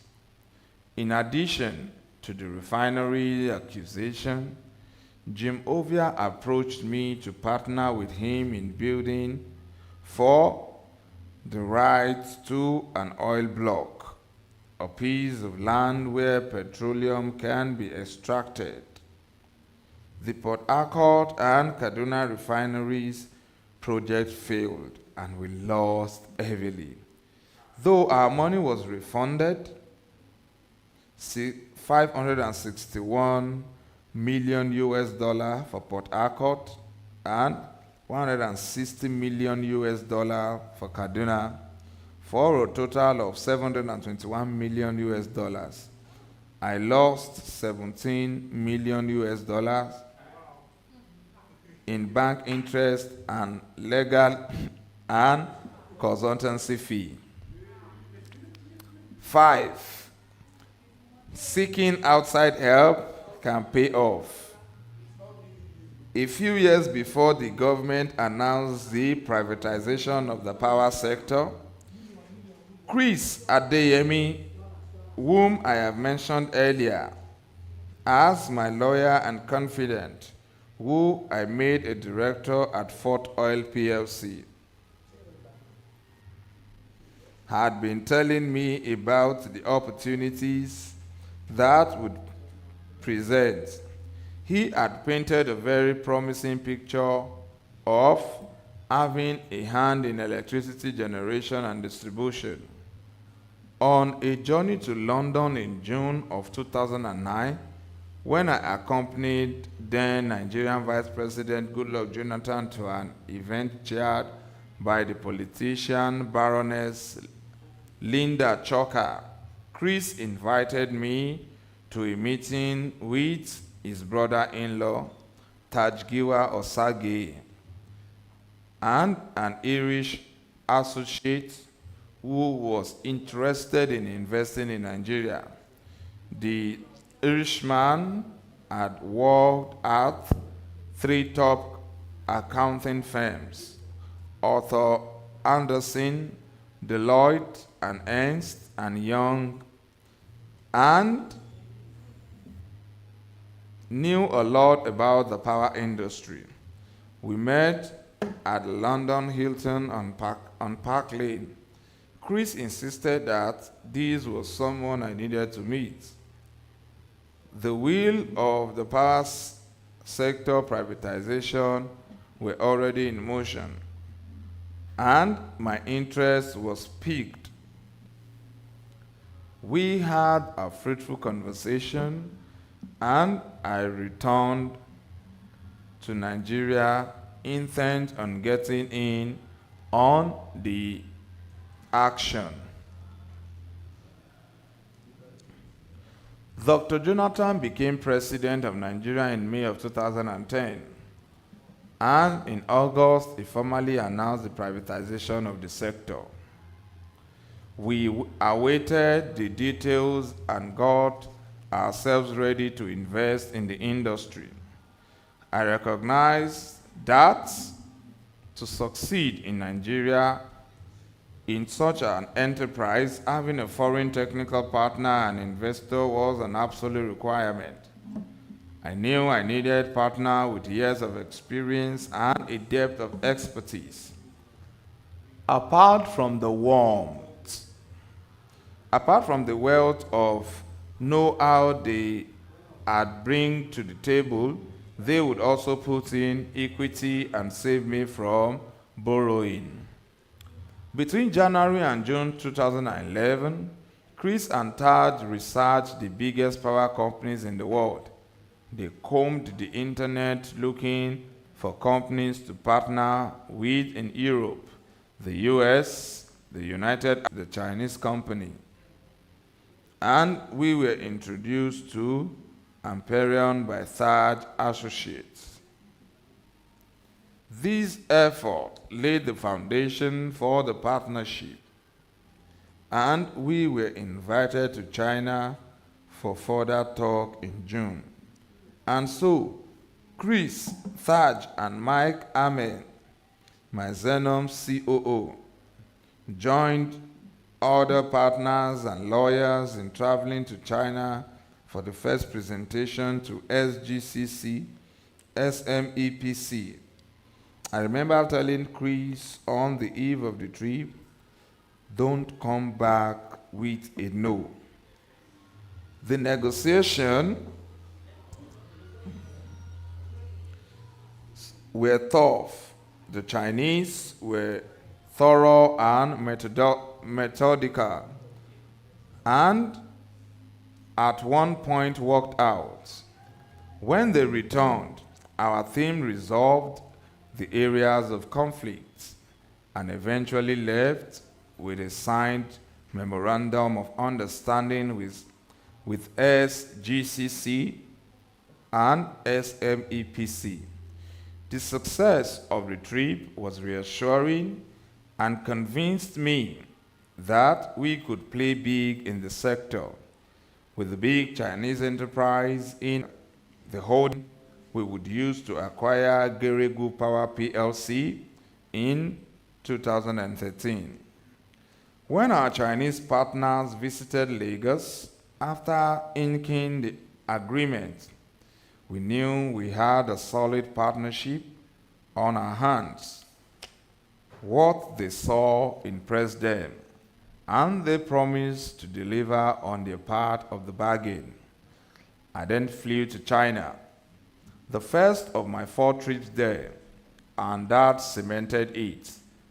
A visit in June of 2012 was one of the most significant. We negotiated and signed the share purchase and stakeholders agreement with SGCC and SMEPC. In July 2013, I was part of President Jonathan's delegation on an official visit to China and facilitated an informational courtesy meeting between him and officials of SGCC and SMEPC. The most exciting part of the partnership was the consultancy to determine what to buy from the various Nigerian generating and distribution companies, and at what price. As part of the opportunity scouting consultancy, we paid SGCC and SMEPC for more than 50 Chinese technocrats came for the due diligence, visiting every one of the companies that were up for sale, from Ibadan to Abuja, Geregu to Ilorin, and more. They scrutinized everything. It was more time, it was money, time, and effort. Well, 2009, I had stake in it and offered 300 million US dollars for the business. It wasn't enough. The consortium of MRS Holdings and Petro C Holding Company eventually bought the majority stake for 700 million US dollars. I dodged a bullet there. Imagine if I had bought it for what was eventually paid. My debt would have been how much now? It would have been astronomical. It was one of the instances that convinced me that you don't always win. And that's not always such a bad thing. You must know when to take your loss and move on. 7, know what works for you. I have described how bored I had been in school, and that dropping out and helping with my father's business was the right thing for me. It nearly killed my mother, but I had to follow my instincts and convictions. I wanted to take charge of my life. 8, timing is incredibly important. Whether it's in business or in our personal lives, moving on requires wisdom and the right timing. You have to know when to change course. My first registered company, Center Force, could have been a big finance house or even evolved into a bank with branches around the world. I can't say. Car supply contract and quick loans were no longer attractive to me, and I just moved on. Takeaways. There is a time to be born, and there is a time to die. In between, remember to live. Every entrepreneur must assess the state of play in their businesses and know when to slow down, speed up, change gears, reverse, stomp on the brakes, or make a U-turn. Your ego must not stand in the way of doing what's right. Many entrepreneurs have run into troubled waters and failed because they didn't know how to recognize their limits or cut their losses. Know what works for you and try to figure out the right timing. If Xenon hadn't collapsed, I am sure I would still have gone on to do something else. AP puts me on a bigger playing field, although there was no chance of becoming a monopoly there, and as was the case with diesel. Lesson 15, master the art of reinvention. My friend Wale Tinubu, MD of Oando PLC, and once a fierce competitor, calls me the master of reinvention. I have been called that by other friends and associates, particularly after the sale of Fort Oil PLC in June 2019. Some still cannot fathom why a Nigerian would sell a viable business that had been returning such huge dividends. Its owners was not old and couldn't possibly have been considering retirement. The firm was not mired in debt, nor was it in any other sort of trouble. To this day, the sale, an exciting process that took 16 months, with more than 4,000 documents exchanged, is a subject of curiosity and perpetual dissection in boardrooms across the country. For most of my adult life, I have believed in and successfully executed strategic reinventions. One of the beauties of life is the human race's capacity to adapt and change and start anew. Evolution even teaches us that you adapt or die. I have been lucky to know how to envision, plan, and accomplish my reinventions. Sometimes I have failed when I did not get the timing or process right, but most times I succeeded, with all the elements coming together to elevate me to victory from one business to another. I have been strategic in my planning and surgically tactical in execution as I have moved on to the next stage. My journey to the top tier of my chosen field has convinced me that if you don't reinvent yourself, you wither on the vine. I have seen the troubled fate of those who ignore the need for reinvention, and I felt the excitement that comes with witnessing ingenious evolution and change. I never tire of citing the example of my friend Aliko Dangote, who's mentioned many times in this page. He started as a small-scale cement distributor, moved on to become a significant force in commodity trading, and later positioned himself as a colossus of industry owning sugar, salt, cement, and flour factories. And now, he is a petroleum product giant with the world's second largest fertilizer plant and the largest oil refinery in Africa coming to stream. I have called his 19.5 billion US dollar, 650,000 barrel a day integrated refinery and petrochemical projects, which is spread across 2,635 hectares on Lagos Atlantic coast, the eighth wonder of the world. I have also called it Dangote's Wonderland.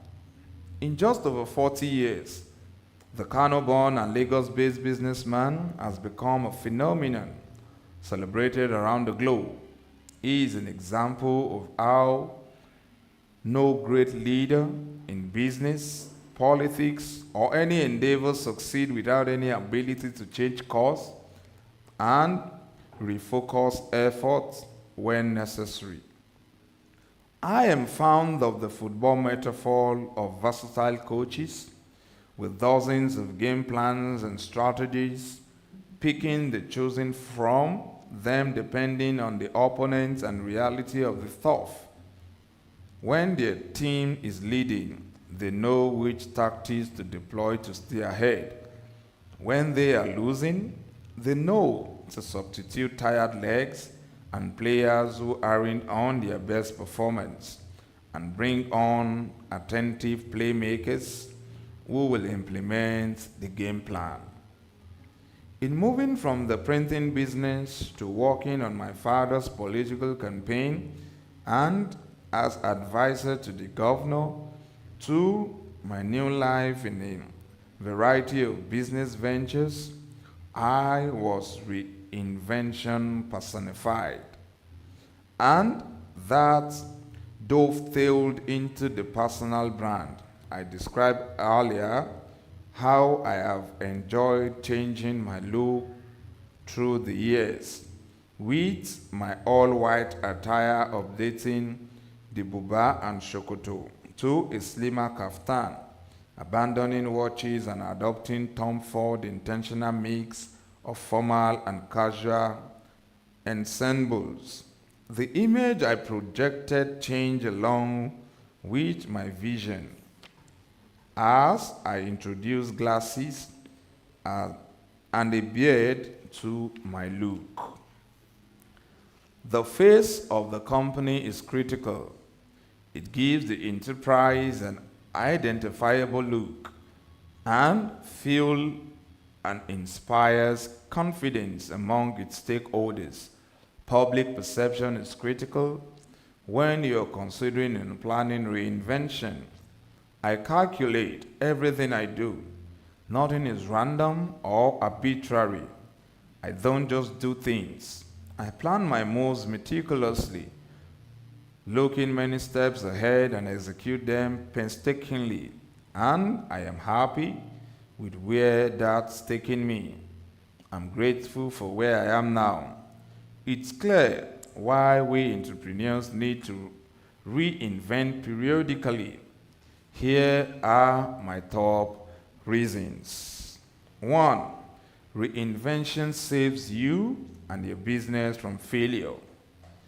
As years roll by, tastes change, technology reshapes the way we do things, and corporate leaders have to continuously adapt their product and services to fit the time. If they don't, revenue and market shares will dwindle and collapse is assured. Those who are small will rebrand and repackage or go into a new line of business entirely to meet consumers' expectations and satisfy demand. An entrepreneur who knows his or her market and competition and all the ingredients that go into his successful endeavor will plan for 5 or 10 years ahead. They must dictate danger and see opportunities from afar and continually show. The thrill of a fresh start is a great push. Reinvention is a tonic, providing fresh stimulation that any business person can benefit from. It redirects his mind to look for better value for the consumer and expand his perception on what can drive demand. The elixir keeps him awake and alert, sharpens his vision, and provides insight, which leads to a more satisfying customer experience. A great example of this is my company, FO Properties, the purveyor of those elegantly finished apartments appointed with luxury furniture in the most exclusive part of town that I mentioned earlier. Without new thrills and excitement, every day becomes uninspiring drudgery. And without that passion, inertia and backsliding are sure to follow. 3. Routine is the enemy of growth. No matter how successful a product has been, it eventually appears tired and boring to consumers unless it is frequently tweaked, updated, and injected with fresh value. Buyers desire newness in their purchases, which is often achieved through repackaging. People look for more modern and easy-to-use models, systems, and designs. The consumer's experience must be gratifying. When we rebranded to Fort Oil, the service station were remodeled, pumps modernized, and employee uniform updated.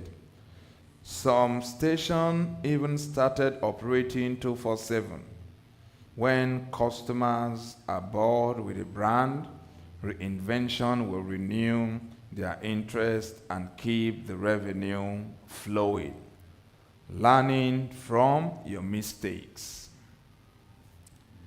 Mistakes inevitably happen in business and result is in losses or reversal that are usually reparable. They crop up unannounced but can sometimes be anticipated.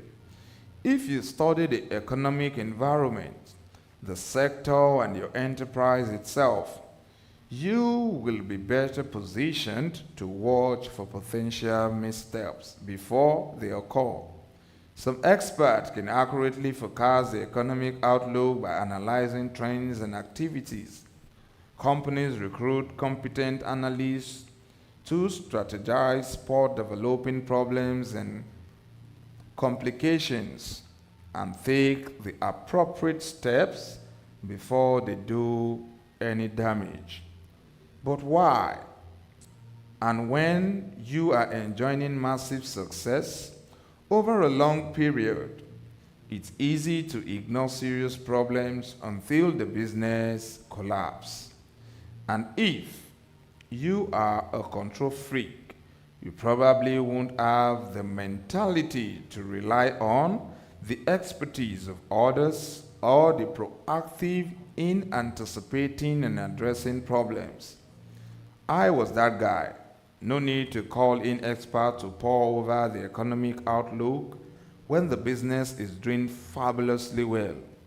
I always thought that was the story of Zenon. In less than a year after starting the diesel supply enterprise, it had transformed my life beyond my imagination, and I took my eyes off money issues that eventually combined to kill off the company. I paid dearly for ignoring the fundamentals that strengthen enterprises and render them more professional. Whatever form of business adopts, sole proprietorship, partnership, or limited liability company, you must never ignore the basics. There were some big mistakes that conspired to wreck Zenon. This is what I learned from them. 1. Running a business without a structure is a bad idea. A company must operate within a clearly defined framework, from the rules of engagement to its operational procedures. There should be an employee manual, job descriptions, and guidelines on what to do in various situations. There are certain positions required for a company with Zenon's volume of business to function correctly, and those roles were missing in our case. One of these was a CFO. Because I wore all the hats, Zenon could not protect itself from external and internal abuse. For one, we never assessed risks comprehensively before taking loans, nor did we monitor the fees and interest attached to our bank loans. We ignored these gaps and management errors to our detriment because Zenon was making money. And at the time, that seemed to be all that mattered. 2, you should populate top management based on merit. My recruitment method was a bit unorthodox, and partly owing to that, those who filled the senior management positions were not professional enough to cope with the demands of the job. I had the ill luck of sometimes employing people more interested in the peak of their position than the demand of their jobs. They took advantage of the company's resources for personal benefit. They abused their offices, and on a few occasions, employees were downright quarrelsome and antagonistic. Their capacity for drama would have been better suited for Nollywood, the Nigerian film industry. I was not attentive enough to redress the situation in good time. 3, nepotism and Chronism spell disaster. I have said again and again here that it is not good idea to employ family or entertain requests for political favors because you are compromising the quality and integrity of your workforce and your company. Family members rarely grow the business or serve its interests faithfully. And because blood is thicker than water, we tend to overlook their excesses and evaluate their performance through rose-tinted glasses. For example, if the rule says you can't bring children to the office and your sibling does, this opens the door to others following suit. And if they are found of coming in late and rushing off before the close of business, law and order breaks down. It is all bad for business. Similarly, my association with people in power led to employing those they sent to me. And many of these referrals were unqualified. You meet this high-ranking official and he gives you 3 people to hire. Depending on the circumstances and the politics involved, you may have to employ them, whether there is space or not. The company loses focus when saddled with staff you don't need, or people whose experience and skills are a mismatch. The idle hands begin to disturb the diligent ones, preventing the latter from doing their job. Luckily, I got a second chance to start from scratch and learn from and committed to not repeating my mistakes. I weighed all the issues that led to the collapse of Zenon and addressed them methodically and factually without sentiment. My path to reinvention in 7 steps. First, I had to concentrate on my reinvention agenda. Here are the steps I took when I held a 21% stake at AP PLC, held a collateral at Zenith Bank for some of their loans to me, and 3 properties, my Abuja house, Ikoyi home, and Victoria Island office. Step 1, I repurchased the AP share from the banks. The 52 billion naira worth of stock they underwrote were sold to me to increase my stake in AP because the share price had dropped ridiculously low due to the company's negative image and some bankers' underhanded manipulation. I purchased them from Access Bank, FCMB, GT Bank, UBA, and Zenith at an adjusted mark-to-market price, that is, valuing them by the most recent price of 300 million naira. Step 2, I relinquished my executive position and told my sister to leave us as well, to allow more tech-savvy and forward-looking young men and women independent reign. I explained to my siblings that I would find something else for her to do. Step 3, there were indications that AfriBank, the offer's registrar, had criminally manipulated the public offering. They were accused by the Securities and Exchange Commission of forging documents relating to the deal. AfriBank's 20% share was confiscated and sold to existing shareholders. I also acquired those. Step 4, I bought more shares from dividends disbursed from real estate sales. AP sold 2 of its high-end properties in Ikoyi to pay dividends. I used the profit to acquire more shares. Step 5. I described earlier how I had decided not to be the MD of the rebranded company and redeployed Akin Femiwa from my London office to take over as CEO. This improved our image, but we now needed more money to trade and bounce back.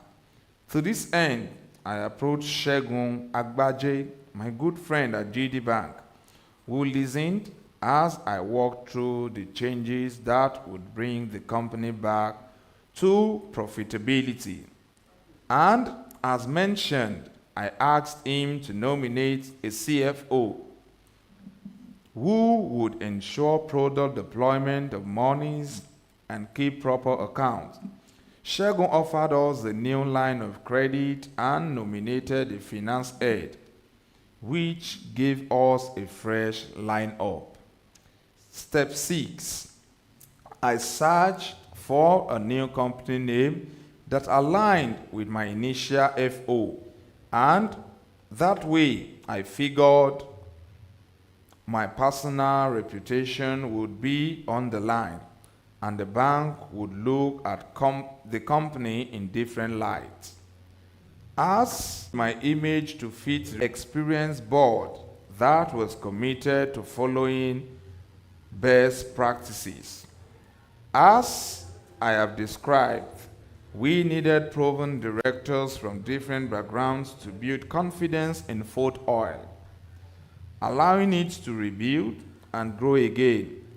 Those professionals who introduced to you in Lebanon in lesson 12 gave us the maturity, gravitas, and air of legitimacy we needed, along with stricter corporate governance procedures.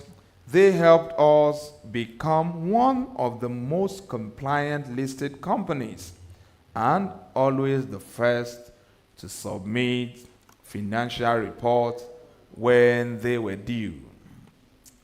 How to know when to quit. Knowing when to stop your relentless push forward is a different matter altogether. When it's the right time, you can either cut your losses and or cash out on the upwings of maximum return on investment. Whichever the case, it is a tough decision to make and execute. Wisdom and caution are required. Knowing when to quit can come with deciding you have had enough of a venture and no longer feel ready to take further risk, which is what I finally did with Fort Oil in June of 2019. That decision to sell came after I had asked myself these 5 questions. 1. How old am I? 2. What are my primary goals? 3. How many of these goals have I achieved? 4. What are my expenses? And 5. What gives me happiness? After walking through these questions, I concluded that my happiness was the most important factor. I realized that charitable giving gives me enormous joy, so I calculated how much I would be willing to give. I also considered that it was possible to lose everything, and I would have to start back at square one at the age of 65. For months on end, I weighed all the factors and crawled through all the figures in quiet contemplation. After some time, as I stared at the figures and looked to the future, I also asked myself, how much do I get in dividends in a year? If I cashed out and placed my money in deposit, how much interest would I receive? Would my income from the interest support my desired lifestyle? What's the future of my sector? My conclusion was that if I found the buyer at my estimated sale price, cashed out, placed the money in deposit, and got interest that I could live on, then I would sell. This would achieve the goals and answer the questions on my list, and I would be spared the headache of further business challenges and an uncertain future. Once I knew I could get what I wanted, I buried my ego. But it was a difficult decision because Nigerians aren't favorable disposed toward the idea of selling their public limited company require the strictest possible adherence to the rules and procedures laid out by the regulators. In the end, passing the test of the Securities and Exchange Commissions demonstrated to all exactly how well my company rated on the corporate governance scale. My assumption had been that selling the company would take just a few months. It ultimately took 16 months to conclude the sales of 75% of the shares. I give kudos to Akinfenwa, the CEO, for his unrelenting effort and endeavor on the journey. It was another journey, one that taught me patience and precision all over again. In the beginning, Total Oil PLC showed up to be the sole bidder. Vitos SA, Helios Partners also expressed interest, as did Carlyle Energy, NIPCO, Etana PLC, and the Ignite investment arm of Prudent Energy and Services. There was even a Spanish company in the running. Instead of rushing to process, we decided to go through a standard vetting procedure. It was only Ignite investment that moved beyond just showing interest. And then the game was on. When we started the negotiation, I invited Standard Chartered Bank of Dubai to represent me, and Prudent Energy, Abdulwasiu Sowame recruited the Standard Bank of South Africa. I had never seen such thoroughness. It was a rigorous process that was, at times, quite stressful. We had to hold an extraordinary general meeting to seek shareholder approval. There was no back door, and every step was transparent. The process of selling Fort Oil opened my eyes even further, and I learned minor business lessons from the meetings and negotiation.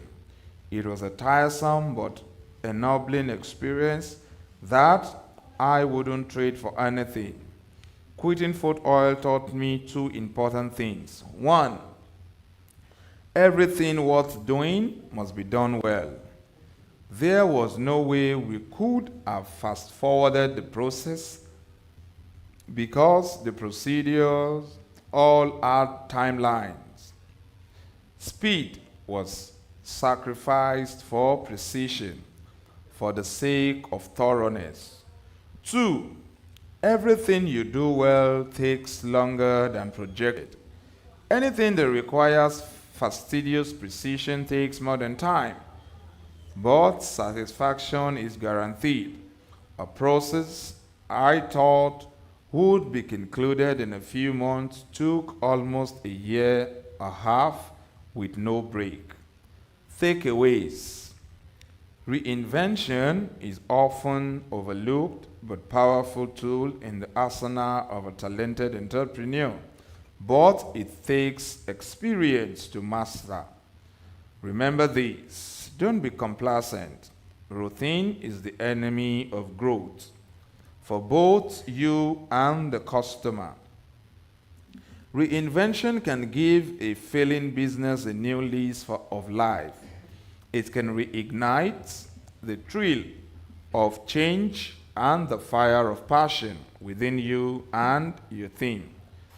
Don't forget that running a business that isn't properly structured works out, and neither does nepotism.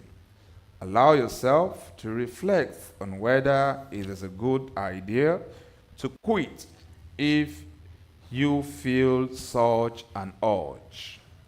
Lesson 16. Weather the storm wisely and bravely.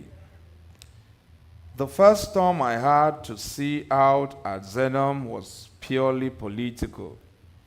It was no secret that I was close to the top military figure in the days of General Sani Abacha, Nigerian's head of state from 1993 to 1998.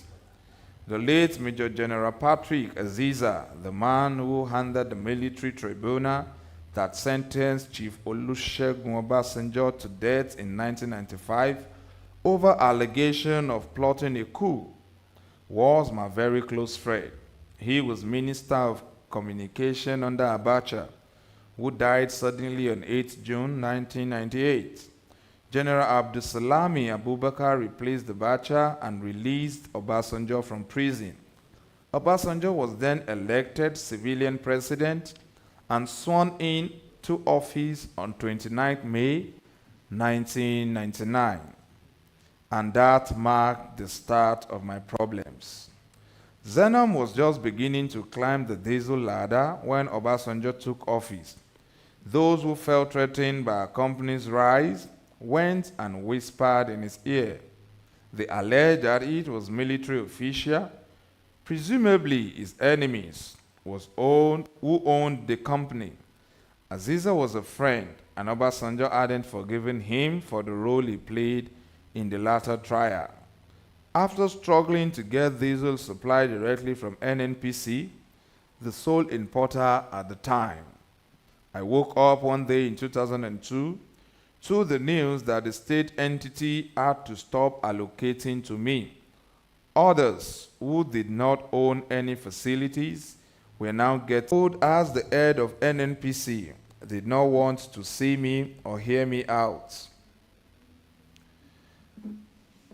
It seemed that I was like a plague to be avoided, and for no good reason, they locked the door firmly against us. I needed to sort out these problems, and fast. I called all the people I knew but was kept out in the cold. It seemed that I was down for the count.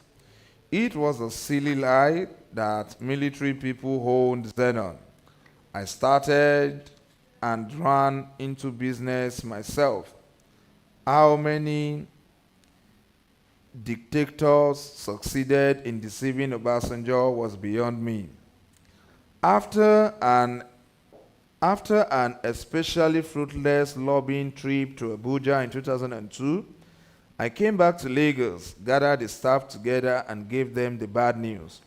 I was going to shut down Zenon. No business can survive persecution from state officials in a developing economy. I felt that we weren't going to be able to thrive without being allowed access to NNPC for products. Although they had liberalized the market, this was only on paper, as the pricing mechanism favored only the NNPC. Any other importer would run into a brick wall and go bankrupt. At the time I contemplated calling it a quit. Zenon had about 200 employees. I was going to render a score of people jobless, not because I wanted to, but because I was the victim of deceit. Despite announcing to them that we were shutting down after fruitless chasing NNPC for allocation for 6 months, I eventually changed my mind. Maybe I was just bluffing. Perhaps I was just upset. One way or the other, it led to a bold move. I was reviewing the sequence of events one day and came to the conclusion that I needed to personally reach out to Obasanjo and explain the situation. I would plead with him to ask NNPC to review its position on Xenon. The task was not going to be easy, but like everything in my life's journey, it would surely be a valuable learning experience. Here is how I survived political obstacle, management crisis, and instability, myriad storms, and calamities. 1. Pinpoint the source of the storm and implement an action plan. Maybe I had contributed to my problem without knowing it. I remember that before the 1999 presidential election, I brokered a meeting that might have exposed me politically and given fuel to lies about the founding and ownership of my company. I had told Aziza, who was then Minister of Commerce and Tourism and a member of the Provisional Ruling Council, the highest decision-making body at the time, to make peace with Obasanjo because it was obvious that he was the president in waiting. My intention was for Aziza to secure safe passage for himself because of the role he had played in jailing Obasanjo in 1995. If Obasanjo became president, Aziza would be in trouble, I reasoned. You need to meet with Obasanjo before he becomes president. I prodded him, saying I would join him in the sit-down. He took this seriously, even though I had been saying Obasanjo would never be president. He told the chief of army staff, who was against holding the meeting, Obasanjo will never be president. I secured an appointment with Obasanjo. It was Stephen Olakunle Bakare, a chief of the Ijebu Kingdom and a successful businessman who was very close to Obasanjo, who made it happen. His building on Awolowo Way in Ikeja served as the headquarters of Obasanjo's campaign team. He said he would meet Obasanjo on the 9th floor of the Hilton Hotel in Abuja. We were to ask for Mr. Ojo, a code name that would open the door for us. Aziza and I went there and Obasanjo received us. I only took Aziza to Obasanjo for reconciliation, and the meeting was supposed to be between the two of them. So I made to leave as soon as we exchanged greetings, but Obasanjo commanded me to stay. You have to witness the meeting, Obasanjo said. You are his friend. Without wasting time, Obasanjo turned to Aziza and asked pointedly, who gave you the judgment you read as chairman of the Special Military Tribunal? That was the judgment that found Obasanjo guilty of being an accessory after the fact in the alleged coup plot, which brought about his death sentence. They commuted the sentence to life imprisonment after international pressure on Abacha, Major General Shehu Musa Yar'Adua, Obasanjo's second in command when he was head of state in the old military regime, was sentenced to death as well. Although they all commuted Yar'Adua's sentence to life, he died in prison in 1997. Under mysterious circumstances, other alleged conspirators received reduced sentences after Abacha succumbed to pressure. Aziza, who was the face of the coup trial, did not look ruffled by Obasanjo's blunt question. I take full responsibility, General, he said. You bloody fool, Obasanjo thundered. He stood up as if ready for a fist fight. I asked who gave you the judgment to read. You wrote that judgment for you. Who wrote that judgment for you? The room was tense. My heart was racing at full speed, and I didn't know what would happen next. I kept asking myself, do you still think this was a good idea? Are you sure you won't regret bringing Aziza here? The general impression on the prevalent belief among the public was that the tribunal had initially come to a verdict of not guilty, but Abacha was desperate to get rid of Obasanjo and other accused people. This was why Obasanjo kept asking who was behind the judgment. There were rumors that a different judgment has been passed to the Aziza panel from above, but that the tribunal had disregarded the verdict and condemned Obasanjo to death. Still unruffled by Obasanjo's mien, Aziza responded, "Sir, I take full responsibility." "Okay," Obasanjo said, throwing his arm in the air. He then seemed to calm down. "When I become president, I will find out."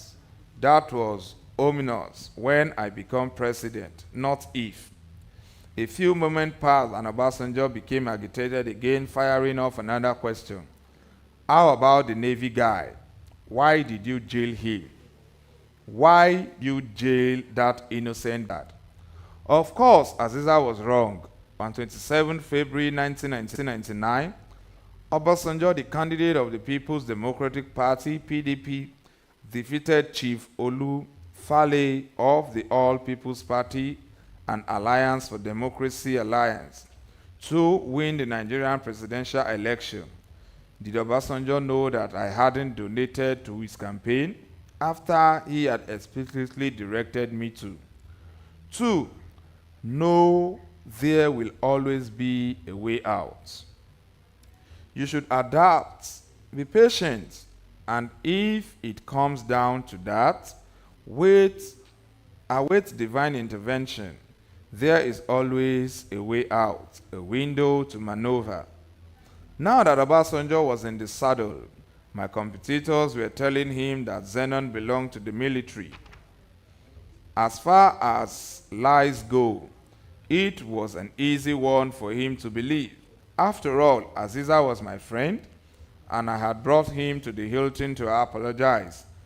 One of the first things Obasanjo did was to retire all military officers who had helped political appointments in their careers.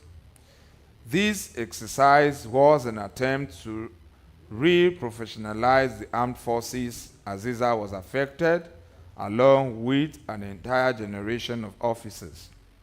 It appears that Zenon was going to be retired from the diesel business as well, with NNPC refusing to give me any product, and the business starting to struggle.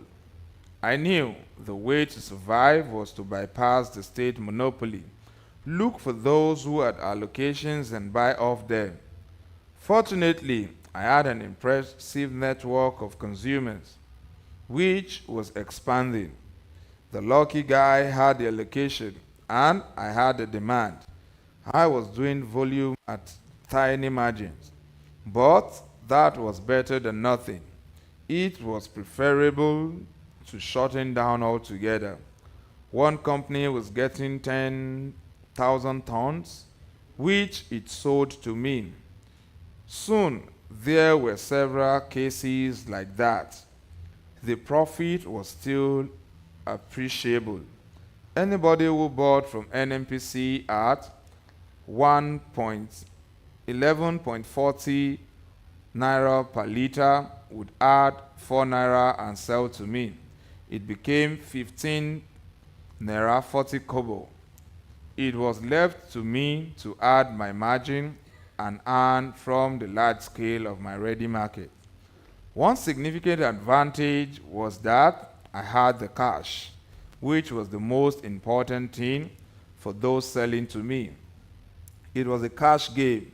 People practically queued up in front of my office, gingerly hawking their allocations.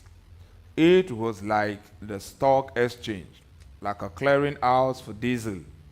You would collect your allocation, bring it to me, and I will pay cash and distribute to my growing network of consumers, which included most of the big factories across Lagos. Even politicians who landed NNPC allocation were selling to me. I was the man with the cash, which is always appreciated in such an economy. I survived the political storm through adaptation, patience, and I am convinced the aforementioned divine intervention. 3. Don't accommodate fraudsters or saboteurs. Just don't do it, no matter the temptation of public perception. Another major storm that swamped Xenon was the management crisis, or, to put it more academically, our organizational instability.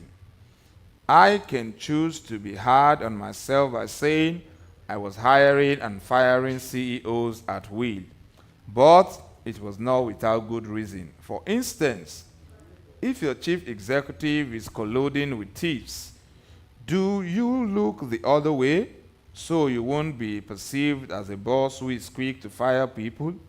Unfortunately, the low CEO retention rates meant we could not achieve this stability we needed to create a robust and trustworthy institution.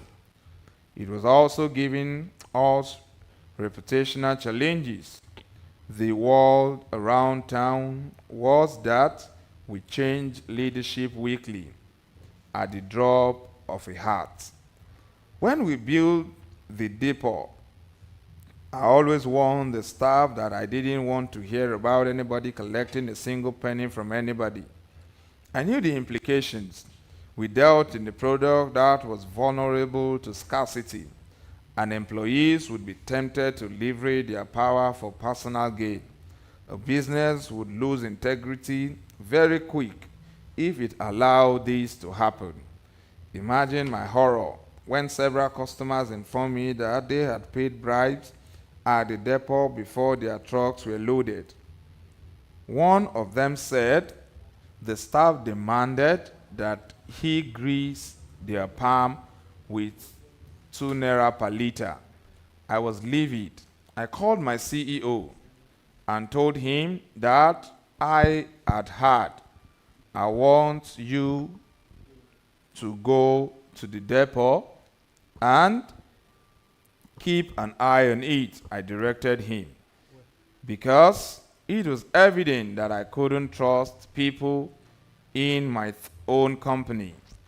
I also called the second individual and asked him to keep an eye on transactions at the depot. I was later told that when the CEO got there, he summoned the manager and told him, So, this is what you people do here. You collect 2 naira per liter before loading. Where is my share? How much is my cut from 2 naira?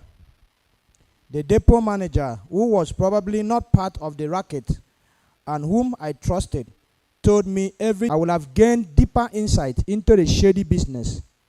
But I had no patience with such blatant corruption. I couldn't wait another day. I can't remember how much we paid him as his severance package, but he was well compensated. I took over his responsibilities until I found another CEO. For some reason that I can't fully explain, I have a soft spot for religious people. I am no fanatic, but I believe genuinely religious people hold incredibly high moral standards. I was born into a Catholic family and was baptized in the Catholic Church. I was confirmed as a Catholic in 1974 by the Archbishop of Lagos, His Grace Anthony Olubunmi Okoje. In my mind, they are upright and selfless individuals. I decided to appoint a pastor as the next CEO. He had actually been in the oil industry for a while, but it didn't take me long to realize he was not interested in the business. He was more enamored of power. I fired him after just 4 months. He was not involved in any scams, as far as I know, but he spent more time fighting for a raise than doing his job. He did not understand the business and had no focus. The next CEO I tried was an expatriate. a British citizen who had some experience in the industry, and I thought he would be a conservative executive driven by established ethics. I felt I could trust him with the business, but I was mistaken. One day, he came to me with an unbelievable proposal. "Boss," he said, "you know we can make some money." "How?" I asked, thinking he had some legitimate value to add to the business. "You know they are stealing crude oil. We can start buying it. We will buy only when the ships have sailed out of Nigeria's waters. We will be getting the product at a cheaper rate." I thought I had misheard, or that perhaps he was joking, but he sounded dead serious. I shouted, "Are you crazy? Buy stolen oil?" He left my office crestfallen. I was shocked. I immediately contacted one of my allies and asked him to keep an eye on the CEO. I wanted to know more. I had fired a CEO before because he was demanding his share of bribes, and I later thought that was a bit hasty. As I said, I could have gathered information on other offenders by letting him stay on longer. This time, I chose to be more patient. A friend of mine became close to him and was feeding me valuable information. I later found out from my informants that the CEO had already held meetings with some of the criminals and was going to get involved with a ship's worth of stolen crude. I sacked him immediately, directing him to vacate his company-rented flat. He worked with Xenon for a year. After him, I brought in a born-again Christian. When I was growing up, we had much respect for evangelicals, even though I was born into the Catholic Church. What he did was unpardonable and only added to the management crisis I was to endure. Savannah Fisheries was the biggest fishing company in Nigeria, and along with Julius Berger, it consumed the most diesel. We had tried to court their marketing manager, a Sri Lankan with enticements that he always rejected. We bought him a TV set, but he decided to give it to the company, and they placed it in the staff room. I was so impressed with his ethics that I approached him with an offer to work for me. He declined the opportunity. A while later, he called me up one day while I was on a trip to the UK. He said he was sorry to inform me that my new CEO had just told him they shouldn't be buying diesel from Xenon. My chief executive had actually told him that he had another company that could sell to them at a better price. I fired the CEO over the phone without an investigation. The man at Savannah Fisheries had proved himself honest and trustworthy, and I knew I could take his word as fact. With this latest CEO gone, I had to start searching for yet another. The instability was getting to me. Candidates would begin wondering how much time they'd spend on the job. This frequent turnover was not good for management, much less for the company. But was I going to keep an executive who was brazenly working against the interests of the company? I thought I needed a new approach, to groom somebody from the inside and promote them into the position. The first homegrown talent I tried to cultivate was a disaster. I found myself settling quarrels she seemed to find herself in the middle of every day. She was even using company vehicles for personal social events. Her successor did not fare any better. I guess they didn't have enough experience to handle the job, even though I had thought it did not make sense to be recruiting CEOs from outside. Suffice it to say, the management crisis continued until the business collapsed. Number 4, sometimes when it rains, it pours. I have had crises in all my businesses, but Xenon stood out for their sheer brutality, frequency, and timing. This was the company that landed me into prominence, and it was where I learned the toughest lessons of business. It was like being in the center of a cyclone. We actually called it the storm house. We weathered it all until we were laid low by the perfect storm. As I described earlier, This was a double whammy. The 2008 crude oil price crash and the devaluation of the naira in 2009, which forced me into the arms of Savior Bank Amcon. How did I go from a positive balance into the red in the blink of an eye? It is in the arithmetic. I had loans in dollars, and the interest was in dollars. I took the loans at 117 naira per $1, but now had to pay back at 165 naira per $1, following the devaluation of the naira. As covered in lesson 3, there was also the differential between what I had bought shiploads of diesel for and how dramatically the price plunged before I could sell a drop.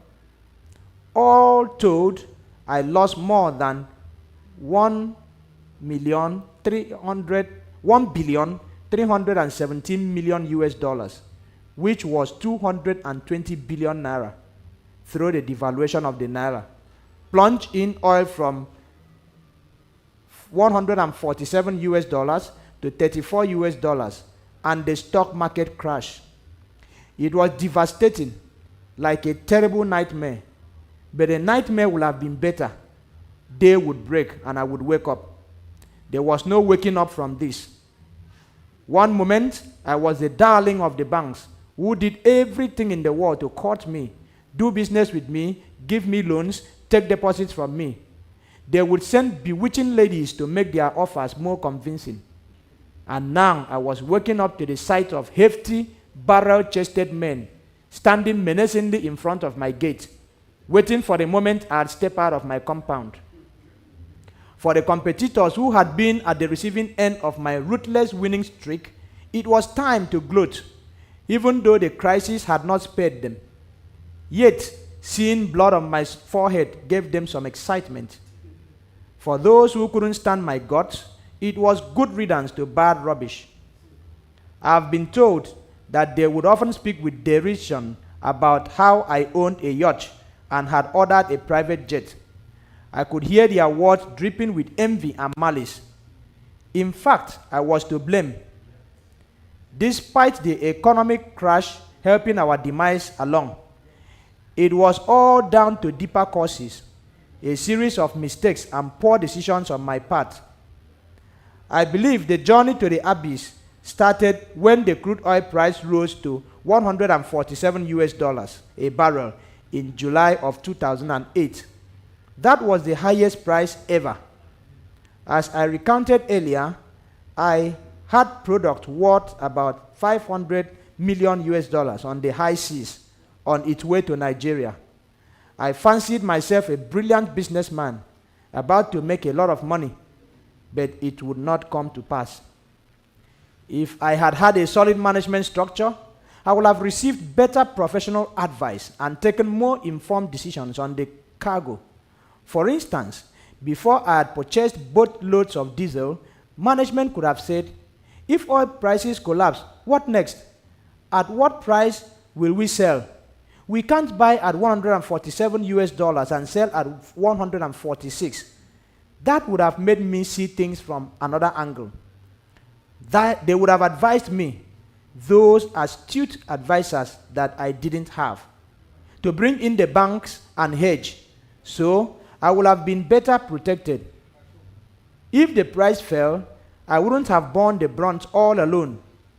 Before making the final buying decision, I had asked my CEO for her opinion.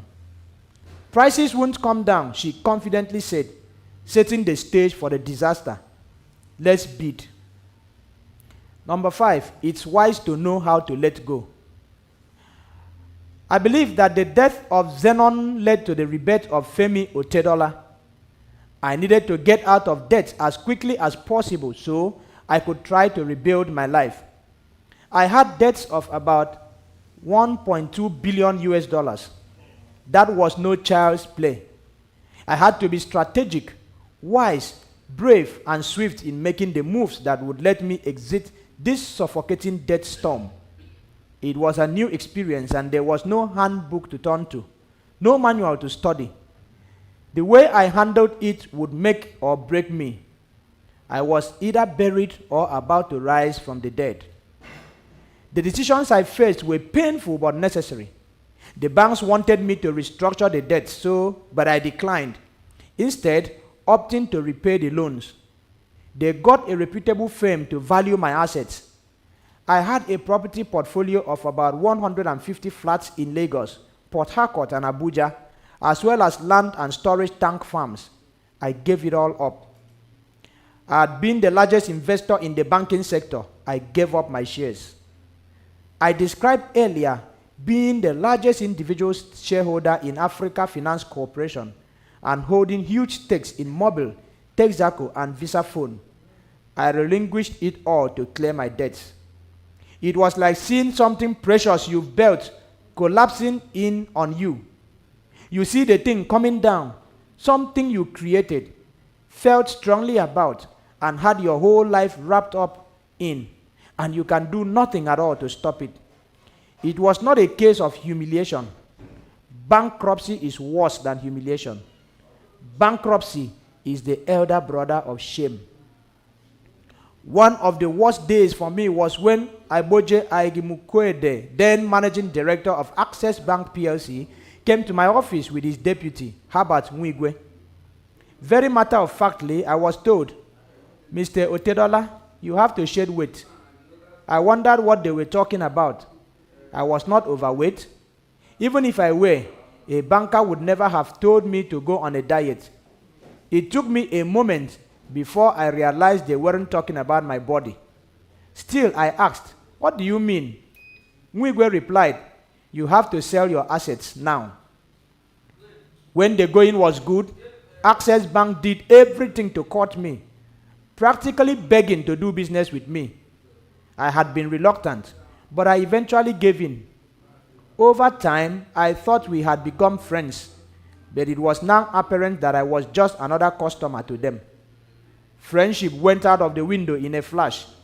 That was one of the harsh realities of life I had to deal with in that moment. I owed Access Bank 25 billion naira. I owed many other banks too. Zenith Bank, 75 billion naira. GTB, 38 billion naira. UBA, 33 billion naira. FCMB, 26 billion naira. Intercontinental Bank, 14 billion naira. Union Bank, 5 billion naira. Bank PHB, 6 billion naira. Ah, wow.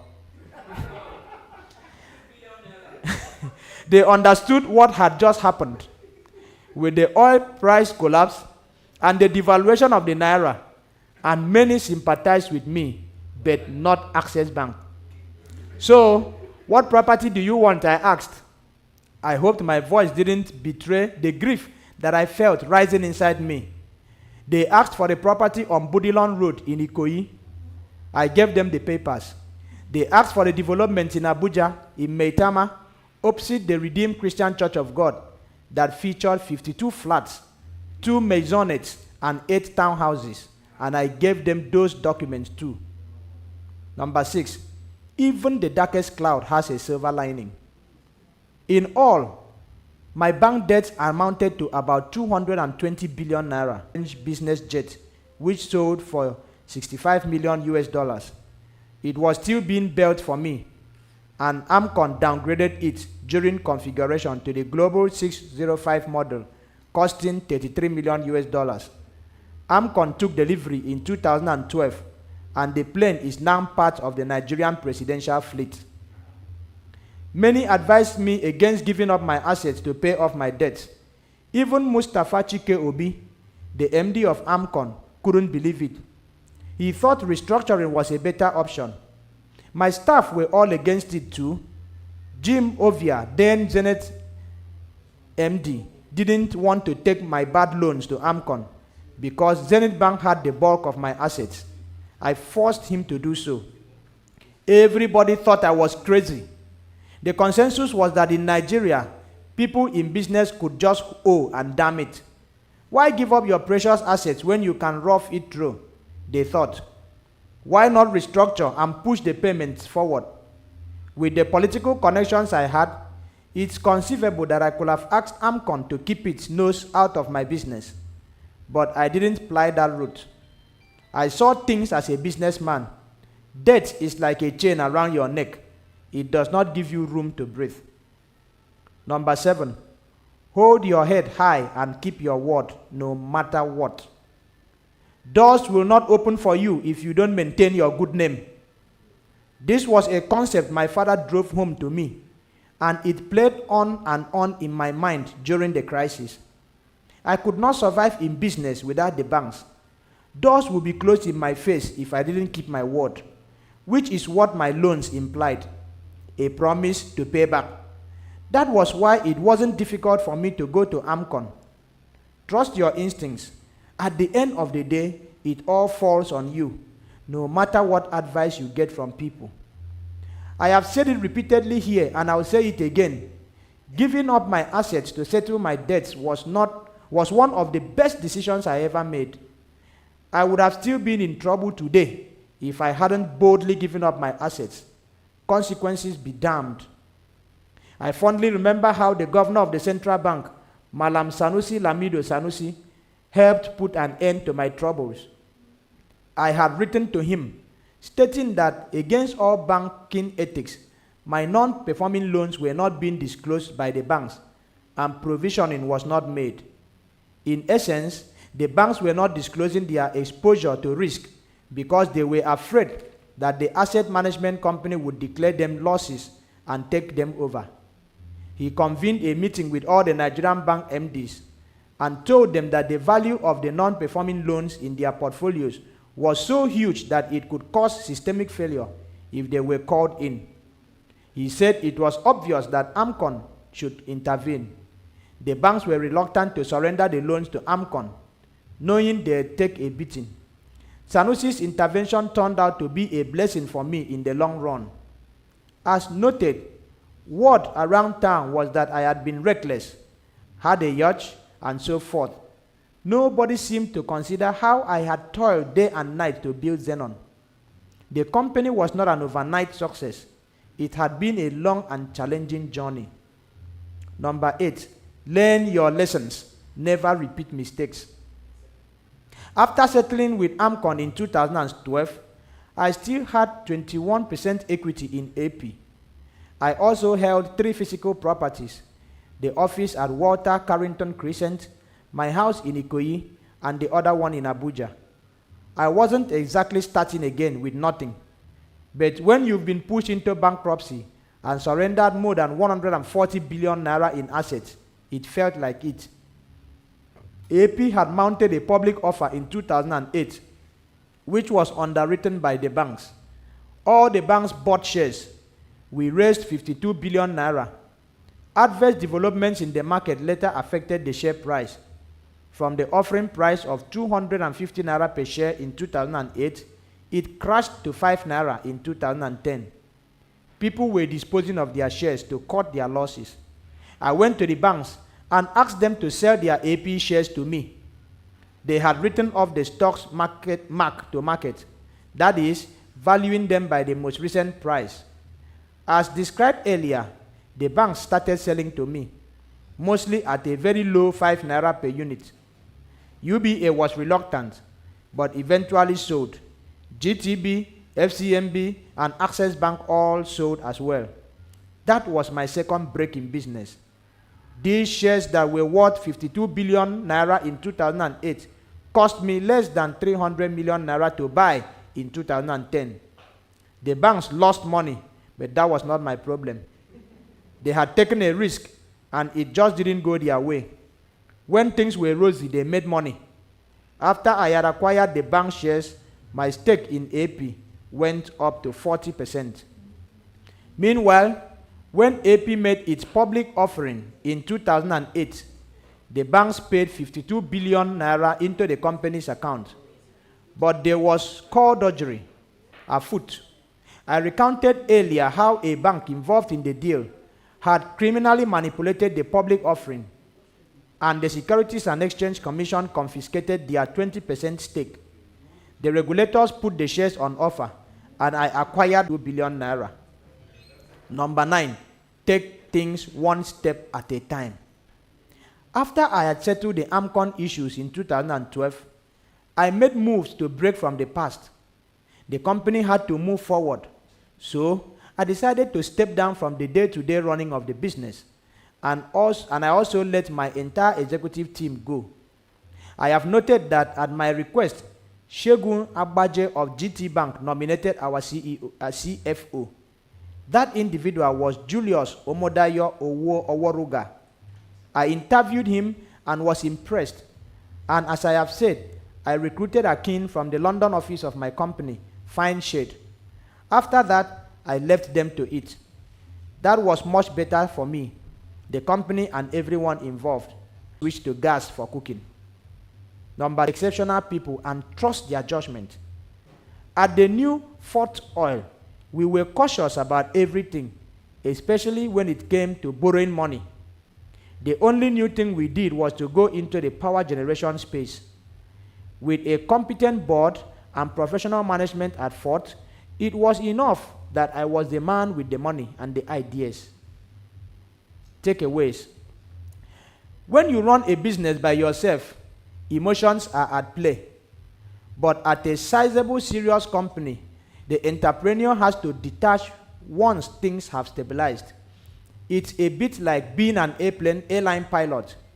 He has to get the craft off the runway, reach cruising altitude, and level off before he can consider turning on the autopilot. You also have to realize that knowledge evolves. Let the younger generation, tuned into the world of today, with their bright ideas and fresh perspectives, take the business to the next level. If you want to get the job done well, banish all sentimentality and the misguided sense that it's all about you. Moreover, crises arise in different shapes and forms. Some are self-inflicted, others originate in places beyond your control. In those moments, once word of your troubles is out, you see people's true colors. The way you handle these challenges will make or break your business. Look inward, be patient, find the silver lining. But through it all, be brave. Lesson 17. Harness and deploy soft skills. There are skills, and then there are skills. As an entrepreneur, you are putting human capital and material resources together to achieve results. You are focused on technical skills, which are central to achieving your goals. You are looking for experts in finance, management, engineering, law, marketing, and other fields. This is specialized expertise obtained in the classroom and honed by training and practice, including real-world management experience. An entrepreneur doesn't have to possess these skills. A little knowledge of the basics in a particular industry is important, but the entrepreneur isn't likely to roll up his or her sleeves and operate the machine, even when he has the requisite technical skills.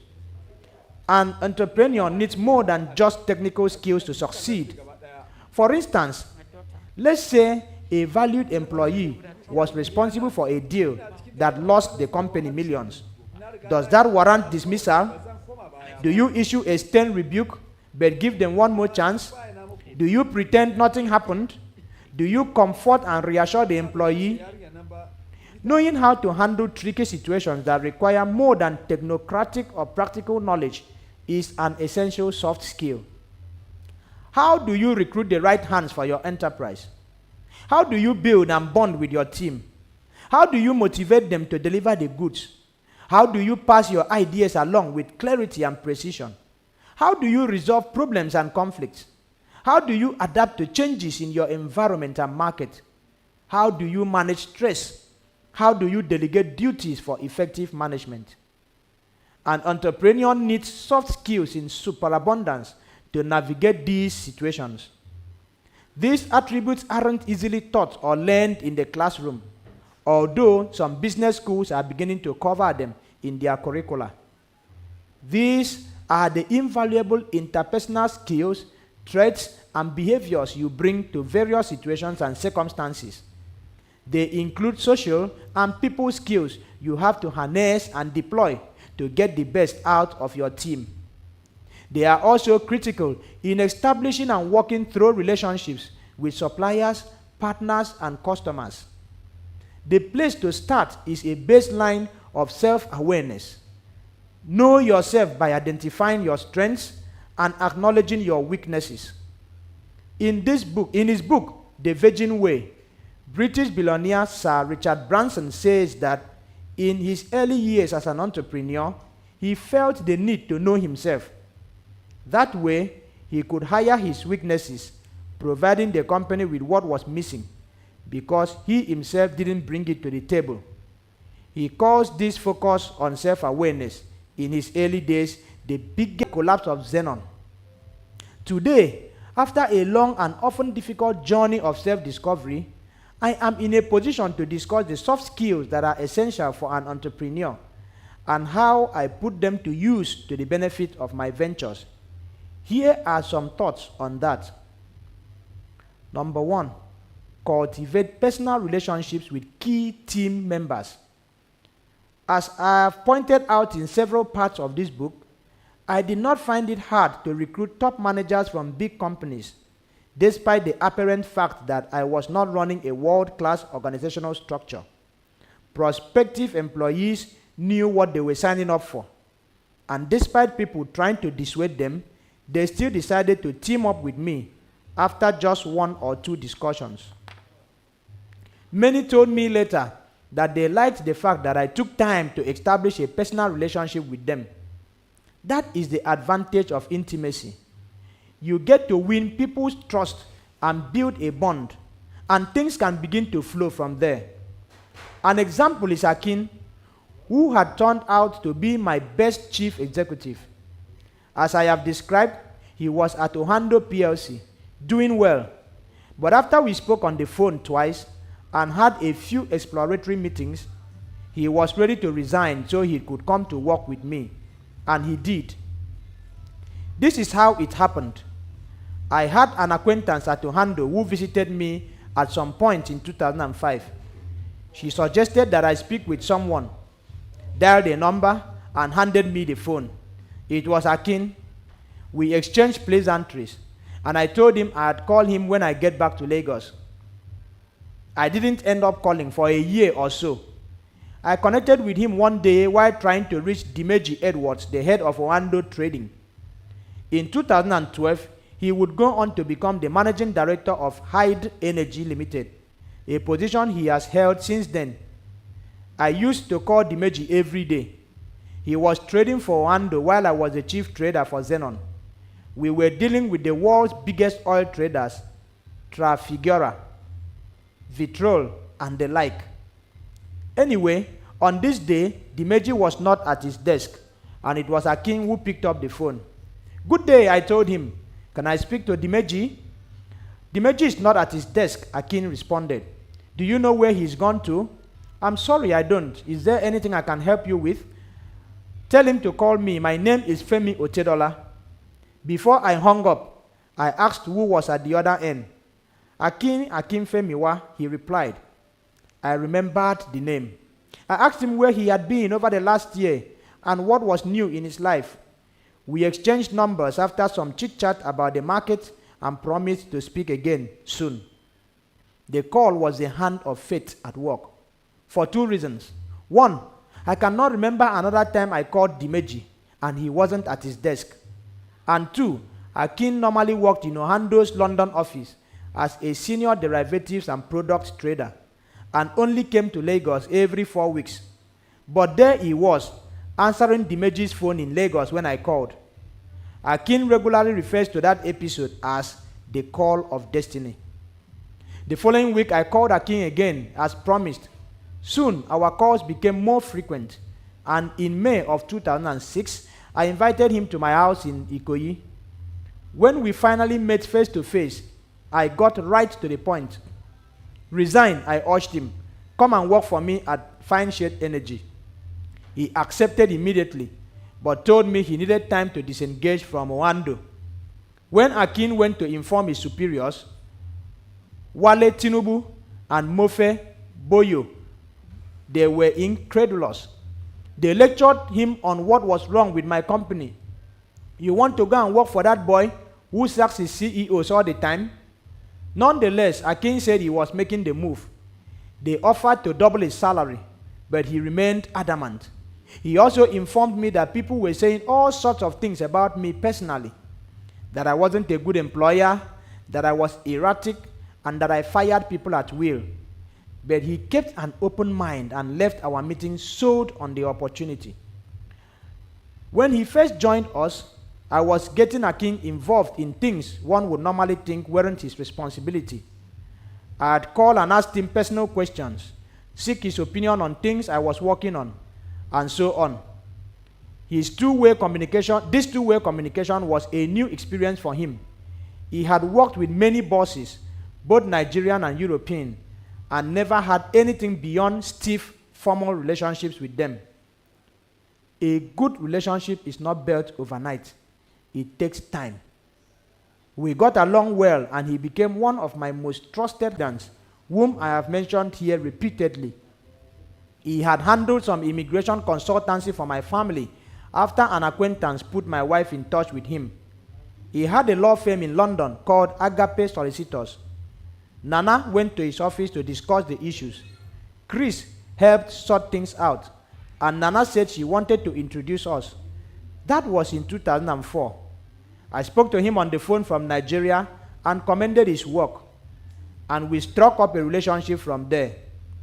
I also introduced him to my father, and anytime Dad went to England, Chris tended to his legal and travel needs. We met for the first time in person at my North London house on the Bishop's Avenue. I wanted to sell that property and another nearby, which I discussed with him. On his way house, I said, "Look at the second house there, Chris. Why don't you buy it yourself?" He looked at me and said, "Sorry, buy it?" I replied, "Why not? People buy these houses, right? Don't say you can't." He later told me that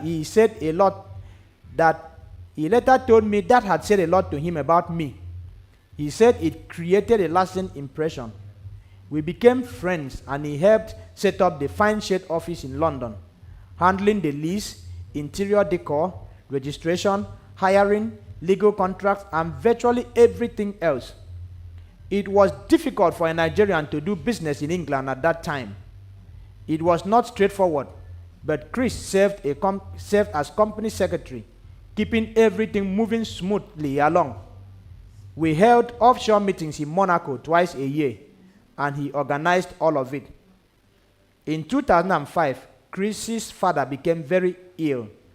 His dad recently retired after a long and accomplished career as an electrical engineer, which ended with his position as chief electrical engineer at Aso Rock Villa, the president's official residence in Abuja. Chris flew in from London to be with him and advised me that it was bad. I was on the phone with him for 45 minutes, consoling him and offering to fly his father abroad for treatment. I was ready to foot the bill. He replied that nothing could be done, and by the time he had gotten back from Nigeria to his house in the London suburb of Mill Hill, he received a call to say that his dad had died. It was devastating news, but it clearly meant the world to Chris that I had stood by him, and it deepened our friendship. I encouraged him to move back to Nigeria, and he did so in 2009. We had been having a good year or two, and Chris had been instrumental in all of it. He understands me. He knows what I like and what I don't. He gets how I operate. We work well together. In March 2008, my dad went to England. As he and Chris were chatting, my father told him, "Femi is going to make you a director in AP, but don't tell him I told you." About a week later, I phoned Chris with the offer. I asked, "What do you think?" He jumped at it, not letting on that my father had tipped him off. As a commercial lawyer, he said, he liked creating new businesses or turning companies around. He joined AP in the summer of 2008 and stayed until we sold Fort in 2019. He ended up being the longest serving director in AP and Fort, putting in 11 years. Establishing healthy personal relationships with key members of your team is a way of telling them that you value them beyond their formal duties at the company. Every employee wants to feel appreciated and wanted, and you can get that extra mile from them when you go the extra mile with them. Number 2, take big decisions, no matter how tough. One soft skill that seems out of sync with building personal relationships is taking tough decisions that may affect your employees negatively. You find that you have established a good rapport with your team, but now push comes to shove, and you have to take action that is likely to cause them pain. So, how do you handle that? I experienced this a few times. There is no foolproof template for dealing with situations that require swallowing hard and pulling the trigger. Sometimes it took me a long time between knowing what I had to do and actually doing it. I'll share 3 examples of that with you. Hitting the brakes on my UK trading company, Fine Shade Energy, wasn't easy.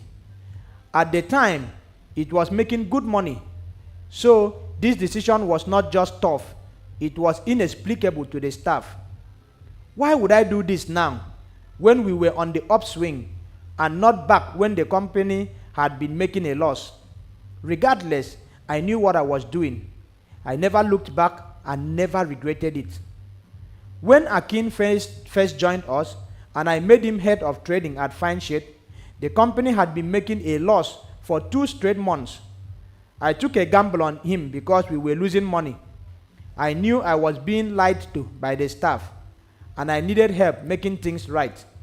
And so I chose an experimental approach to evaluate this 33-year-old man in action and see how it will go. We already had a GM and a CFO, so he wasn't even the leader of the trading team. Nonetheless, he was soon setting up trade finance lines for the company. The progress he was making was promising, much more so than with what anyone else was doing. When he had been senior derivatives officer at Oando, he built a strong contact network over the years. For example, he was in touch with the team at PNB Paribas, which meant he could fast-track the registration process. He also confessed to a few of his trading counterparts that he didn't have a formal line of credit and convinced them to sell the products to him on credit. He declared to me the first day he traded that Fine Shade would make $1 million. I was taken aback. I asked him, "Are you sure?" He said we could do it. We had been trading at a loss, and when Akin had said he wanted to trade, the GM and CFO were not receptive. But I believed in him and wanted to go through with the experiment, threatening to fire my senior executives if they resisted. It was not a pleasant thing to say to people who had worked with me for years and with whom I had struck a bond. But there comes a time when you have to draw the line. After reading them the riot act, I called Akin and asked if he was sure of what he was doing. He said he would actually make us $1.2 million. The $1 million target had been a conservative, low-ball estimate. If it's anything less than $1 million, he added, don't ever trust me again. Frankly, I figured that if he made just $500,000, I'd be pleased. We were coming from a position of loss, for goodness sake. I just wanted to be sure he realized what he was promising, because I was wary of the grumbling from my managers. It wasn't long until $1.2 million hit our account. He had made it. That was it. From there on out, I just told Akin, let's go.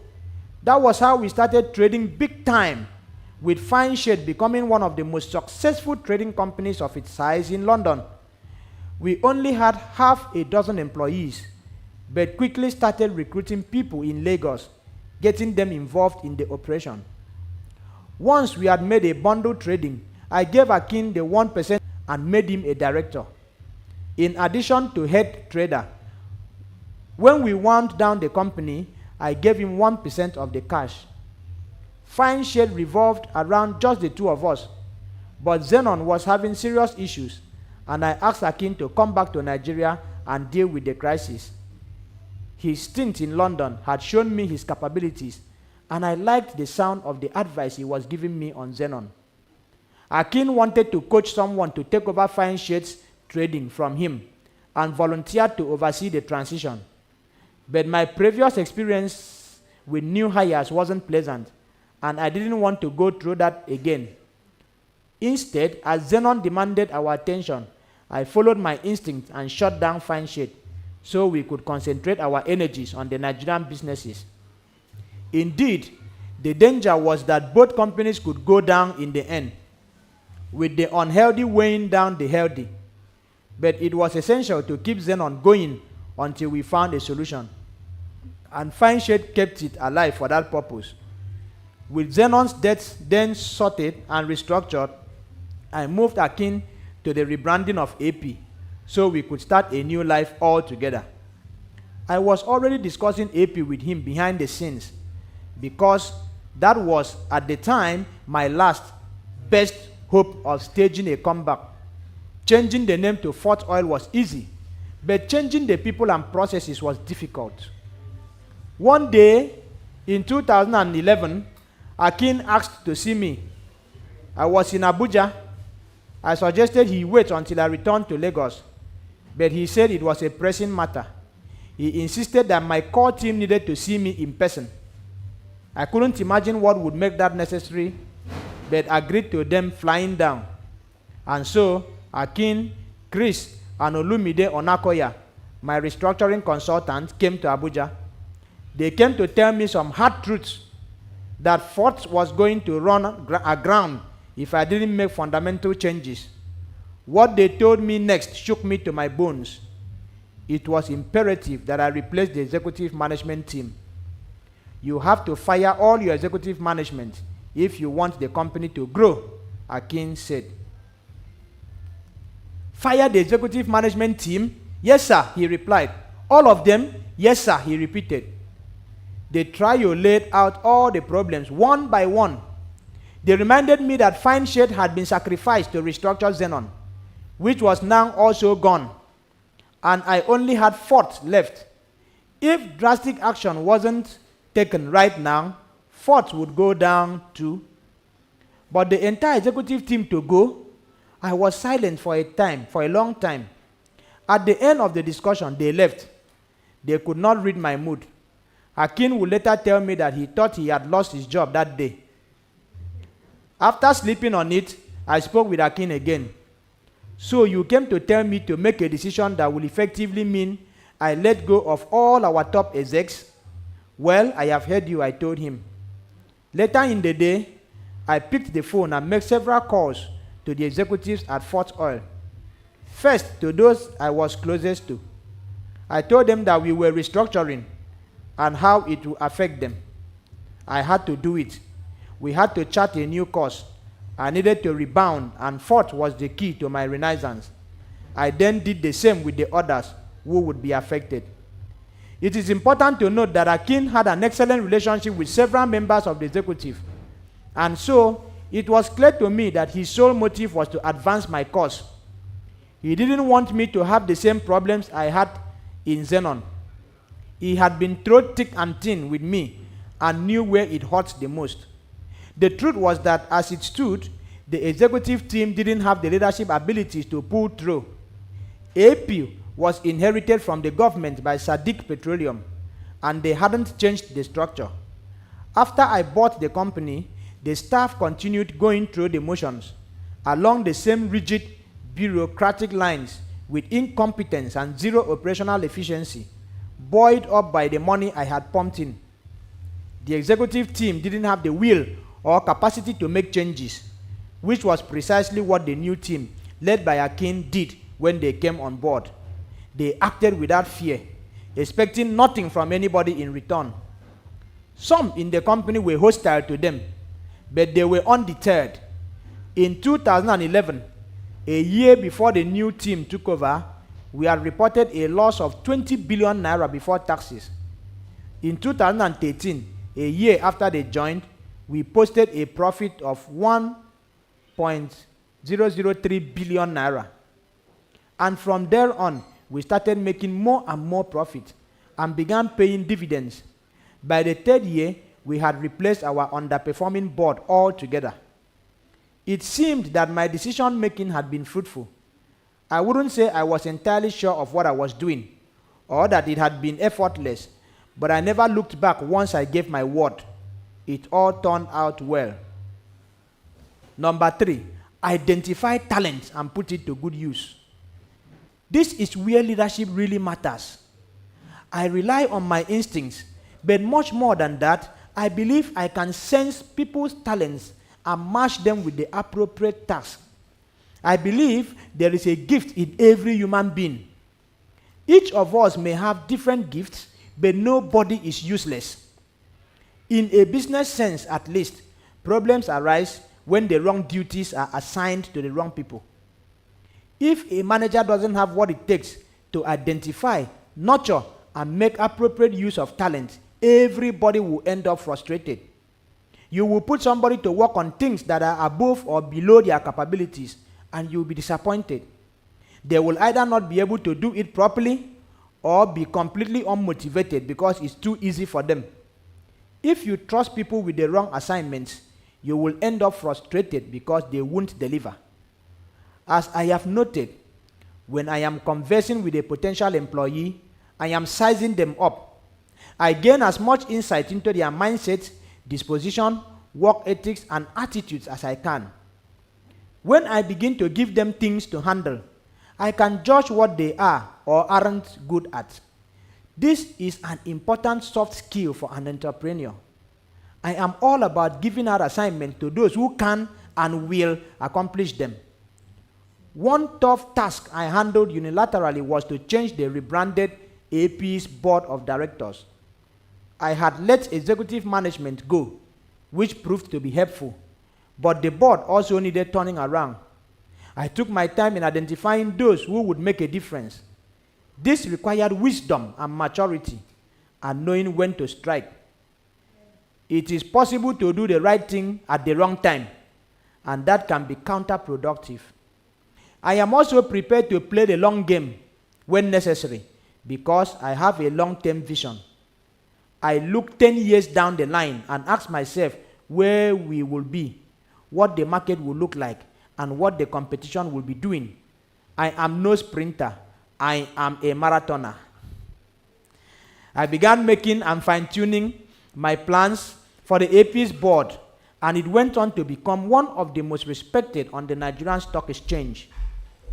Because we had people with experience, integrity, technical know-how, soft skills, you name it, everything we needed was there.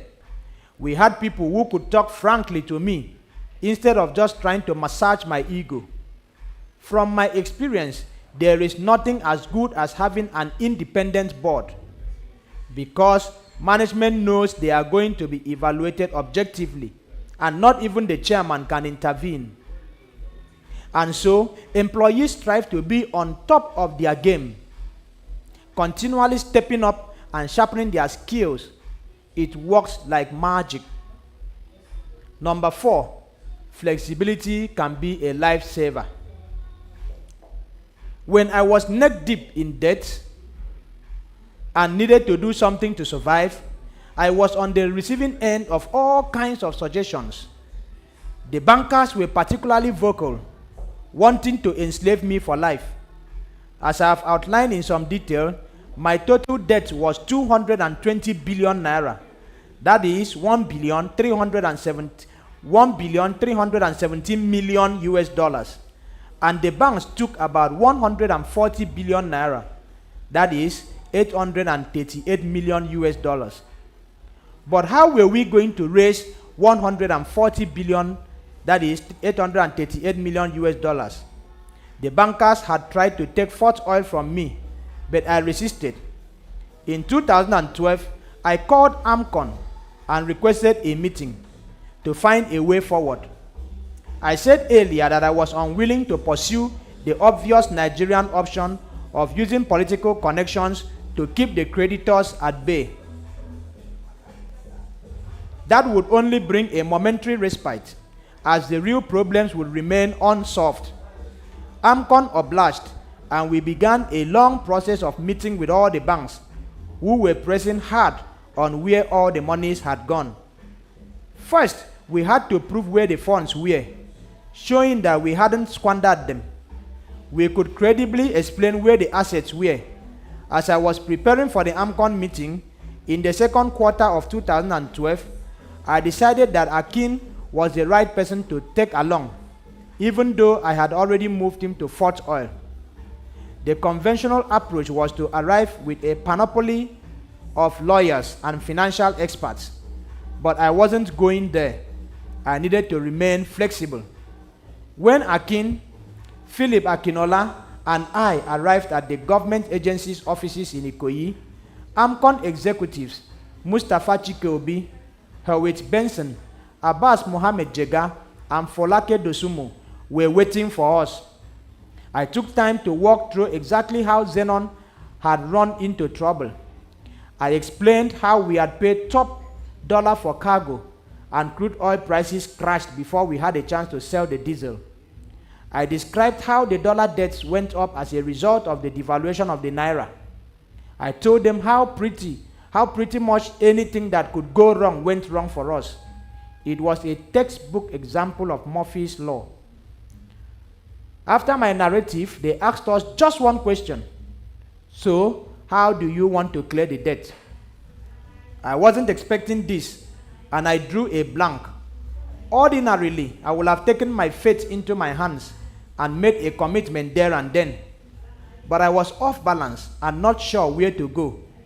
I pivoted and told them that Akin would answer that question for us. It was completely impromptu. I had not prepared Akin for this and had no clue what he would say next. He said something astonishing. Here's what we are going to do, he calmly told the AMCON officials. You are going to take all our assets and do a valuation. And when everything has been assigned a value and tallied up, you will tell us what is left of the debt. I was shocked, but I didn't show it.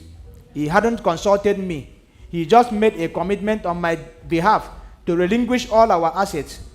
He hadn't hesitated, laying it all on the line. It made sense, though. There was no cash, so we had to do an asset swap deal. AMCON is long-term, and you can take the assets in because they will appreciate, he went on. You can sell or rent, and some of the properties are operational, like the tank farms. One key thing is that we will exclude some strategic assets from the deal. For example, Zenon shares in Fort. He went on to tell them, without my knowing what was coming, that if I had to give up everything including my house, I would do so. But he insisted we wouldn't part with the shares because that was the only way we could make a living in future. From there, everything went by in a blur. Soon, we were out of the meeting and sitting in my car. I hadn't said a word to Akin about what had just transpired. He spoke first. Sir, what do you think about what I said? It's an alarming proposal, I replied.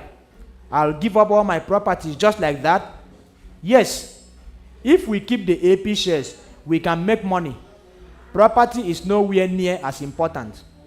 I wasn't happy, but knew the circumstances called for a healthy dose of pragmatism. I slept on it and agreed on the property swap with some caveats. I called Akin the following day. My house in Lagos, my house in Abuja, my office in Lagos, and the Fort shares stay. Everything else can go, I said. He seemed surprised, perhaps expecting me to push back. I had just said we could give everything up, no problem. We will just start over again, I told him. Thank you, he replied. That would make my life much easier. We got into intense negotiation with AMCON over valuation and payback model, and we pulled through. It was the second quarter of 2012, and we didn't get out from under the agency's shadow until the end of that year. One of the lessons I learned through that ordeal was that it's good to be daring. In everything we do, I went into our engagement with the government liquidators with humility. I was flexible enough to consider parting with virtually everything I had. and the proposal sailed through.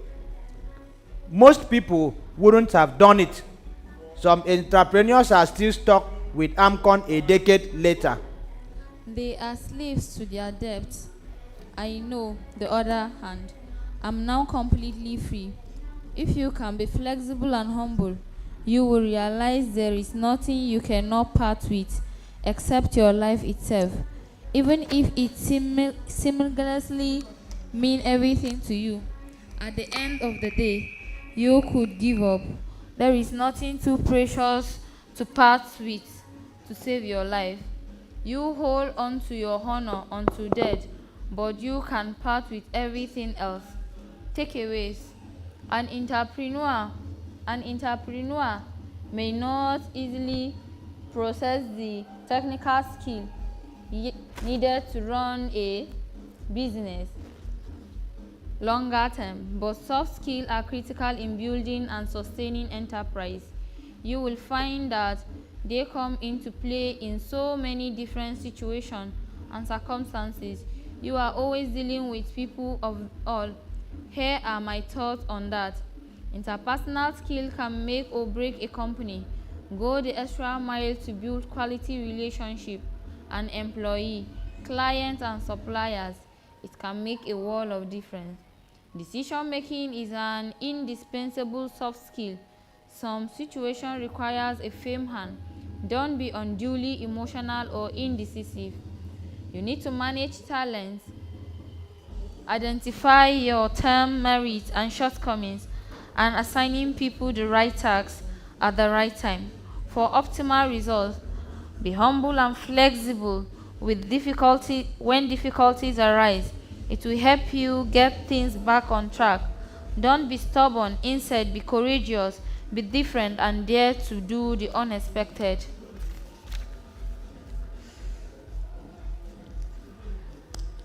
Forgive those who hurt you. As long as the earth exists, human beings dwell on it. There will be aggression, there will be hate, there will be deceit. People are jealous and envious of you, will badmouth and attempt to destroy you. Yet it is a mistake to live your life focused on these negativities. An entrepreneur must learn to forgive and move on. It is in his or her sufficient. It is in his or her self-interest. In 1979, one of the Nigerian greatest musicians, the Juju legend Chief Commander Ebenezer Obey, released a deeply philosophical record titled The Man, the Boy, and the Donkey. As the man implies, this adaptation of one of the Aesop fables in the story of a man who is on a journey with his son and a donkey. As they set out, he sits on the donkey and his son walk by the side. People criticize him for not giving priority to the son, so he puts him on the donkey and starts walking next to them. Seeing people who call him stupid old man for taking advantage of the horse, as the elder, he then decided to mount the horse together with his son. People call them merciless for trying to kill the poor creature with their weight. The man despairs as he tries to find help, a way to please everyone, and he and his son demounted. Now walking behind the seat, and of course people started calling him fool for not riding the horse. That's when Obey in his song concluded that really nothing you can do to please others. To lose your focus in life, all you need to do is to pay attention to the restless mob, listen to their negative words, breathe them in, internalize their hostility, let them kill your spirit. You are guaranteed to lose confidence in yourself and your abilities. You will never be able to take a single step forward because you will be afraid of being criticized. The hater will have a field day. You will open yourself to being discouraged and depressed. If on the other hand you want to grow, entrepreneur, you must have to learn to ignore the haters. Face it. Everybody has their doubters. It doesn't matter where you are in life. There will always be people who dislike you, mouth you, or try to pull you down. When they come for me, especially in the early days of outrageous success, my strategy was to throw their big bite back at them, firing off in your face as first thought. I did not lack self-confidence, so I didn't give them a square inch in my mind on which to build their nest. I told their negativity back to them in full force. I am very strong-willed and do what I want to, regardless of what people say. I simply don't care about the gossip and slander, and I have taught my children to be the same. Don't listen to don't listen to detractors, and don't dwell on distractors they throw up. If you like what I am up to, great. If you don't, that's your choice. I will evaluate what I need to do and go ahead with it. It's my life. Here are some of the hateful I experienced and what I did to protect myself and get ahead. Most of times, lies deserve no response. One very rumor that was peddled about me that the Xenom was sabotaging the power sector in Nigeria so we could remain in the diesel business. That made no sense. Nigeria began to experience power generation and delivery problem in the 1970s when I was still cutting fingernails in my parents' living room. The problem got progressively worse as our country's population kept growing, but we failed to build capacity to keep up. We went through various governments, both civilian and military, for decades, and the power situation kept getting worse. Although I only started selling diesel in 1999, there were those who inexplicably wanted to hold me responsible for Nigerians' age-old power problem. It seems the hater can sell this kind of nonsense to the gullible, but when it is so foolish and illogical, I don't have to defend myself against such nonsense, and I let it roll off my back. I used to say that Nigerians' unaddressed problem created business opportunity that any entrepreneur could tap into. But to hold the entrepreneur responsible for these issues is ridiculous. They would peddle similar theories about those selling generators, candles, lamps, torches, inverters, and solar panels. They could argue that these people too would be out of business if Nigeria enjoyed stable electricity and had to protect their interests, and were therefore responsible for the poor state of power sector. Right? It's the candle maker's fault. It would be like blaming lawyers for instigating crimes so they can keep earning a living after all.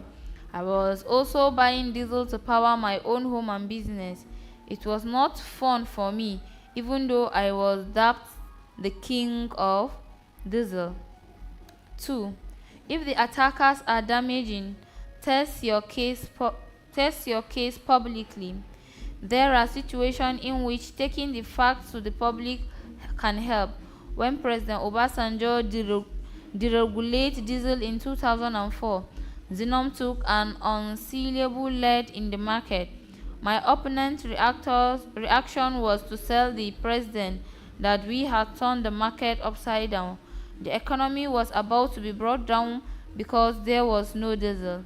And Obasanjo was mad at me because he had sought and received assurance from us that NNPC exit from diesel importation wouldn't affect supply. My critics then farmed and flamed by telling him there was no diesel in the country, that trucks couldn't move, and that industries were shutting down. The president of Nigeria called me at 2 a.m., shouting through the phone, "You are a stupid boy. God will punish you. You persuaded me to deregulate diesel, and now there is no diesel in the country." He was livid. I flew to Abuja the following day, despite my well-placed fear of flying within Nigeria. As soon as Obasanjo saw me, he flew into a rage again. What kind of rubbish is this? What kind of nonsense is this? He was right in my face, screaming at the top of his lungs. I allowed him to cool down, and when he stopped talking, I tried to explain the situation. Baba, they are lying to you. It's all lies. I have 6 ships waiting to discharge big supply of diesel. I told him there was diesel all over the country, and showed him letter of credit of all the cargoes.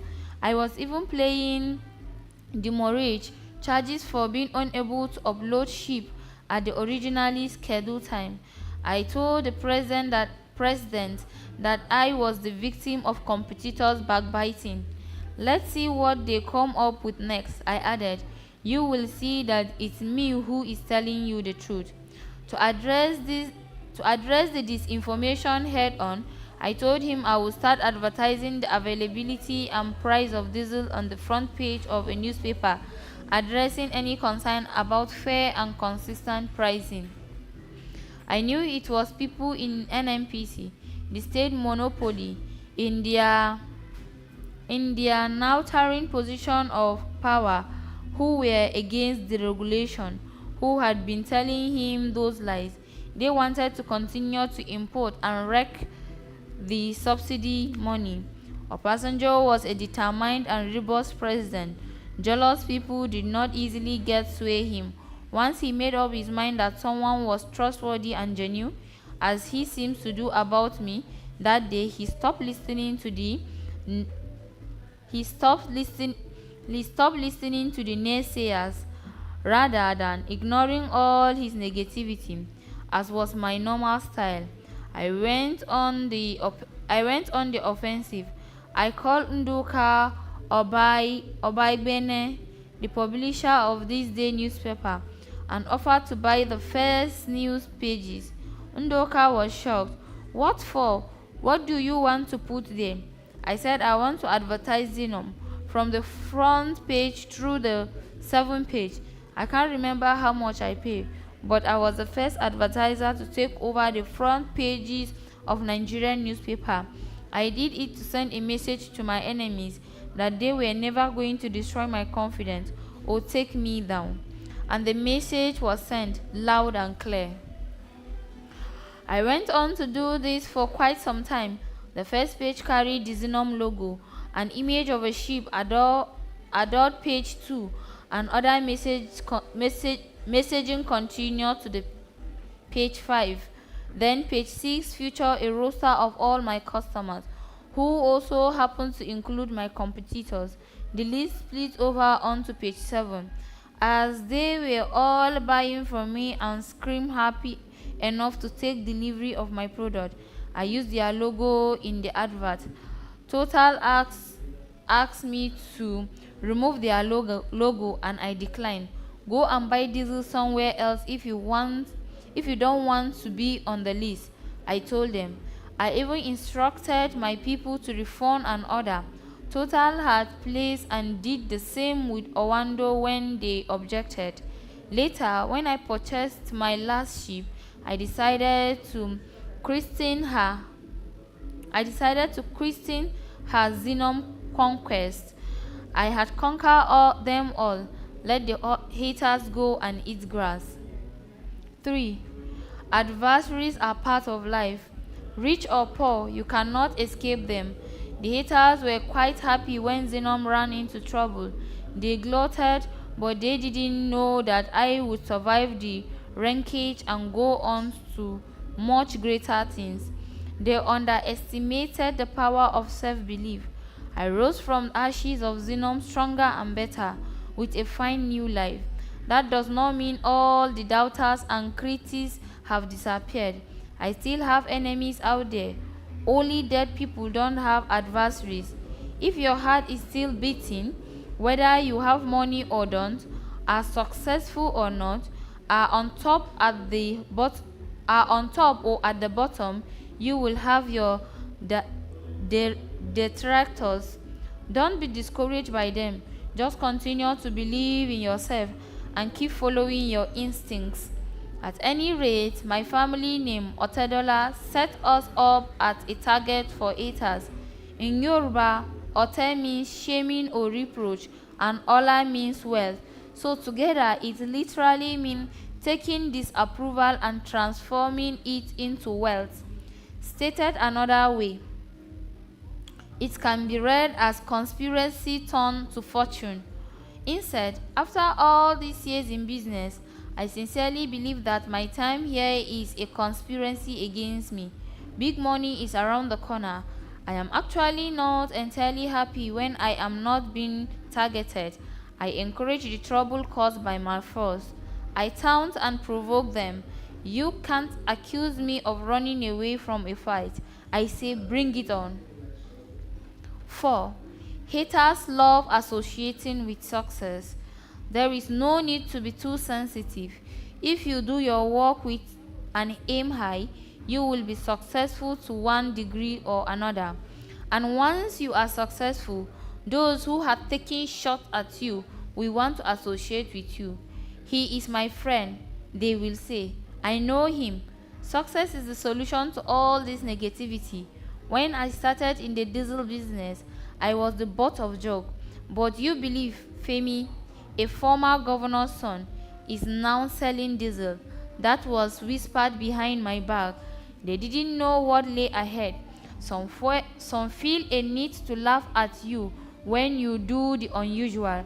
Don't let this deter you from doing the extraordinary. You must follow your instincts and your dream. What other things doesn't bother you? When you make up your mind, when you make up your mind and know you want to do something, keep at it. A strong person will not allow others to dissuade him. On the other hand, keep in mind that there is value in the negative talk of the distractors and their attempt to discouragement. As long as you continue to believe in yourself, their ugly words can push you to aim higher.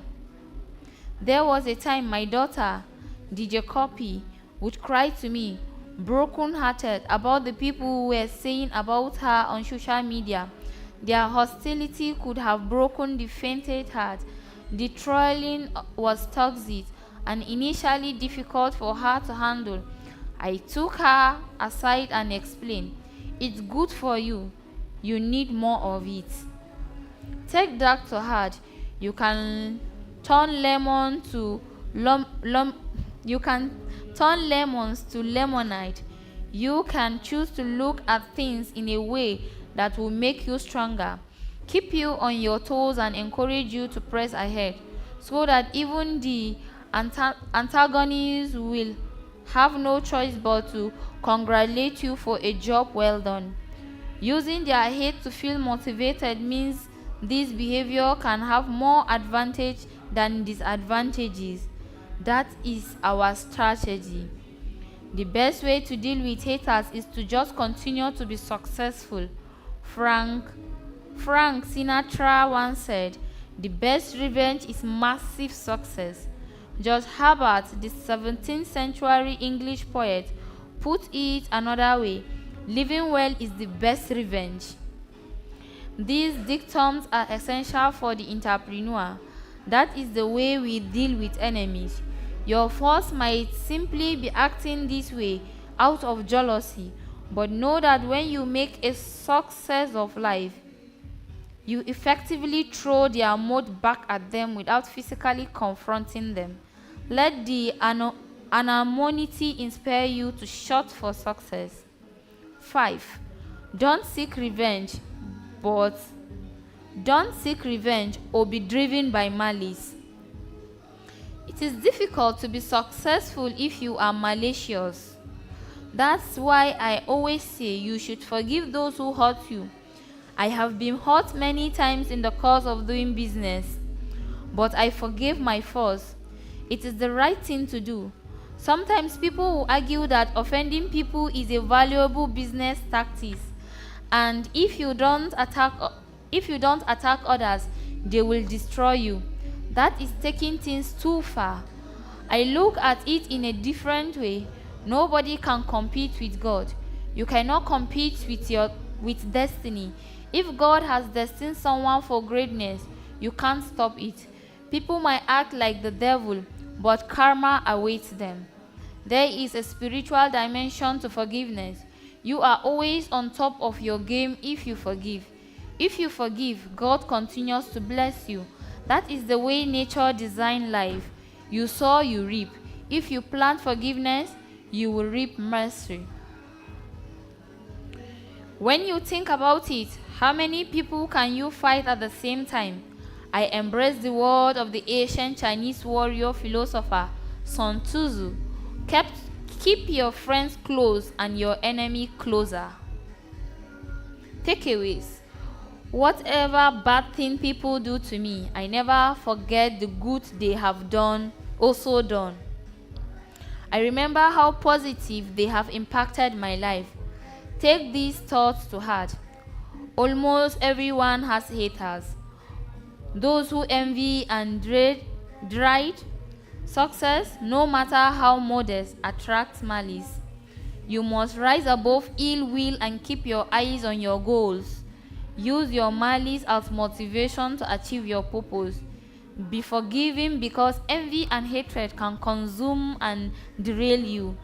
Use truth and openness to counter fabrications and lies. Lesson 19. Engage with political authorities.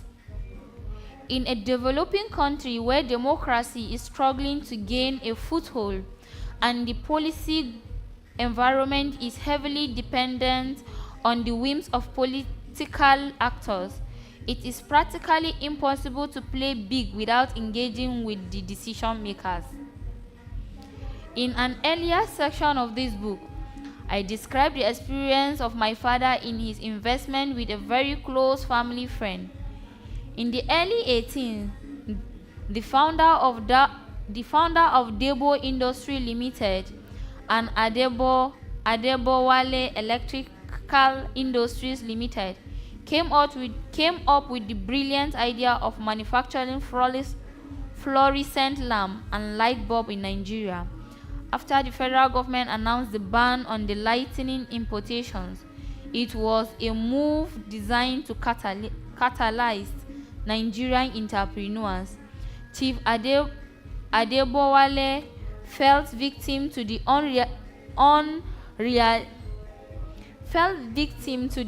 unreliability of the government policy. It seems that licenses were granted to several Indian companies with operation in Nigeria to start importing fluorescent bulb and fixations. My father lost his 2 million investment, which at that time was equivalent to $2 million US. The lesson was that one's business cannot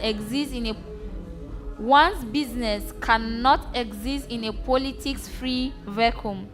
If you think you can do big business in a way that insulates from politics in a developing nation, you are making a huge mistake.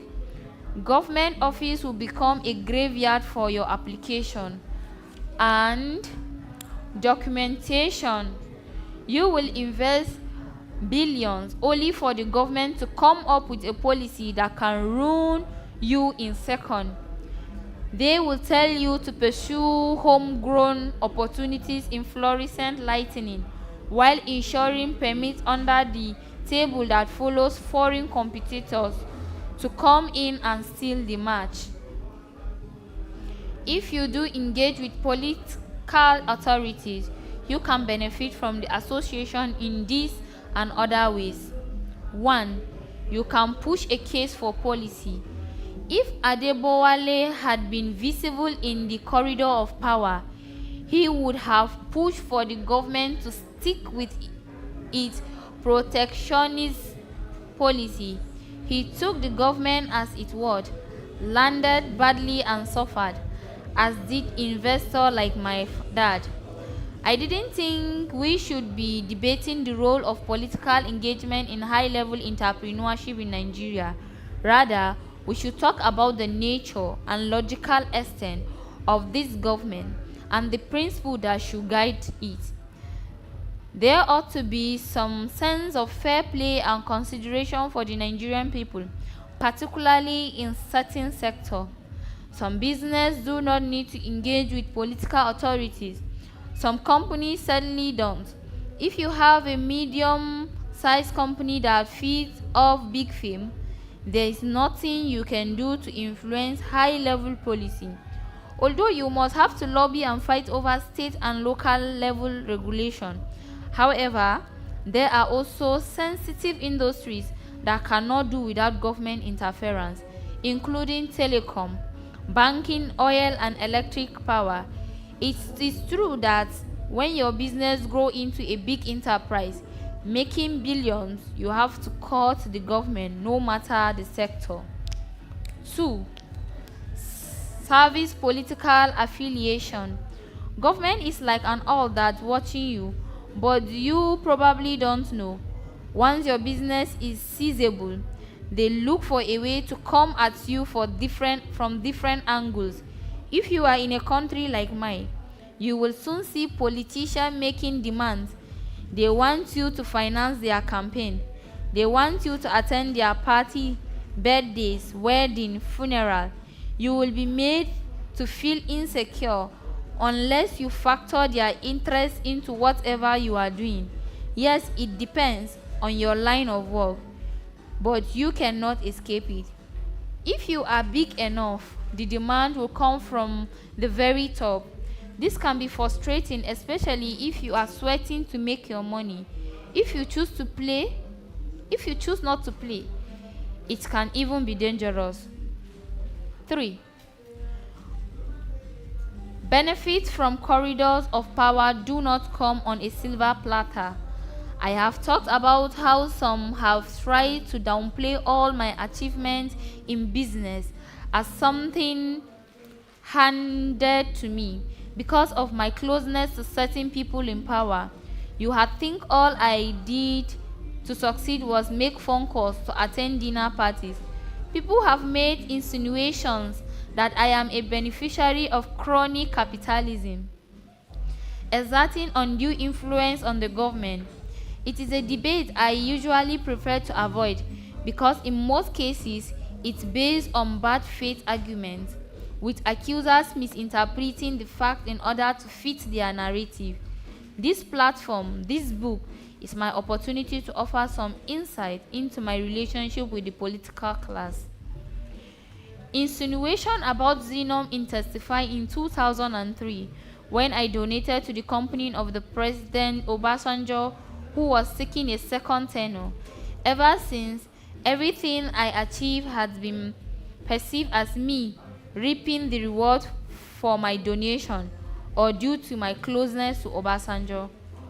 I would certainly be lying if I said there is no benefit in engaging with political figures. I did benefit, but not in a way that comes on a silver platter. I did not receive anything I didn't work for. I just had the advantage of access to those in power to argue for what I felt was fair and right. It would be suicide to sit at home, fold my arms, and expect my business to magically flourish in a developing democracy aimed fiercely competing interests. Think of it as fighting a rear-guard action or to protect what had already been built. 4. Be bold when you play the game. I have shared in a previous chapter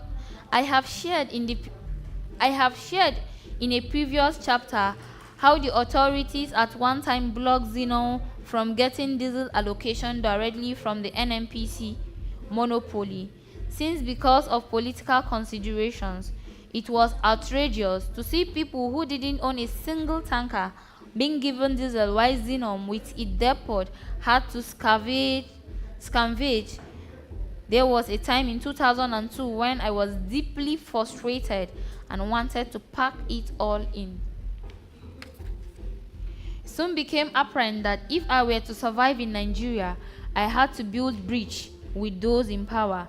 I had to play the game. My initial effort didn't yield much fruit. I was never at the presidential palace between 1999 to 2000, but with my business facing sudden death, I had to do something out of the ordinary.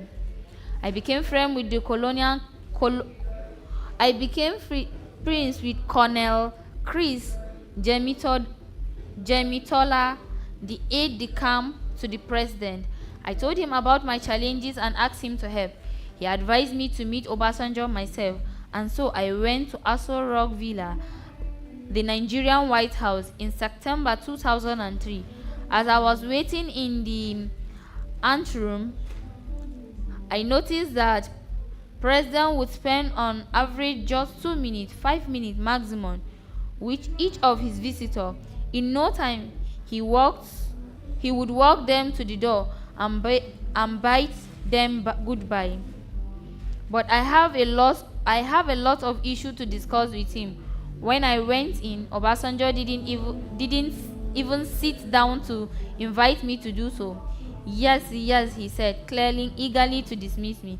Baba, I have been supporting your party. There was no letter or even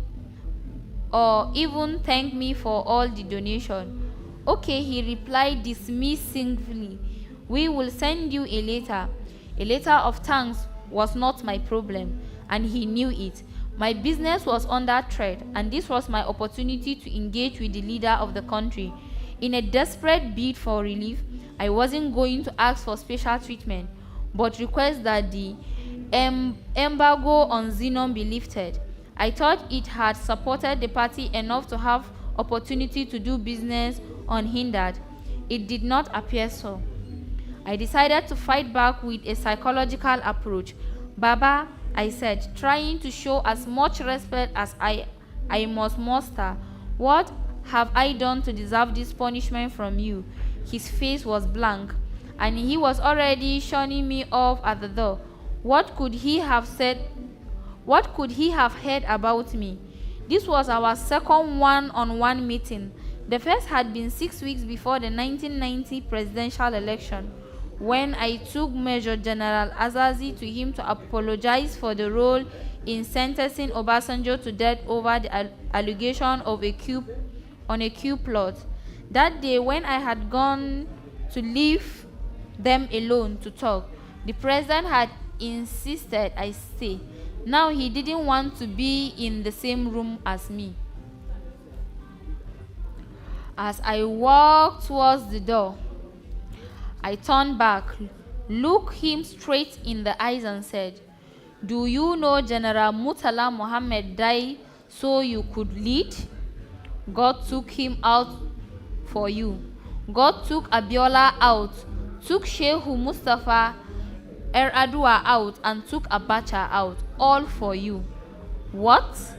He sat down, no longer in a hurry to dismiss me. I had gotten his attention, and he decided to hear me out. I cleared my throat, as if I had a message from God to deliver, and began to talk slowly and deliberately. I decided to take full advantage of this meeting and make him understand that it was divine favor that was guiding his life. If Murtala were in a bulletproof car, Dimka would not have killed him, I stated. If Murtala lived in a Jordan military barrack, Dimka would not have killed him. And if you would not have become our president, and you would have not become our president. General Muhammad became head of state in July 1975 after the outthrone of General Yakubu Gawan in coup led by mid-level officers. Obasanjo became his second in command. As Chief of Staff, Supreme Headquarters, on 13 February 1976, Muhammad was on his way to office from his private residence rather than Dudan Barrack, his official residence. He was in a black Mercedes-Benz that was not equipped with bulletproof panel. He was shot dead in the abortive coup led by Lieutenant Colonel Bukar Soka Dimka. Obasanjo succeeded him as head of state by default, and Dimka was publicly executed a few months after the failed coup. As for how divine favor led to Obasanjo's second stint as president. There was an annulment of the election result. Chief Abiola had won the 1993 presidential election, but that was reversed by the government of General Ibrahim Babangida, who suddenly left power on 26 August of that year. That paved the way for General Sani Abacha to become president in November.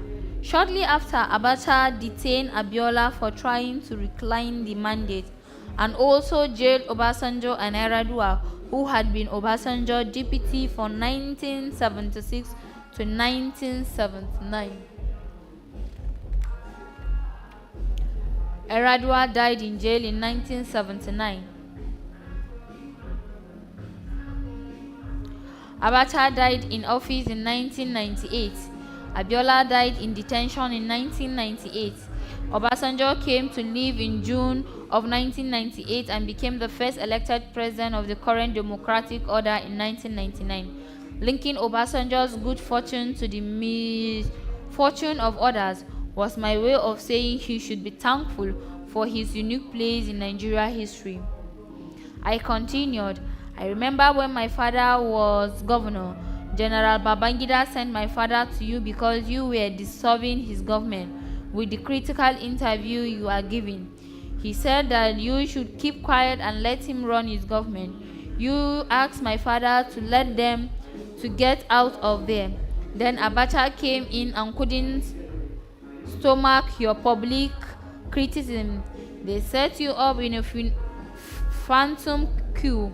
But look at what God did. He took Abiola out, took Abacha out. If any of these men had been alive, you wouldn't be president. He appeared fascinated by this and replied, yeah, President Obasanjo was going to give me only a minute, but I was ultimate and 40 minutes. The aide-de camp kept coming in every few minutes to see what was going on. He looked surprised that I was deep in conversation with the president, despite the short time he gave to everyone else that day. Obasanjo and I close. 5. When you find an eager ear, do your best to please. In late 2005, Obasanjo invited me to have breakfast with him in Ota, in central Nigeria, where he had farm.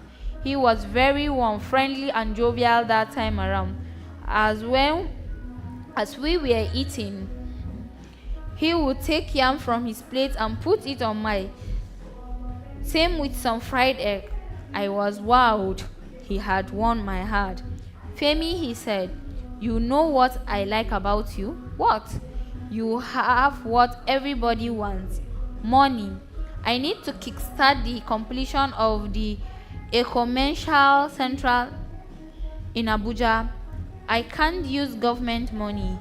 He explained how he was on his way to the airport when he saw the abandoned church.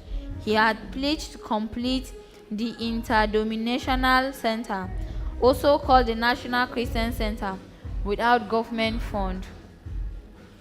It had been convinced as a national momentum, similar to Abuja's National Mosque, but was abandoned because of lack of funding. No problem, I replied.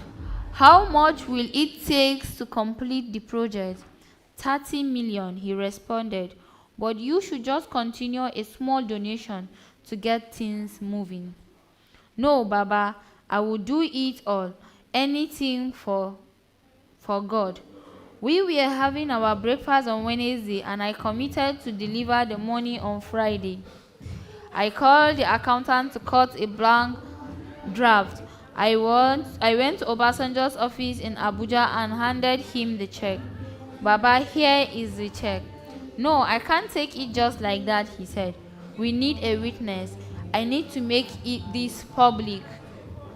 I told him I didn't want the publicity, but he said he wanted other billionaires to see what I had done, so that they too could donate.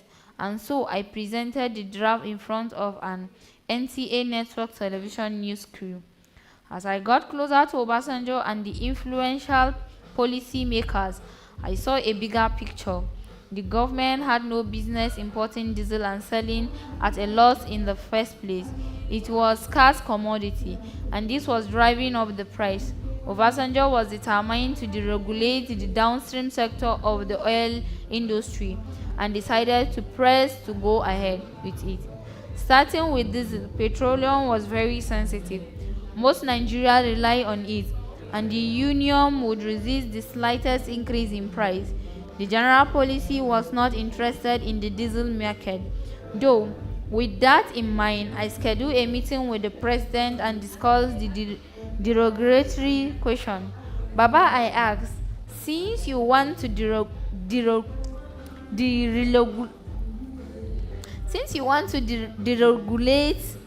why don't you start with diesel? Every year NNPC was losing 40 to 80 billion naira subsidizing the fuel. They bought the product at 45 naira and sold to distributors at 18. The distributor then sold at 60 a liter instead of mandate retail price, which was much lower. It made no economic sense, but many were profiting enormously from this import scheme and didn't want Obasanjo to touch it. After listening to my analysis, he replied that making sense. He picked up the phone and said, "Get me Kopalonku." Funso Kopalonku was the managing director of NNPC. Obasanjo couldn't reach him immediately, but he soon returned the call. They discussed the diesel issue. Going into much, the government was wasting on the subsidy and the efficiency in the market. They agreed that it made sense to deregulate so that the private sector could relieve NNPC of the burden and make diesel more available. The day after the conversation, I went to see Kopa Lankun. He was worried about diesel disabilities of NNPC were to stop importing. He felt there might be gaps and even shortage. I assured him that the distributors could meet the demand, and that was assurance enough. Apparently, as he proceeded to inform his team that in 4 weeks NNPC would stop importing diesel. There was how diesel was deregulated in Nigeria and how the market opened up. The private sector flourished. Of course, Zinom, with its built-up capacity, was ready to tap into the opportunity because of our established clientele and built-out infrastructure. We became an even bigger player after the deregulation. We had invested heavily in tank, farm, and haulage. Nonetheless, when people retell this story, you would think the government gave free diesel to Zinom and stopped others from coming into the market. That's so far from the truth. I did play a crucial role in deregulation, but by doing so, I saved the country's trillion of naira in taxpayers' money that was wasted on subsidies. My involvement was limited to asking the president to look at what a mess the old way had made for things. There was no underhand about it. Stand up for yourself and your interests. I'd also like to provide more detail about one of the rumors I mentioned earlier. Of course, their scheme and intrigues. The most hurtful thing my enemies did after the regulation was lie to Obasanjo that there was no diesel in the country. He had sought and received assurance that distributors could handle importation themselves, so he was right to feel aggrieved if we failed to deliver. "You are a stupid boy," he said, after hearing from my dictators what you advised me to deregulate. "Where are you?" "I was in Lagos." He asked to see me immediately. I flew to Abuja and headed straight to the presidential villa. This deregulation was supposed to help him sell his other deregulation plan, and there he was being told that things had gone completely haywire. Fortunately, I had evidence that there was adequate diesel supply in the country. I made my case and he saw through the lies. Dr. Ngozi Okonjo Iweala, the economist who would go on to become the Nigerian Minister of Finance, saw me on a British Airways flight after I had started advertising diesel price in newspaper, and she was full of praise. She said that the country was opening up and that free and open competition was finally being encouraged. As I have said, because of my business venture, I couldn't afford to be distant from governmental authorities. If I had been close to Obasanjo, I would have fallen victim to the veiled rumors monarch. I probably couldn't have had to say in the matter, and he could have reversed the deregulation and put NNPC back in the devious subsidy business. My business would have died, and more importantly, the nation would have suffered. Years later, NNPC reintroduced the importance of diesel, and nobody could compete with it. It was like things had gone back to the bad old days. 7. Sometimes the liars will win. Let me tell you about my experience with President Umaru Musa Yar'Adua, who succeeded Obasanjo in 2007. I was close to him as one of the founders of his election campaign. I donated 1 billion naira towards the People's Democratic Party Secretariat. After that, I was courted by all and promised the world. After Yar'Adua inauguration, I was with him one evening when he made complimentary remarks about my business. "You are a fine businessman," he said. "I have always observed you from afar. I also want to help you, my government. What can you do?" I thought about kerosene, which was used as household fuel by mostly low-income earners. Yar'Adua was someone who cared a lot about the masses. I told him I was worried that ordinary Nigerians had no opportunities to buy kerosene at reasonable price. The distributors were buying from NNPC at 30 naira a litre, and the official selling rate was 50 naira. However, every day people had to pay double that because of scarcity. NNPC was not importing enough, and distributors were not selling at the financial price. "Mr. President, I will flood the section with kerosene and the price will come down," I told him. I decided to begin offering 50 naira per litre kerosene and asked him to come and announce it. He agreed. The following day, I was ready and waiting at the AP station in Abuja. Senate President David Mark informed me that he had just left the president at the villa and Yar'Adua was in his way. 10 minutes later, Colonel Mustapha Oyiveta, the presidential aide-de-camp, called to say that Yar'Adua was not coming. Instead, he sent Harry Odin Ajumogobia, the Minister of State for Petroleum and future Minister of Foreign Affairs. I was taken aback. We had already issued word that the president would announce that 50 naira kerosene initiative. I knew that someone had discouraged him from coming, but we moved on the program. After the event, I came to learn that certain jealous people told the president that the kerosene fume at the petroleum station would affect his health if he attended. That's how jealousy works. But you will always get to where you are destined to be, regardless of the twists and turns. I was called to come and see him afterward, and he apologized for not coming to the event. 8.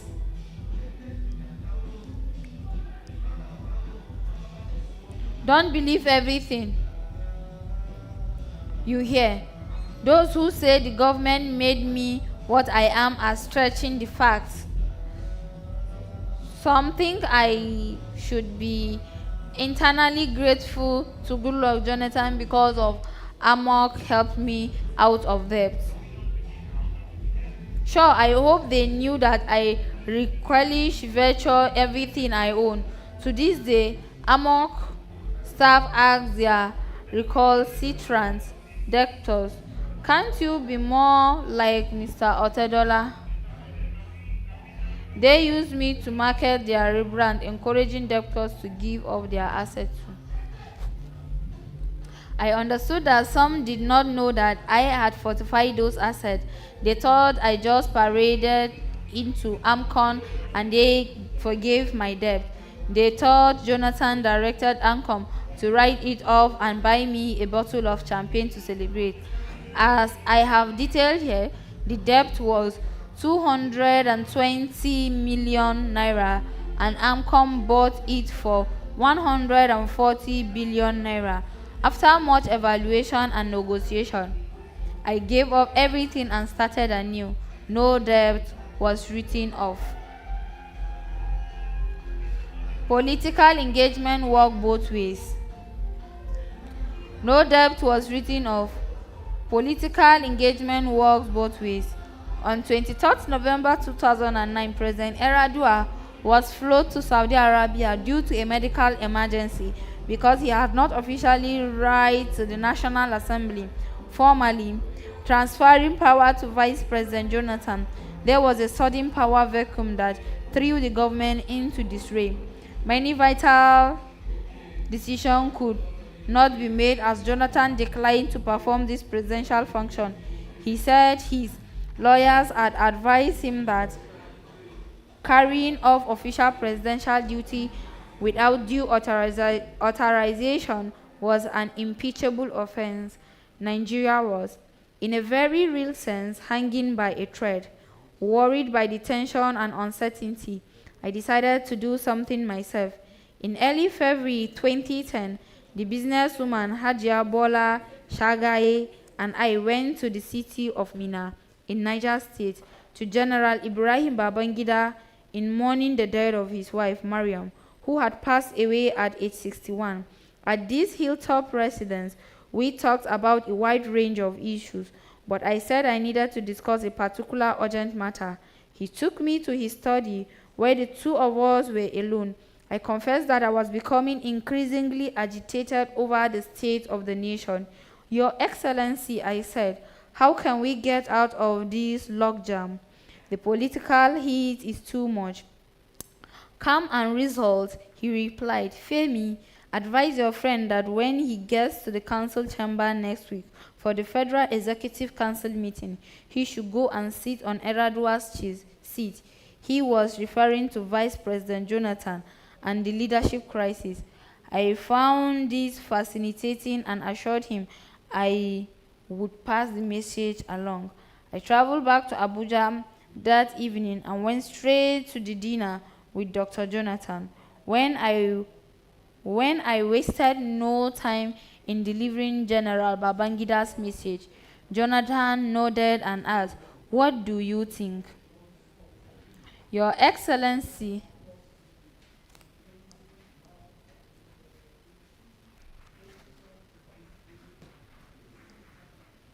stop.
talk about the cultures, meet other people from different culture, and also learn about their cultures, and also feel free to interact with any member of the team as we go along with these events. So thank you very much, ladies and gentlemen. We'll hand over to the team from the National Council of Arts and Culture. Before I even go there, sorry, we have our DG here.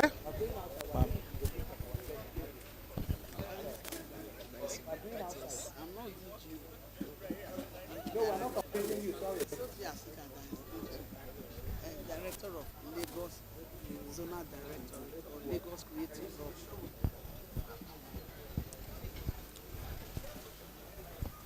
So oh goodness. So yeah, we have with us here the Director for Lagos Creative Hub, National Council of Art and Culture, Dr. OV. Please give her a round of applause, please. She has given us her time. She's our mother here. Let's celebrate her. Yeah, thank you so much. So I will hand over to the team from NCSC to take on from me.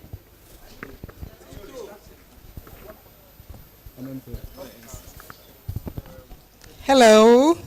Good evening, everybody. A very good evening to everyone seated here. Okay, my audience, you are highly, highly, highly welcome. We are from the National Council for Arts and Culture, National Theatre, Igomu, Lagos, representing the Lagos Creative Hub. Abuja is our headquarters. And we have been brought here by our own able, when I say able, very able and capable head of zone, stroke create our zonal director in the person of Princess Mrs. Betty Ivie Uwa Igbinoba. Can we give a round of applause to these 7 men? A woman that is comprising 7 men. Someone? Give me my glasses. Give me my glasses on the table. Okay, I'm very sorry for that. Okay. The zonal directorate, like I've said, we are ably brought here by the zonal director, stroke our zonal director herself, in the person of Princess Mrs. Betty Ivie. We have already clapped. Can we clap again, please? The National Council for Arts and Culture is a popular federal government agency charged with the statutory function of preserving, promoting, propagating, developing, and presenting Nigeria's rich cultural heritage and ideals to the entire world. Can we clap for that? We are the only federal government agencies charged with that responsibility. And our Director General is in the person of Chief Obi Asika. He's our current Director General. We shall be thrilling you today with stories, folklores, folklores, Nigerian language, choral music, creative ideas, and so on. You will be glad you are here. We are here to give you a time of your life. Thank you very, very much.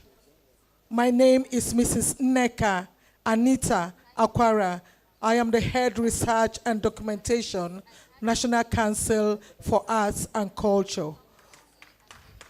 You are highly, highly welcome. Just relax and enjoy yourself. God bless you.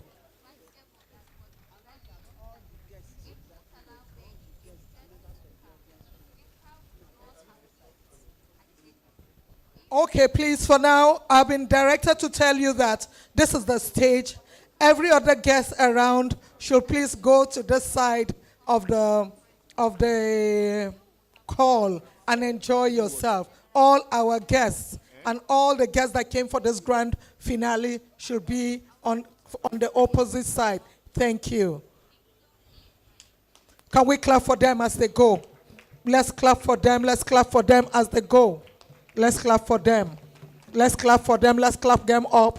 Let's clap them up as they go. Thank you, thank you, thank you. Thank you.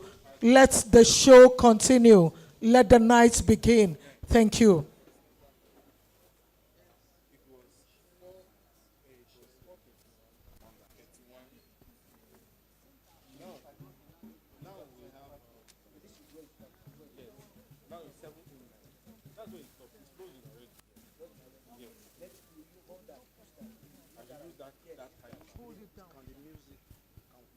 Let's stop it here, or I should make it to here when one wants. Yes, you can see that. But anybody that is not trained cannot handle it. They can shout it and mess things up. Or the story, like the yes, they will use my. Definitely. Definitely. Audio.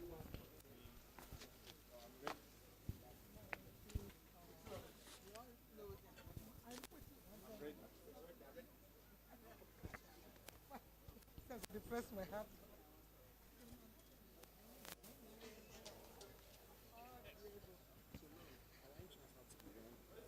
Okay. Okay.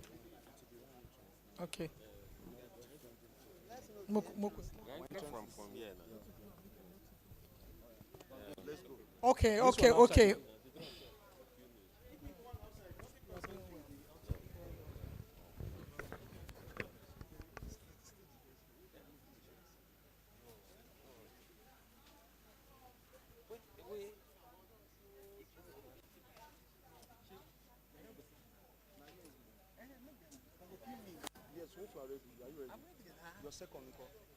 What did they tell me? See? Yes, now. Yeah, they wait for you. Where your mic? Please. I want mic. See mic.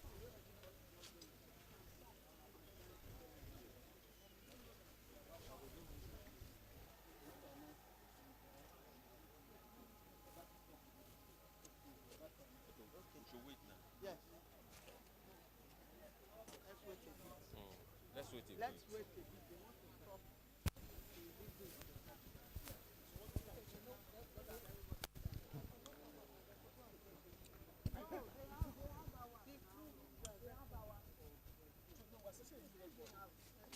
Which new record? Don't surpass the record.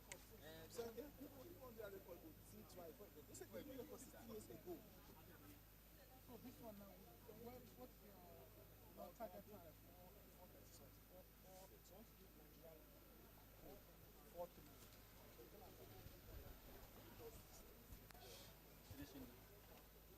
Who's leading? Sorry, sir. I will my. Okay, I'm also.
Has been a fulfilling time, bringing everyone in the country coming together to achieve such a great remark. What looked impossible is no longer impossible, a reality. 5 individuals from the 5 geopolitical zone with a passion for reading, with a passion for illiteracy, with a passion for social development, came together and read for over 431 hours. Can you give it up?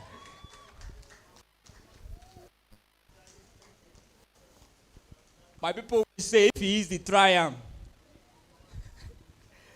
So thank you so much for coming today. Thank you so much for believing in us. Thank you so much for trusting us. It has not been easy, but now it is a reality. Nigeria ReadFest just started. We are going places. We are doing great and marvelous things. This is just the beginning. This is just the beginning. We are transforming reading culture in the nation. We are uniting the nation through the book. And this is just the beginning. I want to say thank you to everyone who has come. And we will be celebrating this remarkable event in the cultural way. Because that is the idea we came to pass it. That our culture must be preserved. This Nigeria. And we are people of culture.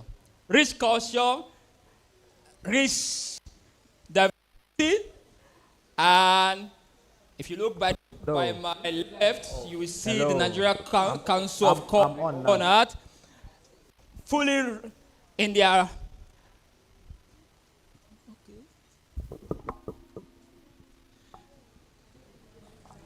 So I will hand over to him inside for their speech. Over to you, please.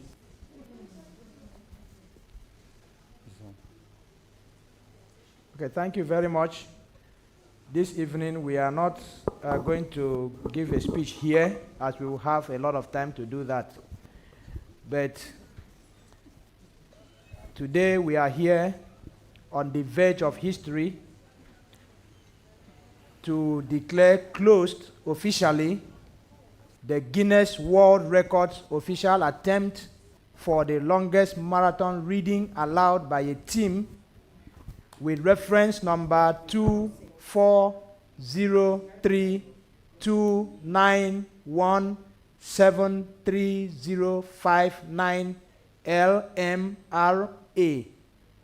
This record attempt started 7:07 p.m. on the 12th of August 2025 and ended effectively on 7:18 p.m.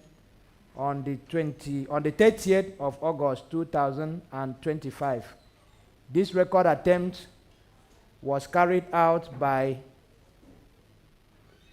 My name is Ogunremi Timothy.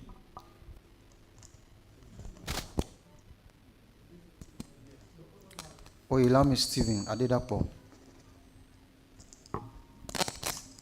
John Obot. Heman Kitura. Precious Light Ukachi.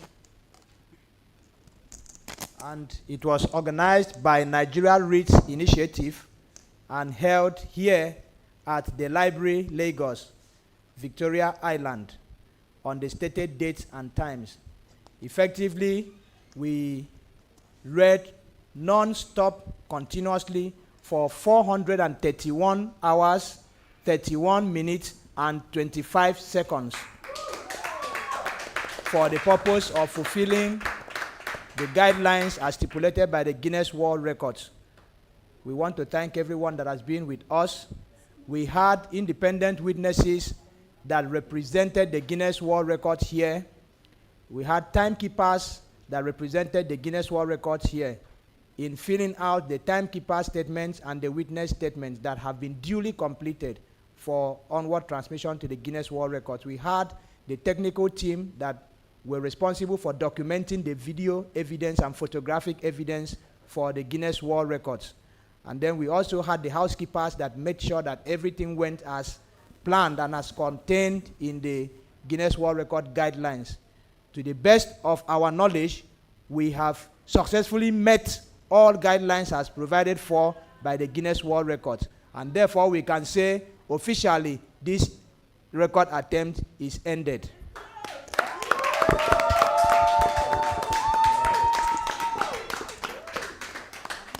To also provide a little background or a little context for what we did, in the course of this record attempt, we had featured only books written by Nigerian authors.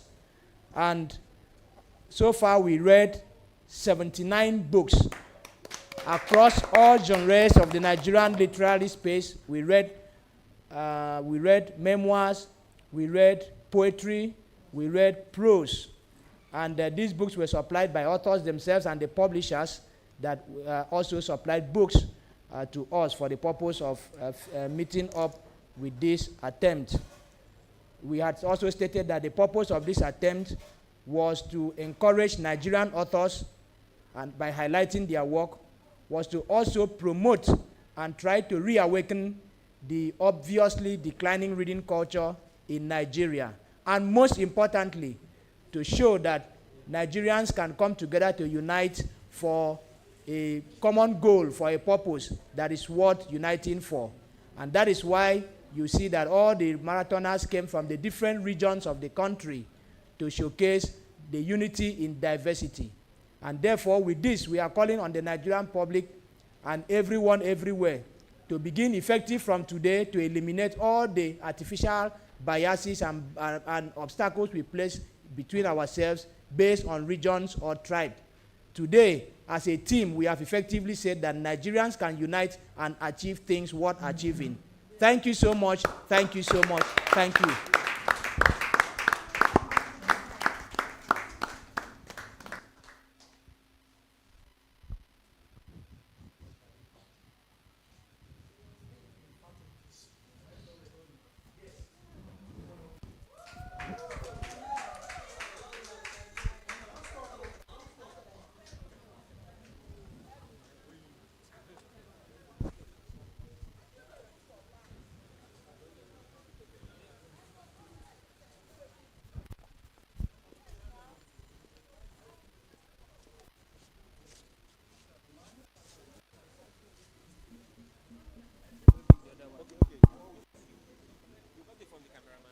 I hold this one. I had this one with me.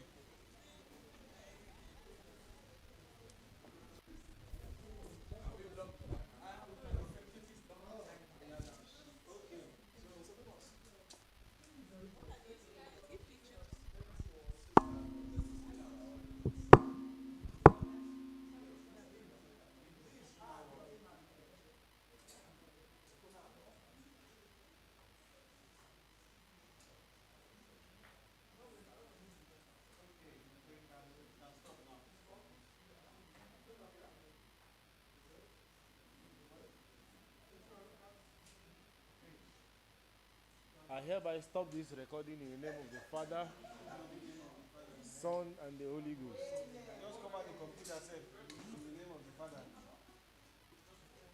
You can close it. You buy for this computer. These computers must be upgraded to M4.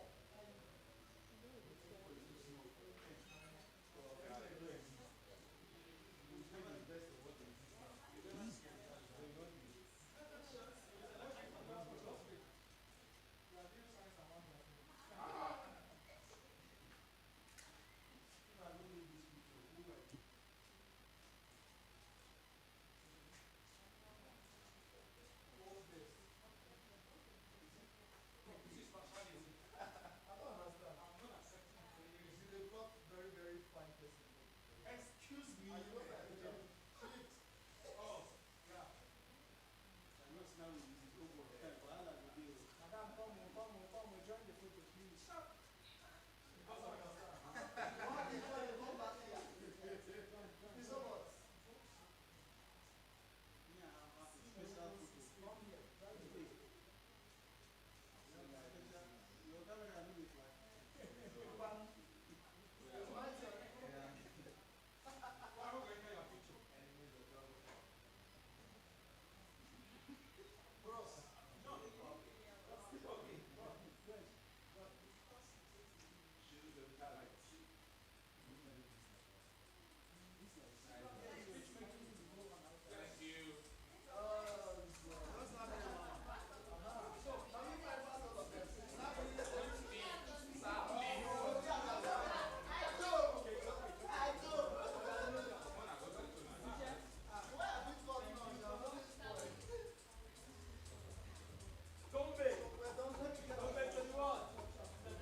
So can I stop? I'm still streaming, you know. And my stream is black. I think I can. I was. And people are watching, fa. Yes.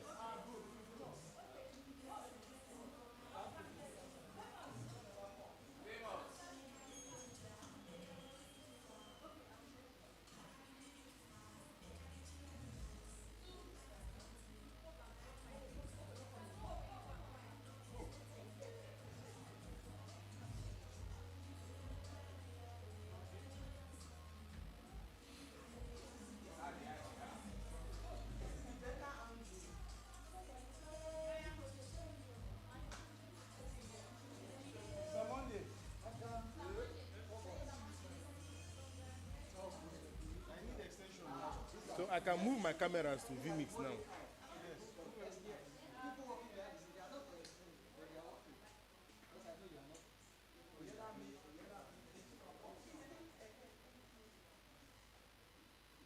If I touch this thing, I want to remove this router. Hi, my stream will stop. Except if no matter what you do, it will stop.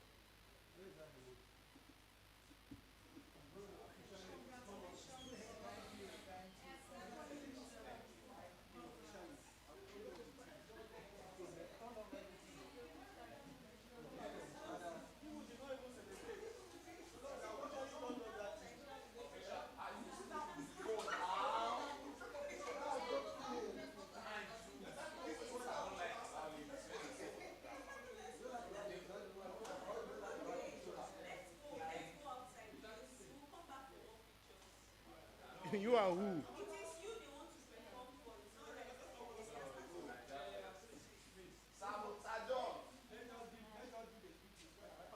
Mr. Monday, present. Please send that camera outside. Sir Monday.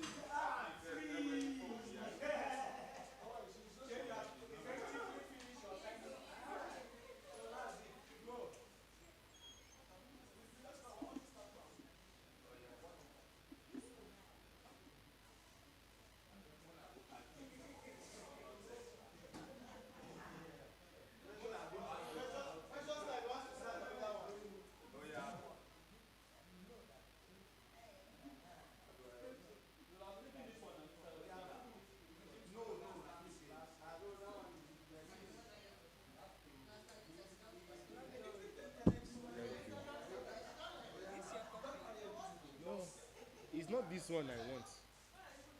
The book I want to have a copy was read yesterday. Mr. Johnson, my book. That one I talked about yesterday. Okay, there's a book. Let me show you.